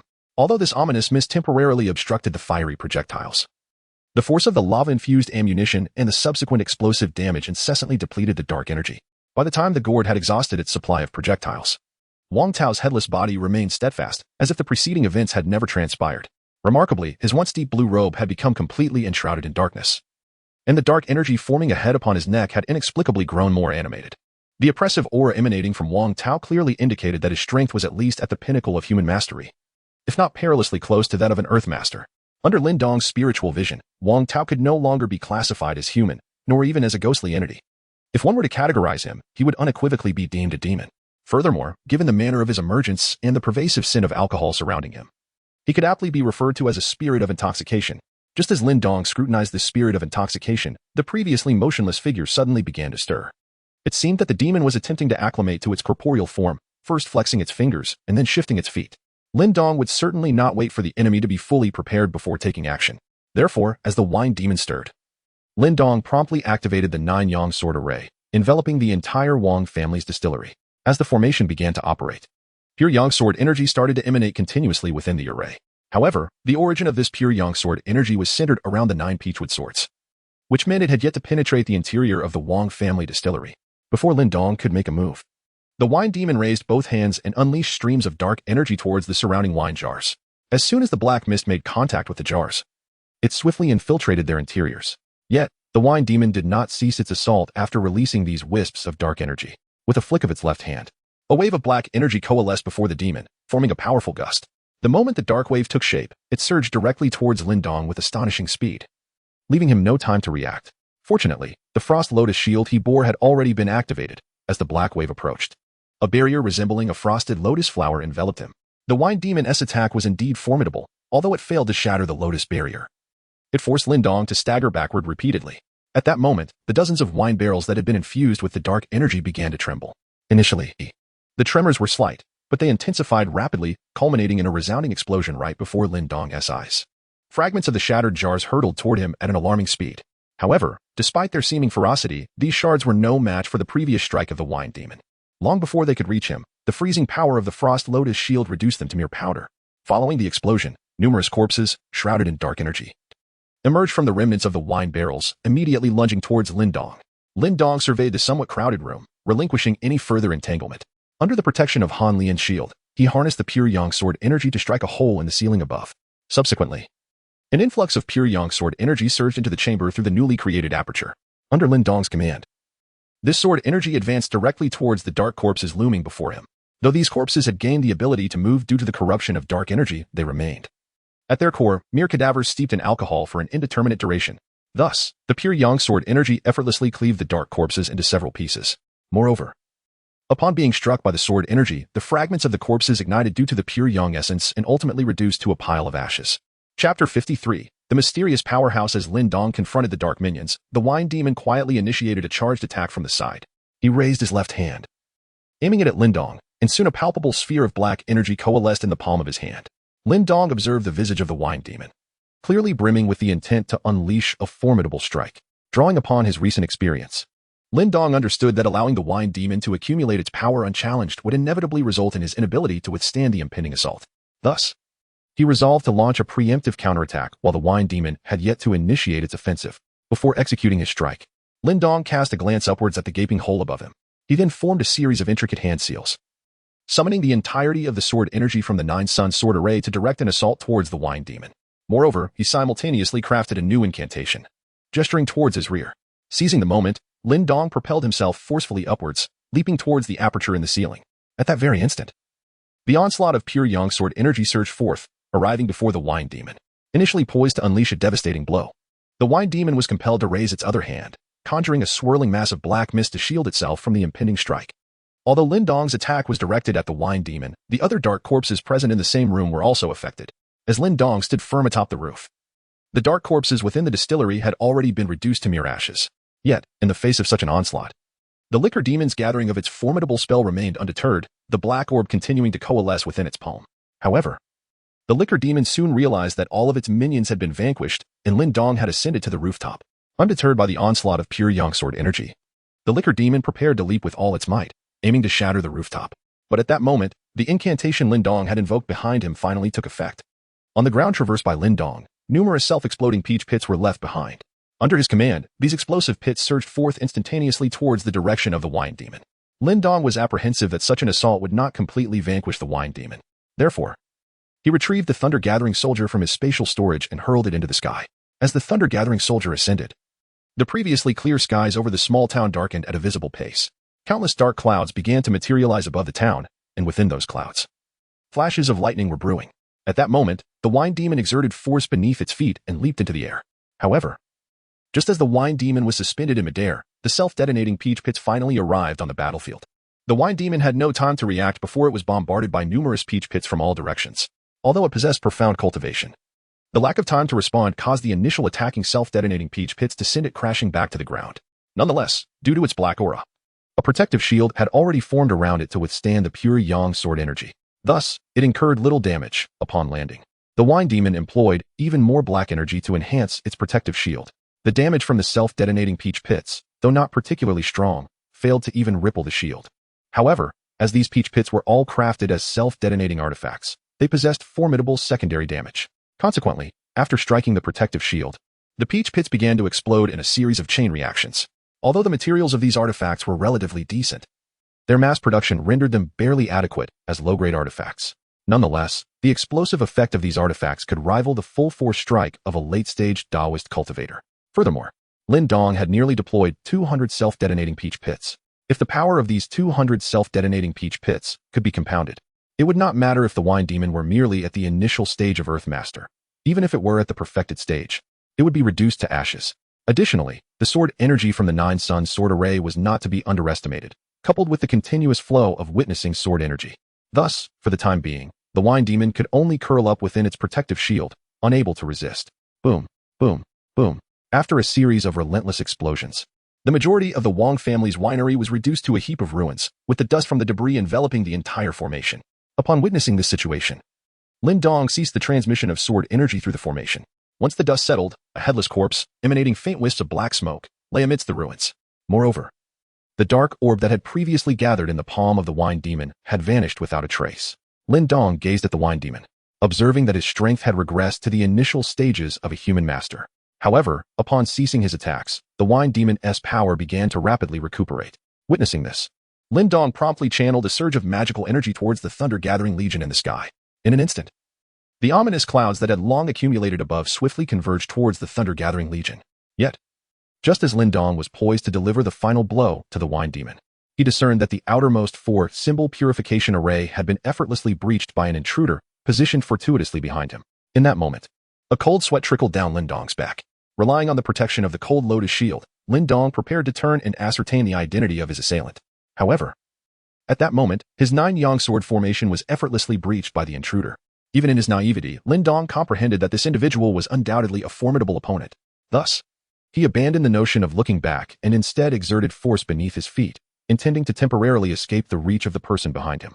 Yet, before he could muster his strength, a hand suddenly rested upon his shoulder, accompanied by a mocking voice in his ear. "Ah, a lad from Maoshan, is it? Look at your stance, exuding an air of grandeur. You must be an incarnation of the god of wealth. I haven't seen anyone so extravagantly affluent in these past few centuries. How about sharing some with that old fellow over there? I, Zhaoge, do not boast without merit.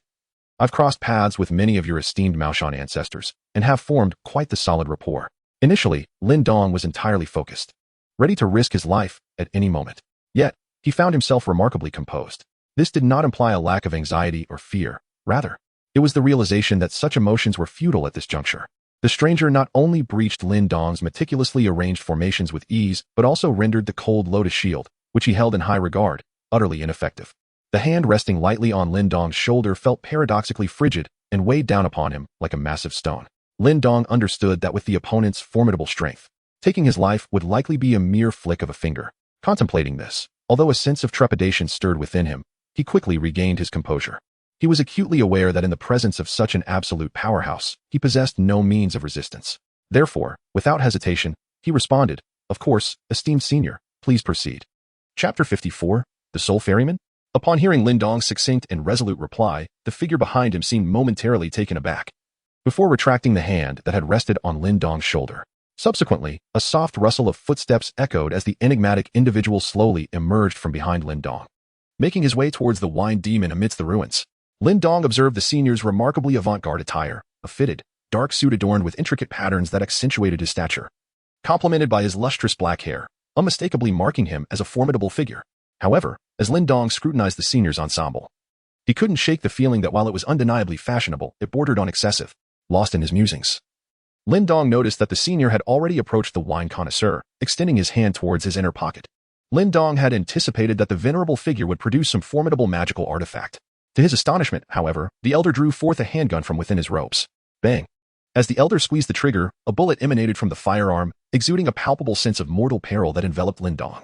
Despite having reached the late stage of a master, the wine demon could not evade death when struck by this peculiar bullet. In but a fleeting moment, its corporeal form disintegrated into dust, dissipating into the ether. Immediately thereafter, a swirling mass of dark energy and a throng of pallid, soulless spirits materialized in the space where the wine demon had stood. Observing the emergence of the dark energy, the elder held the gun in one hand while retrieving a bottle from his robes with the other. Upon uncapping the vessel, the dark energy seemed to sense an imminent threat, becoming exceedingly agitated and attempting to flee. Nevertheless, the elder aimed a handgun at the dark mass and gestured towards the bottle-less opening. Under the gun's intimidating gaze, the dark energy immediately transformed into a semblance of a docile child, swiftly gliding into the bottle as per the elder's direction. During this sequence, the pallid spirits began to meander aimlessly across the ruins. The elder, after stowing the bottle back within his robes, produced an iron chain that emanated a chilling aura. With a gentle flick of his wrist, he cast the chain towards the errant spirits, which instantaneously elongated without limit, ensnaring all the wandering souls. Bound by the chain, the spirits fell into a profound silence, forming an orderly line. Witnessing this scene, Lin Daoist could not shake the impression that he was observing a cinematic tableau reminiscent of the black and white figures of the underworld escorting wayward souls to their graves. Grasping one end of the chain, the elder holstered his handgun and then retrieved 2 ledgers from his robes, proceeding to tally the spirits present. It soon became evident to the elder that the number of souls did not align. Lin Daoist gazed at the scene before him, swiftly retrieving the spirit-gathering gourd from his bosom. Upon uncapping the gourd, he released all the souls contained within. The elder, upon witnessing these souls, subtly adjusted the iron chains in his grasp, and soon, all the souls were bound by the chains. Subsequently, the elder led the assembly of pale souls, descending gracefully from the ruins. Lin Daoist observed the demeanor of the elder and, despite his naivety, quickly discerned that he must be a figure from the underworld. The elder's earlier claims of having encountered numerous esteemed ancestors of Maoshan were likely references to those who serve in the realm of the deceased. The elder soon approached Lin Daoist, appearing quite amiable as he stood still. He then produced a piece of iron emanating an aura of darkness from his bosom and tossed it to Lin Daoist, saying, "Young one, I, Zhao Li, am not one to be stingy. Since you are so perceptive, I shall grant you this piece of spiritual iron. When you arrive in the underworld, Brother Zhao will look after you." Lin Daoist gazed at the metal sheet that had been thrown at him, instinctively catching it in his hand. He stood there, momentarily stunned by the words of the elder. Meanwhile, Zhao Li, upon seeing Lin Daoist grasp the iron piece, led a group of pallid souls, effortlessly breaking through Lin Daoist's 2 formations, and vanished from his sight. Lin Daoist, staring at the metal in his hand, murmured softly to himself, "Zhao Li, the ferryman of souls?" After a considerable time had passed, Lin Daoist finally regained his composure, observing the ruins before him. He first replaced his spiritual tools and exquisite artifacts with more mundane mid-tier ones. Subsequently, he dismantled the 2 formations and carefully stored the various tools used for their arrangement into his spatial storage. Having completed these tasks, he leisurely departed from the Wang family tavern. After navigating a few corners, he encountered Lu Er ahead, who was busy organizing personnel for containment. Upon spotting Lin Daoist, Lu Er approached with exaggerated servility, inquiring, "My lord, what news?" As he spoke, he cautiously cast glances toward the direction of the Wang family tavern behind Lin Daoist. Lin Daoist glanced at Lu Er and directly informed him, "The demon inside the Wang family's distillery has been vanquished by me, so you need not worry." Lin Daoist spoke and immediately pushed through the crowd, departing from this place of turmoil. When Lin Daoist returned to the inn, it was precisely afternoon. Lin Daoist, having completed his bathing and grooming, appeared rejuvenated. However, after enduring a fierce battle, he still felt a tinge of fatigue.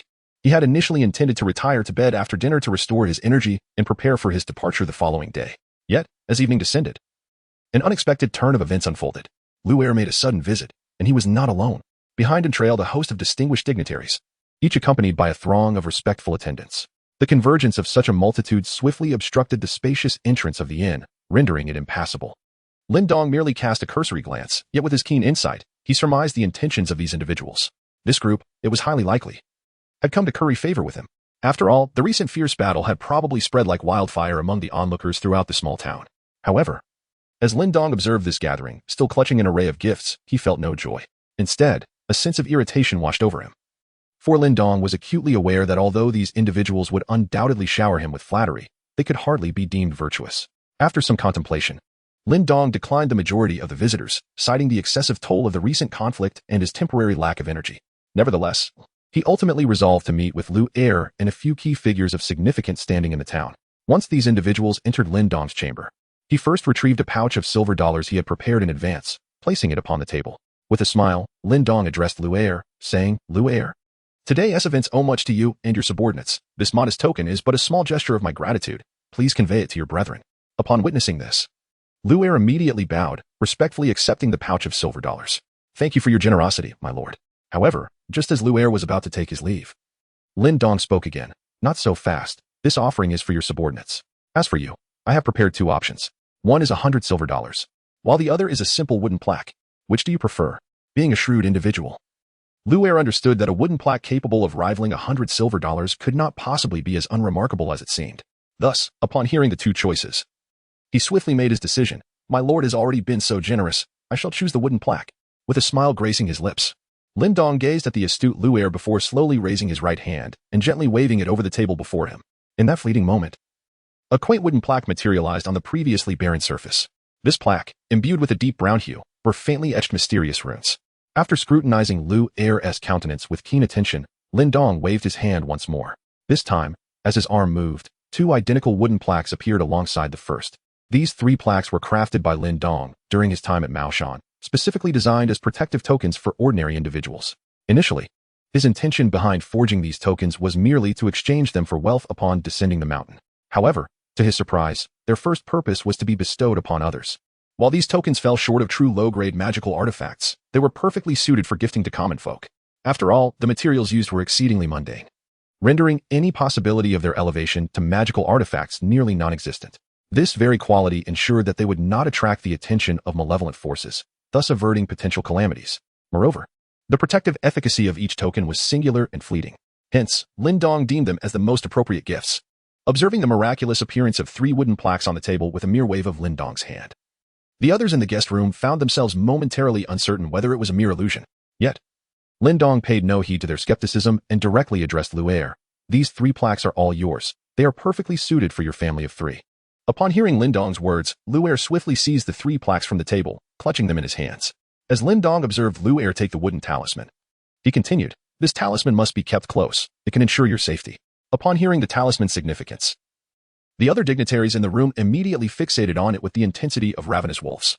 Lu Er, clutching the talisman, sensed the lurking danger behind him, cold sweat trickling down his back in a disconcerting rush. Meanwhile, Lin Dong appeared oblivious to the tension, casually gesturing to Lu Er. "All right, your presence is no longer required. You may leave." Grateful for this reprieve, Lu Er nodded appreciatively and hastily exited the guest chamber. Once Lu Er had vanished, Lin Dong addressed the remaining guests. "I am uncertain of your intentions for being here, but let me clarify. I am solely dedicated to vanquishing demons and malevolent spirits. I do not practice geomancy, nor do I engage in fortune-telling or offer miraculous elixirs for longevity. Should there be no pressing matters, I shall depart tomorrow." After delivering this statement, before the others could respond, Lin Dong swiftly diverted the conversation. "Of course, if you seek protective charms, I do have a few available." The pragmatic nature of Lin Dong's words momentarily caught the seasoned schemers off guard. However, after a brief silence, one elder boldly stepped forward, declaring, "Since the master has spoken thus, we, the elder gentleman, shall request some protective charms from him, shall we not?"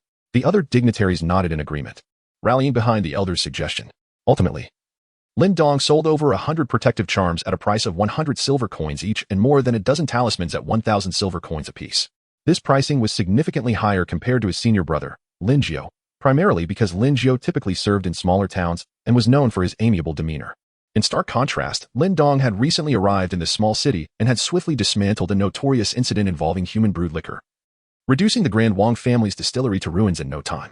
Furthermore, Lin Dong's clientele consisted exclusively of the elite, who, in these tumultuous times, often rose to power through unscrupulous means, exploiting the populace. Such individuals were acutely aware of the perils they faced and were willing to invest generously in their own protection. Thus, Lin Dong harbored no qualms about his pricing. In the end, the transaction concluded, and Lin Dong had exchanged mere trifles crafted in his leisure for over 20,000 silver coins. The following morning arrived swiftly, and news of the tumult at the Wang family's distillery had already spread throughout the small town, courtesy of the ever-curious townsfolk. As Lin Dong departed, passers-by gazed at him with a newfound respect. Seated in a cart drawn by a green ox, he soon left the small city behind, the vehicle ambling along, gradually distancing itself from the bustle of human activity. In the compartment of the carriage, Lin Dong retrieved a piece of iron emanating a chilling aura from the storage space. After an entire night of searching, he finally discovered a reference to this iron fragment in a miscellaneous tome that chronicled various matters of the underworld. Known as Yinbing Dao iron, this material is classified as a superior-grade spiritual resource of the yellow tier, a mineral that exists solely within the realm of the underworld. It is primarily utilized as the raw material for forging weapons for the spectral soldiers of the netherworld. The small fragment in Lin Dong's hand was not a piece of raw ore, but rather a shard of a weapon belonging to the spectral soldiers. Consequently, in addition to the spectral sword iron, it contained numerous materials that Lin Dong had yet to identify in any records. However, it was precisely these unrecorded materials that allowed this fragment to barely attain the status of a low-tier mysterious grade. Lin Dong held the fragment in his hand, momentarily at a loss for how to utilize it. The piece was too small to forge into a magical artifact, and adding other materials would inevitably diminish its quality. Thus, he resolved to temporarily store the fragment in his spatial pouch, awaiting the acquisition of additional materials before attempting the refinement. As he journeyed leisurely, Lin Dong stumbled upon an unexpected revelation. Although he had not personally vanquished the wine demon, his contributions during the fierce battle had garnered him a significant amount of merit. This newfound merit plunged him into contemplation over whether he should put it to use. After a brief assessment, he realized that, while his spiritual plants were limited in variety, they remained several months from maturity. Even if he were to obtain new spiritual flora, he would be unable to plant them at this time. Consequently, he decided to accumulate more merit. Having settled on this decision, he relaxed in his cart, practicing his cultivation while enjoying the wonders of the world around him. With a considerable sum of silver coins at his disposal, he purchased supplies upon encountering prosperous locales in the days that followed. When he encountered individuals facing hardships or families fleeing disasters, he generously distributed some of his provisions to them. His acts of kindness resulted in a steady, albeit modest, increase in his merit. Approximately 10 days later, Lin Dong, accompanied by his cart and ox, found himself traversing a picturesque mountain forest. The midday sun shone brightly, and the azure ox discovered a patch of lush, freshly sprouted grass, prompting a brief pause for both man and beast. While the ox grazed on the tinder blades, Lin Dong reclined atop the cart, basking in the warmth of the sun. Before long, a group of ragged figures, exuding the earthy scent of toil, emerged unexpectedly from a narrow path. What caught Lin Dong's attention was their blatant display of various tools used for tomb raiding. Among shovels and ropes, one particular tool, a peculiar combination of a bamboo tube and a luoyang shovel, stood out. As they moved, the tools clanked together, producing a cacophony that echoed through the tranquil forest. Lying languidly on the cart's roof, Lin Dong was initially oblivious to the unusual sounds. However, the noise eventually piqued his curiosity, prompting him to lazily turn his head and squint through the guardrail. With merely a casual glance, he beheld a striking sight. The fierce-looking tomb raiders, marked by their brutish visages, were led by a lithe and beautiful woman clad in red. Though slightly taken aback, Lin Dong merely observed the scene without giving it much thought. After all, in his eyes, despite the raiders' martial prowess, they paled in comparison to the formidable azure ox leisurely grazing nearby. Assured of their lack of threat, he turned away once more, resuming his sunbathing. Yet, the tomb raiders, upon emerging from the path, immediately spotted the imposing azure ox. Accustomed to digging in the earth, they had seen their fair share of wonders. But the sudden appearance of such a colossal creature rendered them momentarily cautious. They quietly set down their tomb raiding tools and drew weapons from their persons. It wasn't long before the red-clad leader noticed the cart nearby. Lin Dong's cart was rather unremarkable, rendering it of little value in the eyes of the seasoned tomb raiders. However, due to the addition of a retractable railing atop the cart, he managed to evade detection by the group. Upon sighting the cart, the woman in red immediately discerned that the large blue ox before her was not wild. Consequently, she sheathed her 2 small daggers and instructed her subordinates. "All right. Put away your weapons. This ox is likely domesticated and poses no threat." Heeding her command, the others complied. Yet one burly man with a scarred face defied her and approached the blue ox, weapon in hand. The woman in red, witnessing his insubordination, sharply reprimanded him. "Zhuzi, what do you think you are doing? Come back at once." Though Zhuzi halted momentarily, he remained rooted in place, weapon still drawn. "Sister Hong, we haven't feasted in days. Today, in this desolate wilderness, we encounter such a large water buffalo, surely a divine gift. Let me take it down with a single strike, and we can all indulge in a hearty meal." Upon hearing Zhuzi's words, the other tomb raiders echoed their agreement. Yes, Sister Hong, let Zhuzi take action. Initially hesitant due to the woman's admonition, Zhuzi found renewed courage in the chorus of support surrounding him and edged closer to the blue ox. The grazing beast, noticing his approach, scraped its front hoof against the ground, unleashing a chilling aura that swiftly enveloped Zhuzi's feet. As he stood transfixed, he felt a sudden frost gripping one of his feet, rendering it immobile.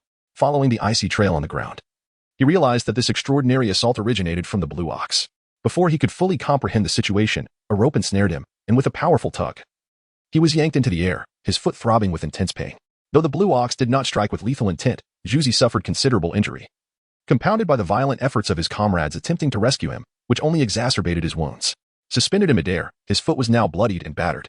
Once the other tomb raiders caught him, they swiftly retreated under the guidance of the woman in red. Lin Daoist, atop the vehicle, awakened to the grim sounds, casting a glance in the direction of their departure before resuming his sunbathing. The warm sunlight, accompanied by the rustling of leaves stirred by the wind, soon lulled him into a deep slumber. As the afternoon wore on and the sun began its descent, Lin Daoist roused from his dreams. Upon waking, he leaped down from the roof of the car and roused the slumbering Qing beside him. Together, with one man, one vehicle, and one ox, they resumed their journey. Not long after setting off, the night gradually enveloped the landscape, yet Lin Daoist felt at ease. Having descended the mountain months prior, he had scarcely traversed the night. Despite the tumultuous times, he generally stopped wherever he found himself. However, just as he halted the cart this evening, a piercing scream echoed from the forest ahead. Subsequently, the tranquil woods erupted with hurried and chaotic sounds, as if something was dashing wildly through the thicket. The mighty Qing, pulling the cart, positioned itself protectively between the vehicle and the encroaching forest. As time passed, the cacophony from the woods grew increasingly distinct, the source of the commotion drawing ever nearer to the cart. Soon, 2 large and 5 small wild boars burst forth from the underbrush, clearly on a collision course with Lin Daoist's cart. The vigilant Qing, observing the approaching boars, lifted a hoof and gently stamped the ground. Instantly, a chilling aura emanated from beneath its foot towards the boars. In the blink of an eye, a frozen expanse materialized before the Qing, ensnaring the 7 wild boars mid-gallop at the forest's edge. Just as the situation with the boars was resolved, a swarm of dark shadows surged forth from the woods. Like a living cloud, they gradually ascended into the distance. Lin Daoist, relying on his extraordinary vision, quickly discerned that this cloud was a multitude of bats. With 3 bizarre occurrences transpiring in succession, Lin Daoist connected the dots with the fleeing tomb raiders' direction. He surmised that they must have encountered a mishap during their grave robbing, likely stumbling upon a zongzi, a term indicating they had either encountered a ghost or a zombie. Thus, Lin Daoist ascended to the vehicle's roof, forming a hand seal before sweeping his gaze before him, where a faint golden light materialized in his eyes. Within the mountain forest ahead, a subtle aura of decay reflected in his gaze. The pure white full moon, under the influence of this eerie essence, seemed to emanate a chilling aura. Clearly, the tomb raiders had encountered ill fortune today, unearthing a zombie. Yet for Lin Daoist, this portended great fortune, as these zombies represented a windfall of merit for him. Upon realizing the presence of the zombies, Lin Daoist promptly dismounted the cart, shrinking it and stowing it in his storage space. Additionally, he ensconced the mighty Qing within a mystical beast gourd at his waist. Following this, Lin Daoist summoned his eagle spirit companion from the beast nurturing garden. Since the last time he had released the eagle for some leisure, it had been kept in the nurturing garden. While its cultivation had not reached new heights, it had nonetheless experienced some growth, and its stature had also increased. Lin Daoist gently stroked the eagle's head before gracefully leaping onto its back. Following Lin Daoist's signal, the eagle spread its wings and soared into the sky. The majestic creature, as if propelled by an unseen force, darted toward the source of the ominous aura. After a brief flight, although they had not yet reached the location of the malevolent energy, Lin Daoist's keen eyes discerned several figures fleeing in haste amidst the dense foliage below, illuminated by the faint moonlight. He soon recognized that at the forefront was the previously encountered woman clad in vibrant red. It became apparent that she was accompanied by a band of 2 to 3 dozen grave robbers, though only a handful remained now. Moreover, a dozen or so figures were relentlessly pursuing them from behind. Lin Daoist focused his gaze and discerned a faint aura of death emanating from his pursuers. Consequently, he commanded the eagle beneath him to descend. Seizing the opportunity, he recognized that the assailants were indeed members of a band of grave robbers. But they had long succumbed to the miasma of death, transforming into brutal undead beings. While these animated corpses posed a grave threat to others, in Lin Daoist's eyes, they represented mere opportunities for merit. Thus, without hesitation, he directed the eagle towards the throng of undead below. As the eagle approached the treetops, Lin Daoist leapt from its broad back, plummeting earthward like a meteor. With a resounding crash, he struck the ground, creating a sizable crater, yet miraculously, he emerged unscathed. In truth, he could have easily crushed an undead creature upon his descent, but Lin Daoist preferred to maintain cleanliness, eschewing the gory spectacle of mangled flesh. Upon landing, he patted a spirit beast gourd at his waist. In response, a shadow erupted from the gourd, expanding into a colossal black serpent. Meanwhile, The eagle had seized two of the undead and carried them skyward. Under Lin Dong's command, the black serpent lunged toward the farthest of the undead. However, the two nearest undead had already caught up with the fleeing grave robbers. The surviving robbers, alerted by the sound of Lin Dong's impact, halted their flight. Among them were 4 or 5 individuals, and the two closest undead were swiftly dispatched by their combined efforts. Yet, the undead fought without fear of mortality or sensation, attacking recklessly, while the living robbers, already wounded, incurred further injuries amidst the fray. To Lin Dong's discerning eye, the wounds on the robbers bore traces of the miasma of death. If not promptly addressed, they too would succumb to its corrupting influence and ultimately transform into undead. Thus, Lin Dong retrieved a vial of Qing spirit water from his storage space and began to approach the wary robbers, each of whom gripped their weapons with heightened vigilance. Having narrowly escaped death, Lin Dong advanced further, while they retreated a step back. Lin Dong, feeling helpless, placed the bamboo tube containing the Qing spirit water on the ground and said, "This contains Daoist spirit water. Each of you may take a small sip to restore your strength.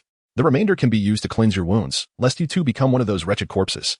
As soon as he finished speaking, Lin Dong decisively turned to leave. Observing his departing silhouette, the surviving woman in red felt compelled to chase after him and voice her thoughts. The black serpent, having dealt with the recent undead, returned to Lin Dong's side.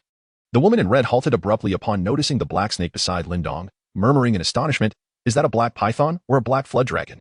Just as her shock settled in, 2 undead bodies suddenly plummeted from the sky, crashing to the ground almost simultaneously, scattering in disarray.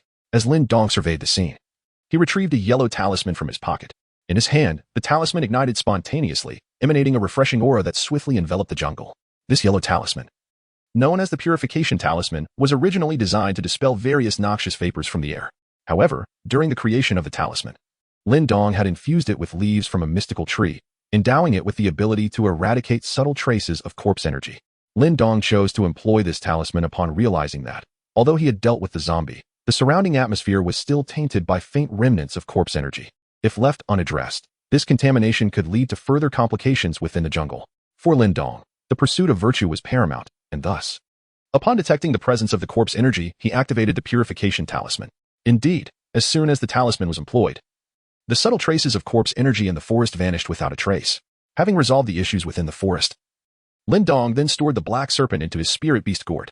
With determination, he leapt into the air, and just as he began to descend, a massive eagle emerged from the darkness, deftly catching Lin Dong. The few grave robbers left behind could only exchange bewildered glances. Eventually, it was the woman in red who silently picked up the bamboo tube from the ground. After inspecting it and ensuring it posed no danger, the woman poured a small amount of the water inside and administered it to her companions. After a brief interval, confirming that they were unharmed, she took a sip herself. The remaining spiritual water she used, as per Lin Dong's instructions, to cleanse her wounds. Meanwhile, Lin Dong had successfully arrived at the location where the corpse energy had manifested. Now standing before a small hillock, Lin Dong alighted near the hillock and, after casually storing away his eagle companion into his spatial pouch, began to examine the small mound before him. It wasn't long before he discovered a recently excavated passage on the side of the hillock. The passage was quite narrow, allowing only a single person to enter while stooping, and the entrance was smeared with blood. Lin Dong, aware that the zombies within were not particularly formidable, refrained from employing his most powerful magical artifacts. Instead, he simply retrieved several reasonably fine artifacts from his storage space. However, he did not let his guard down when it came to defense. In addition to a small golden gourd he always carried with him, he discreetly concealed the cold lotus cloak upon his person. Having made these preparations, he confidently crouched and ventured into the passageway.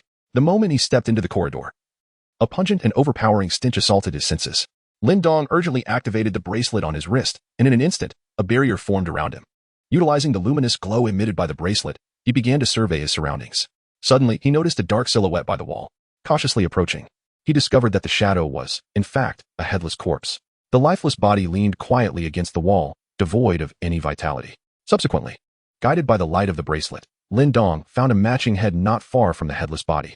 Lin Dong carefully examined the wounds on the severed head and the corpse's neck, feeling an unsettling sense of familiarity. After a moment's contemplation, he recalled an encounter in the forest where he had dealt with those animated corpses. A woman clad in red, wielding twin blades, had skillfully dispatched one of the undead, and the marks on that creature's neck bore an uncanny resemblance to those on the current corpse. Observing the attire of the decapitated body, Lin Dong became increasingly convinced that it belonged to a member of the band of tomb raiders. Typically, disputes over loot distribution often lead to internal strife within such groups. However, Lin Dong found it difficult to comprehend how these raiders, fervently pursued by the undead, could afford the luxury of turning against one another. Was there a deeper mystery at play? With his mind filled with questions, Lin Dong employed his spiritual eye technique. Through its unique perspective, he uncovered the truth. The seemingly ordinary corpse before him emitted faint wisps of necrotic energy. It became evident that this body was an animated corpse eroded by death's essence, which explained why it had met its demise at the hands of its comrades. By the time its head was severed, it had already been a lifeless being. With the aid of the glow from his bracelet, Lin Dong surveyed his surroundings and soon discovered that the excavation made by a previous group of tomb raiders intersected precisely with a passage within the tomb. Both sides of this passage bore the marks of human interference, leaving Lin Dong uncertain as to which direction led deeper into the tomb. Left with no other option, he reluctantly chose the left path. As he ventured down the passage, Lin Dong stumbled upon two mutilated corpses. However, they emitted no traces of corpse energy. Coupled with the mechanisms triggered nearby, it was evident to Lin Dong that these individuals had perished due to the traps. Before long, the left passage reached a dead end, revealing a solid stone door before him. Judging by the mechanisms on the door, Lin Dong deduced that it was the outermost entrance to the tomb, indicating that he had indeed chosen the wrong path. Yet, Lin Dong's most admirable trait was his ability to acknowledge and rectify his mistakes. Upon realizing his error, he promptly turned and proceeded to the right. Soon enough, he returned to the point of entry and continued onward. In the subsequent passage, he encountered several more corpses. One of these bodies exhibited faint traces of corpse energy, clearly a victim of a fellow raider's hand after transforming into a ghoul. The remaining corpses had fallen victim to traps. Fortunately, it was the selfless sacrifices of these tomb raiders that allowed Lin Dong to traverse the tomb passage with confidence. Unperturbed by the threat of triggering any mechanisms, the passage was not lengthy, and Lin Dong had scarcely traveled far when he came upon a partially open stone door. As he approached, the sound of chewing emanated from behind the door. Lin Dong extinguished the glow from his bracelet and stealthily crept closer. Peering through the crack of the stone door, he beheld a spacious burial chamber, in the center of which lay an open coffin, its lid discarded nearby. Most importantly, beside the coffin crouched a ragged figure, gnawing on something. The chewing sound he had heard moments earlier originated from this very figure. Surrounding it were several severely mutilated corpses. Thanks to the enhanced vision granted by a spiritual eye, Lin Dong immediately discerned that the crouching figure was engulfed in a thick aura of corpse energy. It became clear that this ghoul was one of the undead unearthed by the tomb raiders. Observing that the ghoul was turned away from him, Lin Dong brandished a superior peachwood sword and boldly stepped into the burial chamber. Lin Dong initially intended to resolve the undead creature with a swift thrust of his peachwood sword. However, to his surprise, the ground within the tomb was saturated with an excessive amount of blood. As he stepped into the burial chamber, the sound of his footfall upon the blood alerted the zombie. The creature immediately ceased its gnawing and swiftly rose from the ground, turning its body with remarkable speed. Upon revealing himself, Lin Dong, in preparation for the impending battle, unhesitatingly activated the bracelet on his wrist, illuminated by the radiance of the bracelet. The grotesquely swollen visage of the zombie was laid bare before Lin Dong's eyes. Within the hollow depths of its eyes, a frenzied thirst for blood shone through. Its fangs bared, glistening with remnants of flesh. Each crevice on its face was encrusted with dried blood clots. In its grasp, it clutched a human leg, gnawed nearly to the bone. This zombie initially intended to leap directly at Lin Dong, yet the sudden brilliance startled it. Moreover, the glow emitted by the bracelet inflicted minor harm upon it, causing the creature to instinctively recoil. However, it quickly realized that while the light caused it some discomfort, it was well within its threshold of tolerance. Upon regaining its footing, it hurled the human leg towards Lin Dong with malicious intent. In response to this malevolent assault, the golden gourd at Lin Dong's waist activated autonomously. As the dismembered leg was about to collide with him, a radiant light emanated from the gourd. This luminescence swiftly coalesced into a gourd-shaped illusion surrounding Lin Dong. When the leg struck the illusion, it was instantly deflected aside. Yet, the zombie, devoid of cognitive reasoning, followed the trajectory of the leg and leapt forcefully toward the illusion. Just as before, it collided with the gourd-shaped phantom and, predictably, was sent sprawling. While the severed leg merely thudded onto the ground, the point of contact where the zombie met the illusion emitted a distinct burned odor. Lin Dong gazed at the pitifully foolish zombie and felt a twinge of reluctance to torment it further. He swiftly brandished the peachwood sword and pursued, thrusting it directly into the creature's heart. As he withdrew the sword, a surge of corpse energy erupted from the gaping wound. Before the black zombie could unleash a roar, Lin Dong struck again, severing its head. This action created yet another gaping hole in its body, causing the corpse energy to emanate even more rapidly. In a mere instant, the once formidable black zombie lay lifeless on the ground. Once the corpse energy had fully dissipated, Lin Dong, wishing to prevent any other corpses in the tomb from undergoing transformation, approached and prodded a few more times with the peachwood sword. Lin Dong, having vanquished the zombie that was once the master of the tomb, acquired a measure of merit. Furthermore, he had no need for the various treasures within the burial site. Thus, after dispatching the zombie, he compassionately returned its remains to the coffin. However, driven by curiosity, he ventured into several adjacent chambers, ultimately uncovering only mundane burial goods. Before departing the subterranean tomb, he produced a cleansing talisman, eradicating the miasma and corpse aura that lingered within. Upon exiting the tomb, he took it upon himself to obliterate the excavation holes left by grave robbers. After all, Lin Daoist was a man of gratitude, having gained merit through another's remains. It was only fitting that he bestow a peaceful rest upon them. Once his tasks were complete, Lin Daoist summoned his eagle spirit companion and mounted its back, departing from the area. Shortly thereafter, he discovered a broad road suitable for carts and horses. By assessing the orientation of this road, Lin Daoist deduced that it lay ahead of the grand thoroughfare he had previously traversed. Upon landing, he noted that his eagle was on the verge of breaking through to the initial stage of Taoism, and he promptly fed it a spiritual fruit before storing it in the beast nurturing garden. He then released both the cart and the Azurox, with the latter guarding the cart while he consumed spiritual fruits and continued his cultivation within. As time meandered along Lin Daoist's leisurely journey, a month swiftly elapsed.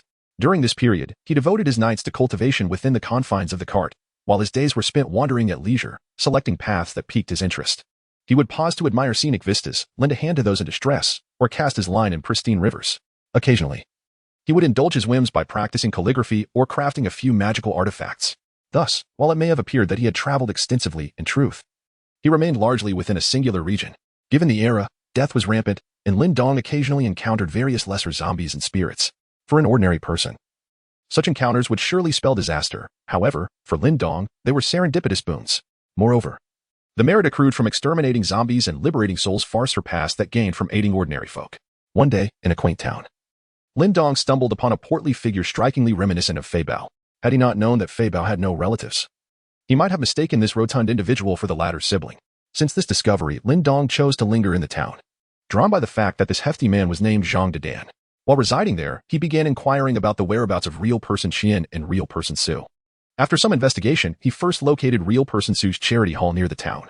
Upon learning of real person Su's location, Lin Daoist departed the town the following day, bearing gifts. Although he set out early in the morning, the charity hall was situated some distance away, and it took him an hour by cart to arrive at its entrance. After disembarking, he approached the modest hall with gifts in hand. Ascending a few steps, he knocked on the wooden door. Knock, knock, knock. Stepping back after his rapping, he awaited a response. In a short while, footsteps echoed from within, and the door creaked open to reveal a Daoist clad in a dark blue robe, resembling his brother Qian He, appearing bleary-eyed at the threshold. Despite the passage of time into the Republic era, this real person Su sported a long braid. Upon witnessing the situation, Lin Daoist promptly performed the customary greeting of the Maoshan sect, bowing respectfully to Master Su. I am Lin Daoist of Maoshan, honored friend.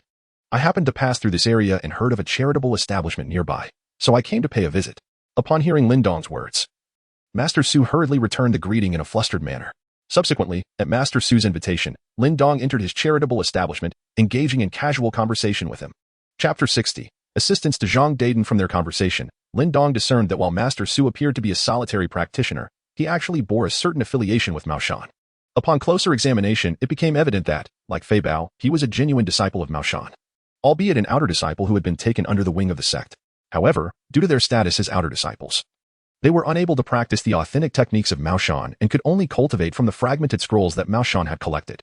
To gain access to the true teachings of Maoshan, they would need to undergo the sect's trials and formally enter its gates. Though Master Su and his senior brother, Master Qian, once harbored intentions of ascending to Maoshan, their plans were thwarted by an encounter with a wandering practitioner who deceived them, claiming that Maoshan would not accept practitioners of their kind. Consequently, Master Su and Master Qian relinquished their aspirations of joining Maoshan. Upon learning of this past, Lin Daoist regretfully informed him that individuals like them were originally a significant source for recruiting disciples at Maoshan. Upon discovering this truth, Master Su was immediately filled with profound remorse, deeply regretting his failure to persevere.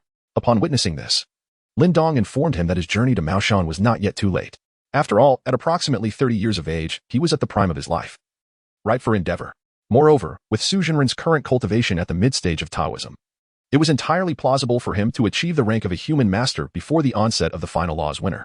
Coupled with the good deeds Su Zhenren had accumulated over the years, he stood a splendid chance of securing a position in the Netherrealm, thus liberating himself from the torment of reincarnation. Enlightened by this uplifting news, Su Zhenren became exuberant, wandering about the ancestral hall in a state of fervor. However, Lin Daoist found himself somewhat troubled by Su Zhenren's elation. His concern stemmed from the realization that if Su Zhenren departed hastily, Zhang Dedan might be doomed to a tragic fate. According to the doctrine of causality, Zhang Dedan's demise could perhaps be partially attributed to Lin Daoist. Should a momentary whim lead to the loss of substantial merit, it would indeed be an insufferable regret.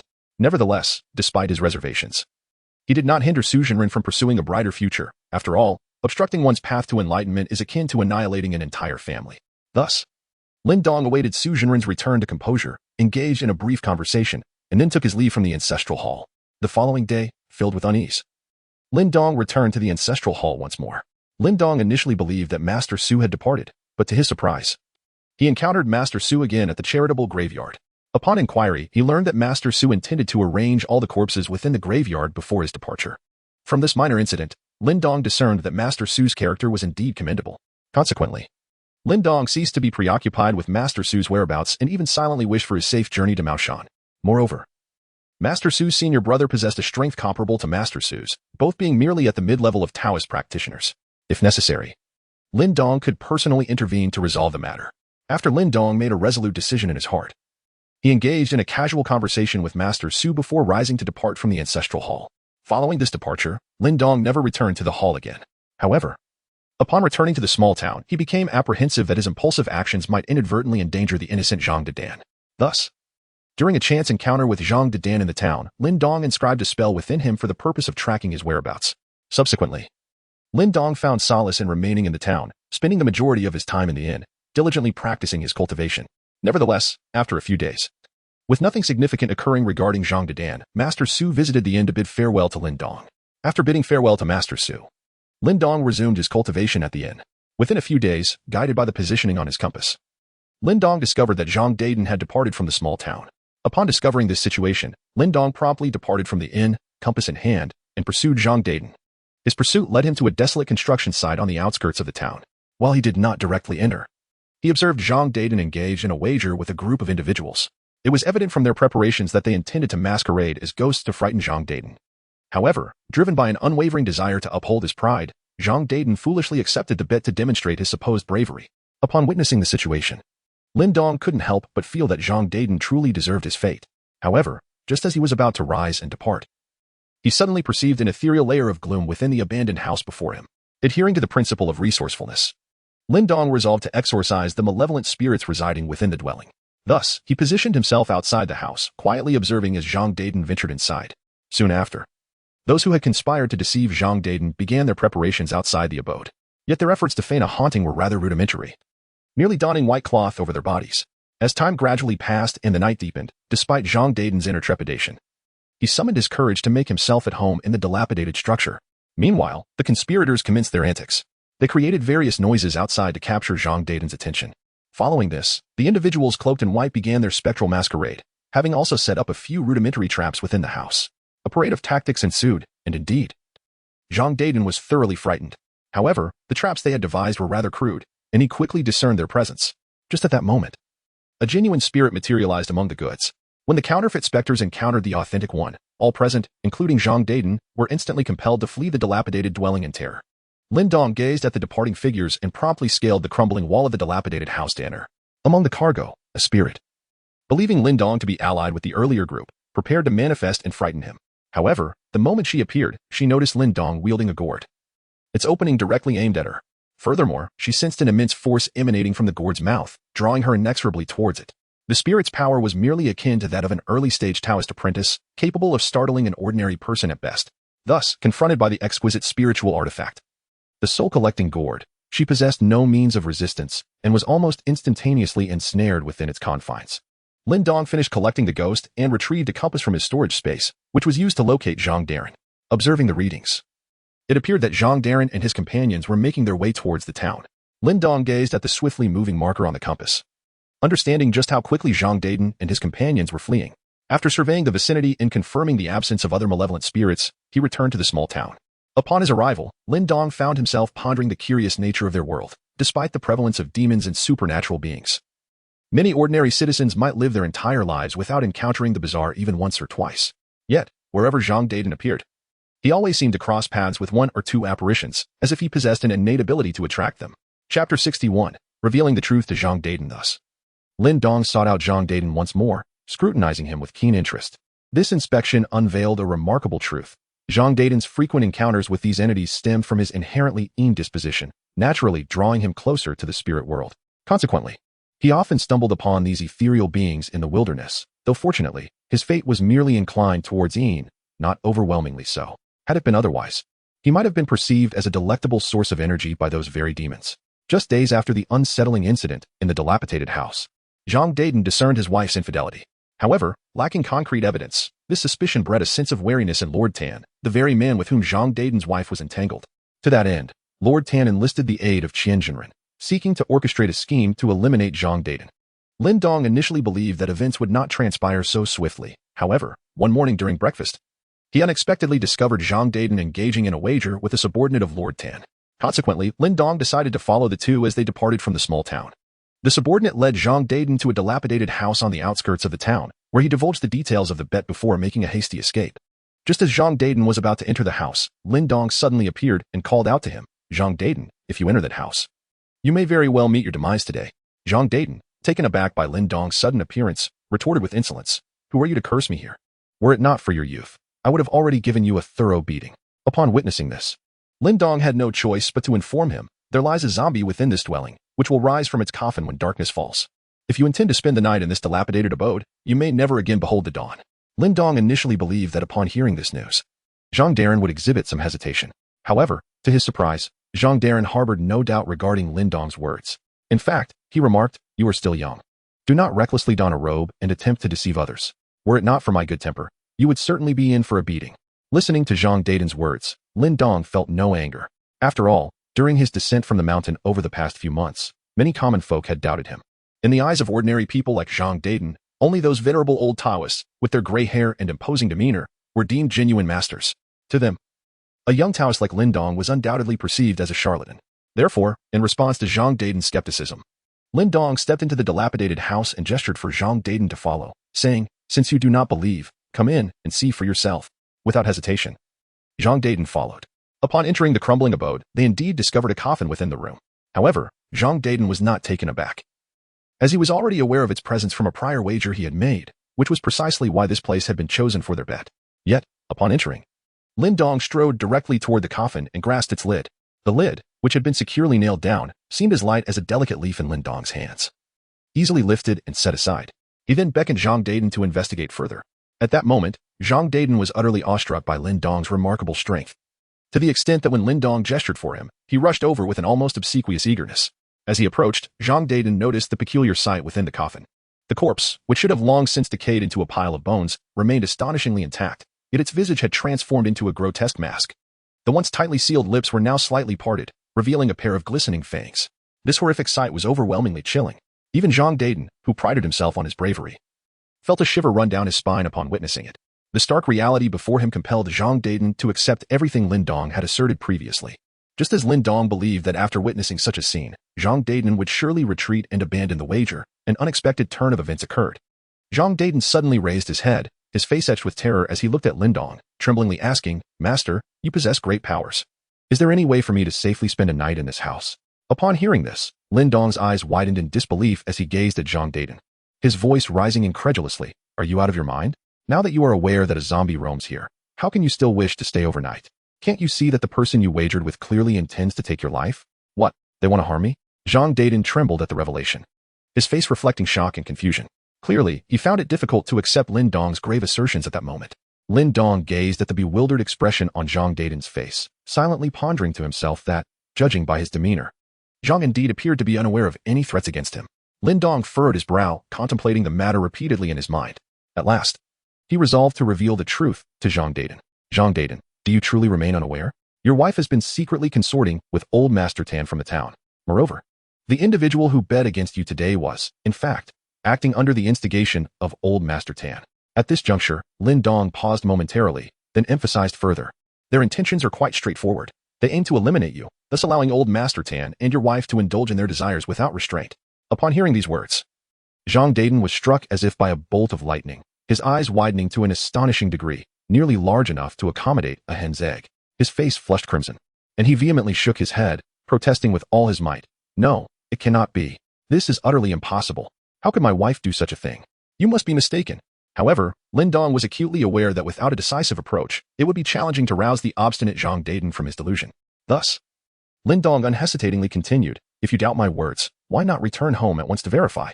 Perhaps your wife is at this very moment entwined with old Master Tan." These words pierced Zhang Daiden's heart like a dagger, and and he could no longer concern himself with the stakes of the wager. Without a moment's hesitation, he turned on his heel, flung open the door, and sprinted away towards the town like an arrow released from a bow. Chapter 62. Daiden investigates the truth. Lin Dong gazed at Zhang Daren's retreating figure, then lowered his gaze to the corpse within the coffin. Subsequently, he retrieved a yellow talisman from a gourd and affixed it to the zombie's forehead. Upon initially opening the coffin, Lin Dong had discerned that the zombie was merely in the early stages of becoming a white zombie. Thus, a single yellow talisman sufficed to resolve the matter. And this particular talisman was imbued with the power of fire. Once activated, it would promptly incinerate the white zombie before him into ashes. After Lin Dong finished affixing the talisman, he departed from the dilapidated shack in the mountains. However, upon stepping outside, he gazed at the withered trees surrounding him and affixed another talisman onto the crumbling structure. This particular talisman served the sole purpose of extinguishing flames. Otherwise, once the zombies were incinerated, the fire might inadvertently spread to the surrounding woodland.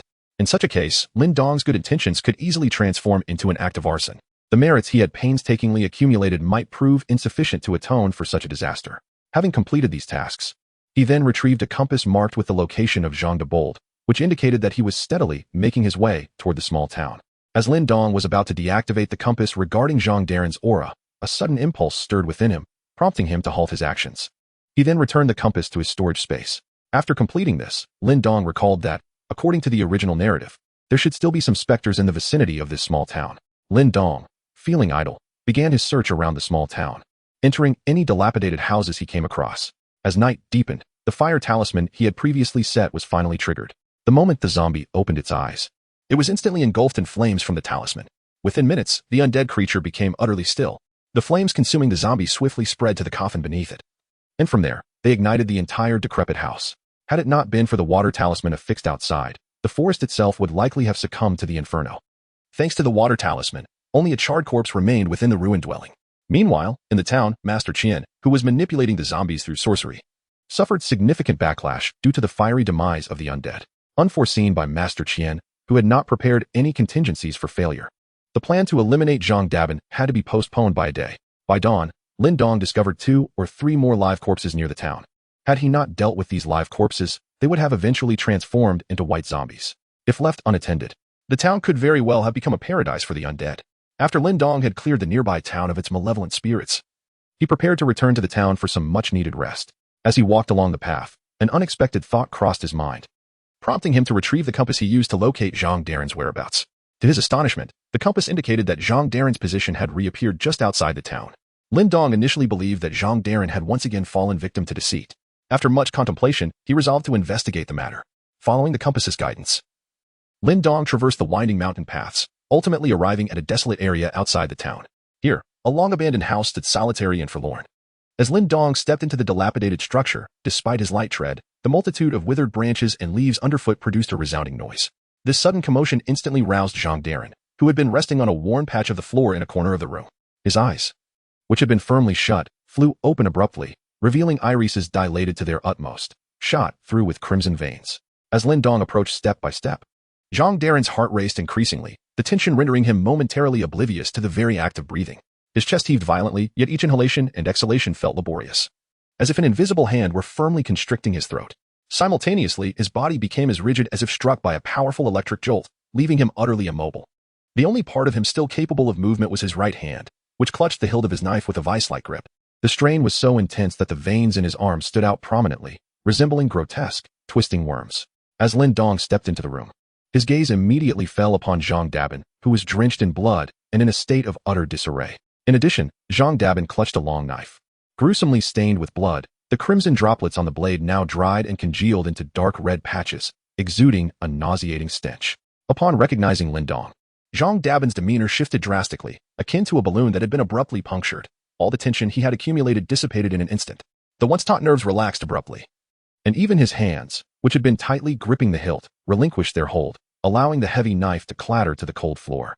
Lin Dong gazed at Zhang Daden's condition and inquired with curiosity, "Zhang Daden, how did you come to look like this after just one night?" "It's all your fault," Zhang Daden retorted irritably. Taking a deep breath to compose himself, Zhang Daden began to recount his harrowing experience from the previous night. It was yesterday evening when Zhang Daden, having learned the truth from Lin Dong, felt an overwhelming urgency and hurried towards the small town. Thoughts raced through his mind, filled with anxiety and uncertainty about what awaited him. Upon finally returning to the town, he dashed straight home. only to be met with an empty house devoid of his wife's presence. A foreboding feeling washed over him, yet he forced himself to remain calm, unwilling to accept defeat. Zhang Daiden quickly made his way to the residence of Lord Tan. To his dismay, not only was his beloved wife absent, but so was Lord Tan himself. This scene shattered whatever slim hope remained in Zhang Daiden's heart, and he began to believe Lin Dong's words. After a period of deep contemplation, Zhang Daiden suddenly recalled the individual with whom he had wagered earlier that day. Thus, he sought out the man who had engaged in the bet with him. Initially, the man resisted, refusing to divulge the truth in the face of Zhang Daiden's aggressive demeanor. However, under the pressure of Zhang Daiden's threats and persuasion, he ultimately revealed everything. It turned out that, as Lin Dong had indicated, Lord Tan indeed had a clandestine affair with Zhang Daiden's wife. More crucially, the man disclosed Lord Tan's hiding place to Zhang Daiden. Fueled by rage, Zhang Daiden seized a sharp blade and, without a moment's hesitation, stormed toward the Chongqing Inn. In a room at the inn, he discovered his wife entwined in an embrace with Lord Tan. Enraged, Zhang Daiden resembled an agitated beast, and without hesitation, he struck with his knife. In an instant, the heads of Lord Tan and his wife lay severed on the ground. The screams of Lord Tan and Zhang Daiden's wife echoed through the inn, awakening other slumbering guests, many of whom witnessed the gruesome scene. Yet, none dared to intervene. Fully aware that capture would seal his fate, Zhang Daiden fled without a second thought, sprinting towards the outskirts of the town. It was not until the dawn's light illuminated the earth that the exhausted Zhang Daiden finally paused.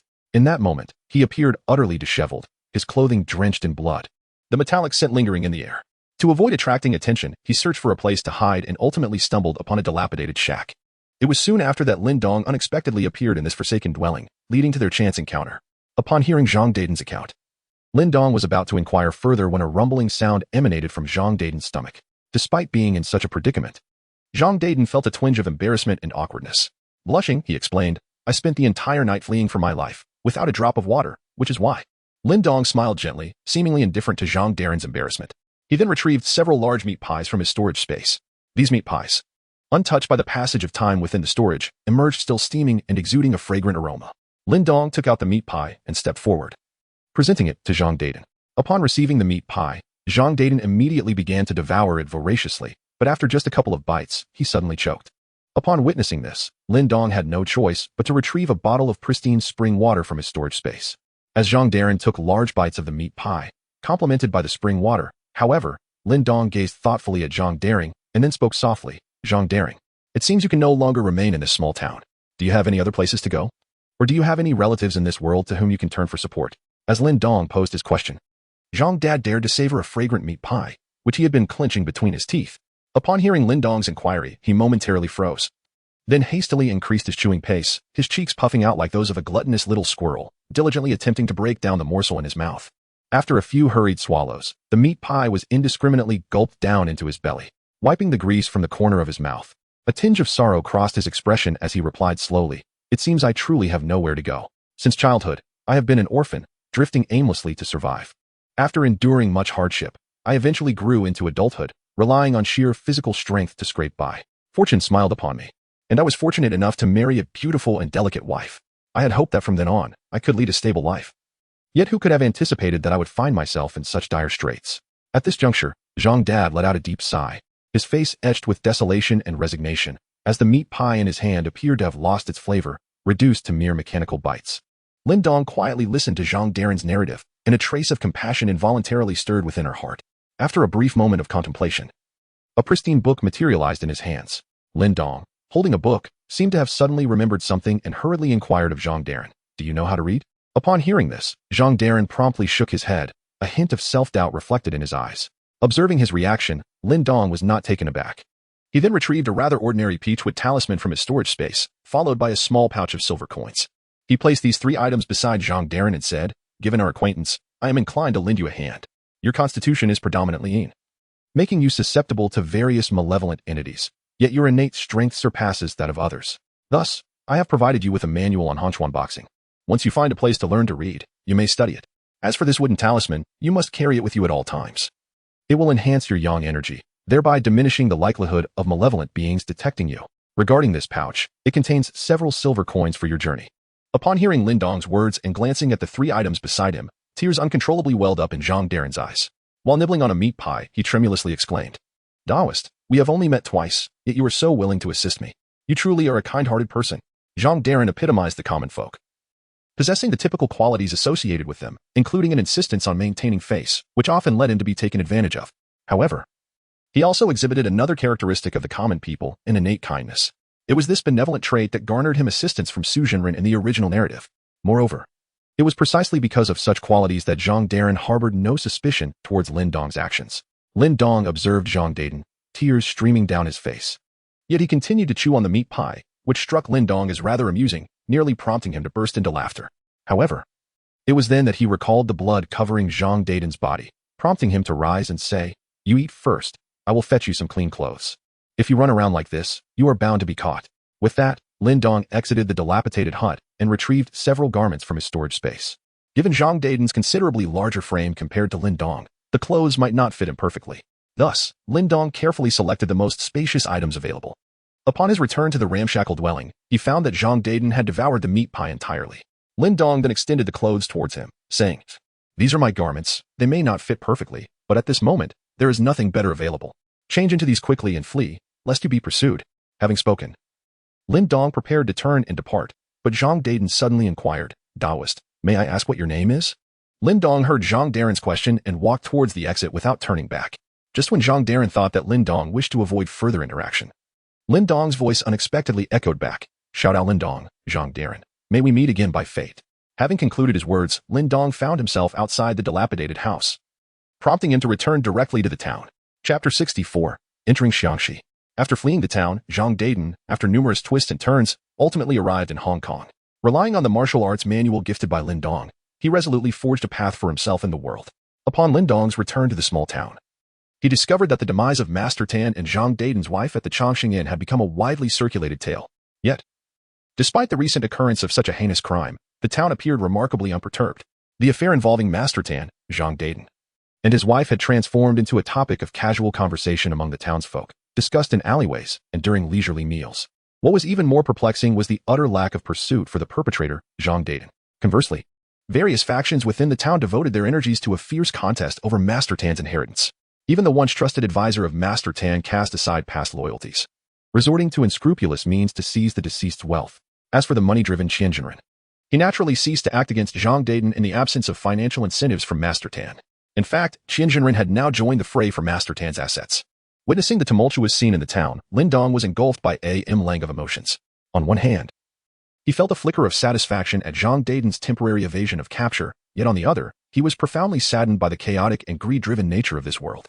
Burdened by these conflicting sentiments, Lin Dong paused in his return to the inn and gradually departed from the town. After a short distance, he halted, retrieving his cherished little cart from his storage space. Subsequently, he summoned the charming and robust green ox from the beast-raising garden. Lin Dong skillfully secured the harness of the cart to the azure ox. With everything prepared, he gracefully leapt onto the cart, pushing open the door to enter the cabin. As if preordained, the azure ox began to pull the cart forward as soon as Lin Dong settled inside. Thus, Lin Dong embarked once more on his extensive journey. Continuing his explorations across the world, time slipped by like a fleeting shadow, and in the blink of an eye, over half a month had passed, leading Lin Dong into the realm of Xiangxi. Upon entering this territory, a piece of news spread like a gentle spring breeze through the streets and alleys. The renowned leader of the Unloading Ridge, Chen Yulo, had generously opened his granaries to aid the suffering victims of disaster. This act of kindness undoubtedly garnered widespread admiration, with many praising him. However, Lin Dong, well aware of the underlying circumstances, understood that despite Chen Yulo's initial reliance on the substantial foundation accumulated by the Unloading Ridge over the years, he would inevitably feel overwhelmed as more and more victims flocked in from all directions.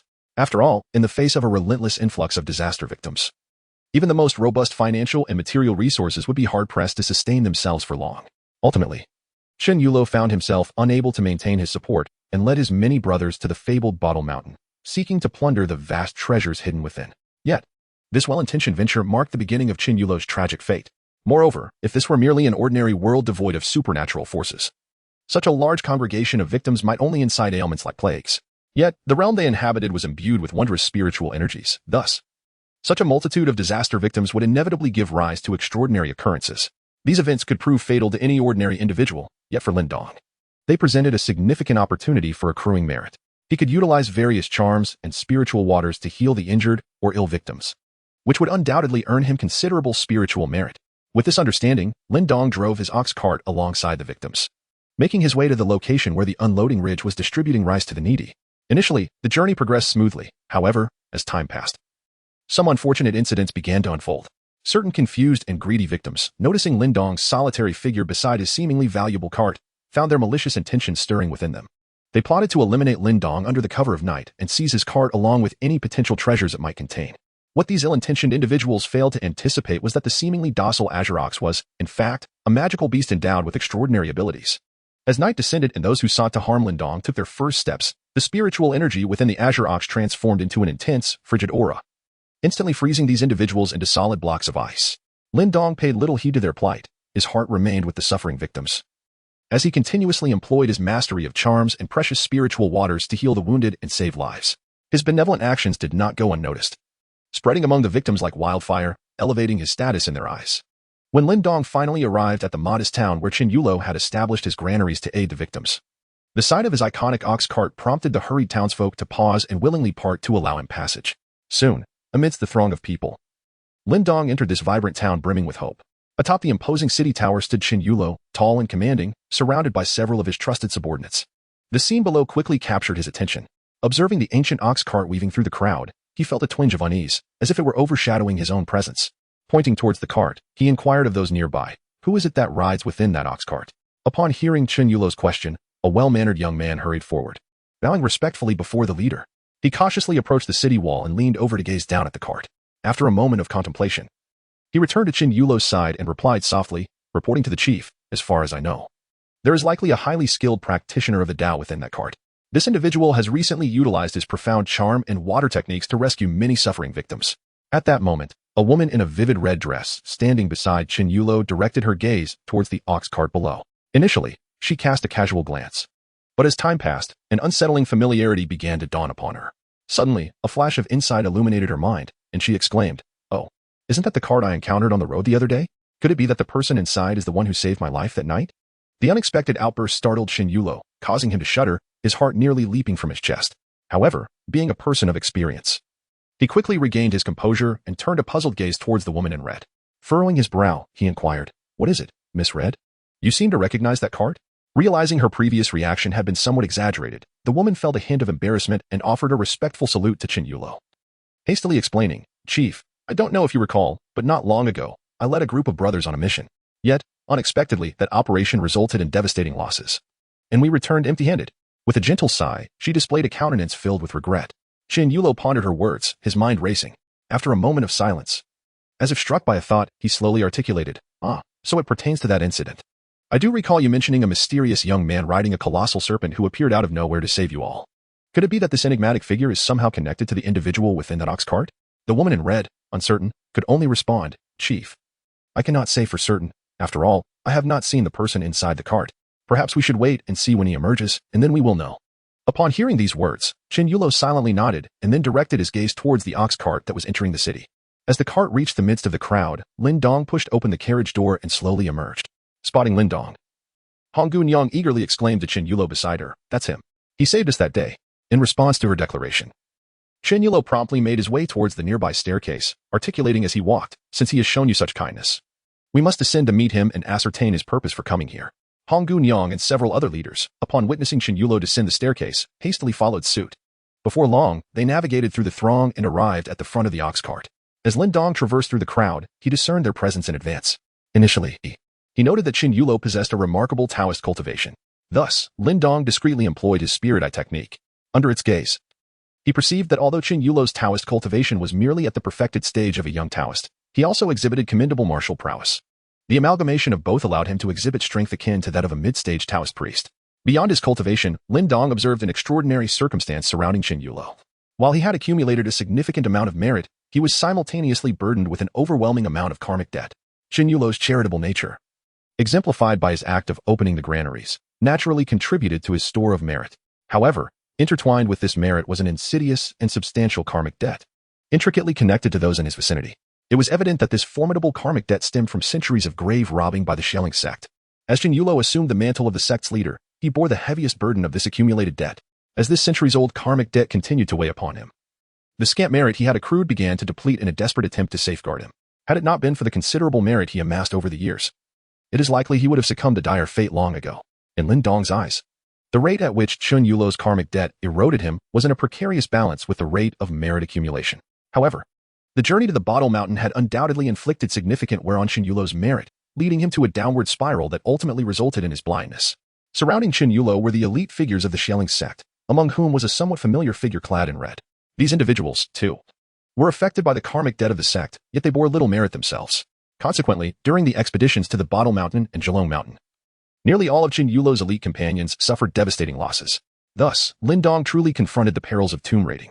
Before, Lin Dong had contemplated the idea of secretly taking the treasures hidden within the Bottle Mountain, but now he found himself rather relieved that he had refrained from doing so. Soon, Chun Yulo approached the carriage, and upon seeing Lin Dong standing beside the ox cart, he, as the host, spoke up before Lin Dong could utter a word. "May I inquire the name of this esteemed Daoist?" "Esteemed Daoist Lin Dong, at your service."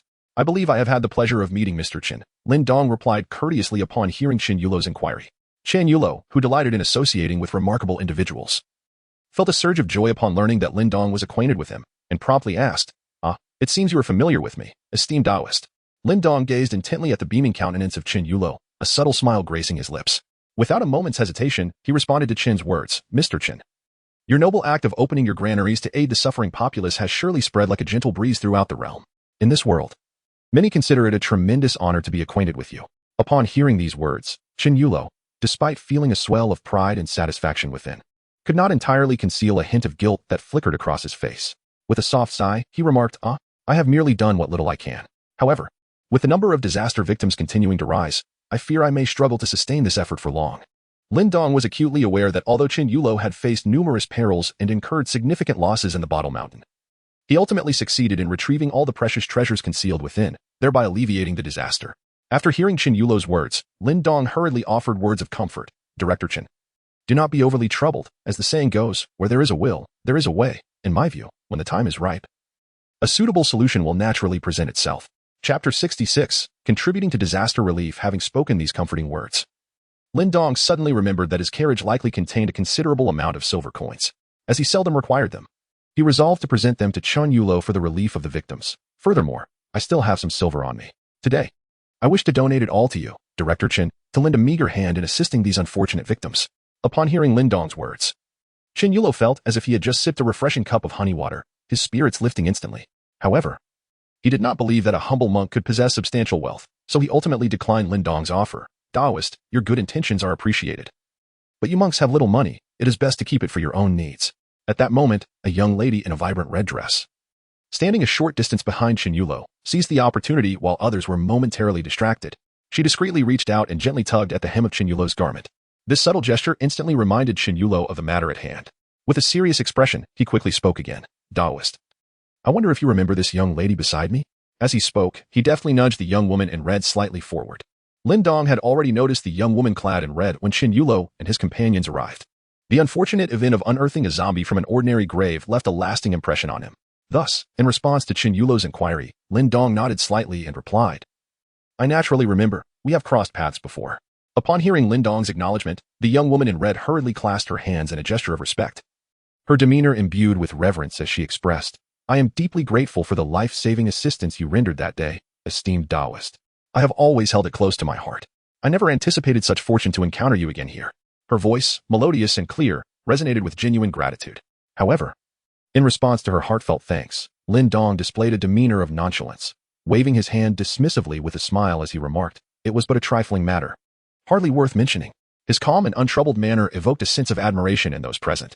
Observing the favorable atmosphere, Chun Yulo seized the moment to interject, "By the way, may I inquire about the purpose of your visit, esteemed Daoist?" Upon hearing Chun Yulo's words, Lin Dong slowly raised his hand, gesturing towards the surrounding crowd of tattered and weary disaster victims. In a gentle tone, he remarked, "Brother Chen, please observe the multitude of afflicted souls gathered here. While it may seem peaceful for the time being, as time progresses, this overcrowded and unsanitary environment is bound to breed a plethora of pathogens. The consequences could be dire, perhaps even attracting malevolent spirits." With a soft sigh, a flicker of concern illuminated his eyes. After a brief pause, he continued, "From the moment I noticed the influx of these victims, an unsettling feeling took root in my heart. Thus, I hastened my journey here, striving to aid those who were ill or injured along the way. Moreover, saving a life is worth more than the construction of a grand pagoda. Such actions can also accumulate merit for oneself." Chun Yulo listened intently, initially taken aback by the utilitarian aspect of Lin Dong's words. However, upon reflection, he found the sincerity in Lin Dong's expressions quite moving. Consequently, a look of appreciation graced his features as he declared, "I never anticipated that a Taoist would possess such a kind heart and speak so candidly. Since you have extended your assistance to me, as the leader of the Unloading Ridge, I shall certainly do my utmost to support you." With that, Qin Yulo turned slightly to address the people behind him, instructing, "Bring forth a space in the city for the Taoist to facilitate his assistance to the people." As his words settled, several individuals emerged from the crowd and departed to fulfill his command. Qin Yulo then turned back to Lin Dong and suggested, "Taoist, let us entrust the forthcoming matters to them, and instead, ascend the city tower to survey the situation." Lin Dong hurriedly remarked, "This is only natural. However, although President Qin possesses significant wealth and may look down upon the mere thousands of silver dollars, allow me to contribute my humble assistance." Upon hearing that Lin Dong possessed over 10,000 silver dollars, Qin Yulo was momentarily taken aback. After all, Qin Yulo had once studied under a Taoist master, and his impression of the majority of Taoists was one of relative austerity. Therefore, the revelation that Lin Dong, a young man driving an ox cart, carried such a considerable sum astounded him greatly. Moreover, as the leader of the Unloading Ridge, although he was said to command hundreds of thousands of green forest heroes, he had never been well regarded by the righteous sect. Thus, despite his natural aptitude for night vision and numerous searches, he could only find a somewhat orthodox master. Even after years of diligent practice, he had yet to elevate his status to that of a Taoist priest, as his upright master had imparted him little in the way of effective techniques.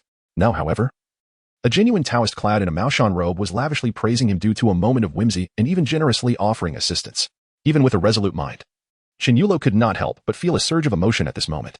While Qin Yulo was lost in thought, Lin Dong had already lifted a large wooden box from the cart. The box appeared as a mere plaything in Lin Dong's hands. Yet when it was placed on the ground, it emitted a dull thud. Bang! As the wooden box hit the ground, the immense pressure compressed the air around it, stirring up the dust surrounding the box. Upon hearing the sound, Qin Yulo finally snapped back to reality from his reverie. Lin Dong stepped forward and opened the wooden box, revealing a meticulously arranged collection of silver dollars, undoubtedly exceeding 10,000. Qin Yulo then ordered the box to be dragged away. However, when two robust men attempted to lift it, they initially struggled to raise it from the ground. Observing their efforts, the two men adjusted their stance and, summoning all their strength, finally managed to lift the box. Yet, it was evident from their condition that they would not be able to carry it away. Consequently, Qin Yulo addressed a tall, sturdy man beside him, saying, "Kunlun, lend a hand." The man named Kunlun responded somewhat absent-mindedly, "All right." He then stepped forward and grasped the box. Although it was still not easy for Kunlun to lift the box, he was able to raise it and carry it away. Watching Kunlun take the box, Lin Dong and Qin Yulo exited the crowd and ascended the city tower. Chapter 67, The City of Stricken Refugees. Although Lin Dong was previously aware of the multitude of disasters besieging the city, it was not until he ascended the towering city walls that he truly beheld the staggering sight of countless victims congregated together. The ragged inhabitants bore the marks of exhaustion, trepidation, and helplessness upon their faces, their eyes revealing a profound fear of the unknown coupled with an ardent yearning for survival. Filthy children clutched tightly to the hems of their elders' garments, stifling their sobs, while the elderly sat slumped in the corners, their gazes hollow and despairing. The intermingling sighs and soft weeping formed a mournful symphony, resonating throughout the small town, as if it were a poignant indictment of the state of the world. Lin Dong gazed at the scene before him, overwhelmed by a profound sense of shock and sorrow. Though he yearned to wave his hand and conjure a healing rain capable of mending the wounds of the afflicted, he found himself utterly incapable of doing so.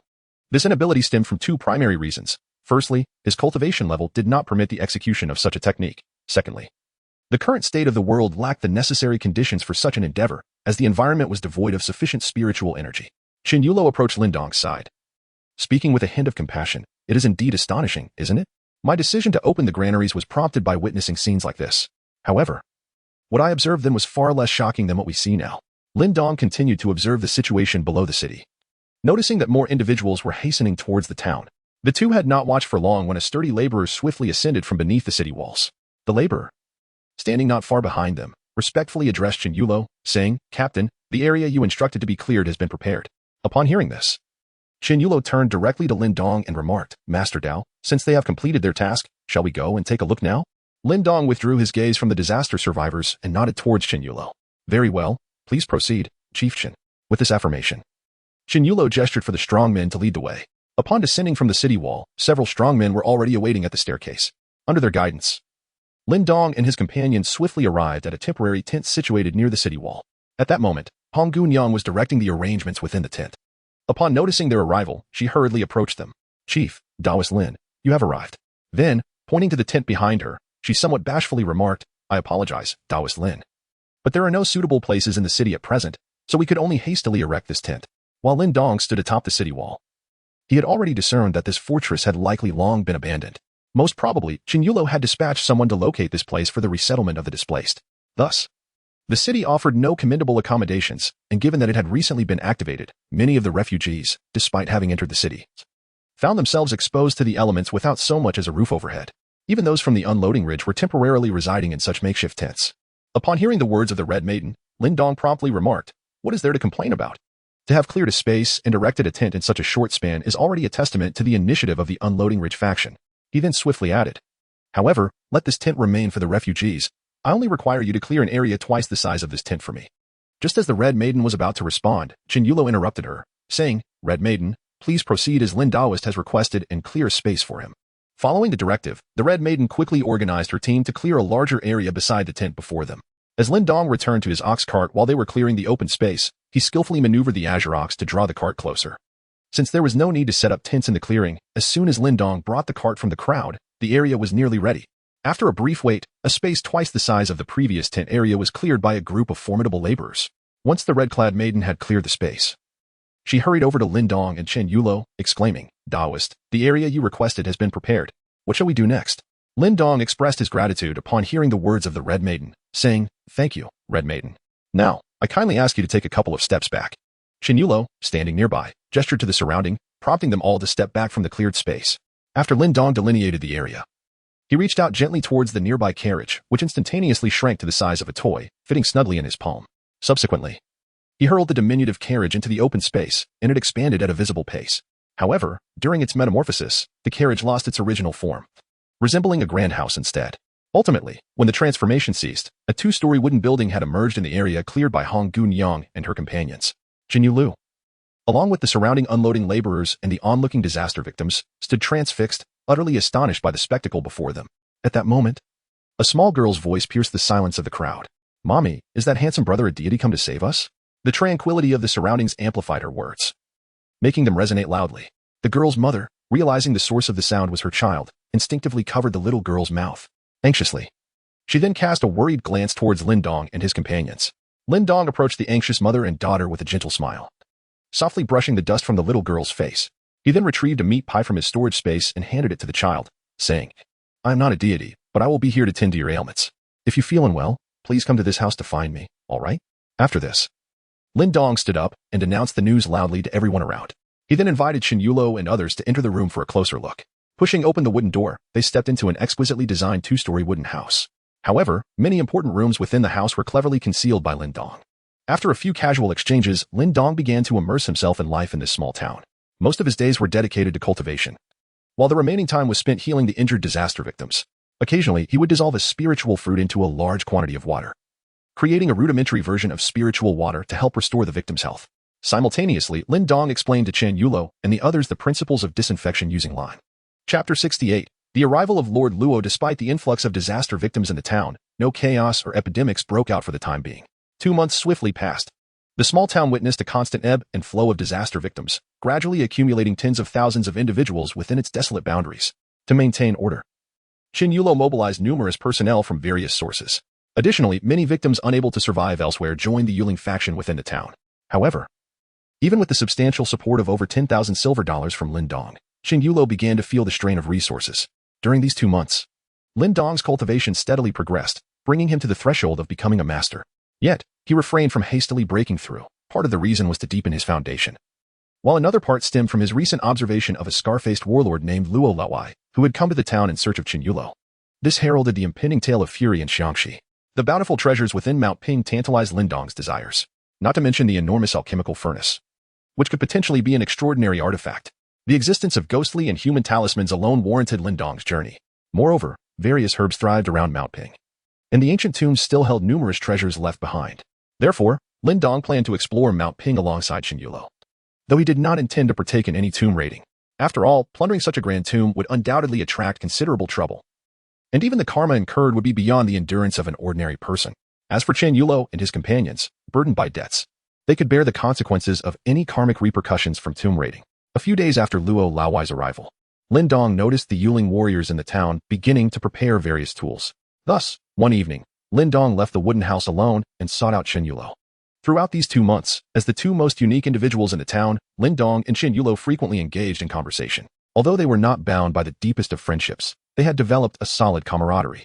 Hence, upon seeing Lin Dong approach alone in the evening, Qin Yulo sensed that Lin Dong had something significant to discuss. He promptly greeted Lin Dong, saying, "Daoist Lin, what brings you to me at this hour?" Lin Dong, lacking in the art of subtlety, spoke candidly.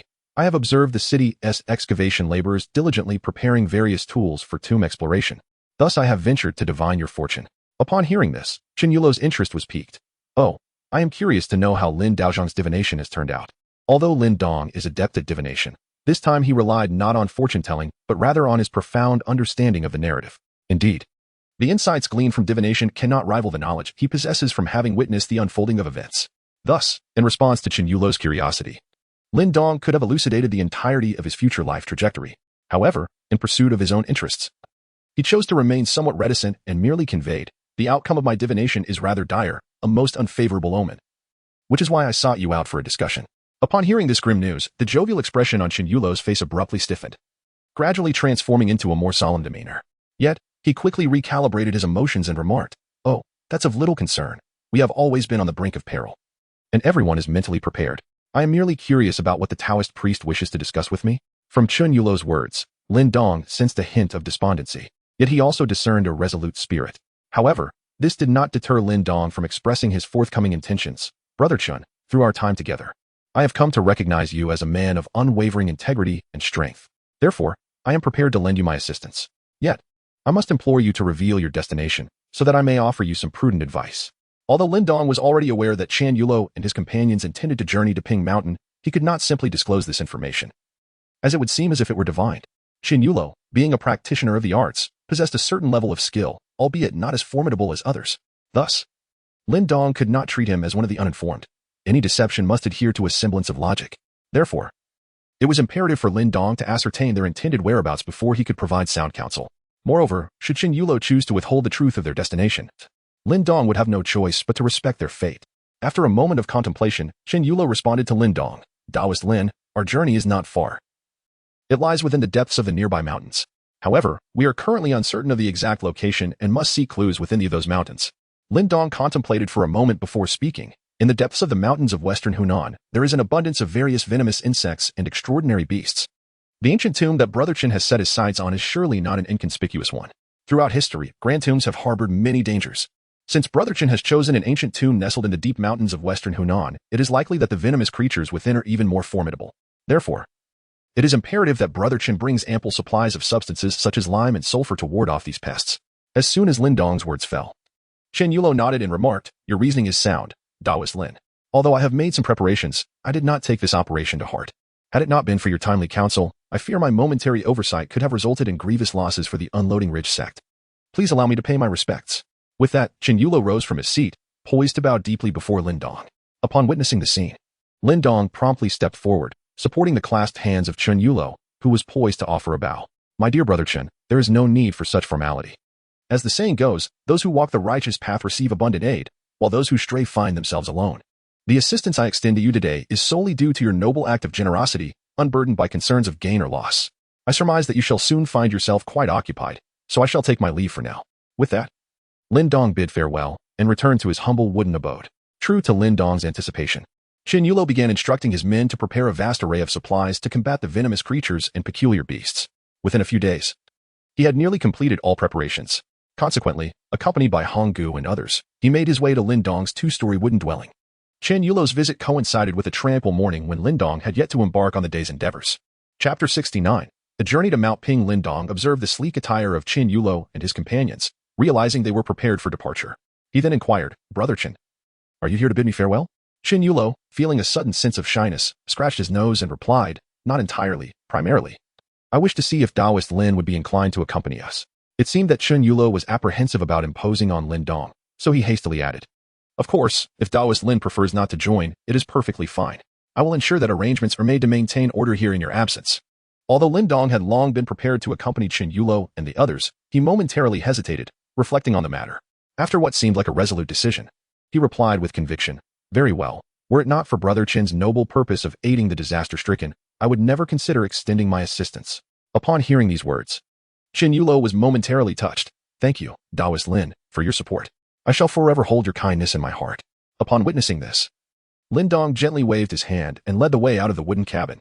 As several individuals departed, a group was waiting at the entrance, some of whom donned the attire of merchants, with several loads of goods beside them. The scarred Luo Laowai, upon seeing Lin Dong and his companions, promptly approached them, exclaiming, "Master, is this the young Daoist you wish to invite?" Qin Yulo, well aware of Luo Laowai's temperament, feared his reckless words might provoke Lin Dong, and hurried to intervene. Meanwhile, Lin Dong turned back, lightly gesturing towards the wooden cabin. The cabin began to fold in on itself, and soon, a horse-drawn carriage materialized before the onlookers. Luo Laowai, who had initially underestimated Lin Dong, now stood in stunned silence, much like Qin Yulo and the others had once done. Observing Luo Laowai's expression, Qin Yulo realized there was no longer any need to worry about him speaking indiscreetly. Once the carriage was fully formed, Lin Dong let out a sharp whistle. The large blue bull, basking in the sun atop the city wall, quickly dashed down the stairs in response. Luo Laowai, taken aback by the impressive size of the blue bull, exclaimed, "Wow, Master, you have raised such a magnificent water buffalo?" Qin Yulo, watching the swiftly running bull, retorted with a hint of annoyance, "Luo Shuai, this bull is raised by Daoist Lin, and let me make it clear, I certainly cannot best this creature. Consider your own strength." Hearing Qin Yulo's words, Luo Laowai immediately shut his mouth. As the blue bull navigated through the crowd, Lin Dong affectionately patted its head and proceeded to attach the harness to it. Lin Dong lightly leaped onto the carriage and addressed Qin Yulo and the others, "Brother Qin, will you be traveling in your own vehicle or joining me in mine?" Upon hearing Lin Dong's inquiry, Luo Laowai, without a moment's hesitation, responded, "Daoist, I will ride with you. I am curious to see if there is any difference in a carriage transformed from a house." Qin Yulo, having interacted with Lin Dong recently, was aware of his preference for limited social engagements and intended to politely decline. However, he was taken aback when Luo Laowai acted before him, promptly climbing onto the carriage. Feeling somewhat awkward, Qin Yulo smiled at Lin Dong and introduced, "Daoist Lin, allow me to present our partner for this venture, Luo Shuai, also known as Luo Laowai." As he spoke, Qin Yulo gestured toward Luo Laowai and gently tugged at his sleeve. Realizing his impetuousness, Luo Laowai finally grasped the situation. Yet, Lin Dong merely smiled. Extending a greeting to him, "Luo Shuai, I am Lin Dong, a humble Daoist. Please, come aboard." With that, Lin Dong opened the carriage door and beckoned to Qin Yulo and the others, "Brother Qin, would you care to join us?" Fearing that Luo Laowai might speak out of turn, Qin Yulo turned to Hong Gu and the others, instructing, "Please inform the others that we shall set off immediately." After saying this, he followed closely behind Luo Laowai and climbed onto the carriage. Upon entering the carriage, rather than encountering a cramped space, Qin Yulo and Luo Laowai were astonished to find themselves in a spacious hall. To their surprise, they also discovered a staircase leading upward adjacent to the hall. Lin Dong then guided the two men on a tour of his remarkable carriage. Although Qin Yulo had previously seen the structure of the house, he was astonished to find its interior so expansive when resized to the dimensions of a carriage. Luo Laowai, who had once worked as a corpse handler, had encountered various bizarre situations during his earlier days, albeit relying solely on physical strength rather than magic. However, the marvel of this mobile abode far surpassed any oddities he had previously experienced. After a brief exploration of the carriage, Lin Dong brought the three back to the hall and inquired, "Brother Qin, shall we set off now?" It was at this moment that Qin Yulo realized he had been so preoccupied with instructing his subordinates to prepare for departure that he had neglected to inform Lin Dong of their intended direction. He promptly conveyed their destination to Lin Dong, who then urged the Qinyo to pull the carriage away from the small town. Once outside the city, Qin Yulo noticed that the combined number of individuals arranged by him and Luo Laowai exceeded 1,000, far greater than the meager groups depicted in films. After leaving the small town, Qin Yulo and Luo Laowai parted ways with Lin Dong's caravan. Due to the considerable number of people, despite the relatively short distance, it took nearly 10 days to finally enter the dense forest. Unsure of what lay ahead, Qin Yulo decided to send a few individuals ahead to scout the path, while the others would transport supplies and gradually catch up. Lin Dong also shrank the carriage, storing it within his spatial compartment. Subsequently, he and Qin Yulo, along with a few others, detached themselves from the main group and ventured into the depths of the forest. During their journey, Qin Yulo and the others had already discerned the approximate location of the ancient tomb they sought. Hence, after parting ways with the main party, they disguised themselves as merchants and made their way to the nearest Miao village. Unlike the others, who had to rely on their own feet, Lin Dong naturally mounted the back of the Great Azure Ox. Over the past few months descending the mountain, the Great Azure Ox, having been intentionally nourished by Lin Dong, had recently attained a complete mastery of its Taoist cultivation. This elevation in cultivation spurred its growth, albeit only slightly, resulting in minimal changes. However, this increase in size rendered its back even more comfortable. In the dense and rugged mountainous terrain, the Great Azure Ox, leveraging its cultivation, bulldozed through the underbrush with the force of a bulldozer. Any trees obstructing its path were encased in a layer of ice with a mere brush. and with a gentle nudge of its horn, they were cleaved in two at the frozen section. Although the Miao village Qing Yulo aimed for was not far, the treacherous path necessitated 2 days of travel for the group to arrive. Upon reaching the Miao village, Qin Yulo and his companions utilized their guise as merchants to inquire about the whereabouts of the ancient tomb. However, Lin Dong brushed aside Qin Yulo and the others, using a few pieces of candy to coax a child to lead the way into the heart of the Miao village. Under the child's guidance, Lin Dong swiftly arrived at the home of the village's elderly herbalist. As he pushed open the wooden gate of the courtyard, a piercing crow of a rooster echoed through the air. The sound was high-pitched and resounding, akin to a clarion call, reverberating with a penetrating quality that carried far and wide. Inside the room where the old herbalist was meticulously sorting herbs, upon hearing the rooster's call, he immediately recognized that someone had entered the courtyard. He rushed out brandishing a machete. Yet, upon seeing Lin Dong clad in his Daoist robe, he quickly concealed the machete behind him. With a tone of utmost respect, he inquired, "Esteemed Daoist, what brings you to my humble abode?" The herbalist's reaction was markedly unusual, deviating from the typical demeanor one might expect from a commoner encountering him, which piqued Lin Dong's curiosity. He asked, "Have we met before?" Your reaction suggests a sense of fear. The herbalist, upon hearing Lin Dong's inquiry, hastily replied, "Indeed, esteemed Daoist, this is our first encounter. However, your Daoist robe is exceedingly familiar to me." The robe worn by Lin Dong is a standard Daoist garment from Maoshan. Therefore, the implication from the old herbalist is quite clear. He has encountered one of Lin Dong's senior brothers.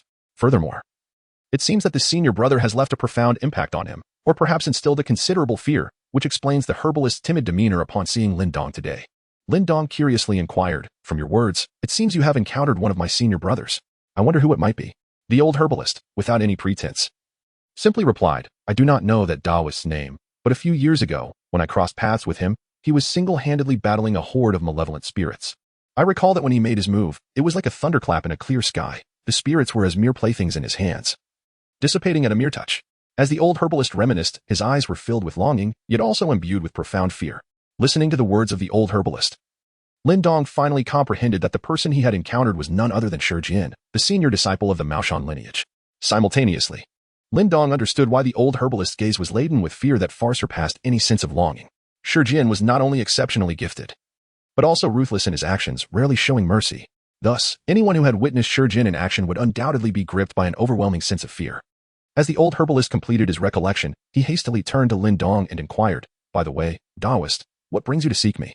No sooner had the old herbalist posed the question than a somewhat dazed young man emerged from the room. The young man, wielding a kitchen knife, caught the old herbalist's attention, prompting him to swiftly snatch the knife from the youth's hands.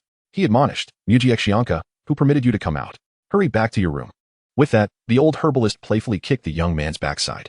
Once the young man retreated to his quarters, Lin Dong gestured towards the chicken coop in the courtyard, stating, "I noticed you have an extraordinary rooster in your yard and was wondering if you might part with it." Upon hearing Lin Dong's request, the old herbalist's expression momentarily stiffened. But he quickly regained his composure, responding with a hint of delight. "To be favored by a Daoist is indeed a blessing for this rooster. I shall fetch it at once." As he spoke, the old herbalist rolled up his sleeves and made his way to the chicken coop. He promptly opened the wooden gate of the coop and leaped inside. Soon, the sound of the rooster crowing erupted from within, accompanied by the old herbalist's cries of distress. Ultimately, he emerged empty-handed, his face marred by scratches and covered in feathers. Upon seeing Lin Dong, the old herbalist exclaimed, "Daoist, it is not that I am unwilling. That rooster seems to have become a spirit, utterly impossible to catch." Lin Dong raised his hand to halt the old herbalist, who seemed eager to voice more. Subsequently, he retrieved a slender vine from his storage space. With the vine in hand, he approached the chicken coop and waved it gently inside. The vine began to elongate, swiftly penetrating the confines of the coop, where the crowing of a rooster soon resonated. However, the cacophony was abruptly silenced, and the vine retracted almost immediately. At its tip, a vine-wrapped ball emerged. This ball was soon drawn before Lin Dong, as the tendrils gradually withdrew, revealing the tightly bound Nuqing chicken within. Even with just its head and neck exposed, it was evident that the Nuqing chicken was significantly larger than an ordinary rooster, its size easily surpassing it by 2- or 3-fold. Lin Dong reached out to grasp the head of the furious chicken, yet the creature, true to its regal lineage, displayed remarkable resistance despite its limited mobility. As Lin Dong's hand inched closer, the furious chicken adeptly twisted its neck, nearly pecking at his palm. Anticipating this, Lin Dong deftly turned his wrist to evade the chicken's strike and swiftly seized its head. Leaning in, he scrutinized the chicken's eyelids, and indeed, they resembled those of a human. Having confirmed its identity, Lin Dong promptly placed it into the beast cultivation garden. Currently, there were 3 vacant slots for new creatures. One was reserved for a hawk on the verge of a breakthrough, while another accommodated a large green bowl. The last position, initially designated for a black python, had become available as it had reached its growth limit. This slot was now perfectly suited for the furious chicken.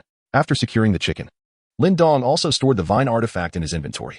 Observing the entire scene, the old herbalist couldn't help but break into a cold sweat, feeling fortunate for his decision to refrain from intervening. At this moment, Lin Dong turned around and noticed a dazed head peeking out from behind the house of the herbalist, which belonged to the curious Mu Jia Xiong Ka. Chapter 71. The Little Guide, Rongbaoi Xiao. Lin Dong pondered for a moment before beckoning to Mu Jia Xiong Ka. As anticipated, upon noticing someone gesturing towards him, Mu Jia Xiong Ka obediently approached. The old herbalist, upon seeing Mu Jia Xiong Ka, reached out to intercept him. However, Lin Dong interjected, "Do not stop him. Allow him to come." The herbalist's expression shifted dramatically upon hearing these words, yet he ultimately sighed in resignation and lowered his hand. Nevertheless, as Mu Jia Xiong Ka reached Lin Dong's side, the old herbalist discreetly turned his back, revealing a small knife that had inexplicably appeared in his hand. Moreover, the muscles in the herbalist's legs tensed instantaneously, as if poised to spring into action at any moment.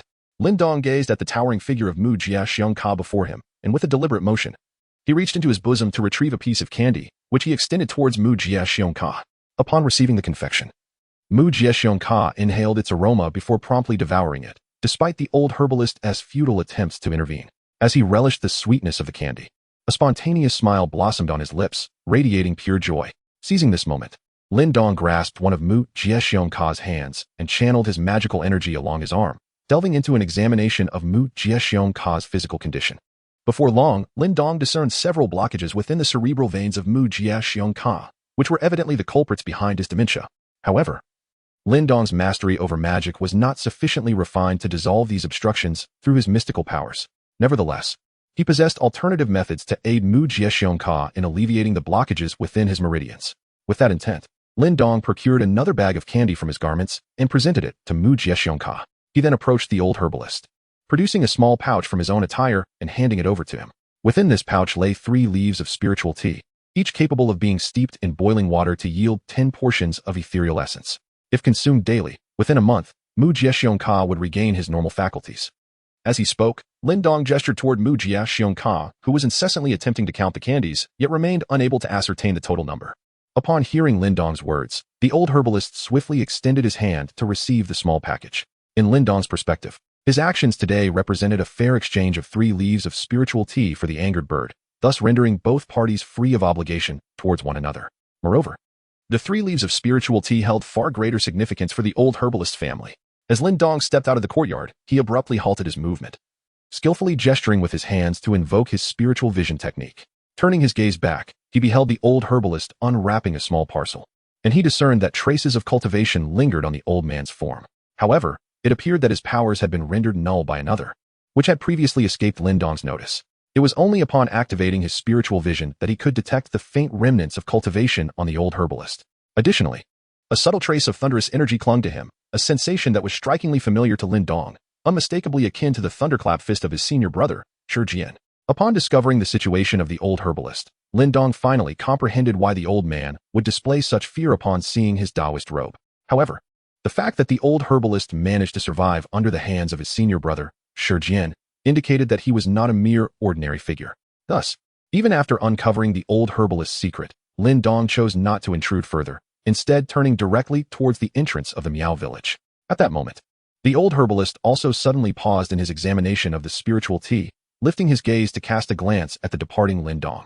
Lin Dong swiftly retraced his steps along the path he had taken, soon arriving at the entrance of the Miao village. Although he had been away for a brief period, the temporary trading venue established by Chen Yulo and his companions remained bustling with activity, with numerous individuals engaged in barter exchanges. While Chen Yulo was busy gathering information, Luo Luai was scanning the surroundings, making him the first to spot Lin Dong. "Daoist Lin, where have you been? We've been searching for you everywhere." Upon hearing Luo Luai's voice, Chen Yulo promptly rose and began to survey the area, quickly locating Lin Dong as he emerged from the village. Lin Dong, upon spotting them, quickened his pace and soon halted before Chen Yulo. He then inquired, "Brother Chen, how are your affairs progressing?" Chen Yulo understood that Lin Dong was inquiring about the whereabouts of the ancient tomb. Considering the presence of the local Miao villagers surrounding them, Chen Yulo leaned closer to Lin Dong's ear and whispered, "We have indeed gathered information. The location is known as Ping Mountain. Moreover, we have secured a local guide who will lead us there. We are merely awaiting your arrival." With that, Chen Yulo took Lin Dong by the arm and led him to the side of Hong Gunyang. Before Lin Dong could draw closer, he noticed a young child, no more than a teenager, standing beside the girl in red. Lin Dong understood that, barring any unforeseen circumstances, the child beside the red girl was likely the guide they had been searching for. Indeed, upon approaching the red girl, Chen Yulo introduced. This young man is the guide we have located. His name is Rong Bao Yixio, a local of this Miao village, well acquainted with the surrounding environment. Lin Dong gazed at Rong Bao Yixiao, who stood beside the red girl, his face adorned with a broad smile. However, Lin Dong was acutely aware that once they reached the Bottle Mountain, he would deeply regret today's choice. The source of Rong Bao Yixiao's elation was his role as a guide, which came with a handsome remuneration and entire load of supplies. In contrast, Chen Yulo and his companions, masquerading as merchants, had managed to haul only 3 or 4 loads of supplies in total. After spending half a day trading with the villagers, they had barely exchanged 2 loads. It was evident how much joy Rong Bao Yixiao derived from merely acting as a guide to acquire such wealth. Thus, even though Lin Dong knew that Rong Bao Yixiao would soon face immense regret and potential peril, he refrained from dissuading him. After all, Rong Bao Yixiao was already in his teens, considered an adult in this era, and had both the right and the obligation to bear the consequences of his decisions. Once Lin Dong arrived, Chen Yulo and his group did not rush to depart. They were still playing the part of merchants. And leaving abruptly while business was ongoing would conflict with the expected behavior of traders. Such an action might attract unwelcome attention and possibly lead to unforeseen calamities. Although the village was populated, most residents relied on the mountains for sustenance and possessed little to trade with Chen Yulo's group. Consequently, it was not long before their business began to wane. Chapter 72, Arrival at the Charity Hall. Thus, Chen Yulo ordered his men to begin gathering their belongings and instructed that Rong Bao Yixiao's remuneration be delivered to his home. Following this, the group departed from the village. Once they were completely out of sight of the Miao village, Chen Yulo commanded his subordinates to return the exchanged goods along the original route. After all, the supplies they had obtained, though modest in value, were still worthwhile, and these individuals could guide others back. Meanwhile, Lin Dong and his companions, led by the young guide, made their way toward Bottle Mountain. As they traversed the forest path, the day darkened with the setting sun, and a light drizzle began to fall. Chen Yulo halted and asked the young guide, "Young man, it seems we won't reach Bottle Mountain today. Is there anywhere nearby where we might find shelter from the rain?" Upon hearing Chen Yulo's inquiry, Rong Bao Yixiao pondered for a moment before suddenly pointing in a direction and saying, "There is a charity hall over there where we can take refuge from the rain. However, there's a woman known as Maoshan inside. I've heard from others that she is a transformed rodent. Perhaps we should avoid going there." Hearing the young guide's words, Luo Lao could not contain his laughter and exclaimed, "Ha! I refuse to believe that this mouse spirit can withstand me." As he spoke, he produced his ivory-handled revolver from his waist. Chen Yulo then pointed to Lin Dong and reassured the young guide, "Fear not. This Taoist is adept at dealing with demons and spirits. Even if a mouse spirit exists, it would surely flee upon encountering him." Following Chen Yulo's gesture, Rong Bao Yixiao looked ahead and saw Lin Dong standing alone. Despite the drizzle, the raindrops seemed to part around Lin Dong, as though an invisible umbrella shielded him. Having grown up in the Miao village, Rong Bao Yixiao had heard numerous legends over the years, but witnessing such a phenomenon was a first for him. Thus, he could not help but believe Chen Yulo's earlier words. Consequently, Rong Bao Yixiao led the group toward the charity hall where the so-called mouse spirit resided. As they approached the charity hall, while passing through a thicket, Lin Dong suddenly halted, peering into the depths of the dense foliage. Activating his spiritual vision, he discerned a vast amount of demonic energy swirling within the underbrush. Although the quantity of energy was immense, it was diffused and not concentrated. At that moment, Chen Yulo noticed Lin Dong had fallen behind and called out to the group, "Hold on.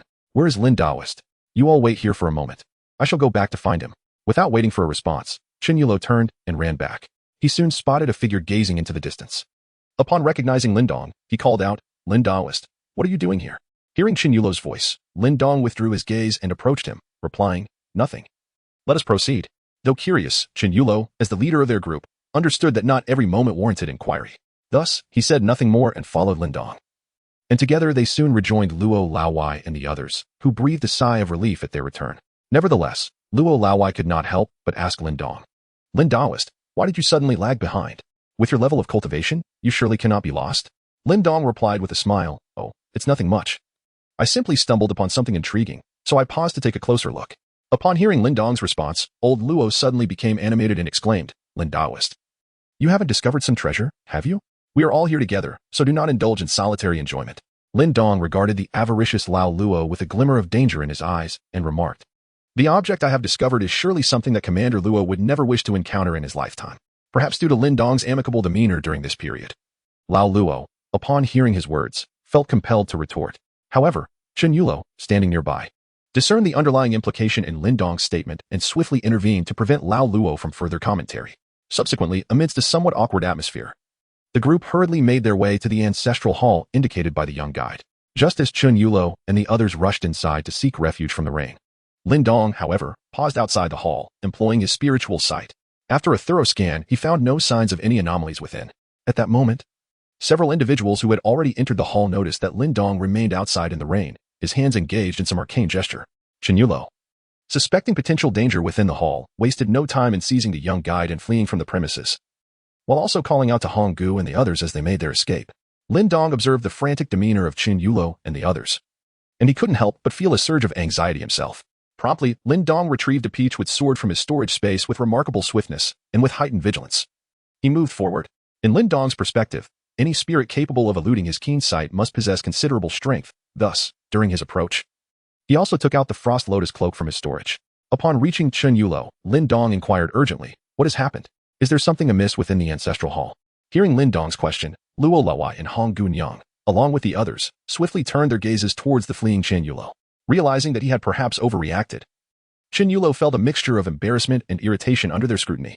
"I thought you hadn't entered the ancestral hall and were still performing incantations, leading me to believe there was some malevolent spirit inside," Chen Yulo retorted, and then hurriedly shifted the conversation back to Lin Dong. "By the way, Daoist, why did you suddenly stop and not follow us inside?"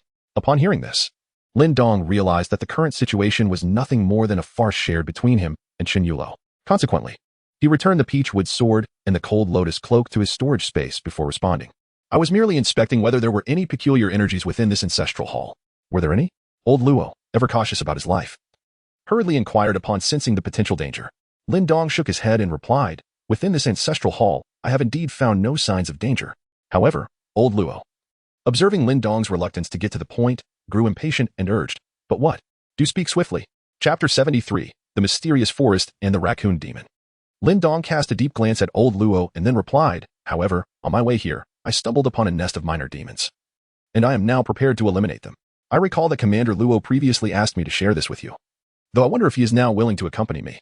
Upon hearing this, Old Luo fervently shook his head and hurriedly retreated towards the ancestral hall, saying, "No need. No need. Such professional matters are better left to the Taoist priest. I wouldn't want to hinder you." Seeing the flustered escape of Old Luo, everyone present burst into hearty laughter. After the mirth subsided, Lin Dong bid farewell to Chen Yulo and the others, setting off alone along the path he had previously traversed. Returning to the depths of the forest, Old Luo, gazing at Lin Dong's vanishing figure, turned to Chen Yulo with a hint of unease. "Do you think this Lin Daoist might have discovered a valuable treasure and is reluctant to share it with us?" Chen Yulo, observing Old Luo's avarice, lost his patience and retorted, "Lin Daoist should not have ventured too far. Commander Luo can still catch up if he sets off now." Upon hearing this, Old Luo hastily declined. Never mind. I, Old Luo, am of advanced years and shall not compete with the young for possessions." Subsequently, Chen Yulo and the others discovered the so-called ant rat mentioned by the young guide in the ancestral hall, though she had already been deceased for some time. Following the customary practices of the caretakers, her body was positioned behind the door. Due to the extraordinary appearance of ant rat, Chen Yulo and his companions were indeed startled upon their discovery. Meanwhile, Lin Dong, unimpeded by Chen Yulo and the others, soon arrived at the place where he had previously paused. Observing the pitch-black and lifeless thicket not far ahead, Lin Dong did not rush in but took a moment to reconfirm his findings. After verifying the location and extent of the demonic aura, Lin Dong began to retrieve various magical tools from his storage space. He also patted the spirit beast gourd at his waist, releasing the black python contained within. Lin Dong discerned that although the demonic aura in the thicket was substantial, it was merely a fade created by a congregation of minor demons. At most, it could deceive those with little knowledge or some low-level demon beasts. Thus, the black python, being at the early stage of human mastery, could effortlessly deal with this group of minor demons. Having made his preparations, Lin Dong and the serpent ventured directly into the heart of the thicket. In the damp forest, where sunlight rarely penetrated, leaves accumulated and began to rot, exuding a foul odor. Yet, it was precisely this atmosphere that concealed the trap set by the minor demons. Nevertheless, Lin Dong, having achieved a robust physique, possessed senses far more acute than the average person. Consequently, the closer he approached the depths of the thicket, the more he detected, alongside the putrid stench, a faint, unusual odor. This peculiar scent would gradually induce numbness in those who inhaled it, potentially impairing other senses. Moreover, as one drew nearer to the thicket's core, the concentration of this odor would increase. For an ordinary person, the closer they got to the forest, the less they would perceive the existence of this foulness, akin to a frog being boiled slowly in warm water. Lin Daoist is capable of employing magical instruments to directly eliminate the foul odors in the air, while the black python possesses its own methods to ensure it remains unaffected by the unpleasant scents. The pair, consisting of one person and one serpent, swiftly ventured into the depths of the dense forest, where a vast expanse of graves first came into Lin Daoist's view. Lin Daoist also discovered that all the graves had been excavated by unknown creatures, each revealing various openings. The entrances varied in size, and it was evident that these graves were predominantly inhabited by minor demons. Moreover, the surroundings of the cemetery were littered with the white bones of various beings, with animals being the most abundant, followed by humans. Perhaps the minor demons within the graves sensed Lin Daoist's arrival in advance, prompting them to conceal themselves within the tombs. Lin Daoist was acutely aware of the principle that one must eradicate roots along with the weeds. Therefore, he refrained from directly storming the graveyard. Instead, he rode upon the black python, circling the cemetery to assess its expanse. During his reconnaissance, Lin Daoist meticulously examined the perimeter of the graveyard, searching for any alternative escape routes. Ultimately, he placed 5 identically sized but variably colored gourds around the cemetery. Each gourd was a superior magical artifact, inscribed with incantations corresponding to the 5 elements, enabling Lin Daoist to establish a potent defensive formation. As the saying goes, a cunning rabbit has 3 burrows, and the cunning little demons within this graveyard were no exception. While traversing the area, Lin Daoist discovered 7 or 8 escape tunnels at varying distances. The nearest was merely 20 meters away, while the farthest stretched an impressive 300 to 400 meters. Although he could not ascertain whether any demons had already fled through these exits, he nonetheless embedded several self-detonating peach pits within the escape routes. Only then did he command the black python to charge into the graveyard, wreaking havoc with abandon. Standing at the cemetery's periphery, he activated the 5-element killing formation he had set up. In mere moments, the once eerily serene graveyard, steeped in demonic energy, erupted into chaos. The black python weaved through the burial grounds, shattering graves of all sizes with its formidable bulk. As the tombs were relentlessly demolished, the little demons within the crypts had no choice but to reveal themselves and confront the black python. Lin Daoist, utilizing the luminous energy emitted by the formation, swiftly discerned the species of the diminutive demons before him. These creatures, known as raccoon spirits, though not commonly encountered, hold significant roles in various legends. Among the 28 constellations of Taoism, the presence of the D2 raccoon is acknowledged. This celestial being belongs to the 3rd constellation of the Eastern Seven, regarded as the essence of the Azure Dragon's heart star. However, in stark contrast to the dignified and noble D2 raccoon, the murderous little demons before him utterly tarnished its exalted image. Thus, Lin Daoist exhibited no mercy the moment a demon revealed itself. It faced a grim fate under the onslaught of the black python or the 5 elements formation he wielded. A barrage of golden spikes, vine whips, water projectiles, fireballs, and earth spears emerged incessantly from the array. As Lin Daoist unleashed his wrath, 3 unexpected visitors approached from the nearby thicket. "Senior brother, what is this?" inquired a charming girl clad in a blue robe, pointing towards Lin Daoist's formation while addressing a burly man beside her. The man, observing the spectacle, replied, "Hua Ling. This appears to be a Taoist formation. It's quite astonishing that we would encounter a Taoist master exorcising demons in such a desolate wilderness." Upon hearing the man's words, a long-haired youth carrying a short bow interjected, "Senior brother, how does this Taoist master compare to you in strength?" The burly man gazed at the dazzling array in the distance, pondered for a moment, and responded, "This Taoist master likely hails from a prestigious sect. While our martial skills are commendable, and we possess some secret techniques, we would surely fall short against this individual." After uttering these words, the man cast another glance at the formation and advised his companions, "Let us depart. Lingering here may lead us to be exorcised ourselves once this Taoist master has dealt with the demons." With that, he turned away, and the man and woman accompanying him promptly followed suit. As the 3 departed, the situation within the formation shifted. At the center of the graveyard, an old raccoon spirit, at the mid-stage of cultivation, suddenly emerged. Though its size was akin to that of other diminutive demons, this elder raccoon was conspicuous. It had taken on a human-like appearance. Adorned in a long robe, and seated beneath it was a rabbit spirit at the late stage of its cultivation. Upon its appearance, the old raccoon spat forth a stream of yellow vapor towards the black python. However, the creature, agile as it was, evaded the attack with a swift maneuver and promptly retaliated against the raccoon. Indifferent to the black python's fierce counterattack, the old raccoon remained unfazed, while its rabbit mount displayed remarkable agility, avoiding the strikes with ease. Yet, Lin Daoist was not merely a spectator. As the rabbit leaped into the air, he hastily commanded the formation to launch a 5-elements assault against it. Suspended in midair, the rabbit spirit found itself unable to gain leverage and could only watch helplessly as various attacks struck it. Nevertheless, the old raccoon, taking advantage of the rabbit's body, managed to evade this onslaught. Unbeknownst to the raccoon, the black python had altered its trajectory and lunged at it once more. At that moment, the old raccoon, feeling fortunate to have escaped the previous attack, contemplated its escape route. However, in the next heartbeat, darkness enveloped its vision as the black python's jaws clamped down upon it. After a brief struggle, the elder raccoon met its demise, witnessing their ancestral figure's tragic end.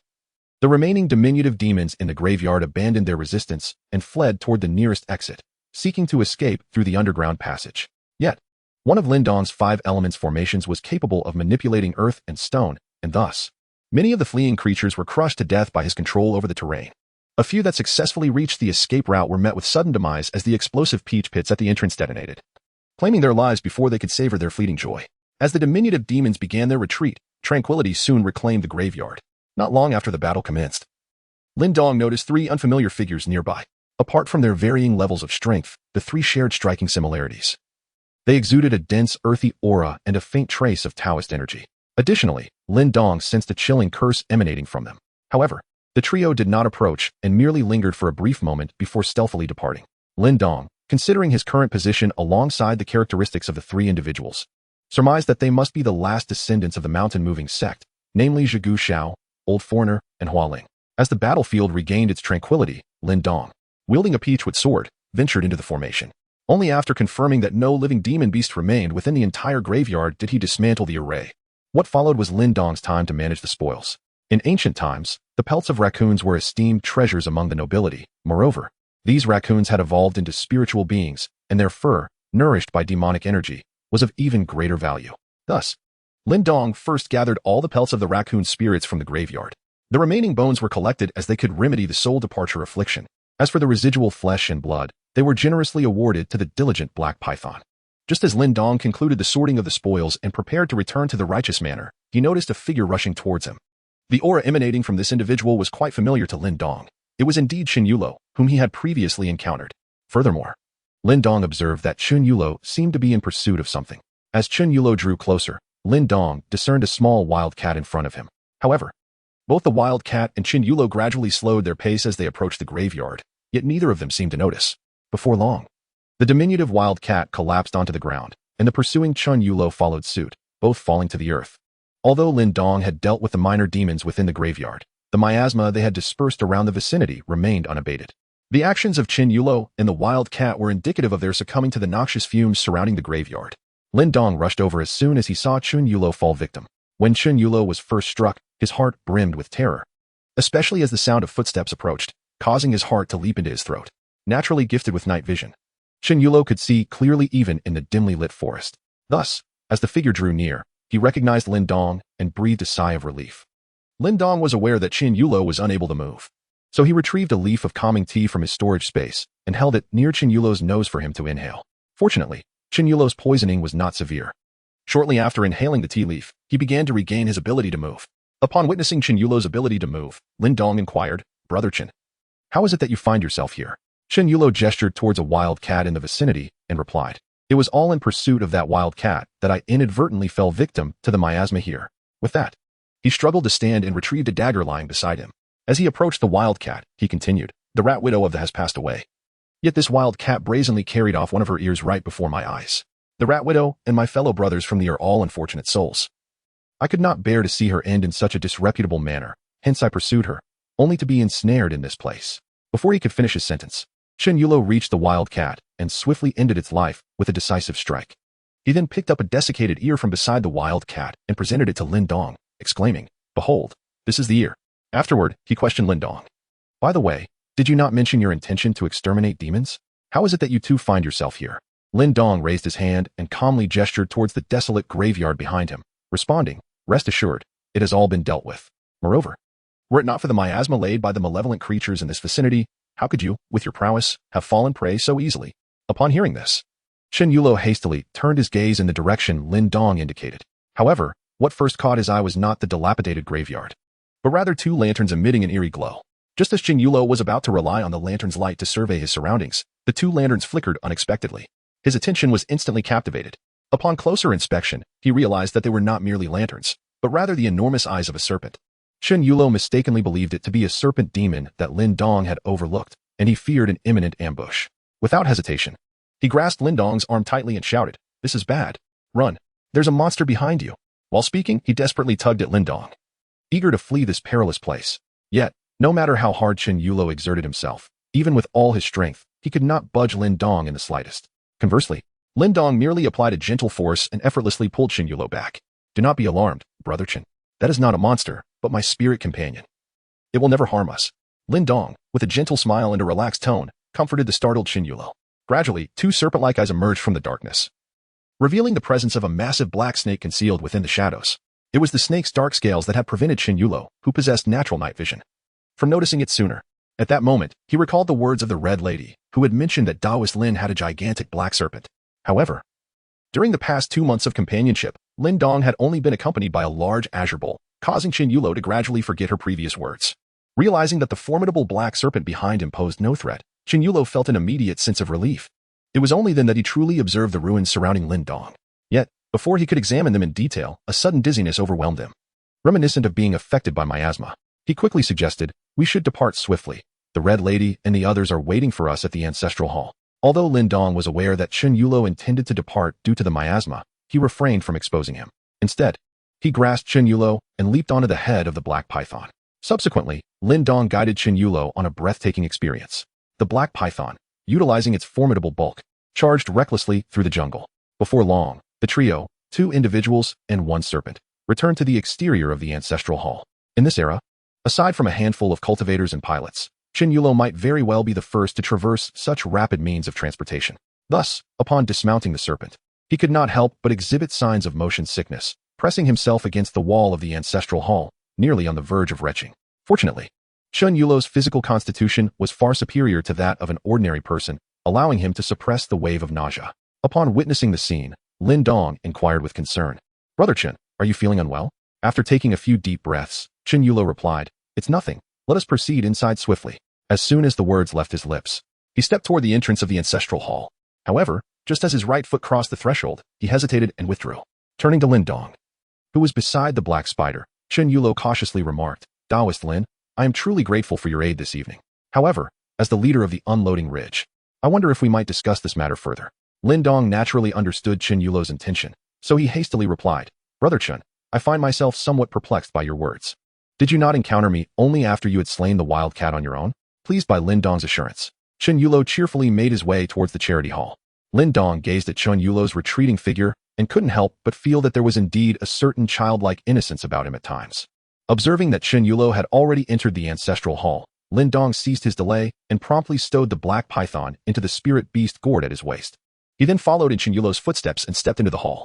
Although the hour had already grown late, both of them were yet to return. So Honggu Nyang and the others, including Luo Laowai, remained seated by the fire, awaiting their return.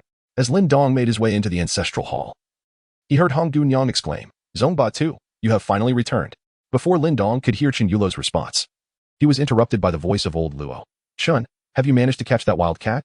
As Lin Dong entered the room, he beheld Chen Yulo showcasing his trophy, the ear of the notorious rat ant, to several individuals. Upon noticing Lin Dong's return, Honggu Nyang and the others promptly greeted him. "Lin Daozhong, you have returned," they exclaimed. "Lin Daozhong, it seems you and Chen Zong arrived almost simultaneously. Could it be that you crossed paths on the way?" Chen Yulo, hearing Luo Lao's remark, answered without hesitation, "I dealt with that wild cat, and on my way back, I fortuitously encountered Lin Daozhong, so we decided to return together." After saying this, Chen Yulo turned his gaze toward Lin Dong, who, in a show of cooperation, nodded in affirmation. Subsequently, Chen Yulo tossed the ear he was holding to Honggu Nyang, saying, "Honggu Nyang, would you be so kind as to restore this?" Understanding the task at hand was to mend rat ant, she took the ear and swiftly made her way toward the place where the body lay. Lin Dong gazed at the departing figure of the Red Maiden, contemplated for a moment, and then addressed Chen Yulo and Luo Laowai, saying, "Brother Chen, Commander Luo, please continue your conversation. That diligent ant rat has faithfully guarded this mortuary, bidding farewell to countless souls. I shall take my leave to accompany her on her journey." With that, Lin Dong hurried after the direction in which the Red Maiden had vanished. Luo Laowai watched Lin Dong's retreating silhouette and chuckled as he turned to Chen Yulo, remarking, "Ah, Brother Chun, it seems even the valiant are not immune to the charms of beauty. Lin Daolong appears to be no exception." Chen Yulo did not respond immediately. Instead, he contemplated Lin Dong's figure, lost in thought. However, Luo Laowai, not receiving an answer, gently nudged Chen Yulo. Reluctantly, Chen Yulo replied, "I believe Lin Daolong is not the type to overly value romantic attachments." Yet, his tone belied a silent hope that Lin Dong indeed cherished such sentiments. While Chen Yulo and Luo Laowai indulged in their musings, Lin Dong had already arrived at the mortuary, where he observed the Red Maiden meticulously sewing ears onto Aunt Rat. Respecting her concentration, he chose not to disturb her and quietly settled down beside her. After a brief interval, the Red Maiden paused her task. Chapter 76, Deliverance of Souls. Departure for Mount Ping. Lin Dong also stood up and leaned in for a closer look. Indeed, Hong Gunyang's craftsmanship was extraordinary. Aunt Mouse's ear was not only stitched but was sewn with such precision that, aside from a few loose threads, there was hardly any visible trace of damage. Observing Lin Daolong who had approached, Hong Gunyang quickly put away her needle and thread, exclaiming, "Lin Daolong, what brings you here?" Lin Dong pointed to the rat's second aunt and remarked, "This rat's second aunt has devoted her entire life to this righteous temple, thereby accumulating a significant amount of merit. It is fortunate to encounter her, and I shall see her off on her journey. Furthermore, I have previously captured some malevolent spirits, and today is a fortuitous occasion to guide them to their peace. Miss Hong, the evening has grown late. You should retire for the night." Having spoken, Lin Dong gestured towards the door. Understanding his intent, Miss Hong did not hesitate and promptly exited the room, even taking care to close the door behind her. Upon witnessing this, Lin Dong retrieved the spirit-collecting gourd from his storage space and placed it upon the table before him. He then proceeded to light several incense candles on the table. This gourd contained the various wandering souls he had encountered during this period. Primarily ordinary individuals who had met tragic fates due to the harshness of the world. Seeing the return of Honggu, Chen Yulo inquired with concern, "Where is Daoist Lin?" Upon hearing Chen Yulo's question, the elderly Luo also turned his gaze towards Honggu. Daoist Lin mentioned he would be performing a rite for the souls in that room tonight, urging us to rest early. Honggu replied, albeit uncertain as to why both men were fixated on her. Upon hearing her response, Chen Yulo rose from beside the fire and addressed the group. "Daoist Lin is indeed correct. It is already quite late, and we must visit Ping Mountain tomorrow. It would be best for everyone to rest." Luo, observing this, also stood and made his way toward a nearby bed. Just as they settled onto their beds, their eyes closed, ready to drift into the embrace of slumber, an ethereal and distant voice emanated from the mortuary. Though resounding, the voice instilled a profound sense of tranquility. "Supreme decree, I summon your solitary souls, all specters and phantoms. May the four realms be blessed." With this invocation, Chen Yulo and the others swiftly succumbed to a sweet and peaceful slumber. Lin Dong recited the rebirth mantra repeatedly until he finally sent the souls trapped within the gourd to the underworld.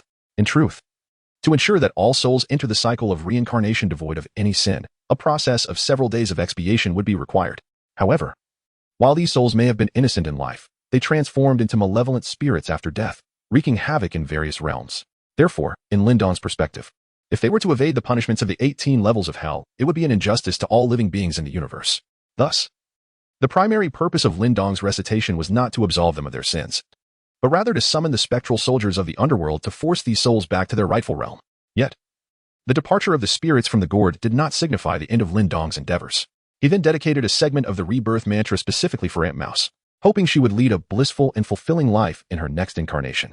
After a while of chanting, Lin Dong concluded his efforts and proceeded to the spirit plant breeding garden to examine the Fury Rooster he had just acquired. Fury Rooster, awakened by fate. It possesses a trace of phoenix blood, rendering it a natural phoenix breed with significantly enhanced potential. Cultivation, mid-stage Taoist apprentice potential. Initial stage Earth Master. This marked Lin Dong's first encounter with a true spirit beast, and notably, one with the potential of an Earth Master. This discovery heightened his interest in the other peculiar creatures from the Bottle Mountain that lay ahead.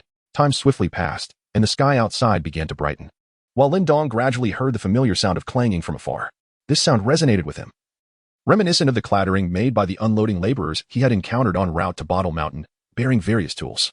Recognizing the noise, Lin Dong slowly ceased his cultivation. When he opened the door and stepped outside, he observed that one of the unloading laborers had already arrived at E Manor, reporting the situation to Chen Yulo. Upon noticing Lin Dong's approach, Chen Yulo nodded in acknowledgement while listening to the report. Soon, a flurry of footsteps echoed from outside the manor. Chen Yulo then rose and ventured out, followed closely by Luo Laowai. Lin Dong was acutely aware that the area outside was predominantly occupied by the men of Chen Yulo and Luo Laowai. Thus, he dutifully trailed behind the two. Upon exiting the ancestral hall, Lin Dong observed that, although the combined forces of Chen Yulo and Luo Laowai amounted to merely 1,000 individuals, they had effectively filled the open space outside the hall. Chen Yulo, despite his formidable prowess, was keenly aware of the adage that numbers prevail. As the leader of the unloading ridge, he commanded over 100,000 green forest heroes, which instilled in him a sense of confidence amidst the throng of his brothers. In a moment of fervor, Chen Yulo ascended a mound of earth visible to all and, with a grand gesture, bellowed, "Greetings, my brothers." The ensuing roar, though not perfectly synchronized among the 1,000 voices, reverberated through the mountains and forests, invigorating the spirits of those present. Observing this spectacle, Luo Laowai promptly joined him on the rise. Lin Dong then heard another thunderous cheer. However, this time, the sound lacked the same vigor. This was to be expected, as Luo Laowai's men were primarily comprised of heavy smokers.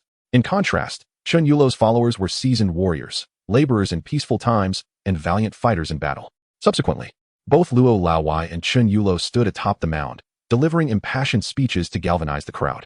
With a decisive signal from Luo Laowai, the assembly gathered their tools and set forth toward the Bottle Mountain, under the guidance of a young guide.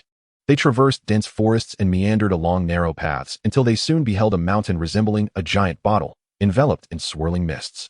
Possessing exceptional night vision, Chen Yulo's demeanor shifted gravely upon witnessing the clouds surrounding the Bottle Mountain. Noticing this change, Luo Laowai hurried over to inquire, "Chief Chen, do you perceive something amiss?" Chen Yulo's expression grew troubled as he replied solemnly, "Luo Shuai, I fear our expedition to Bottle Mountain may not proceed smoothly." He gestured toward the vibrant mists encircling the mountain and continued, "Luo Shuai, observe those colorful clouds. They are likely manifestations of malevolent spirits. I suspect that many creatures lurk within Bottle Mountain." Chapter 77. The Abyss of the Mountains. Upon hearing Chen Yulo's foreboding words, Luo Laowai's countenance also darkened. Yet he stubbornly retorted, "Chief Chen, what malevolent spirits? Those merely appear to be jewels and treasures, indicating we are indeed in the right place. Surely the mountain is filled with riches." He then pointed to Lin Dong, who stood nearby, gazing intently at the Bottle Mountain. "Moreover, even if there are creatures, we still have Daoist Lin with us." With that, Luo Laowai took Chen Yulo by the arm and approached Lin Dong. Upon reaching Lin Dong's side, Luo Laowai inquired, "Daoist Lin, Chief Chen believes that Bottle Mountain may conceal numerous malevolent entities. What is your perspective on this matter?" Lin Dong was observing the mist surrounding the Bottle Mountain when he was queried by Luo Laowai. Without hesitation, he replied, "Indeed, Brother Chen is correct. This Bottle Mountain conceals many malevolent creatures. However, you need not worry, for my purpose here is to eliminate these monsters." Upon hearing Lin Dong's response, Luo Laowai couldn't help but exhale in relief. He then gazed at the tranquil Bottle Mountain, expressing a sense of fortune. It appears deceptively calm, yet it harbors such peril. Thankfully, we have General Chun and Daoist Lin with us. Otherwise, if my men were to perish, we would never acquire the treasures within. With that, Luo Laowai joyfully advanced to the front of the group. Chen Yulo nodded at Lin Dong and followed Luo Laowai forward, while Lin Dong continued to survey the distant Bottle Mountain, though unease lingered within him. In his recollection, the most formidable beings within the Bottle Mountain were the six oddities: the furious clear rooster, the raccoon spirit, the six-winged centipede, the black pipa, the white ape, and the corpse king of Xiangxi. He had already captured the furious clear rooster and skinned the raccoon spirit. The remaining four consisted of 3 monsters and 1 zombie. Thus the prevalence of demonic and corpse energy around Bottle Mountain was to be expected. However, Lin Dong was taken aback by the overwhelming presence of Yin energy surrounding the mountain, far beyond his anticipations. Though Bottle Mountain was a vast ancient tomb, to Lin Dong, it resembled a realm of spirits, yet he discerned no souls within this ghostly domain. Consequently, he chose to remain discreet and heightened his vigilance. As the group progressed, the young guide grew increasingly resistant to approaching Bottle Mountain. Yet, being merely a child, he could not withstand the strength of Chen Yulo. After receiving a slap, he ceased his resistance and obediently followed the party. As they traversed the forest and scaled the mountain, they finally neared Bottle Mountain, only to encounter an abyss that seemed bottomless. Observing the chasm so close to the mountain, Chen Yulo surmised, based on his experience, that it likely connected to the ancient tomb beneath Bottle Mountain. He halted the group and instructed Luo Laowai to fire several shots into the abyss. With his extraordinary senses, enhanced by the secretive techniques of the Shelling sect, Chen Yulo could discern the situation below the chasm by listening to the echoes of the gunfire. After Luo Laowai fired a few shots, Chen Yulo signaled for silence among the group, closing his eyes to attentively listen to the depths below. Soon, he opened his eyes, excitement gleaming within them, and proclaimed, "Beneath this abyss lies a grand palace, complete with a hidden passage that likely connects to the ancient tomb of Bottle Mountain." He then called out to his companions, "Bring forth the centipede hanging ladder." Upon hearing Chen Yulo's command, the Shelling warriors retrieved a combination of a bamboo tube and a Luoyang shovel from their belongings. This combination quickly formed a pile, and with their collaborative efforts, they assembled a ladder, lowering it gradually into the abyss. Meanwhile, Lin Dong sensed the presence of Zhigu Xiao and his companions nearby. However, 2 of the weaker auras soon halted not far away, while the strongest, Zhigu Xiao, approached alone. As Zhigu Xiao drew closer, even with utmost caution, he inadvertently caused a slight disturbance. Chen Yulo, Honggu, and others, all skilled in martial arts, noticed this subtle commotion. Without hesitation, Honggu launched 2 flying daggers at Zhigu Xiao. However, Zhigu Xiao, being far superior in strength, easily evaded the projectiles. After dodging the daggers, he swiftly retreated into the forest. Witnessing this, Chen Yulo unsheathed his dagger and pursued him without a moment's delay. The unwavering Honggu and Kunlun, upon seeing Chen Yulo's action, also rushed after him. By the time Luo Lawai and the overseeing Hua Guai grasped the situation, Chen Yulo and the others had vanished from sight. Although Lin Dong had long detected the presence of the partridge whistle, he was disinclined to expend his energy, confident that Chen Yulo and the others would encounter no difficulties. Hua Guai, observing the vanishing figure of Chen Yulo, grew anxious about his well-being and contemplated pursuing him. However, Lin Dong restrained him, reassuring, "Rest assured, your leader will be fine. You should hasten to arrange a ladder." Hua Guai, aware of Lin Dong's formidable prowess, yet serving as the envoy of the old chief, did not fully place his trust in Lin Dong. Thus, although he remained, he frequently cast glances toward the direction in which Chen Yulo had departed. After a while, as Hua Guai noted the prolonged absence of Chen Yulo, his patience waned, prompting him to prepare to search for him personally. Just as he took a step, he was startled to see Kunlun returning, though not accompanied by Chen Yulo, but rather by a young woman clad in blue. Lin Dong was well aware that the girl in blue was Hua Ling, one of the members of the mountain-moving sect. As she walked, she stumbled, clearly having twisted her ankle. Upon spotting Kunlun, Hua Guai intended to inquire about Chen Yulu's condition. However, before he could utter a word, Chen Yulu and the girl in red emerged from the thicket they had previously departed from, accompanied by two individuals clad in flowing blue robes. Lin Dong observed the attire of the two individuals and immediately recognized the more robust of the pair as Zhigu Xiao, while the one with the short bow strapped to his back was the old foreigner. Upon their arrival, Zhigu Xiao and the old foreigner quickly noticed that Hua Ling was injured, prompting them to rush towards her, exclaiming, "Junior sister, how have you been hurt?" The old foreigner, assuming that someone had harmed Hua Ling, swiftly retrieved his short bow from behind and aimed it at the assembled crowd. Fortunately, Hua Ling called out to him, "Senior brother, it's not their fault. I simply twisted my ankle." Hearing her words, the old foreigner gradually lowered his arrow and returned his bow to its resting place. Chapter 78, The Stench of Monkey Corpses. Subsequently, the old foreigner and Zhigu Xiao assisted Hua Ling to a nearby large rock. Chen Yulo promptly calmed the surrounding brethren and introduced the identities of Zhigu Xiao and his companions, except for Luo Laowai and his subordinates. The others present were familiar with the legends surrounding the mountain-moving Daoist. Thus, upon learning the identities of Zhigu Xiao and his companions, they completely forgot the earlier conflict and turned their curious gazes towards them. Chen Yulo then inquired of Hua Guai, "How's the centipede ladder assembly progressing?" Hua Guai pointed toward the only centipede ladder at the cliff's edge, stating, "Captain, this centipede ladder has reached the bottom of the cliff. Should we send a couple of individuals down to investigate?" While Chen Yulo pondered this, he suddenly noticed Zhigu Xiao nearby. Therefore, he instructed Hua Guai, "Let us hold off for a moment." After saying this, Chen Yulo approached Zhigu Xiao, intending to invite him to explore the ancient tomb of Ping Mountain together. However, the mountain-moving Daoist was known for his solitary nature, and Zhigu Xiao promptly declined Chen Yulo's invitation without a second thought. Unperturbed by the rejection, Chen Yulo turned and joined the Yuling brethren, loudly calling out, "Jump around, live like monkeys." Subsequently, two peculiar figures emerged slowly from the crowd. One was short and stout, resembling a walking ball, while the other was tall and thin, akin to a slender bamboo pole. As they approached Chen Yulo, they clasped their fists and greeted him, "Captain." Chen Yulo then decided to send this odd duo to scout ahead. Just as they were about to set off, a voice rang out from the crowd, "Wait."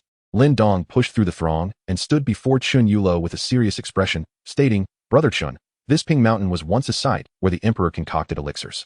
Although it has since been repurposed as a tomb, the remnants of the alchemical processes still accumulate within the mountain." Lin Dong paused momentarily before continuing, "Over the years, the toxins in the mountains have absorbed the waste from alchemy, and their potency is likely formidable. Furthermore, I have discerned a malevolent aura emanating from beneath this abyss. It stands to reason that a creature of extraordinary power lies hidden in the depths of this secluded valley. In my opinion, it would be prudent to first disperse some antidotes against the venomous insects as a precaution." Upon hearing this, Chen Yulo was taken aback, hastily gesturing to halt the two brothers from the earth who were about to set off. He then issued commands to his companions behind him, "Brothers, retrieve the medicinal powders you carry and procure a considerable amount of quicklime. We must cast it all into this abyss." The laborers present, upon receiving Chen Yulo's orders, promptly unfastened their medicine pouches and scattered the powders into the chasm before them. Once the powders were dispensed, the group swiftly began transporting the quicklime they had brought along. The powder and quicklime were continuously cast into the yawning chasm, and before long, the dim depths below were suffused with a white hue from the quicklime. The various venomous insects clinging to the cliff face succumbed to the effects of the powders and lime, perishing in droves. The mountain-moving Daoist, despite his vast experience, was witnessing such an approach to a tomb for the first time, leaving him utterly astonished. With the abyss now thoroughly coated in quicklime, the onlookers above had abandoned any thoughts of descending. Thus, Qin Yulo organized, Huamagua, have the brothers set up camp in this vicinity. We shall descend tomorrow. Huamagua, upon receiving the command, quickly gathered a group of brothers to search for a suitable location nearby. Observing this, Luo Lawai also instructed his deputy, "You too. Take some men and erect a few tents." As Qin Yulo watched Huamagua depart, he approached Zhigu Shao, saying, "Brother Zhigu, it seems we shall not be able to descend today. Why not come sit with me? Tomorrow we can all venture into the tomb together." Zhigu Shao appeared prepared to decline Qin Yulo's invitation. Thus, Qin Yulo hastily added, "Your junior sister has also been injured. Surely, she requires a place to recuperate." Zhigu Shao glanced at the injured Hua Ling and reluctantly nodded in agreement. Yet, before Qin Yulo could express his delight, a sudden shriek arose from Huamagua's vicinity. Initially, it was but a single cry, which the others dismissed, assuming it was merely one individual who had met with an accident. However, following that initial scream, a cascade of anguished cries ensued, accompanied by a series of gunshots. Before long, a bloodied laborer staggered back, collapsing before the assembled group without uttering a word. Observing the situation, Qin Yulo immediately addressed Honggunyang. "Honggunyang, please assist this brother in bandaging his wounds." He then called out to the surrounding brothers, "Brothers, let us investigate." With that, Qin Yulo unsheathed his dagger, and the nearby laborers followed suit, brandishing their weapons as they rushed towards the source of the commotion. Luo Lawai and Zhigu Shao felt compelled to join as well, following closely behind. Once they had departed, Lin Dong stepped forward to examine the unconscious laborer. Lin Dong discerned that the wounds on them were likely inflicted by falling debris. Based on his understanding of the surrounding area, the only entity capable of causing such injuries was the troop of monkeys led by the white-haired elder ape. Upon identifying the target, Lin Dong summoned his eagle familiar and soared towards the direction in which Qin Yulo and the others had departed. In a mere moment, he surpassed them. Before long, he encountered a dense thicket, its periphery merging with an even more impenetrable jungle. The monkey troop, stationed high within the foliage, relentlessly bombarded the individuals in the thicket with stones. At that moment, many had already succumbed to unconsciousness from the barrage. Huamagua and Deputy Yang were struggling to fend off the attacks with a dwindling number of companions. As Lin Dong hovered above, he noticed several small monkeys stealthily infiltrating the thicket from its edge. However, instead of launching an assault on Huamagua and the others, these little monkeys began to carry away the unconscious victims. Most intriguingly, Lin Dong observed a faint, ominous aura emanating from these lively little creatures. This aura, deeply embedded within their flesh and bones, not only failed to corrupt the living, but also fortified their bodies. Typically, such an aura is found in creatures that consume carrion, particularly those that feast upon the flesh of the deceased, leading to a significant proliferation of this eerie essence. Witnessing the actions of the small monkeys, Lin Dong surmised that the aura within them was likely a result of devouring human remains. Chapter 79, The Stone Forest Formation. Annihilation of the monkey troop. While Lin Dong was deep in observation, Qin Yulo, Zhigu Shao, and Luo Lawai had already arrived at the thicket with their men. Upon witnessing the scene, Lin Dong called out to Qin Yulo and the others on the ground, "Brother Chun, the Huamagua and his companions are located in the northwest. The adversaries are a group of small monkey demons. However, their physical resilience is formidable, so exercise caution." With that, Lin Dong soared into the air on his eagle, heading towards the nearby thicket. The small monkey demons, perched high among the trees, redirected their attacks towards the approaching eagle. Seizing this opportunity, Qin Yulo and his companions successfully rescued Huamagua and his few remaining comrades. Originally, dozens had accompanied Huamagua and Vice Officer Yang, but by the time Qin Yulo and his group intervened, fewer than 10 remained. The presence of corpse energy had amplified the strength of these small monkey demons beyond that of ordinary creatures. Consequently, the stones they hurled possessed a force comparable to arrows shot from a bow. Nevertheless, the eagle beneath Lin Dong, as a spiritual beast, exhibited agility and maneuverability far superior to that of common birds. Thus, the duo effortlessly evaded the assaults of the small monkey demons. Monkeys are inherently more intelligent than typical animals, and these small monkey demons were no exception. Realizing that they could not inflict effective harm upon Lin Dong, they promptly retreated into the depths of the forest without hesitation. Lin Dong remained unhurried, commanding the eagle to ascend to the heights, gradually trailing the troop of monkeys. After all, the elusive white ape that lurked behind them had yet to reveal itself. It was reasonable to assume that following these little monkeys would lead him to the white ape. As Lin Dong and the small monkey demon ventured forth, they bravely plunged into the thicket once more, from which they extracted a dozen corpses. However, despite their relentless search, 5 or 6 bodies remained conspicuously absent. On the other hand, Lin Dong discovered the whereabouts of those missing corpses. The 5 or 6 bodies, which Qin Yulo and his group had failed to locate, had been transported by a band of small monkey demons. Under the guidance of these diminutive creatures, Lin Dong gradually departed from the confines of the jungle, drawing ever closer to Bottle Mountain. Eventually, the small monkey demons halted in a stony forest near Bottle Mountain. From his elevated vantage point, Lin Dong observed that the arrangement of the stone formations resembled a rudimentary formation. This simplified array struck him as remarkably familiar. After a moment's contemplation, he unearthed the clues pertaining to this formation from the depths of his memory. Lin Dong recalled the first time he descended the mountain when he and his master, Lin Xuan, had discovered a small formation for preserving corpses within a cave. The formation before him resembled a modified and enhanced version of that very array. Upon recollecting the clues concerning formations, Lin Dong unhesitatingly employed his spiritual eye technique. To his astonishment, he discerned that the stone forest before him was permeated with a malevolent energy. This energy lingered, as if ensnared by the formation for a decade. The little monkey demons swiftly ventured into the caverns of the stone forest, and in but a moment, they vanished without a trace. Lin Dong thus ascertained that the stone forest before him was indeed the lair of the white-haired old ape. He commanded the eagle beneath him to soar outside the stone forest. Once he dismounted from the eagle's back, he summoned the creature into the beast-raising garden. Gazing at the vast expanse of the stone forest, Lin Dong pondered for a moment before resolving to deploy an immense formation within the area. He intended to obliterate the stone forest with this formation, compelling the monkey troop and the old white ape, who were hiding within, to reveal themselves. Suddenly, a wooden sword box materialized in Lin Dong's hand. He thrust the sword box into the ground, and as it made contact, it opened automatically. From within, 9 identical peachwood swords emerged. Lin Dong performed a hand gesture, and the 9 swords soared forth, subsequently hovering around the stone forest. The sword box then ascended into the air above the stone forest, transforming into an ancient formation diagram. Once the diagram was established, a colossal 9-yang sword formation enveloped the entire stone forest within its mystical grasp.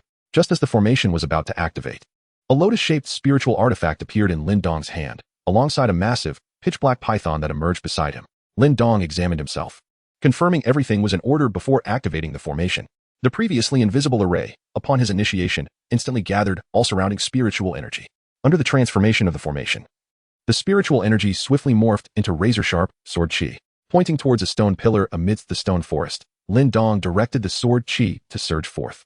The once sparse and ordinary stone pillar, tainted by the lingering aura of death over the years, possessed a hardness comparable to iron. Even though a single stroke of pure yang sword chi could cleave it asunder, each strike would consume approximately 1/10 of its power.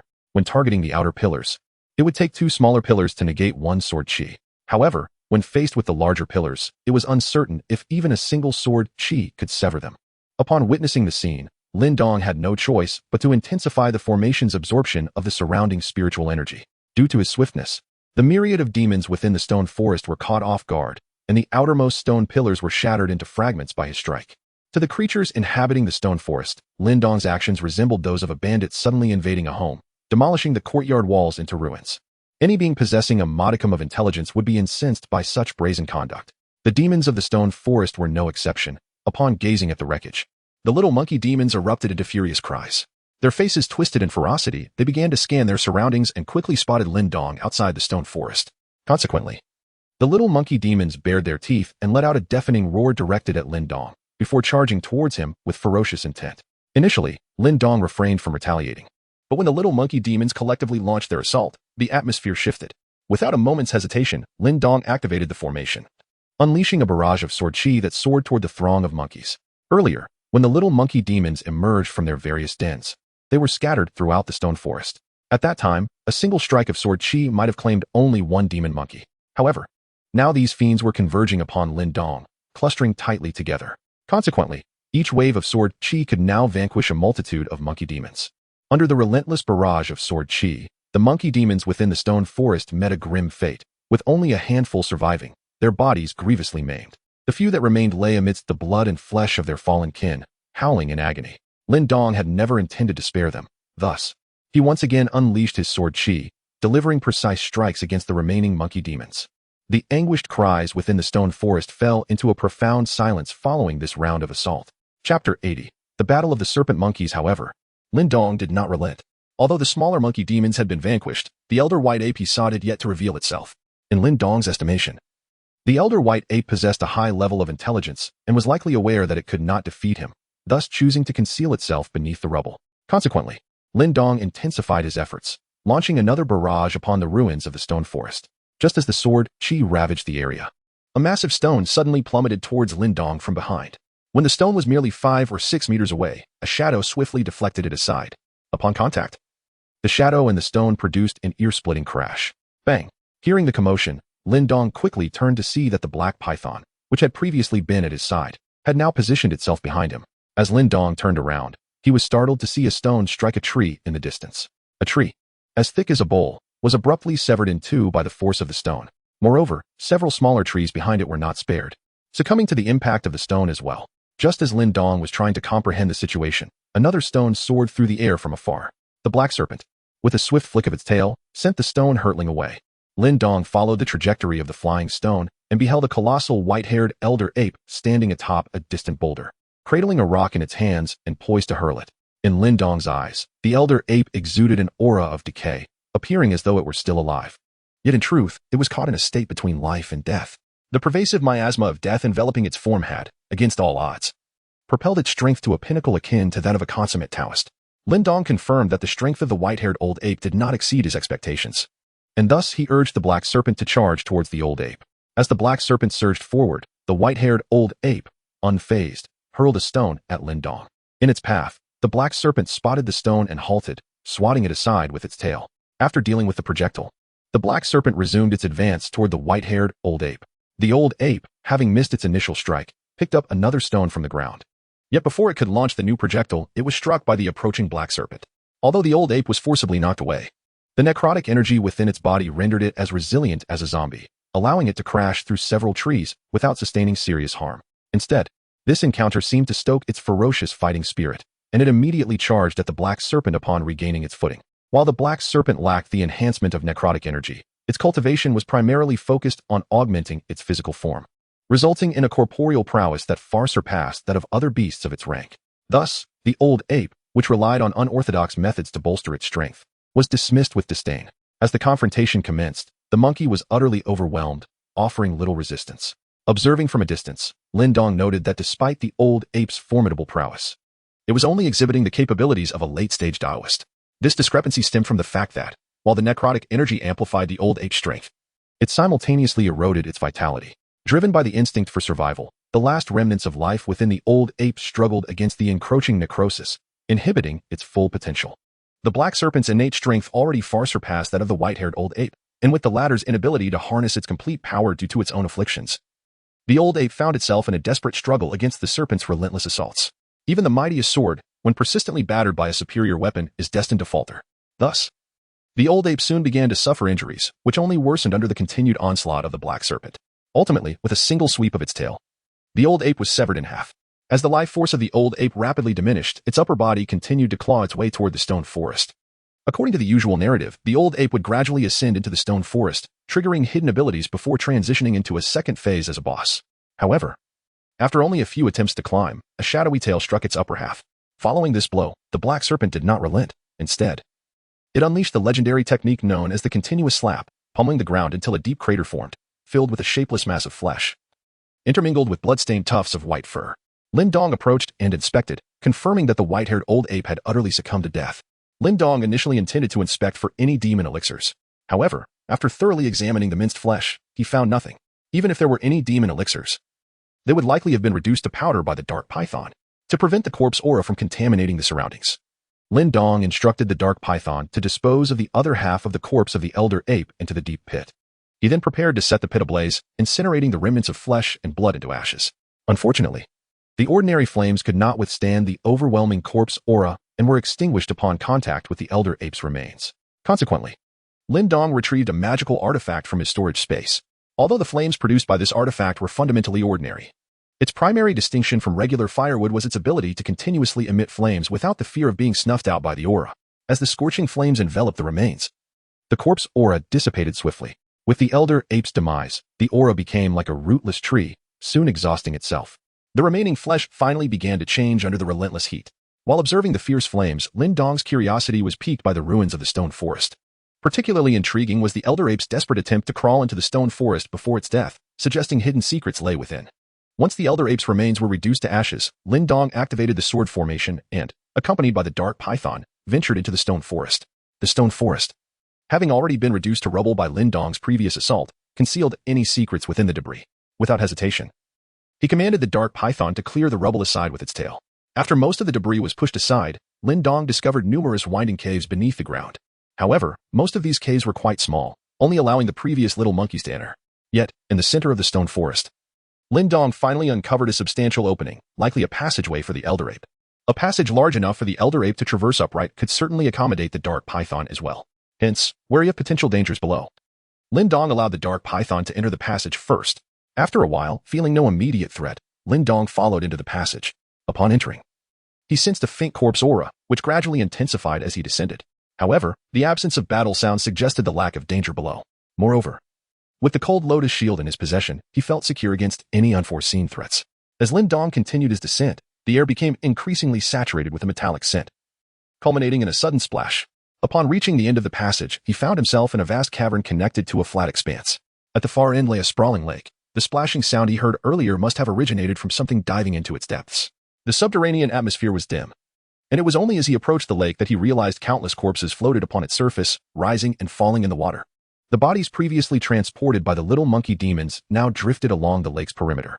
Upon closer inspection, Lin Dong noted that the corpses bore numerous wounds of varying sizes, their pallid forms indicating that their blood had seeped through these injuries into the lake. The water before him was stained a deep crimson, revealing the source of the intense metallic scent he had detected in the passage. This underground lake had transformed into a veritable blood lake. Just as Lin Dong was investigating the bodies at the water's edge, the lake's surface suddenly began to churn violently. Lin Dong believed that some malevolent creature was about to make its appearance. In an instant, he retrieved a superior peachwood sword from his storage space, while his other hand had already brushed against the cold sword gourd at his waist.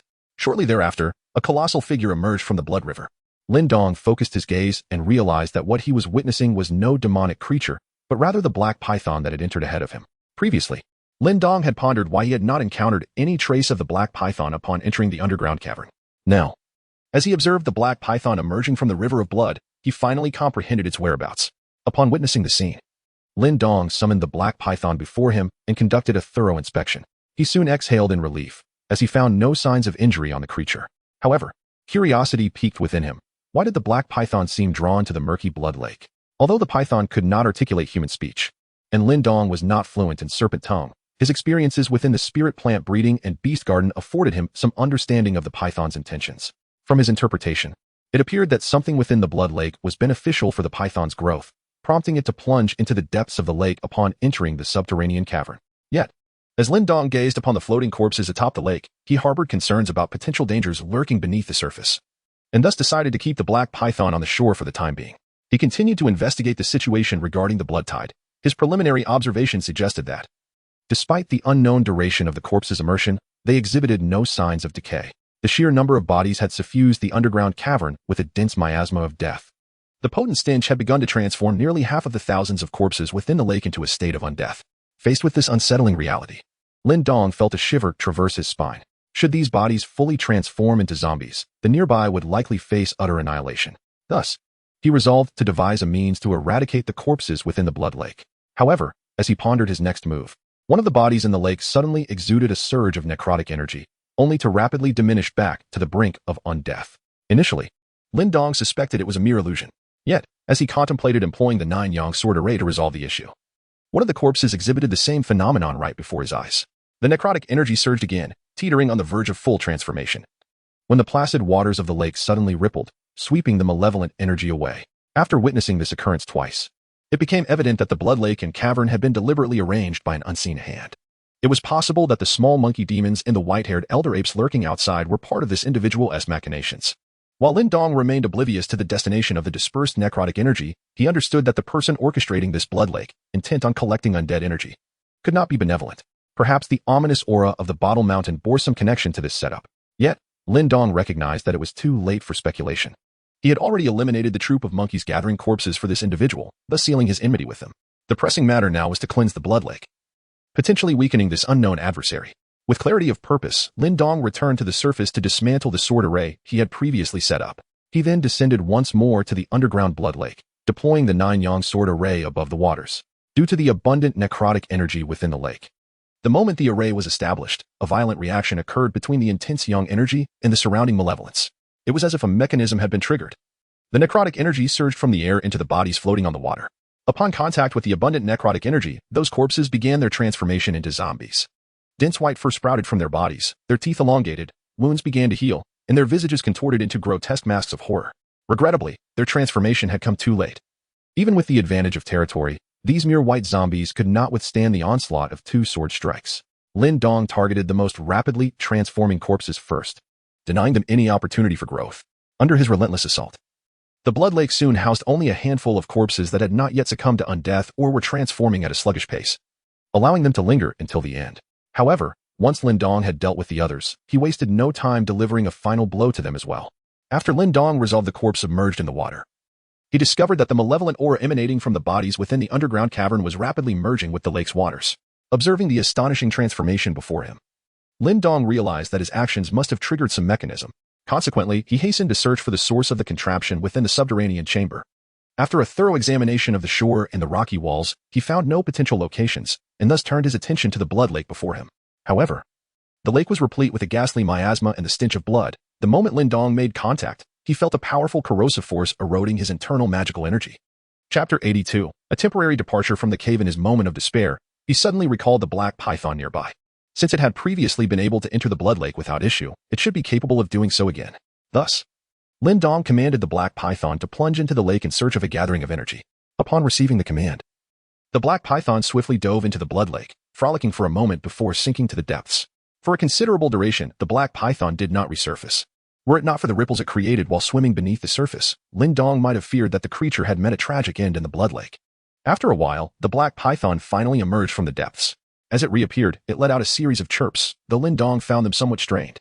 Despite the enhancement provided by the beast cultivation garden, the inherent limitations of their respective species hindered complete comprehension of each other's meanings.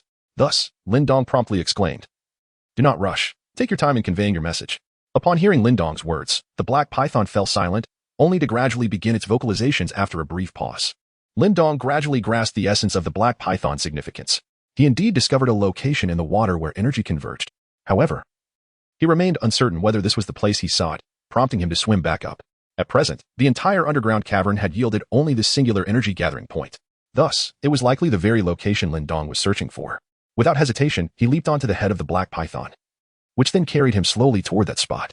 Before long, Lin Dong arrived above the designated area. The vibrant crimson waters obscured his view of the lake's bottom. Consequently, he drew forth a fine peach-wood sword and forcefully hurled it into the depths where the black python had indicated. Once he confirmed that the sword had embedded itself in the lakebed, he instructed the black python to return him to the shore. He then swiftly performed several incantations, which triggered a violent reaction from the sword submerged in the water. Subsequently, fissures appeared along the sword's blade, and a tremendous explosion erupted from the lake's bottom, sending the blood lake's waters soaring. When the blood lake eventually settled, Lin Dong observed that the miasma of corpses within the underground cavern had ceased its flow. To err on the side of caution, he directed the black python back into the lake to ascertain whether the location had been successfully obliterated. Upon the black python resurfacing, Lin Dong learned that a deep pit had been blasted into the lakebed. With the miasma in the air now dissipated, Lin Dong felt confident that he had disrupted the machinations of the unseen antagonist. Yet, the overwhelming miasma of corpses within the underground cavern still required his attention. After all, if he allowed the miasma and blood lake to persist unchecked, it was conceivable that in a few years, this place could give rise to a formidable demon or a vicious zombie. The miasma in the cavern now resembled a tree without roots. With time, Lin Dong believed he could eventually resolve it. However, the cavern's perpetual absence of sunlight, coupled with its profound moisture due to its subterranean depth, meant that if the blood lake were left to its own devices, it would remain stagnant for a century or more.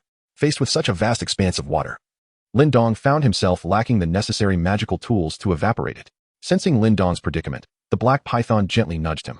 At the onset, Lin Dong mistakenly believed that the black python was merely displaying a playful demeanor, prompting him to reach out and caress it. However, as he extended his hand, he was illuminated by the glow of his bracelet and discerned that a scale on the python's head had transformed into a vivid crimson hue. Initially, he assumed the black python had come into contact with the blood from the lake.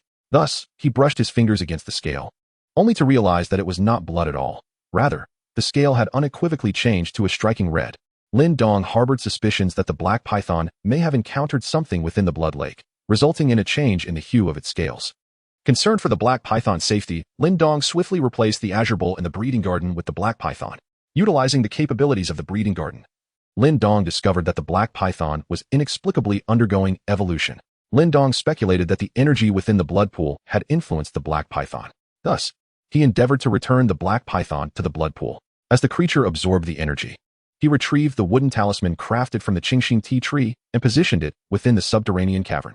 Once the formation was activated, the purification array, as Lin Dong had anticipated, began to incessantly cleanse the corpse energy that pervaded the underground chamber. After a short while, Lin Dong summoned the black python from the blood pool for a thorough examination. He discovered that the creature's body exhibited no issues, save for one of its scales having transformed to a deep crimson hue. Satisfied that the blood lake posed no threat to the black python, Lin Dong permitted it to re-enter the sanguine waters. He then decided to temporarily vacate the underground cavern, as he had been away for quite some time and felt it necessary to inform Qin Yulo and the others. Upon exiting the cavern, Lin Dong gazed skyward, where the once azure expanse had been painted a vibrant orange by the setting sun, casting a dimmer light upon the surroundings. Upon witnessing the situation, Lin Dong hastily summoned a colossal eagle from the beast-raising garden and gracefully leapt onto its back. Together, they soared through the sky like an arrow released from a bow, heading swiftly towards the direction of Qin Yulo and his companions. Before long, the eagle reached the treetops above the thicket where the little monkey demon had previously appeared. At that moment, Lin Dong keenly discerned a group of gathered at the periphery of the grass below. These warriors had evidently noticed the soaring eagle and the figure of Lin Dong upon its back, and they all waved to him in greeting. Lin Dong skillfully maneuvered the eagle as it descended gracefully. As soon as his feet touched the ground, he approached the group of strong men and inquired, "What brings you here? Where is Master Chun?" Among the crowd, a tall and robust strong man promptly stepped forward, clasped his fists in salute, and replied, "Daoist Lin. Master Chun instructed us to await your arrival here. He, along with several other leaders, has already taken the injured brothers to another location to set up camp." Upon hearing these words, Lin Dong seized the arm of the mighty warrior and, with a sudden leap, ascended onto the expansive back of the eagle. He then urged the warrior, "Time is of the essence. I kindly ask you to guide me." This warrior, experiencing flight for the first time, initially felt a profound trepidation. However, after a short while, realizing there was no peril, he began to relish this rare opportunity. Under the eagle's guidance, Lin Dong swiftly arrived at a vast plain. Upon reaching the plain, he observed numerous tents erected across the landscape. In the midst of a cluster of smaller tents stood several larger ones, evidently belonging to Qin Yulo and his companions. Thus, upon sighting the encampment, Lin Dong made his way directly towards the central grand tents. Chapter 83, The Evolution of the Halfway Point. As Lin Dong touched down, Qin Yulo and the others emerged from their respective tents. Qin Yulo stepped to the forefront of the crowd, and, gazing at Lin Dong as he dismounted from the back of the eagle, inquired, "Daoist Lin, I wonder how those little monkeys are faring now?" Lin Dong gently swept his hand across a gourd at his waist, revealing the lifeless body of a small monkey demon before the gathered crowd. "Rest assured, Brother Chun, all the monkey demons have been dealt with. However, I have made other discoveries that may take some time to address, so I wanted to inform you in advance.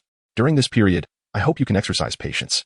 If you find yourself with nothing to do, you might consider leading your men to the nearby Mao village to procure some roosters, as they will prove quite useful later on." The onlookers gathered around the small monkey demon's corpse, inspecting it with keen interest. Meanwhile, Qin Yulo and Zhigu Shao approached Lin Dong, inquiring with concern, "Daoist Lin, may we inquire about your recent findings? Is there a way we might be of assistance?" Lin Dong pondered over the blood lake beneath and then gazed at the formidable Qin Yulo and Zhigu Shao before him. Resolutely, he shook his head and said, "Brother Chun, Brother Yang, there is no need for concern. The matter has been resolved. However, the subsequent handling will require a few more days. Please bear with me, and together we shall explore Bottle Mountain." With that, Lin Dong exerted himself and leapt into the air. After having previously left the eagle, he returned, and upon catching Lin Dong, it soared into the distance. Qin Yulo, watching Lin Dong depart, felt a sense of bewilderment and turned to Zhigu Shao, inquiring, "Brother Zhigu Shao, may I ask who Brother Yang, as mentioned by Lin Daoist, is?" Upon hearing Lin Dong's words, Zhigu Shao was taken aback and instinctively replied to Qin Yulo's question, "My birth name is Yang Shao, due to my proficiency in vocal mimicry. The character Shao phonetically aligns with Shao in Zhigu Shao, which is how I came to be known in the martial world. As time passed, people began to forget my original name, only to remember my title. I never imagined that Lin Daoist would be aware of it." Upon hearing Zhigu Shao's explanation, Qin Yulo felt that Lin Dong was even more enigmatic than he had initially believed. Thus, the following day, he dutifully led his companions to the nearby Miao villages to procure roosters. After Lin Dong departed, he did not head directly towards the underground blood lake. Instead, he took the eagle to the cemetery near the ancestral hall. Racing along the way, it wasn't long before Lin Dong arrived at the ruins of the graveyard. The last time he came here, he merely eradicated the horde of demons concealed within the cemetery, neglecting to observe the graveyard itself. Therefore, upon discovering the vast blood lake beneath the stone forest, he felt compelled to return and investigate whether the graveyard had also been meticulously arranged by someone.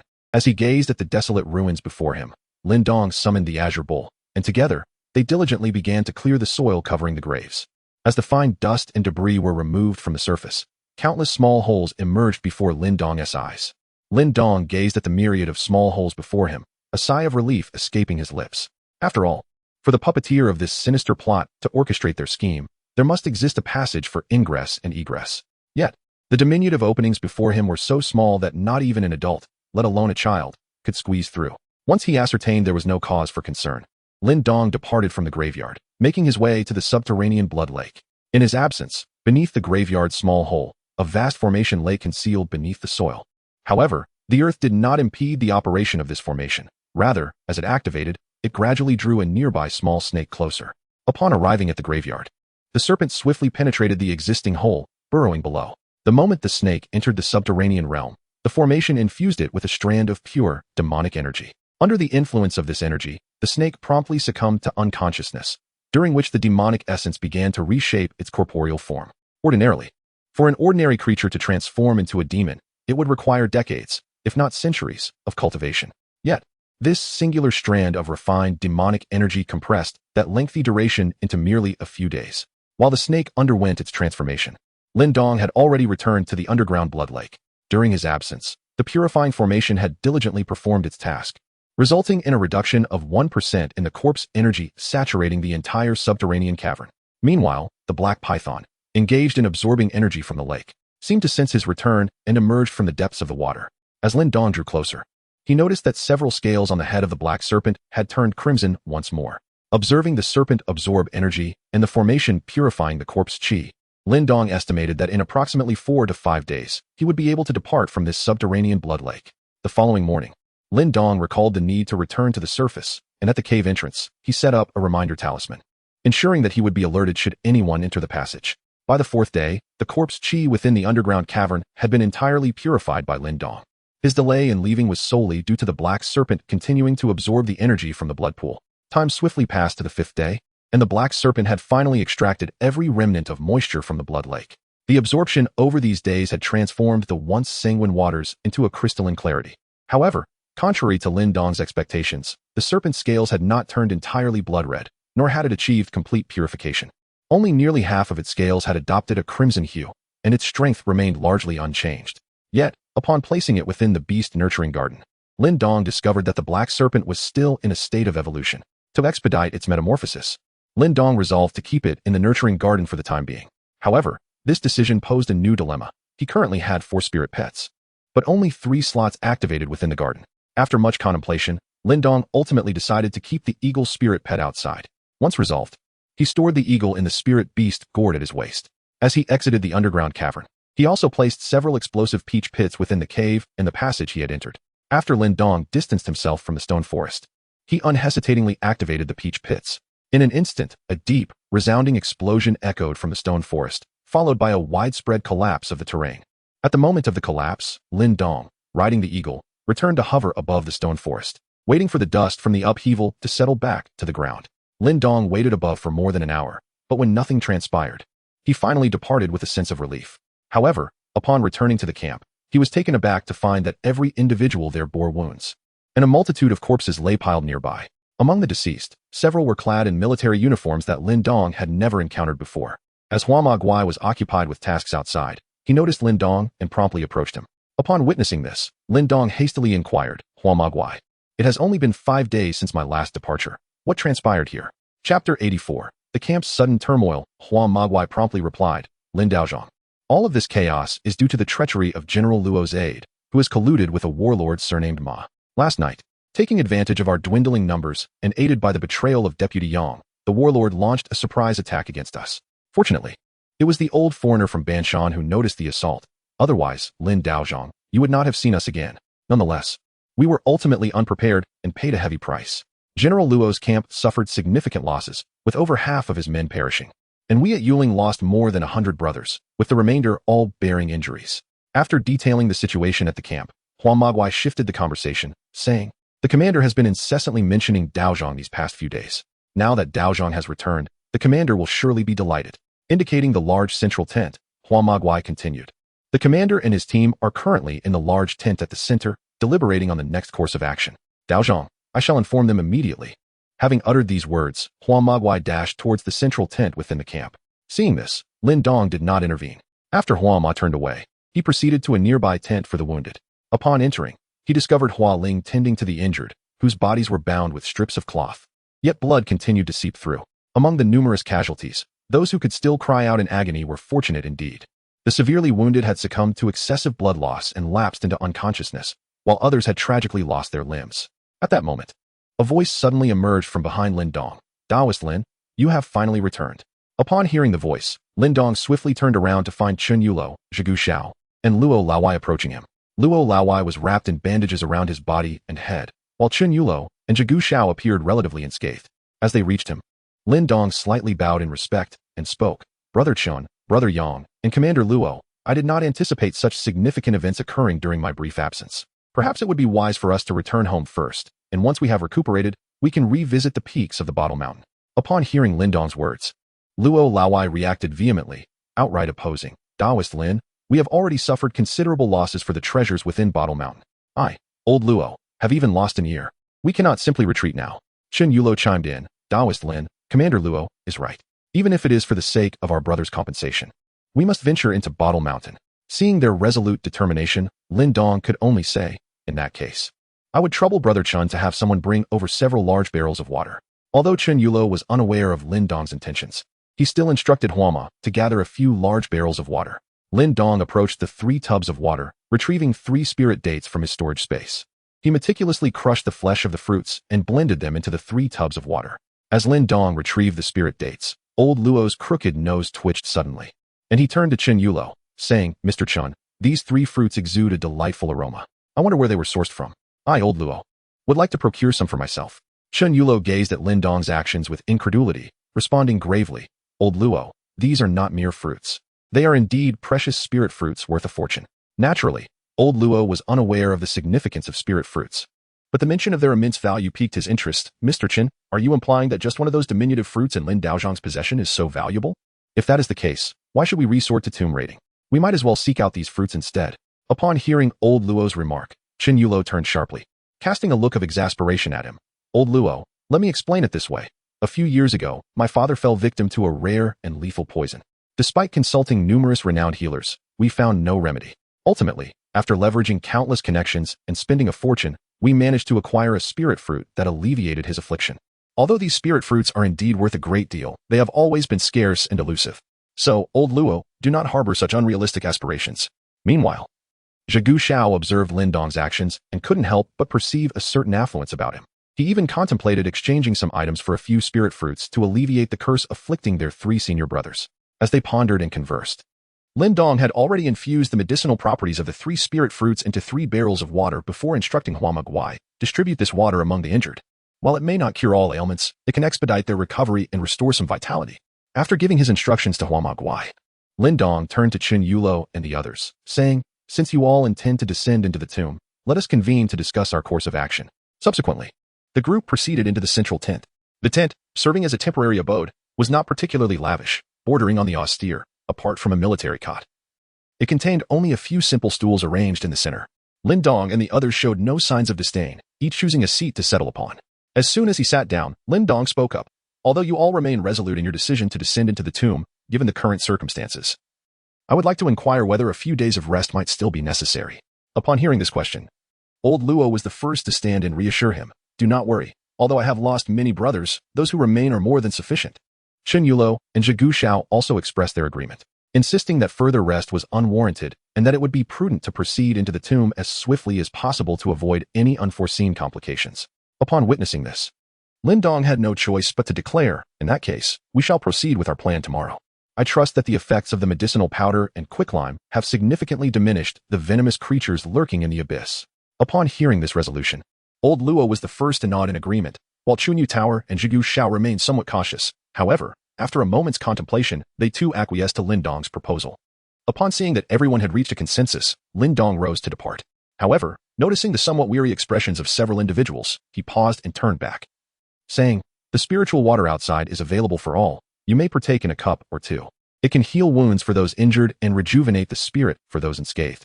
As Lin Dong departed from the tent, Red Maiden swiftly followed, stating, "The Daoist master instructed me to inform you that, knowing you possess a wondrous wooden house, he refrained from setting up a tent for you, but has left a clear space instead. Allow me to guide you there." With that, Red Maiden took the lead, leading Lin Dong to a vacant area near the grand tent. The size of this clearing was nearly identical to the space occupied by other houses in the small town, reflecting Chen Yulo's meticulous attention to detail, leaving no room for criticism. Observing the vacant land before him, Lin Dong transformed it into an expansive wooden house in the presence of Red Maiden. Once he entered the house, Red Maiden returned to the grand tent to report to Chen Yulo. Chapter 85. A nocturnal expedition to the summit. As night deepened, Lin Dong soared towards the Bottle Mountain on the back of an eagle. Given that their camp was in proximity to the mountain, it did not take long for him to arrive. Upon reaching Bottle Mountain, he directed the eagle towards the summit's opening. Once at the platform by the mouth of the mountain, he began to search for the medicinal wall beneath it. The two sides of the mountain mouth exhibited starkly contrasting formations. The sunlit side was gently sloped and easily ascended, while the shaded side was a sheer cliff. Yet, it was precisely on the sunless side where the coveted medicinal wall, adorned with various herbs, was situated. The remarkable difference between the two sides allowed Lin Dong to effortlessly locate the legendary wall. Indeed, the medicinal wall was abundant with herbs from various seasons. And under the nurturing aura of Bottle Mountain, these herbs surpassed the quality of ordinary ones. However, due to the mountain's characteristics in the shaded conditions, the herbs predominantly belonged to the cold and categories. Yet, amidst the many cold and plants, a singular herb known as the Nine-Dragon Plate thrived. Nearing the esteemed spirit fruit classification, without hesitation, Lin Dong gathered all the herbs into his pouch. After collecting the medicinal treasures, he discovered a passageway surrounding the herbal wall. As he stepped into the passage, a shadow suddenly lunged at him from the darkness. Just as the shadow was about to make contact, the golden gourd at his waist activated automatically, forming a golden barrier around his skin. The shadow struck the protective shield, only to be rebuffed, while Lin Dong's golden defense shattered like glass, resulting in a crack appearing on the gourd. Stumbling from the impact, Lin Dong swiftly leaped backward, narrowly escaping the cave's mouth. Fortunately, he had not dismissed the eagle, which caught up to him after a brief descent and successfully rescued him. The eagle swiftly returned him to the entrance of the passage, and this time, he was prepared, fully armed as he re-entered the tunnel. After searching for some time within the passage, he found nothing that had just ambushed him. However, he did notice a narrow fissure in the wall, the destination of which remained a mystery. Additionally, he detected the same malevolent energy emanating from both the passage and the fissure. Venturing further along the passage, he encountered a mechanism that obstructed his path. Lin Dong remained calm, recalling that triggering this mechanism would create a significant disturbance, having previously caused a collapse of the mountain in the original tale. With no sign of the creature that had attacked him, Lin Dong gazed at the lightening sky and decided to return to the camp. Upon his arrival, he discovered that Chen Yulo and the others were counting personnel and organizing equipment in preparation for departure. Although they noticed Lin Dong's return, they were in the midst of a pre-battle mobilization and could not afford to leave. It wasn't until they completed their rallying cry and prepared to set off that Chen Yulo approached Lin Dong and inquired, "Daoist Master Lin, have you just returned? Would you like to rest for a moment?" Lin Dong waved his hand and said, "It's nothing. Let us attend to our important matters." After uttering these words, Lin Dong followed the procession toward the abyss. As the group set forth, the dawn began to break, revealing the pale light of the east. By the time they reached the edge of the abyss, the sun had emerged halfway, casting warm rays upon the earth. At this moment, a centipede-like ladder hung by the abyss, accumulating a layer of dust after several days and nights. Upon arriving at Kunlun, he approached the centipede ladder and grasped it firmly, giving it a vigorous shake. The dew that clung to the ladder cascaded down into the abyss. Subsequently, Chen Yulo summoned two skilled individuals, who promptly descended along the ladder into the depths below. The previous companions, who had been lively and agile, were now one dead and one injured from earlier battles, rendering them incapable of further exploration. Zhigu Xiao and the old foreigner retrieved two bundles of climbing ropes from their backpacks, securing them to the large stones at the edge of the abyss. As for Hua Ling, she was left above, ready to provide assistance at any moment. These climbing ropes, a specially crafted inferior magical tool from the mountain-moving lineage, were remarkably lightweight yet resilient, with a small bundle capable of extending over 100 meters. Moreover, Lin Dong noticed that Zhigu Xiao was adorned in a set of superior magical attire. Their traveling bags also contained several other magical artifacts. This was quite ordinary, as the mountain-moving lineage, though comprised of only a few individuals traversing the martial world through generations, belonged to an ancient family with a rich heritage. Thus possessing several magical items was entirely reasonable, despite the snake eye curse limiting the lifespan of the mountain-moving lineage to merely 4 or 5 decades. It also endowed them with extraordinary talents. Individuals from this lineage, when they focus on a singular pursuit, often achieve remarkable accomplishments. Historical records related to Maoshan detail that several centuries ago, a practitioner of the mountain-moving lineage once joined Maoshan. However, due to systemic reasons, his illustrious life abruptly ended in his 40s. Yet, during the brief span of 30 years, from his youth at Maoshan to his untimely death, he managed to attain the pinnacle of mastery. Logically, considering the merits he accumulated in the mortal realm, He could have exchanged them for a position in the realm of the dead. However, at the moment of his passing, his soul was seized by a mysterious energy, an event that even a celestial master present could not prevent. Since then, various sects have seldom accepted practitioners from the mountain-moving lineage as disciples. As the two individuals descended the centipede ladder, Qin Yulo called upon the brothers above to commence the construction of a new centipede ladder. Lin Dong slowly approached the edge of the cliff, peering downwards, yet the situation below remained obscured to the naked eye. Undeterred, he advanced closer until one of his feet stepped into the void. In an instant, his entire body plummeted down the precipice. Qin Yulo and the others, caught off guard, were still reeling from the shock when a massive eagle soared from the distance, deftly catching Lin Dong mid-fall. Witnessing this extraordinary scene, their initial astonishment gave way to a collective sigh of relief. Riding upon the eagle, Lin Dong descended further into the abyss, where he discovered an abundance of medicinal herbs clinging to the sheer cliffs.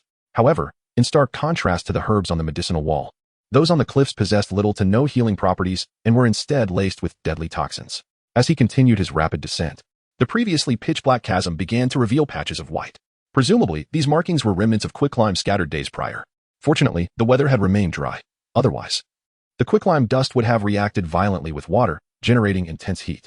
At that point, not only would the venomous creatures dwelling in the abyss be incinerated, but the flora on the cliffs would also face inevitable destruction. As Lin Dong continued his swift descent, the cliffs became increasingly shrouded in a blanket of white quicklime. Soon, a grand palace emerged before him at the dark abyss's base. This time, Lin Dong did not leap directly from the eagle's back. Instead, he instructed the eagle to gently land above the palace. As the eagle descended, it flapped its wings to slow down, stirring the quicklime into a swirling cloud. In an instant, the entire bottom of the abyss was enveloped in a veil of white mist. Lin Dong gazed at the white mist that obstructed his path, and with a graceful wave of his hand, he effortlessly dispersed it to the side. However, at that very moment, the lime that had just settled back into the palace was once again stirred up by his motion. Upon witnessing the futility of his actions, Lin Dong activated the bracelet in his hand, enveloping himself in a protective barrier. As the lime powder settled completely atop the palace, the unshielded eagle was now covered in a thin layer of white dust. Lin Dong instructed it to take flight. However, as the eagle spread its wings, the powder on the ground was stirred up, particularly during its ascent. Not only the dust around it, but also the entirety of the powder on the palace roof was thrown into the air. Faced with this situation, Lin Dong had no choice but to remain in place and continue his wait. During this interval, Zhigu Xiao and the old foreigner had inscribed the launch mechanism onto a stone and began their descent along the rope. The two, descending the centipede ladder, had also entered the area shrouded in lime. Yet, upon gazing into the white mist below, they hesitated on the ladder, fearful of making a rash move. Gradually, Lin Dong awaited the complete settling of the powder. Only after witnessing Lin Dong did the two individuals on the centipede ladder dare to climb down. Standing atop the palace roof, the trio quickly noticed signs of destruction. Not far away, an enormous hole had been violently breached from within the palace. The two approached the edge of the gaping hole, peering inside to see an abyss of darkness, with the interior of the palace in disarray. Just as they began assembling their centipede ladder to enter through the breach, Lin Dong abruptly intervened. Most of the medicinal powder and lime are contained outside the palace. It is likely that there are surviving toxins within. It would be prudent not to enter just yet. Instead, let us signal upward. Upon hearing Lin Dong's words, the two exchanged glances, and one retrieved a flare from his waist. Aiming it skyward, he activated the signal, which swiftly ascended from the depths of the abyss. Receiving the signal, Qin Yulo hastily commanded his men to lower several centipede ladders down the sheer cliffs of the abyss. As the ladders descended, they collided with the cliffside, producing loud crashes and occasionally dislodging loose stones. Observing the falling debris and the clattering sounds above, Lin Dong and his companions gazed upward. Soon, 3 new centipede ladders began to extend downward, eventually making contact with the palace roof. The ladders seemed to be tested, as if someone were firmly striking them against the palace to confirm their connection to the abyss's bottom. Following this, Qin Yulo and Luo Luo led most of their group down the 4 centipede ladders. As they approached the bottom, they encountered Zhigu Xiao and the old foreigner, who were also descending.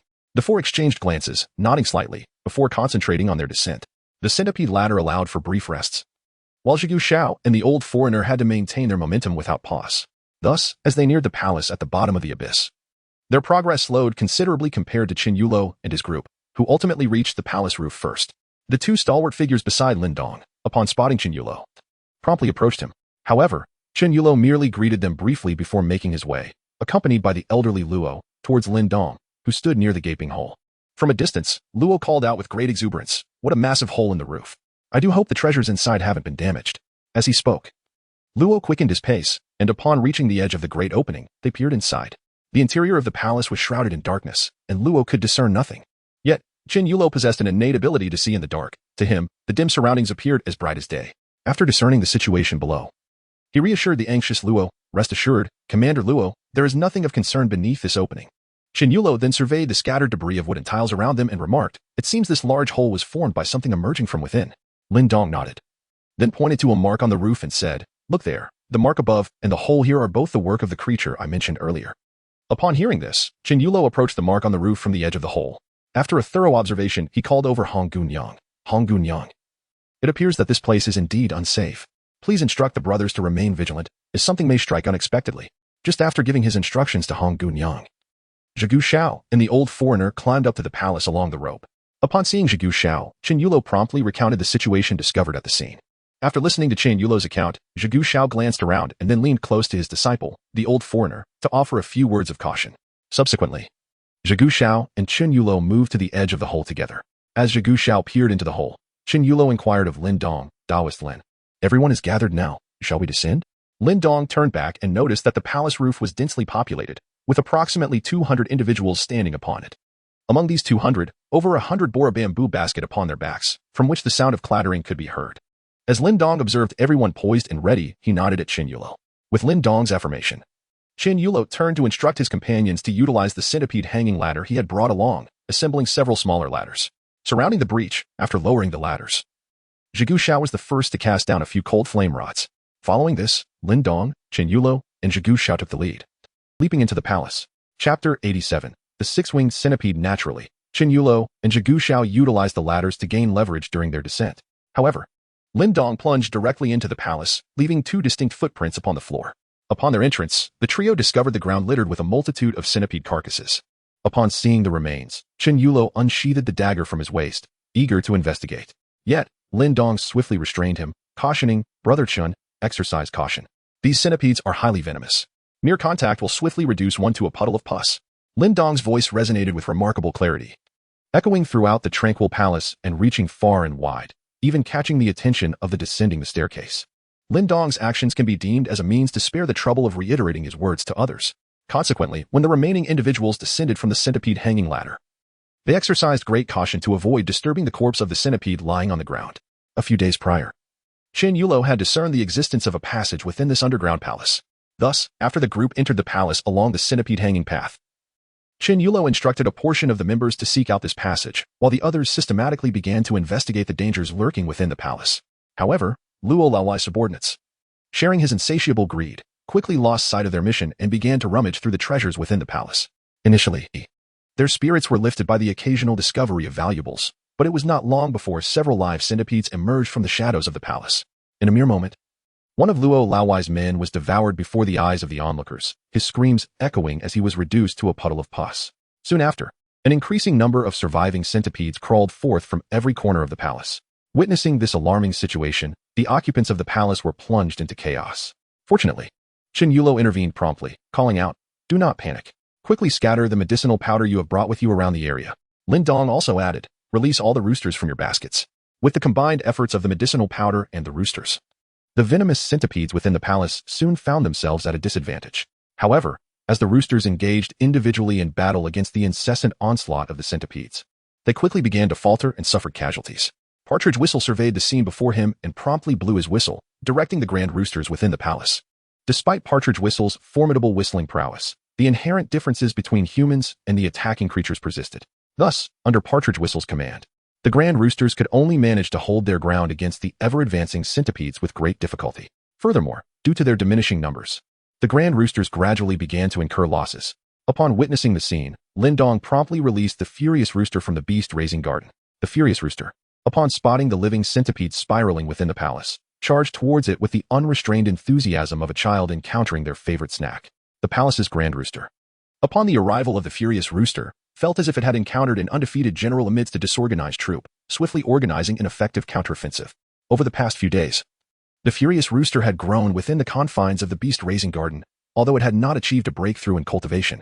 The chaotic spiritual energy within it had been refined, allowing it to harness greater strength. Under the leadership of the furious rooster, the palace's venomous centipedes were soon decimated, with only a few surviving to retreat into the crevices of the mountain. At this moment, the gathering should have celebrated. Yet the sudden sound of shattering tiles overhead interrupted their revelry, the cacophony relentless and ominous. All within the palace understood that no one remained atop the roof.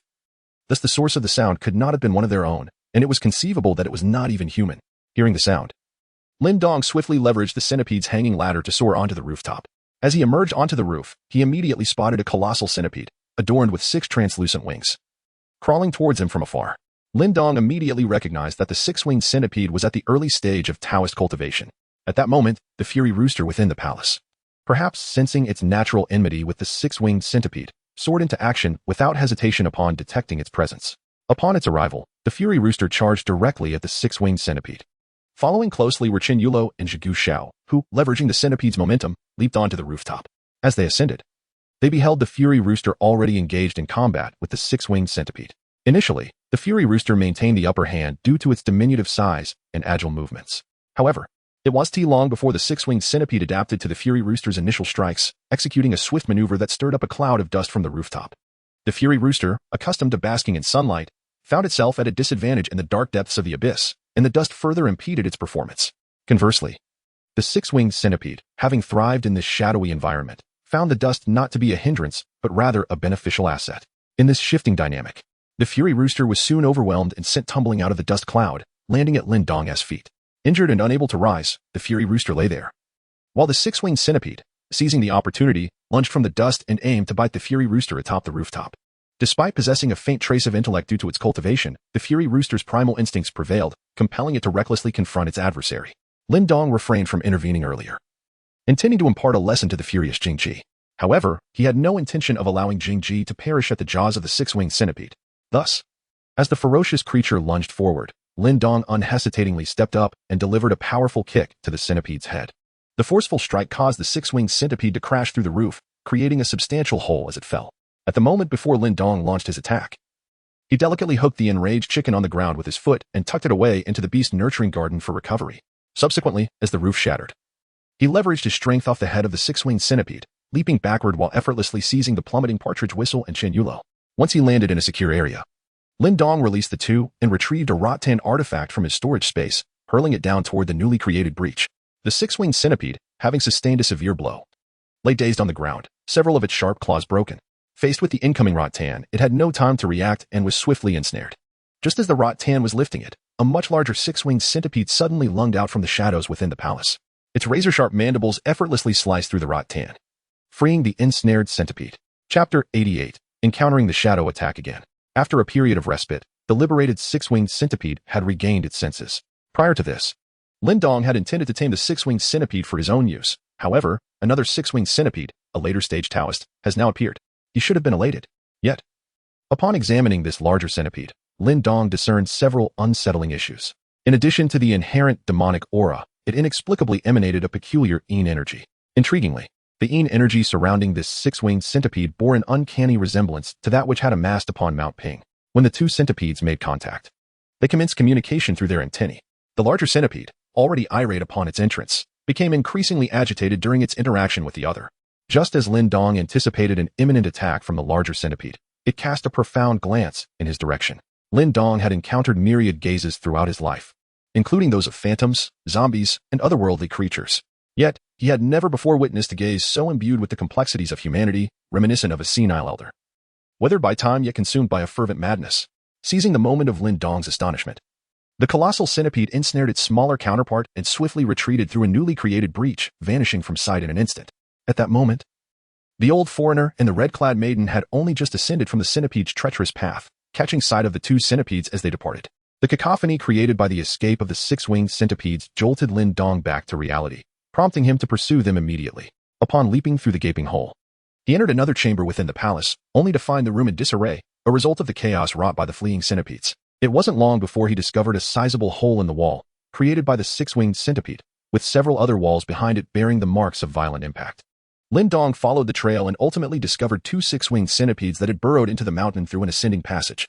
Just as Lin Daoist was scrutinizing the passage before him, Zhigu Xiao and Qin Yulo arrived in pursuit as well. Qin Yulo approached Lin Daoist and inquired, "Daoist Lin, what should we do now? Shall we pursue them further?" Lin Daoist glanced back at the approaching crowd and addressed Qin Yulo, saying, "Brother Qin, the two centipedes that escaped are not mere trifles to be dealt with lightly. I suggest we first secure this location and then select a few capable hands to pursue them. After all, as the saying goes, while a thief may operate for 1,000 days, one cannot expect to guard against them for 1,000 days. Chen Yulo and Zhigu Xiao exchanged glances, nodding in agreement. Chen Yulo then declared, "Very well, Daoist Lin and Brother Zhigu, please wait here for a moment while I attend to the arrangements." Upon finishing his statement, Chen Yulo made his way toward the brothers who were hastening to catch up. After his departure, the old foreigner, with a short bow slung over his back, reached Zhigu Xiao and inquired about the recent events. Before long, Chen Yulo returned, accompanied by Kunlun and a fully armed contingent of. The gathered individuals exchanged silent looks, then resolutely entered the ascending passageway. This corridor spiraled upward, and due to the concern that the two six-winged centipedes might launch a sudden attack, they proceeded with utmost caution, remaining vigilant of their surroundings. As a result, they traversed a considerable distance without reaching the end of the passage. Upon reaching a corner, a shadow suddenly darted out with astonishing speed from the darkness. Lin Dong, who was at the forefront, exhibited no reaction to this familiar ambush.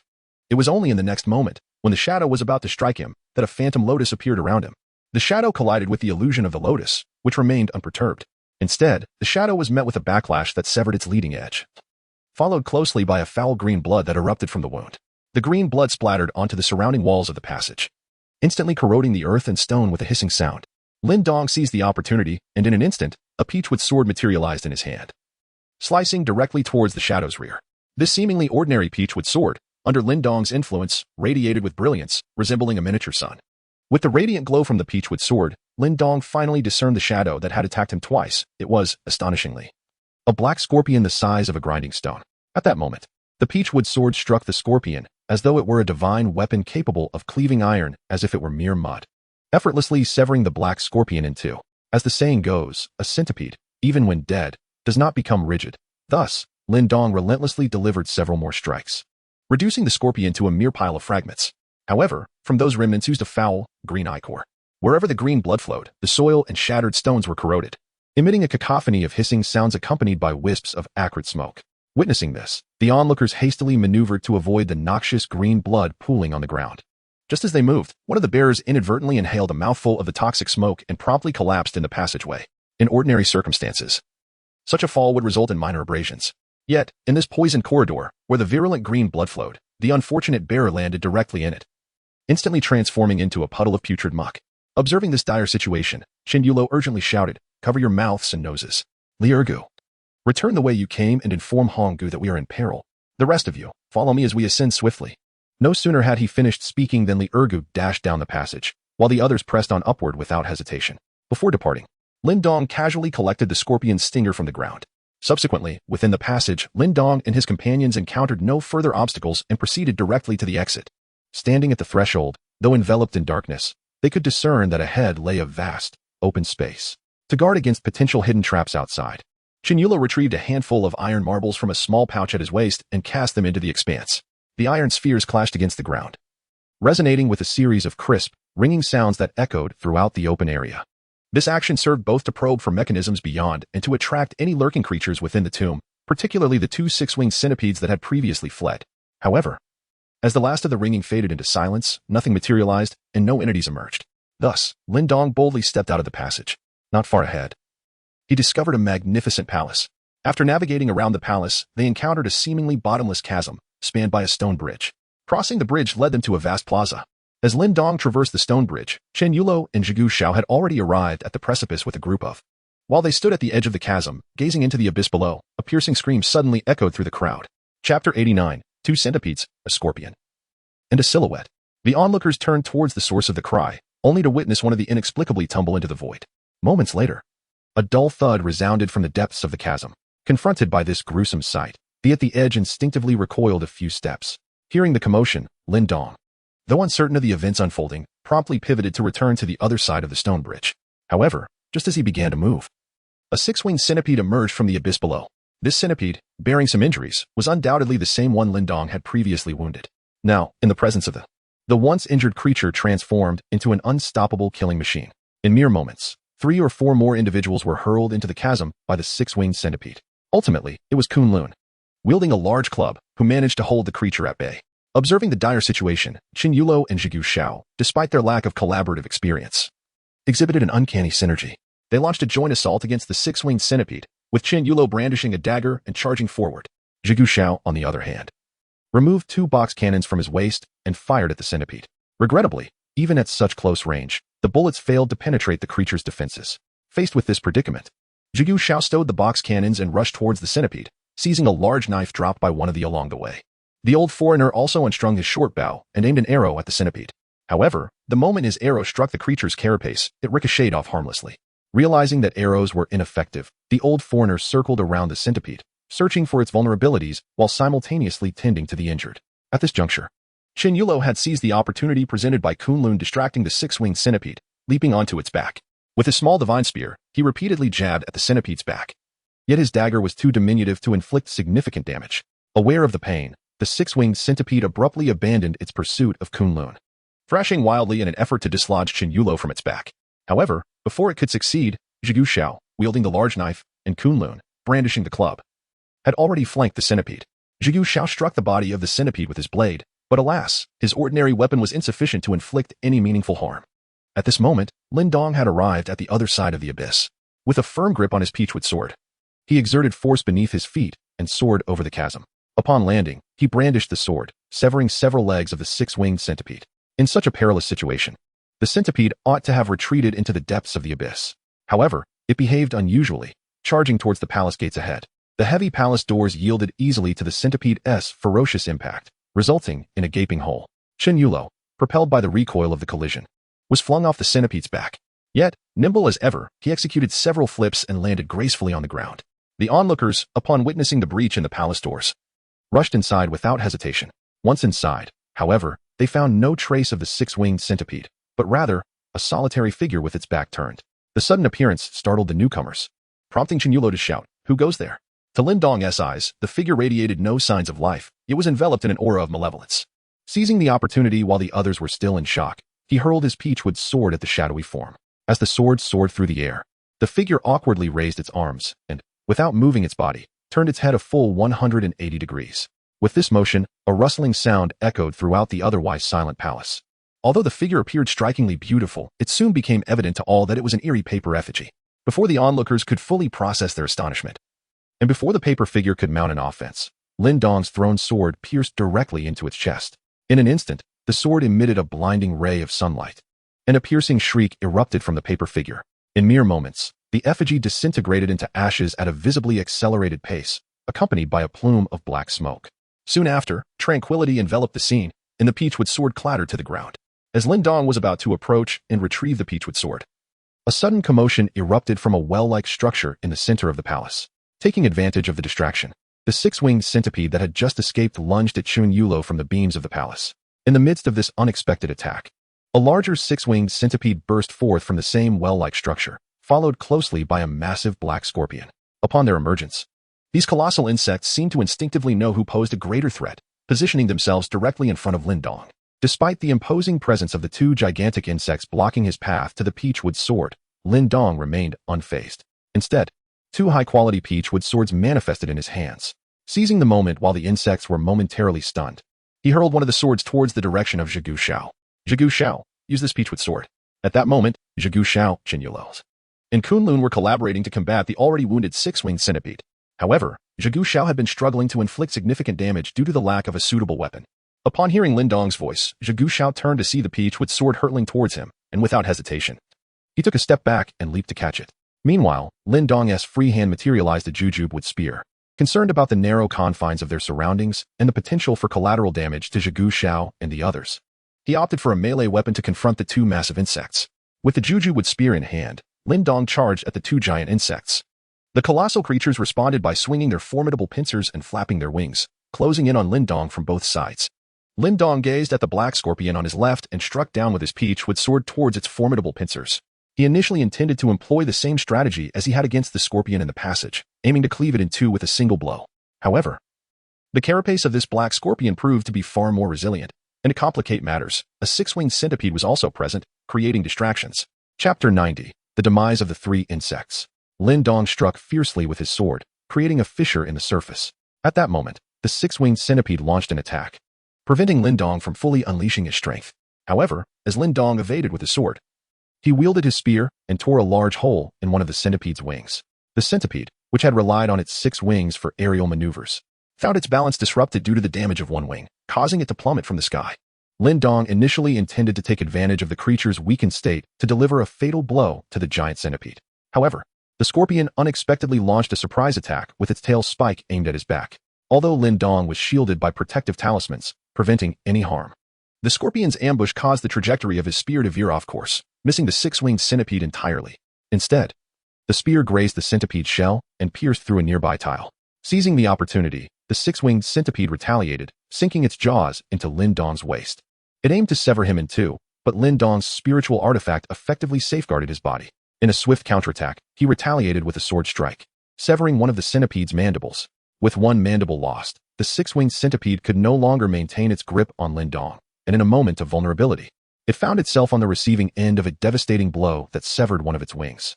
At that moment, a thunderous crash echoed from a distance, signaling an unexpected collapse. Lin Dong cast a sidelong glance and discovered that the slightly smaller six-winged centipede had succumbed to the combined efforts of the four members of the partridge call. Just as they were preparing to assist, the two colossal insects beside Lin Dong suddenly erupted with fervor. The black scorpion resolutely positioned itself in front of Lin Dong, while the other six-winged centipede charged recklessly towards the partridge call group. Upon reaching them, it unceremoniously rammed into Qin Yulo, forcefully propelling him towards the well at the center of the palace. Lin Dong had no time to concern himself with Qin Yulo and the others. At this moment, the black scorpion had once again launched an assault against him.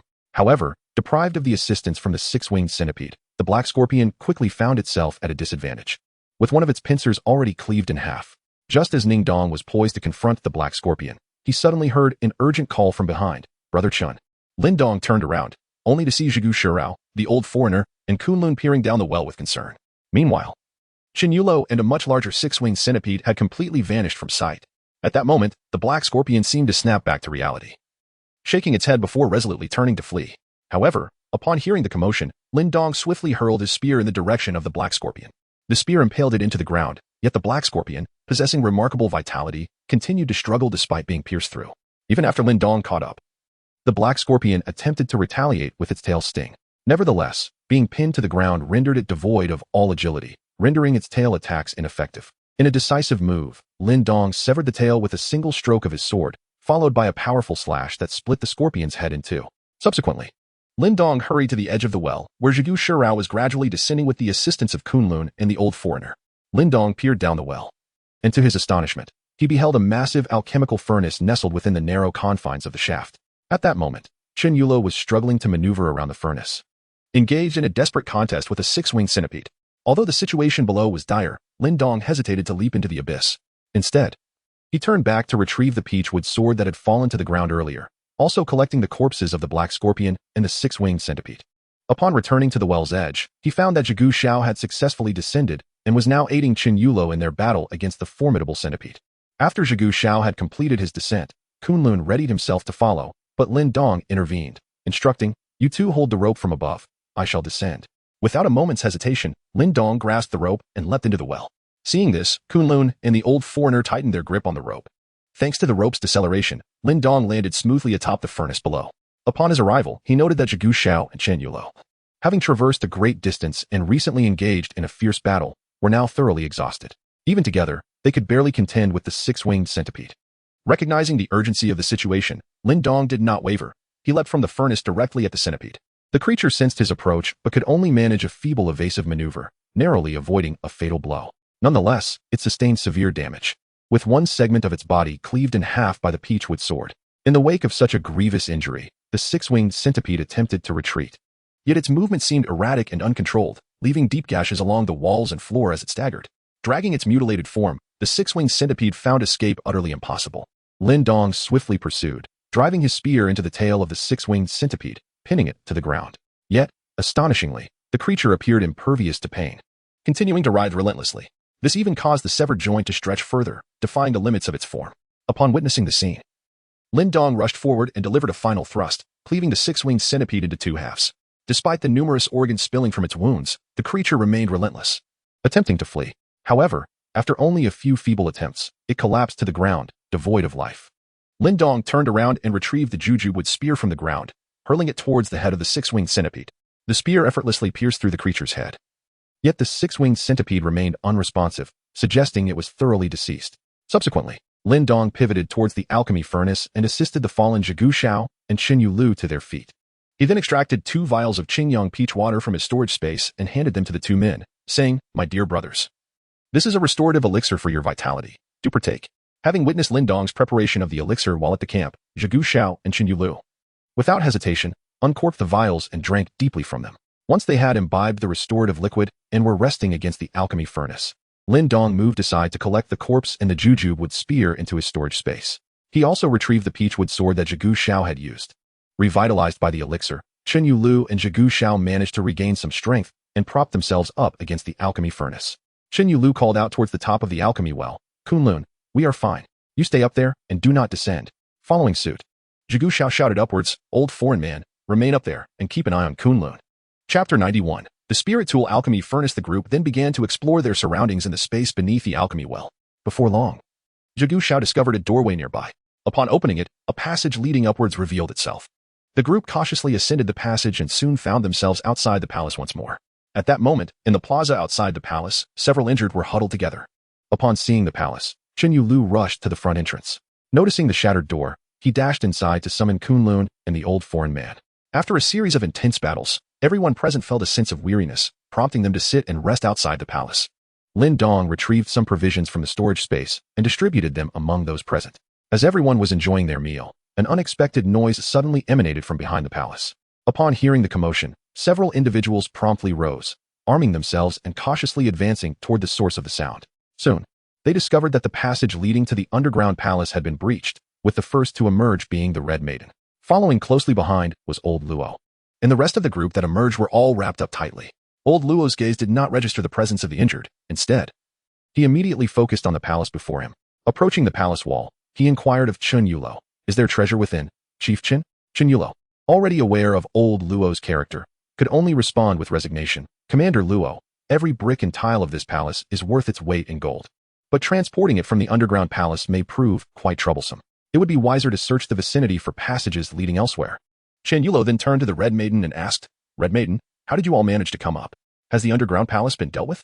The Red Maiden, upon hearing his inquiry, quickly replied, "Rest assured, Chief. By the time we ascended, everything in the underground palace had been cleared, and we are currently transporting it to the surface. Hua Maiguai was concerned, so she instructed me to bring this team up first to find you. It seems you have encountered that giant centipede again?" Qin Yulo nodded and replied, "Not only the 2 six-winged centipedes that fled before, but we also encountered 2 enormous black scorpions. However, with our combined efforts, we have managed to eliminate them." Qin Yulo then led them to the front of the palace and instructed the Red Maiden, "Red Maiden, there is a downward passage to the left of the palace that connects to an elixir well.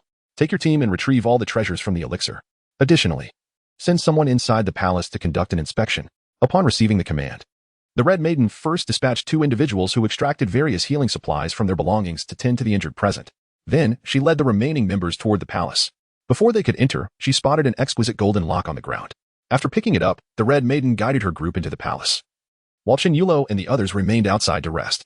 Meanwhile, Lin Dong ventured alone down the left passage of the palace, returning to the elixir well. One of Lin Dong's objectives for visiting this ancient tomb is the alchemical furnace within the elixir well, particularly after his previous encounter with the elixir refining process. He sensed that the furnace seemed to be imbued with a certain spiritual energy. This time, he is prepared to investigate the condition of the furnace. Lin Dong approached the alchemical furnace with measured steps, placing a hand upon its surface. Initially, there was no discernible reaction. However, as he gradually channeled his spiritual energy into the furnace, the once unremarkable vessel began to exude an abundance of ethereal mist. This influx of vapor swept away the accumulated dust, transforming the previously grimy furnace into an embodiment of ancient elegance. Most significantly, through this contact, Lin Dong discerned that the furnace was originally a superior-grade spiritual artifact. Unfortunately, it had been misused by those lacking discernment to concoct corpse elixirs, leading to its diminished state as an inferior-grade instrument.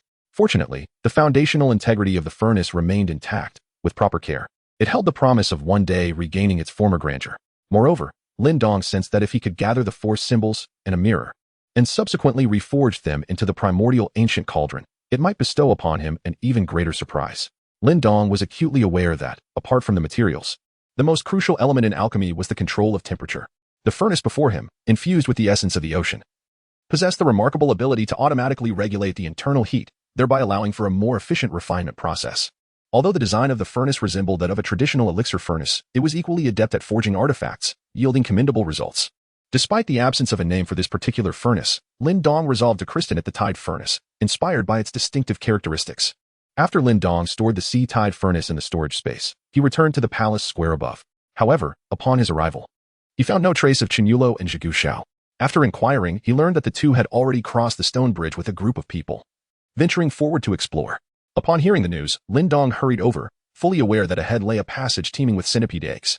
Although in the original narrative, Chen Yulo and Zhegu Xiao were not parasitized by these eggs, the storyline has undergone a significant transformation, leaving no certainty as to whether the two would remain unscathed. As Lin Dong crossed the stone bridge, a chilling scream echoed from ahead. Soon after, Chen Yulo and Zhegu Xiao, along with a throng of followers, rushed out from a nearby passage, their expressions fraught with urgency. Upon inquiry, Lin Dong learned that they had indeed encountered centipede eggs within the passage. And one of the unloading powerhouses had, right before everyone's eyes, transformed into a puddle of pus in mere moments. Amidst their conversation, another unloading powerhouse beside Chen Yulo suddenly clutched his face and began to wail, subsequently disintegrating at a visible pace into a pool of goo. Witnessing this gruesome scene, the others present recoiled in terror, and those who had just arrived halted in their tracks. The individuals who had entered the passage alongside Chen Yulo hastily began to inspect themselves for any contamination, while the crowd checked each other for signs of infection. Lin Dong had already ventured into the passage alone, observing the centipede eggs hanging overhead. He retrieved a small gourd that emitted flames from his storage space and incinerated all the eggs within the passage. At this point, Chen Yulo and Zhegu Xiao finally noticed Lin Dong's solitary exploration of the passage and followed him inside. However, just as they had traversed halfway, Zhegu Xiao and the old foreigner halted abruptly, captivated by a mural within the passage. The old foreigner, brimming with excitement, exclaimed, "Senior brother, it's the Maoshan Pearl." Zhegu Xiao gazed at the mural depicting an eye-like design, his excitement rendering him momentarily speechless as he failed to respond to the old foreigner. After a considerable pause, Zhegu Xiao nodded towards the old foreigner and remarked, "Indeed, this must be the Maoshan Pearl we seek." The clues depicted here seem to point towards the black water city of the Western Xia. After all these years, we have finally discovered a lead on the Maoshan Pearl. Just as the two were on the verge of embracing in joyful tears, a denying voice resonated through the passage. "The black water city of the Western Xia does not house the Maoshan Pearl you seek. It only contains a dragon-bone heavenly book. However, this book does indeed record the clues pertaining to the Maoshan Pearl. As for the pearl itself, it is hidden in a far more secretive and perilous location." Perhaps having been disappointed too many times, Zhegu Xiao, upon learning of the Maoshan Pearl's whereabouts, abruptly abandoned his usual composure, unable to wait for the voice to finish, and urgently inquired, "Lin Daoist, please tell me where the Maoshan Pearl is. I will agree to any condition if it means finding it."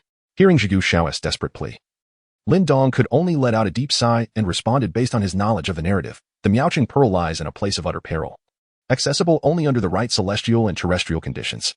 Moreover, that location is fraught with traps and teeming with various strange insects and beasts, far more terrifying than the Bottle Mountain. With just the three of you from the mountain-moving sect, success is utterly impossible.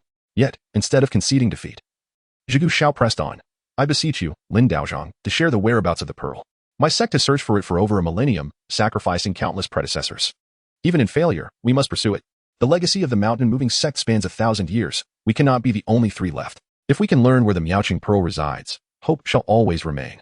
Taken aback by Zhegu Xiao's response, Lin Dong was surprised. According to his understanding, the mountain-moving sect had dwindled to just Zhegu Xiao and two others in this era. He had not anticipated that, within this intertwined world, the mountain-moving sect had not completely faded into obscurity. Lin Dong pondered for a moment, realizing that allowing them to venture into the black water city of the Western Xia might yield unfavorable outcomes. It might be more prudent to direct them towards the Insect Valley in Yunnan, where perhaps this generation could unravel the millennia-old curse of the Ban Mountain lineage. Thus, Lin Dong imparted all his knowledge of the Insect Valley to Zhegu Xiao, even bestowing upon him the locations of 2 dragonbone heavenly scripts. Zhegu Xiao, a figure of great merit, remained undeterred, even upon learning that the Ban Mountain sect had spent centuries in pursuit of a false dust pearl. Instead, the revelation of the dust pearl's whereabouts ignited an inexplicable vigor within him. However, the old foreigner did not share such a positive disposition. After hearing Lin Dong's words, he descended into a state of despondency. It was only through Zhegu Xiao's comforting words that his sorrow was alleviated. Once Zhegu Xiao had sufficiently consoled the old foreigner, he turned to Lin Dong and declared that the Ban Mountain sect would unreservedly assist him whenever needed. Yet, Lin Dong did not take his words to heart. If an issue could not be resolved by the Maoshan sect, seeking assistance from the Ban Mountain would prove futile as well. Hence, Lin Dong waved his hand gently and remarked, "There is no need for formality, however. In my quest to locate the 3 ancient tombs I mentioned, I fear the help of a tomb raider will be essential." At that moment, Chen Yulo interjected, I happen to know the whereabouts of one of the tomb raiders, which should be beneficial for Brother Zhigu Shao. He then relayed the location of the eldest brother among the tomb raiders, Fei Tianchua, to Zhigu Shao. Despite having learned of the Dust Pearl's location, Zhigu Shao chose not to depart immediately. Instead, he continued alongside the others, exploring the passage ahead. They soon stumbled upon a magnificent square and discovered a pathway leading behind the Bottle Mountain. After emerging from the newly found exit, they were astonished to find a ceaseless river flowing behind the mountain. Transporting treasures from the palace through this route would undoubtedly be far more convenient than descending into the underground palace and laboriously hauling them up. Consequently, Qin Yulo hastily instructed his men to construct a wooden raft using centipede-hung mountain ladders, allowing Hong Gu to ride back to the camp and summon additional help. The Flower Mogwai, who remained in the underground palace, along with the Flower Spirit by the Abyss, received news and made their way from a safe location to the rear of the Bottle Mountain. The Flower Spirit learned of the Dust Pearl's whereabouts from Zhigu Shao and the old foreigner and took the time to express her gratitude to Lin Daoist. As everyone busied themselves plundering the treasures within the tomb, Qin Yulo and Zhigu Shao gathered beside Lin Daoist. Qin Yulo, having shed the excitement of treasure discovery, bore a countenance filled with perplexity. Upon witnessing the situation, Lin Daoist inquired, "Why is it that Brother Chun has discovered such a multitude of treasures yet appears somewhat discontent?" Qin Yulo surveyed the surroundings before responding. "Have you all noticed that despite traversing numerous traps, vanquishing several beasts, and accumulating a plethora of treasures, we have yet to uncover the coffin of the tomb's master?" As soon as Qin finished speaking, Zhigu Shao, in perfect harmony, remarked, "Brother Qin implies that there exists a primary burial chamber that remains undiscovered." After overhearing their conversation, Lin Daoist hesitated for a moment before saying, "I previously encountered a mechanism atop Mount Ping, which likely conceals the primary burial chamber you seek. However, I suspect it may house the legendary corpse king of Shanxi. Brother Chun, considering we have already acquired such an abundance of treasures, perhaps we should cease our endeavors to avoid incurring significant losses for the sake of a final prize." Faced with Lin Daoist's proposition, Qin Yulo found himself ensnared in a quandary. Observing Qin's inner turmoil, Lin Daoist approached and placed a reassuring hand on his shoulder, saying, "There is no rush to make a decision. After all, it will take several days to transport the treasures we have gathered. Let us return to the camp, allowing you time to contemplate." Upon returning to the camp, Qin Yulo observed the tirelessly working unloading laborers in the adjacent piles of urns, gradually arriving at a resolution. Early the following morning, he sought out Lin Daoist and conveyed his decision. "Daoist Lin, I pondered throughout the night and ultimately chose to heed your counsel, bringing our quest to a close. The treasures we have unearthed are more than sufficient to address this calamity." Lin Daoist was not surprised by Qin Yulo's decision. After all, although Qin Yulo was quite concerned about his reputation and had paid a heavy price for it, he was unlike the bandits such as Song Jiang. He was deeply loyal and valued brotherhood, and thus would never stand idly by while his comrades made sacrifices. In the following days, Lin Daoist and his companions remained in the camp, observing as numerous and Luo Laowai's engineers continuously retrieved various rare treasures from the ancient tomb of Ping Mountain.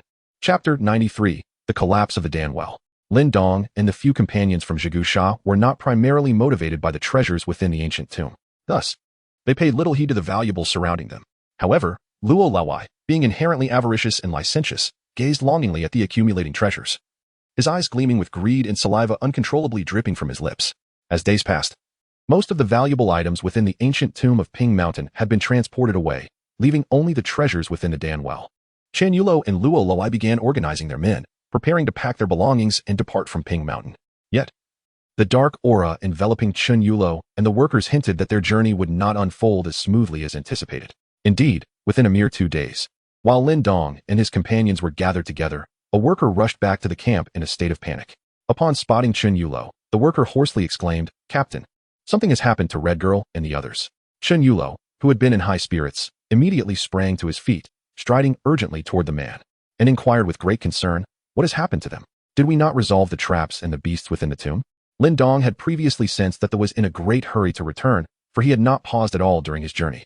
His voice slightly hoarse as he spoke. Seizing the moment while Qin Yulo was inquiring, Lin Daoist approached him with a cup of tea, offering it with the words, "Here, have a sip of water. No need to rush, take your time to explain." Perhaps truly parched, he accepted the tea without hesitation, draining it in one go. Once Qin Yulo had finished his questions, the man recounted the events that transpired within the ancient tomb of Pingshan, Captain. While a group of brothers was sorting through items in the Danjing, a sudden collapse occurred beneath. By the time everyone realized, all the brothers had fallen into the depths below. Concerned for their safety, Hong Gunyang led a team down with ropes to rescue them. However, after a long while, there was still no response, so I was sent back to report. Upon hearing this, Lin Daoist instantly felt a sense of foreboding. When he had previously taken he had discovered significant dangers lurking beneath it. Thus, he had advised Qin Yulo and the others to leave. but he never anticipated that they would ultimately be unable to escape. Luo Laowai, having just heard the news, impatiently exclaimed, "What about the treasures in the Danjing?" Through their time together, everyone was well aware of Luo Laowai's avaricious nature, so no one was surprised by his words. They, observing Luo Laowai's wide-eyed astonishment, stammered in response, "Commander, most of the treasures in the Danjing have already been transported out. However, a small portion has fallen with the collapse." Luo Laowai's reaction intensified at this, as he slapped the new deputy beside him and commanded, "What are you still doing here? Hurry and call for people to retrieve the treasures." Chen Yulo, showing no hesitation, turned and summoned the camp's personnel, gathering various equipment to head towards Pingshan. Zhegu Shao arranged for the old foreigner and Hua Ling to remain at the camp, while he joined the others on the expedition to the ancient tomb of Pingshan. The group, equipped with various rescue tools, navigated via bamboo rafts back to the ancient tomb in the mountain. Initially, Lin Dong had believed that they had merely encountered misfortune by triggering some mechanism that led to the collapse of the Danjing. However, as he stepped into the tomb, a massive wave of ominous energy surged forth, crashing over him. The once-dim tomb, which had been illuminated by numerous torches in recent days, now lay shrouded in darkness, devoid of any light. It was evident that this was not the result of a triggered mechanism, but rather that the ancient monstrosity hidden within the tomb had finally made its move. Lin Dong had long been aware that beneath the Dan well lay a new domain. Yet upon retrieving the Dan furnace, he had sensed the lurking terror hidden below. Thus, he refrained from disclosing the existence of this space, and instead urged Chen Yulo and the others to depart. As the laborer who followed him stepped into the tomb, he hastily called out to the brothers stationed within, but his cries were met with silence.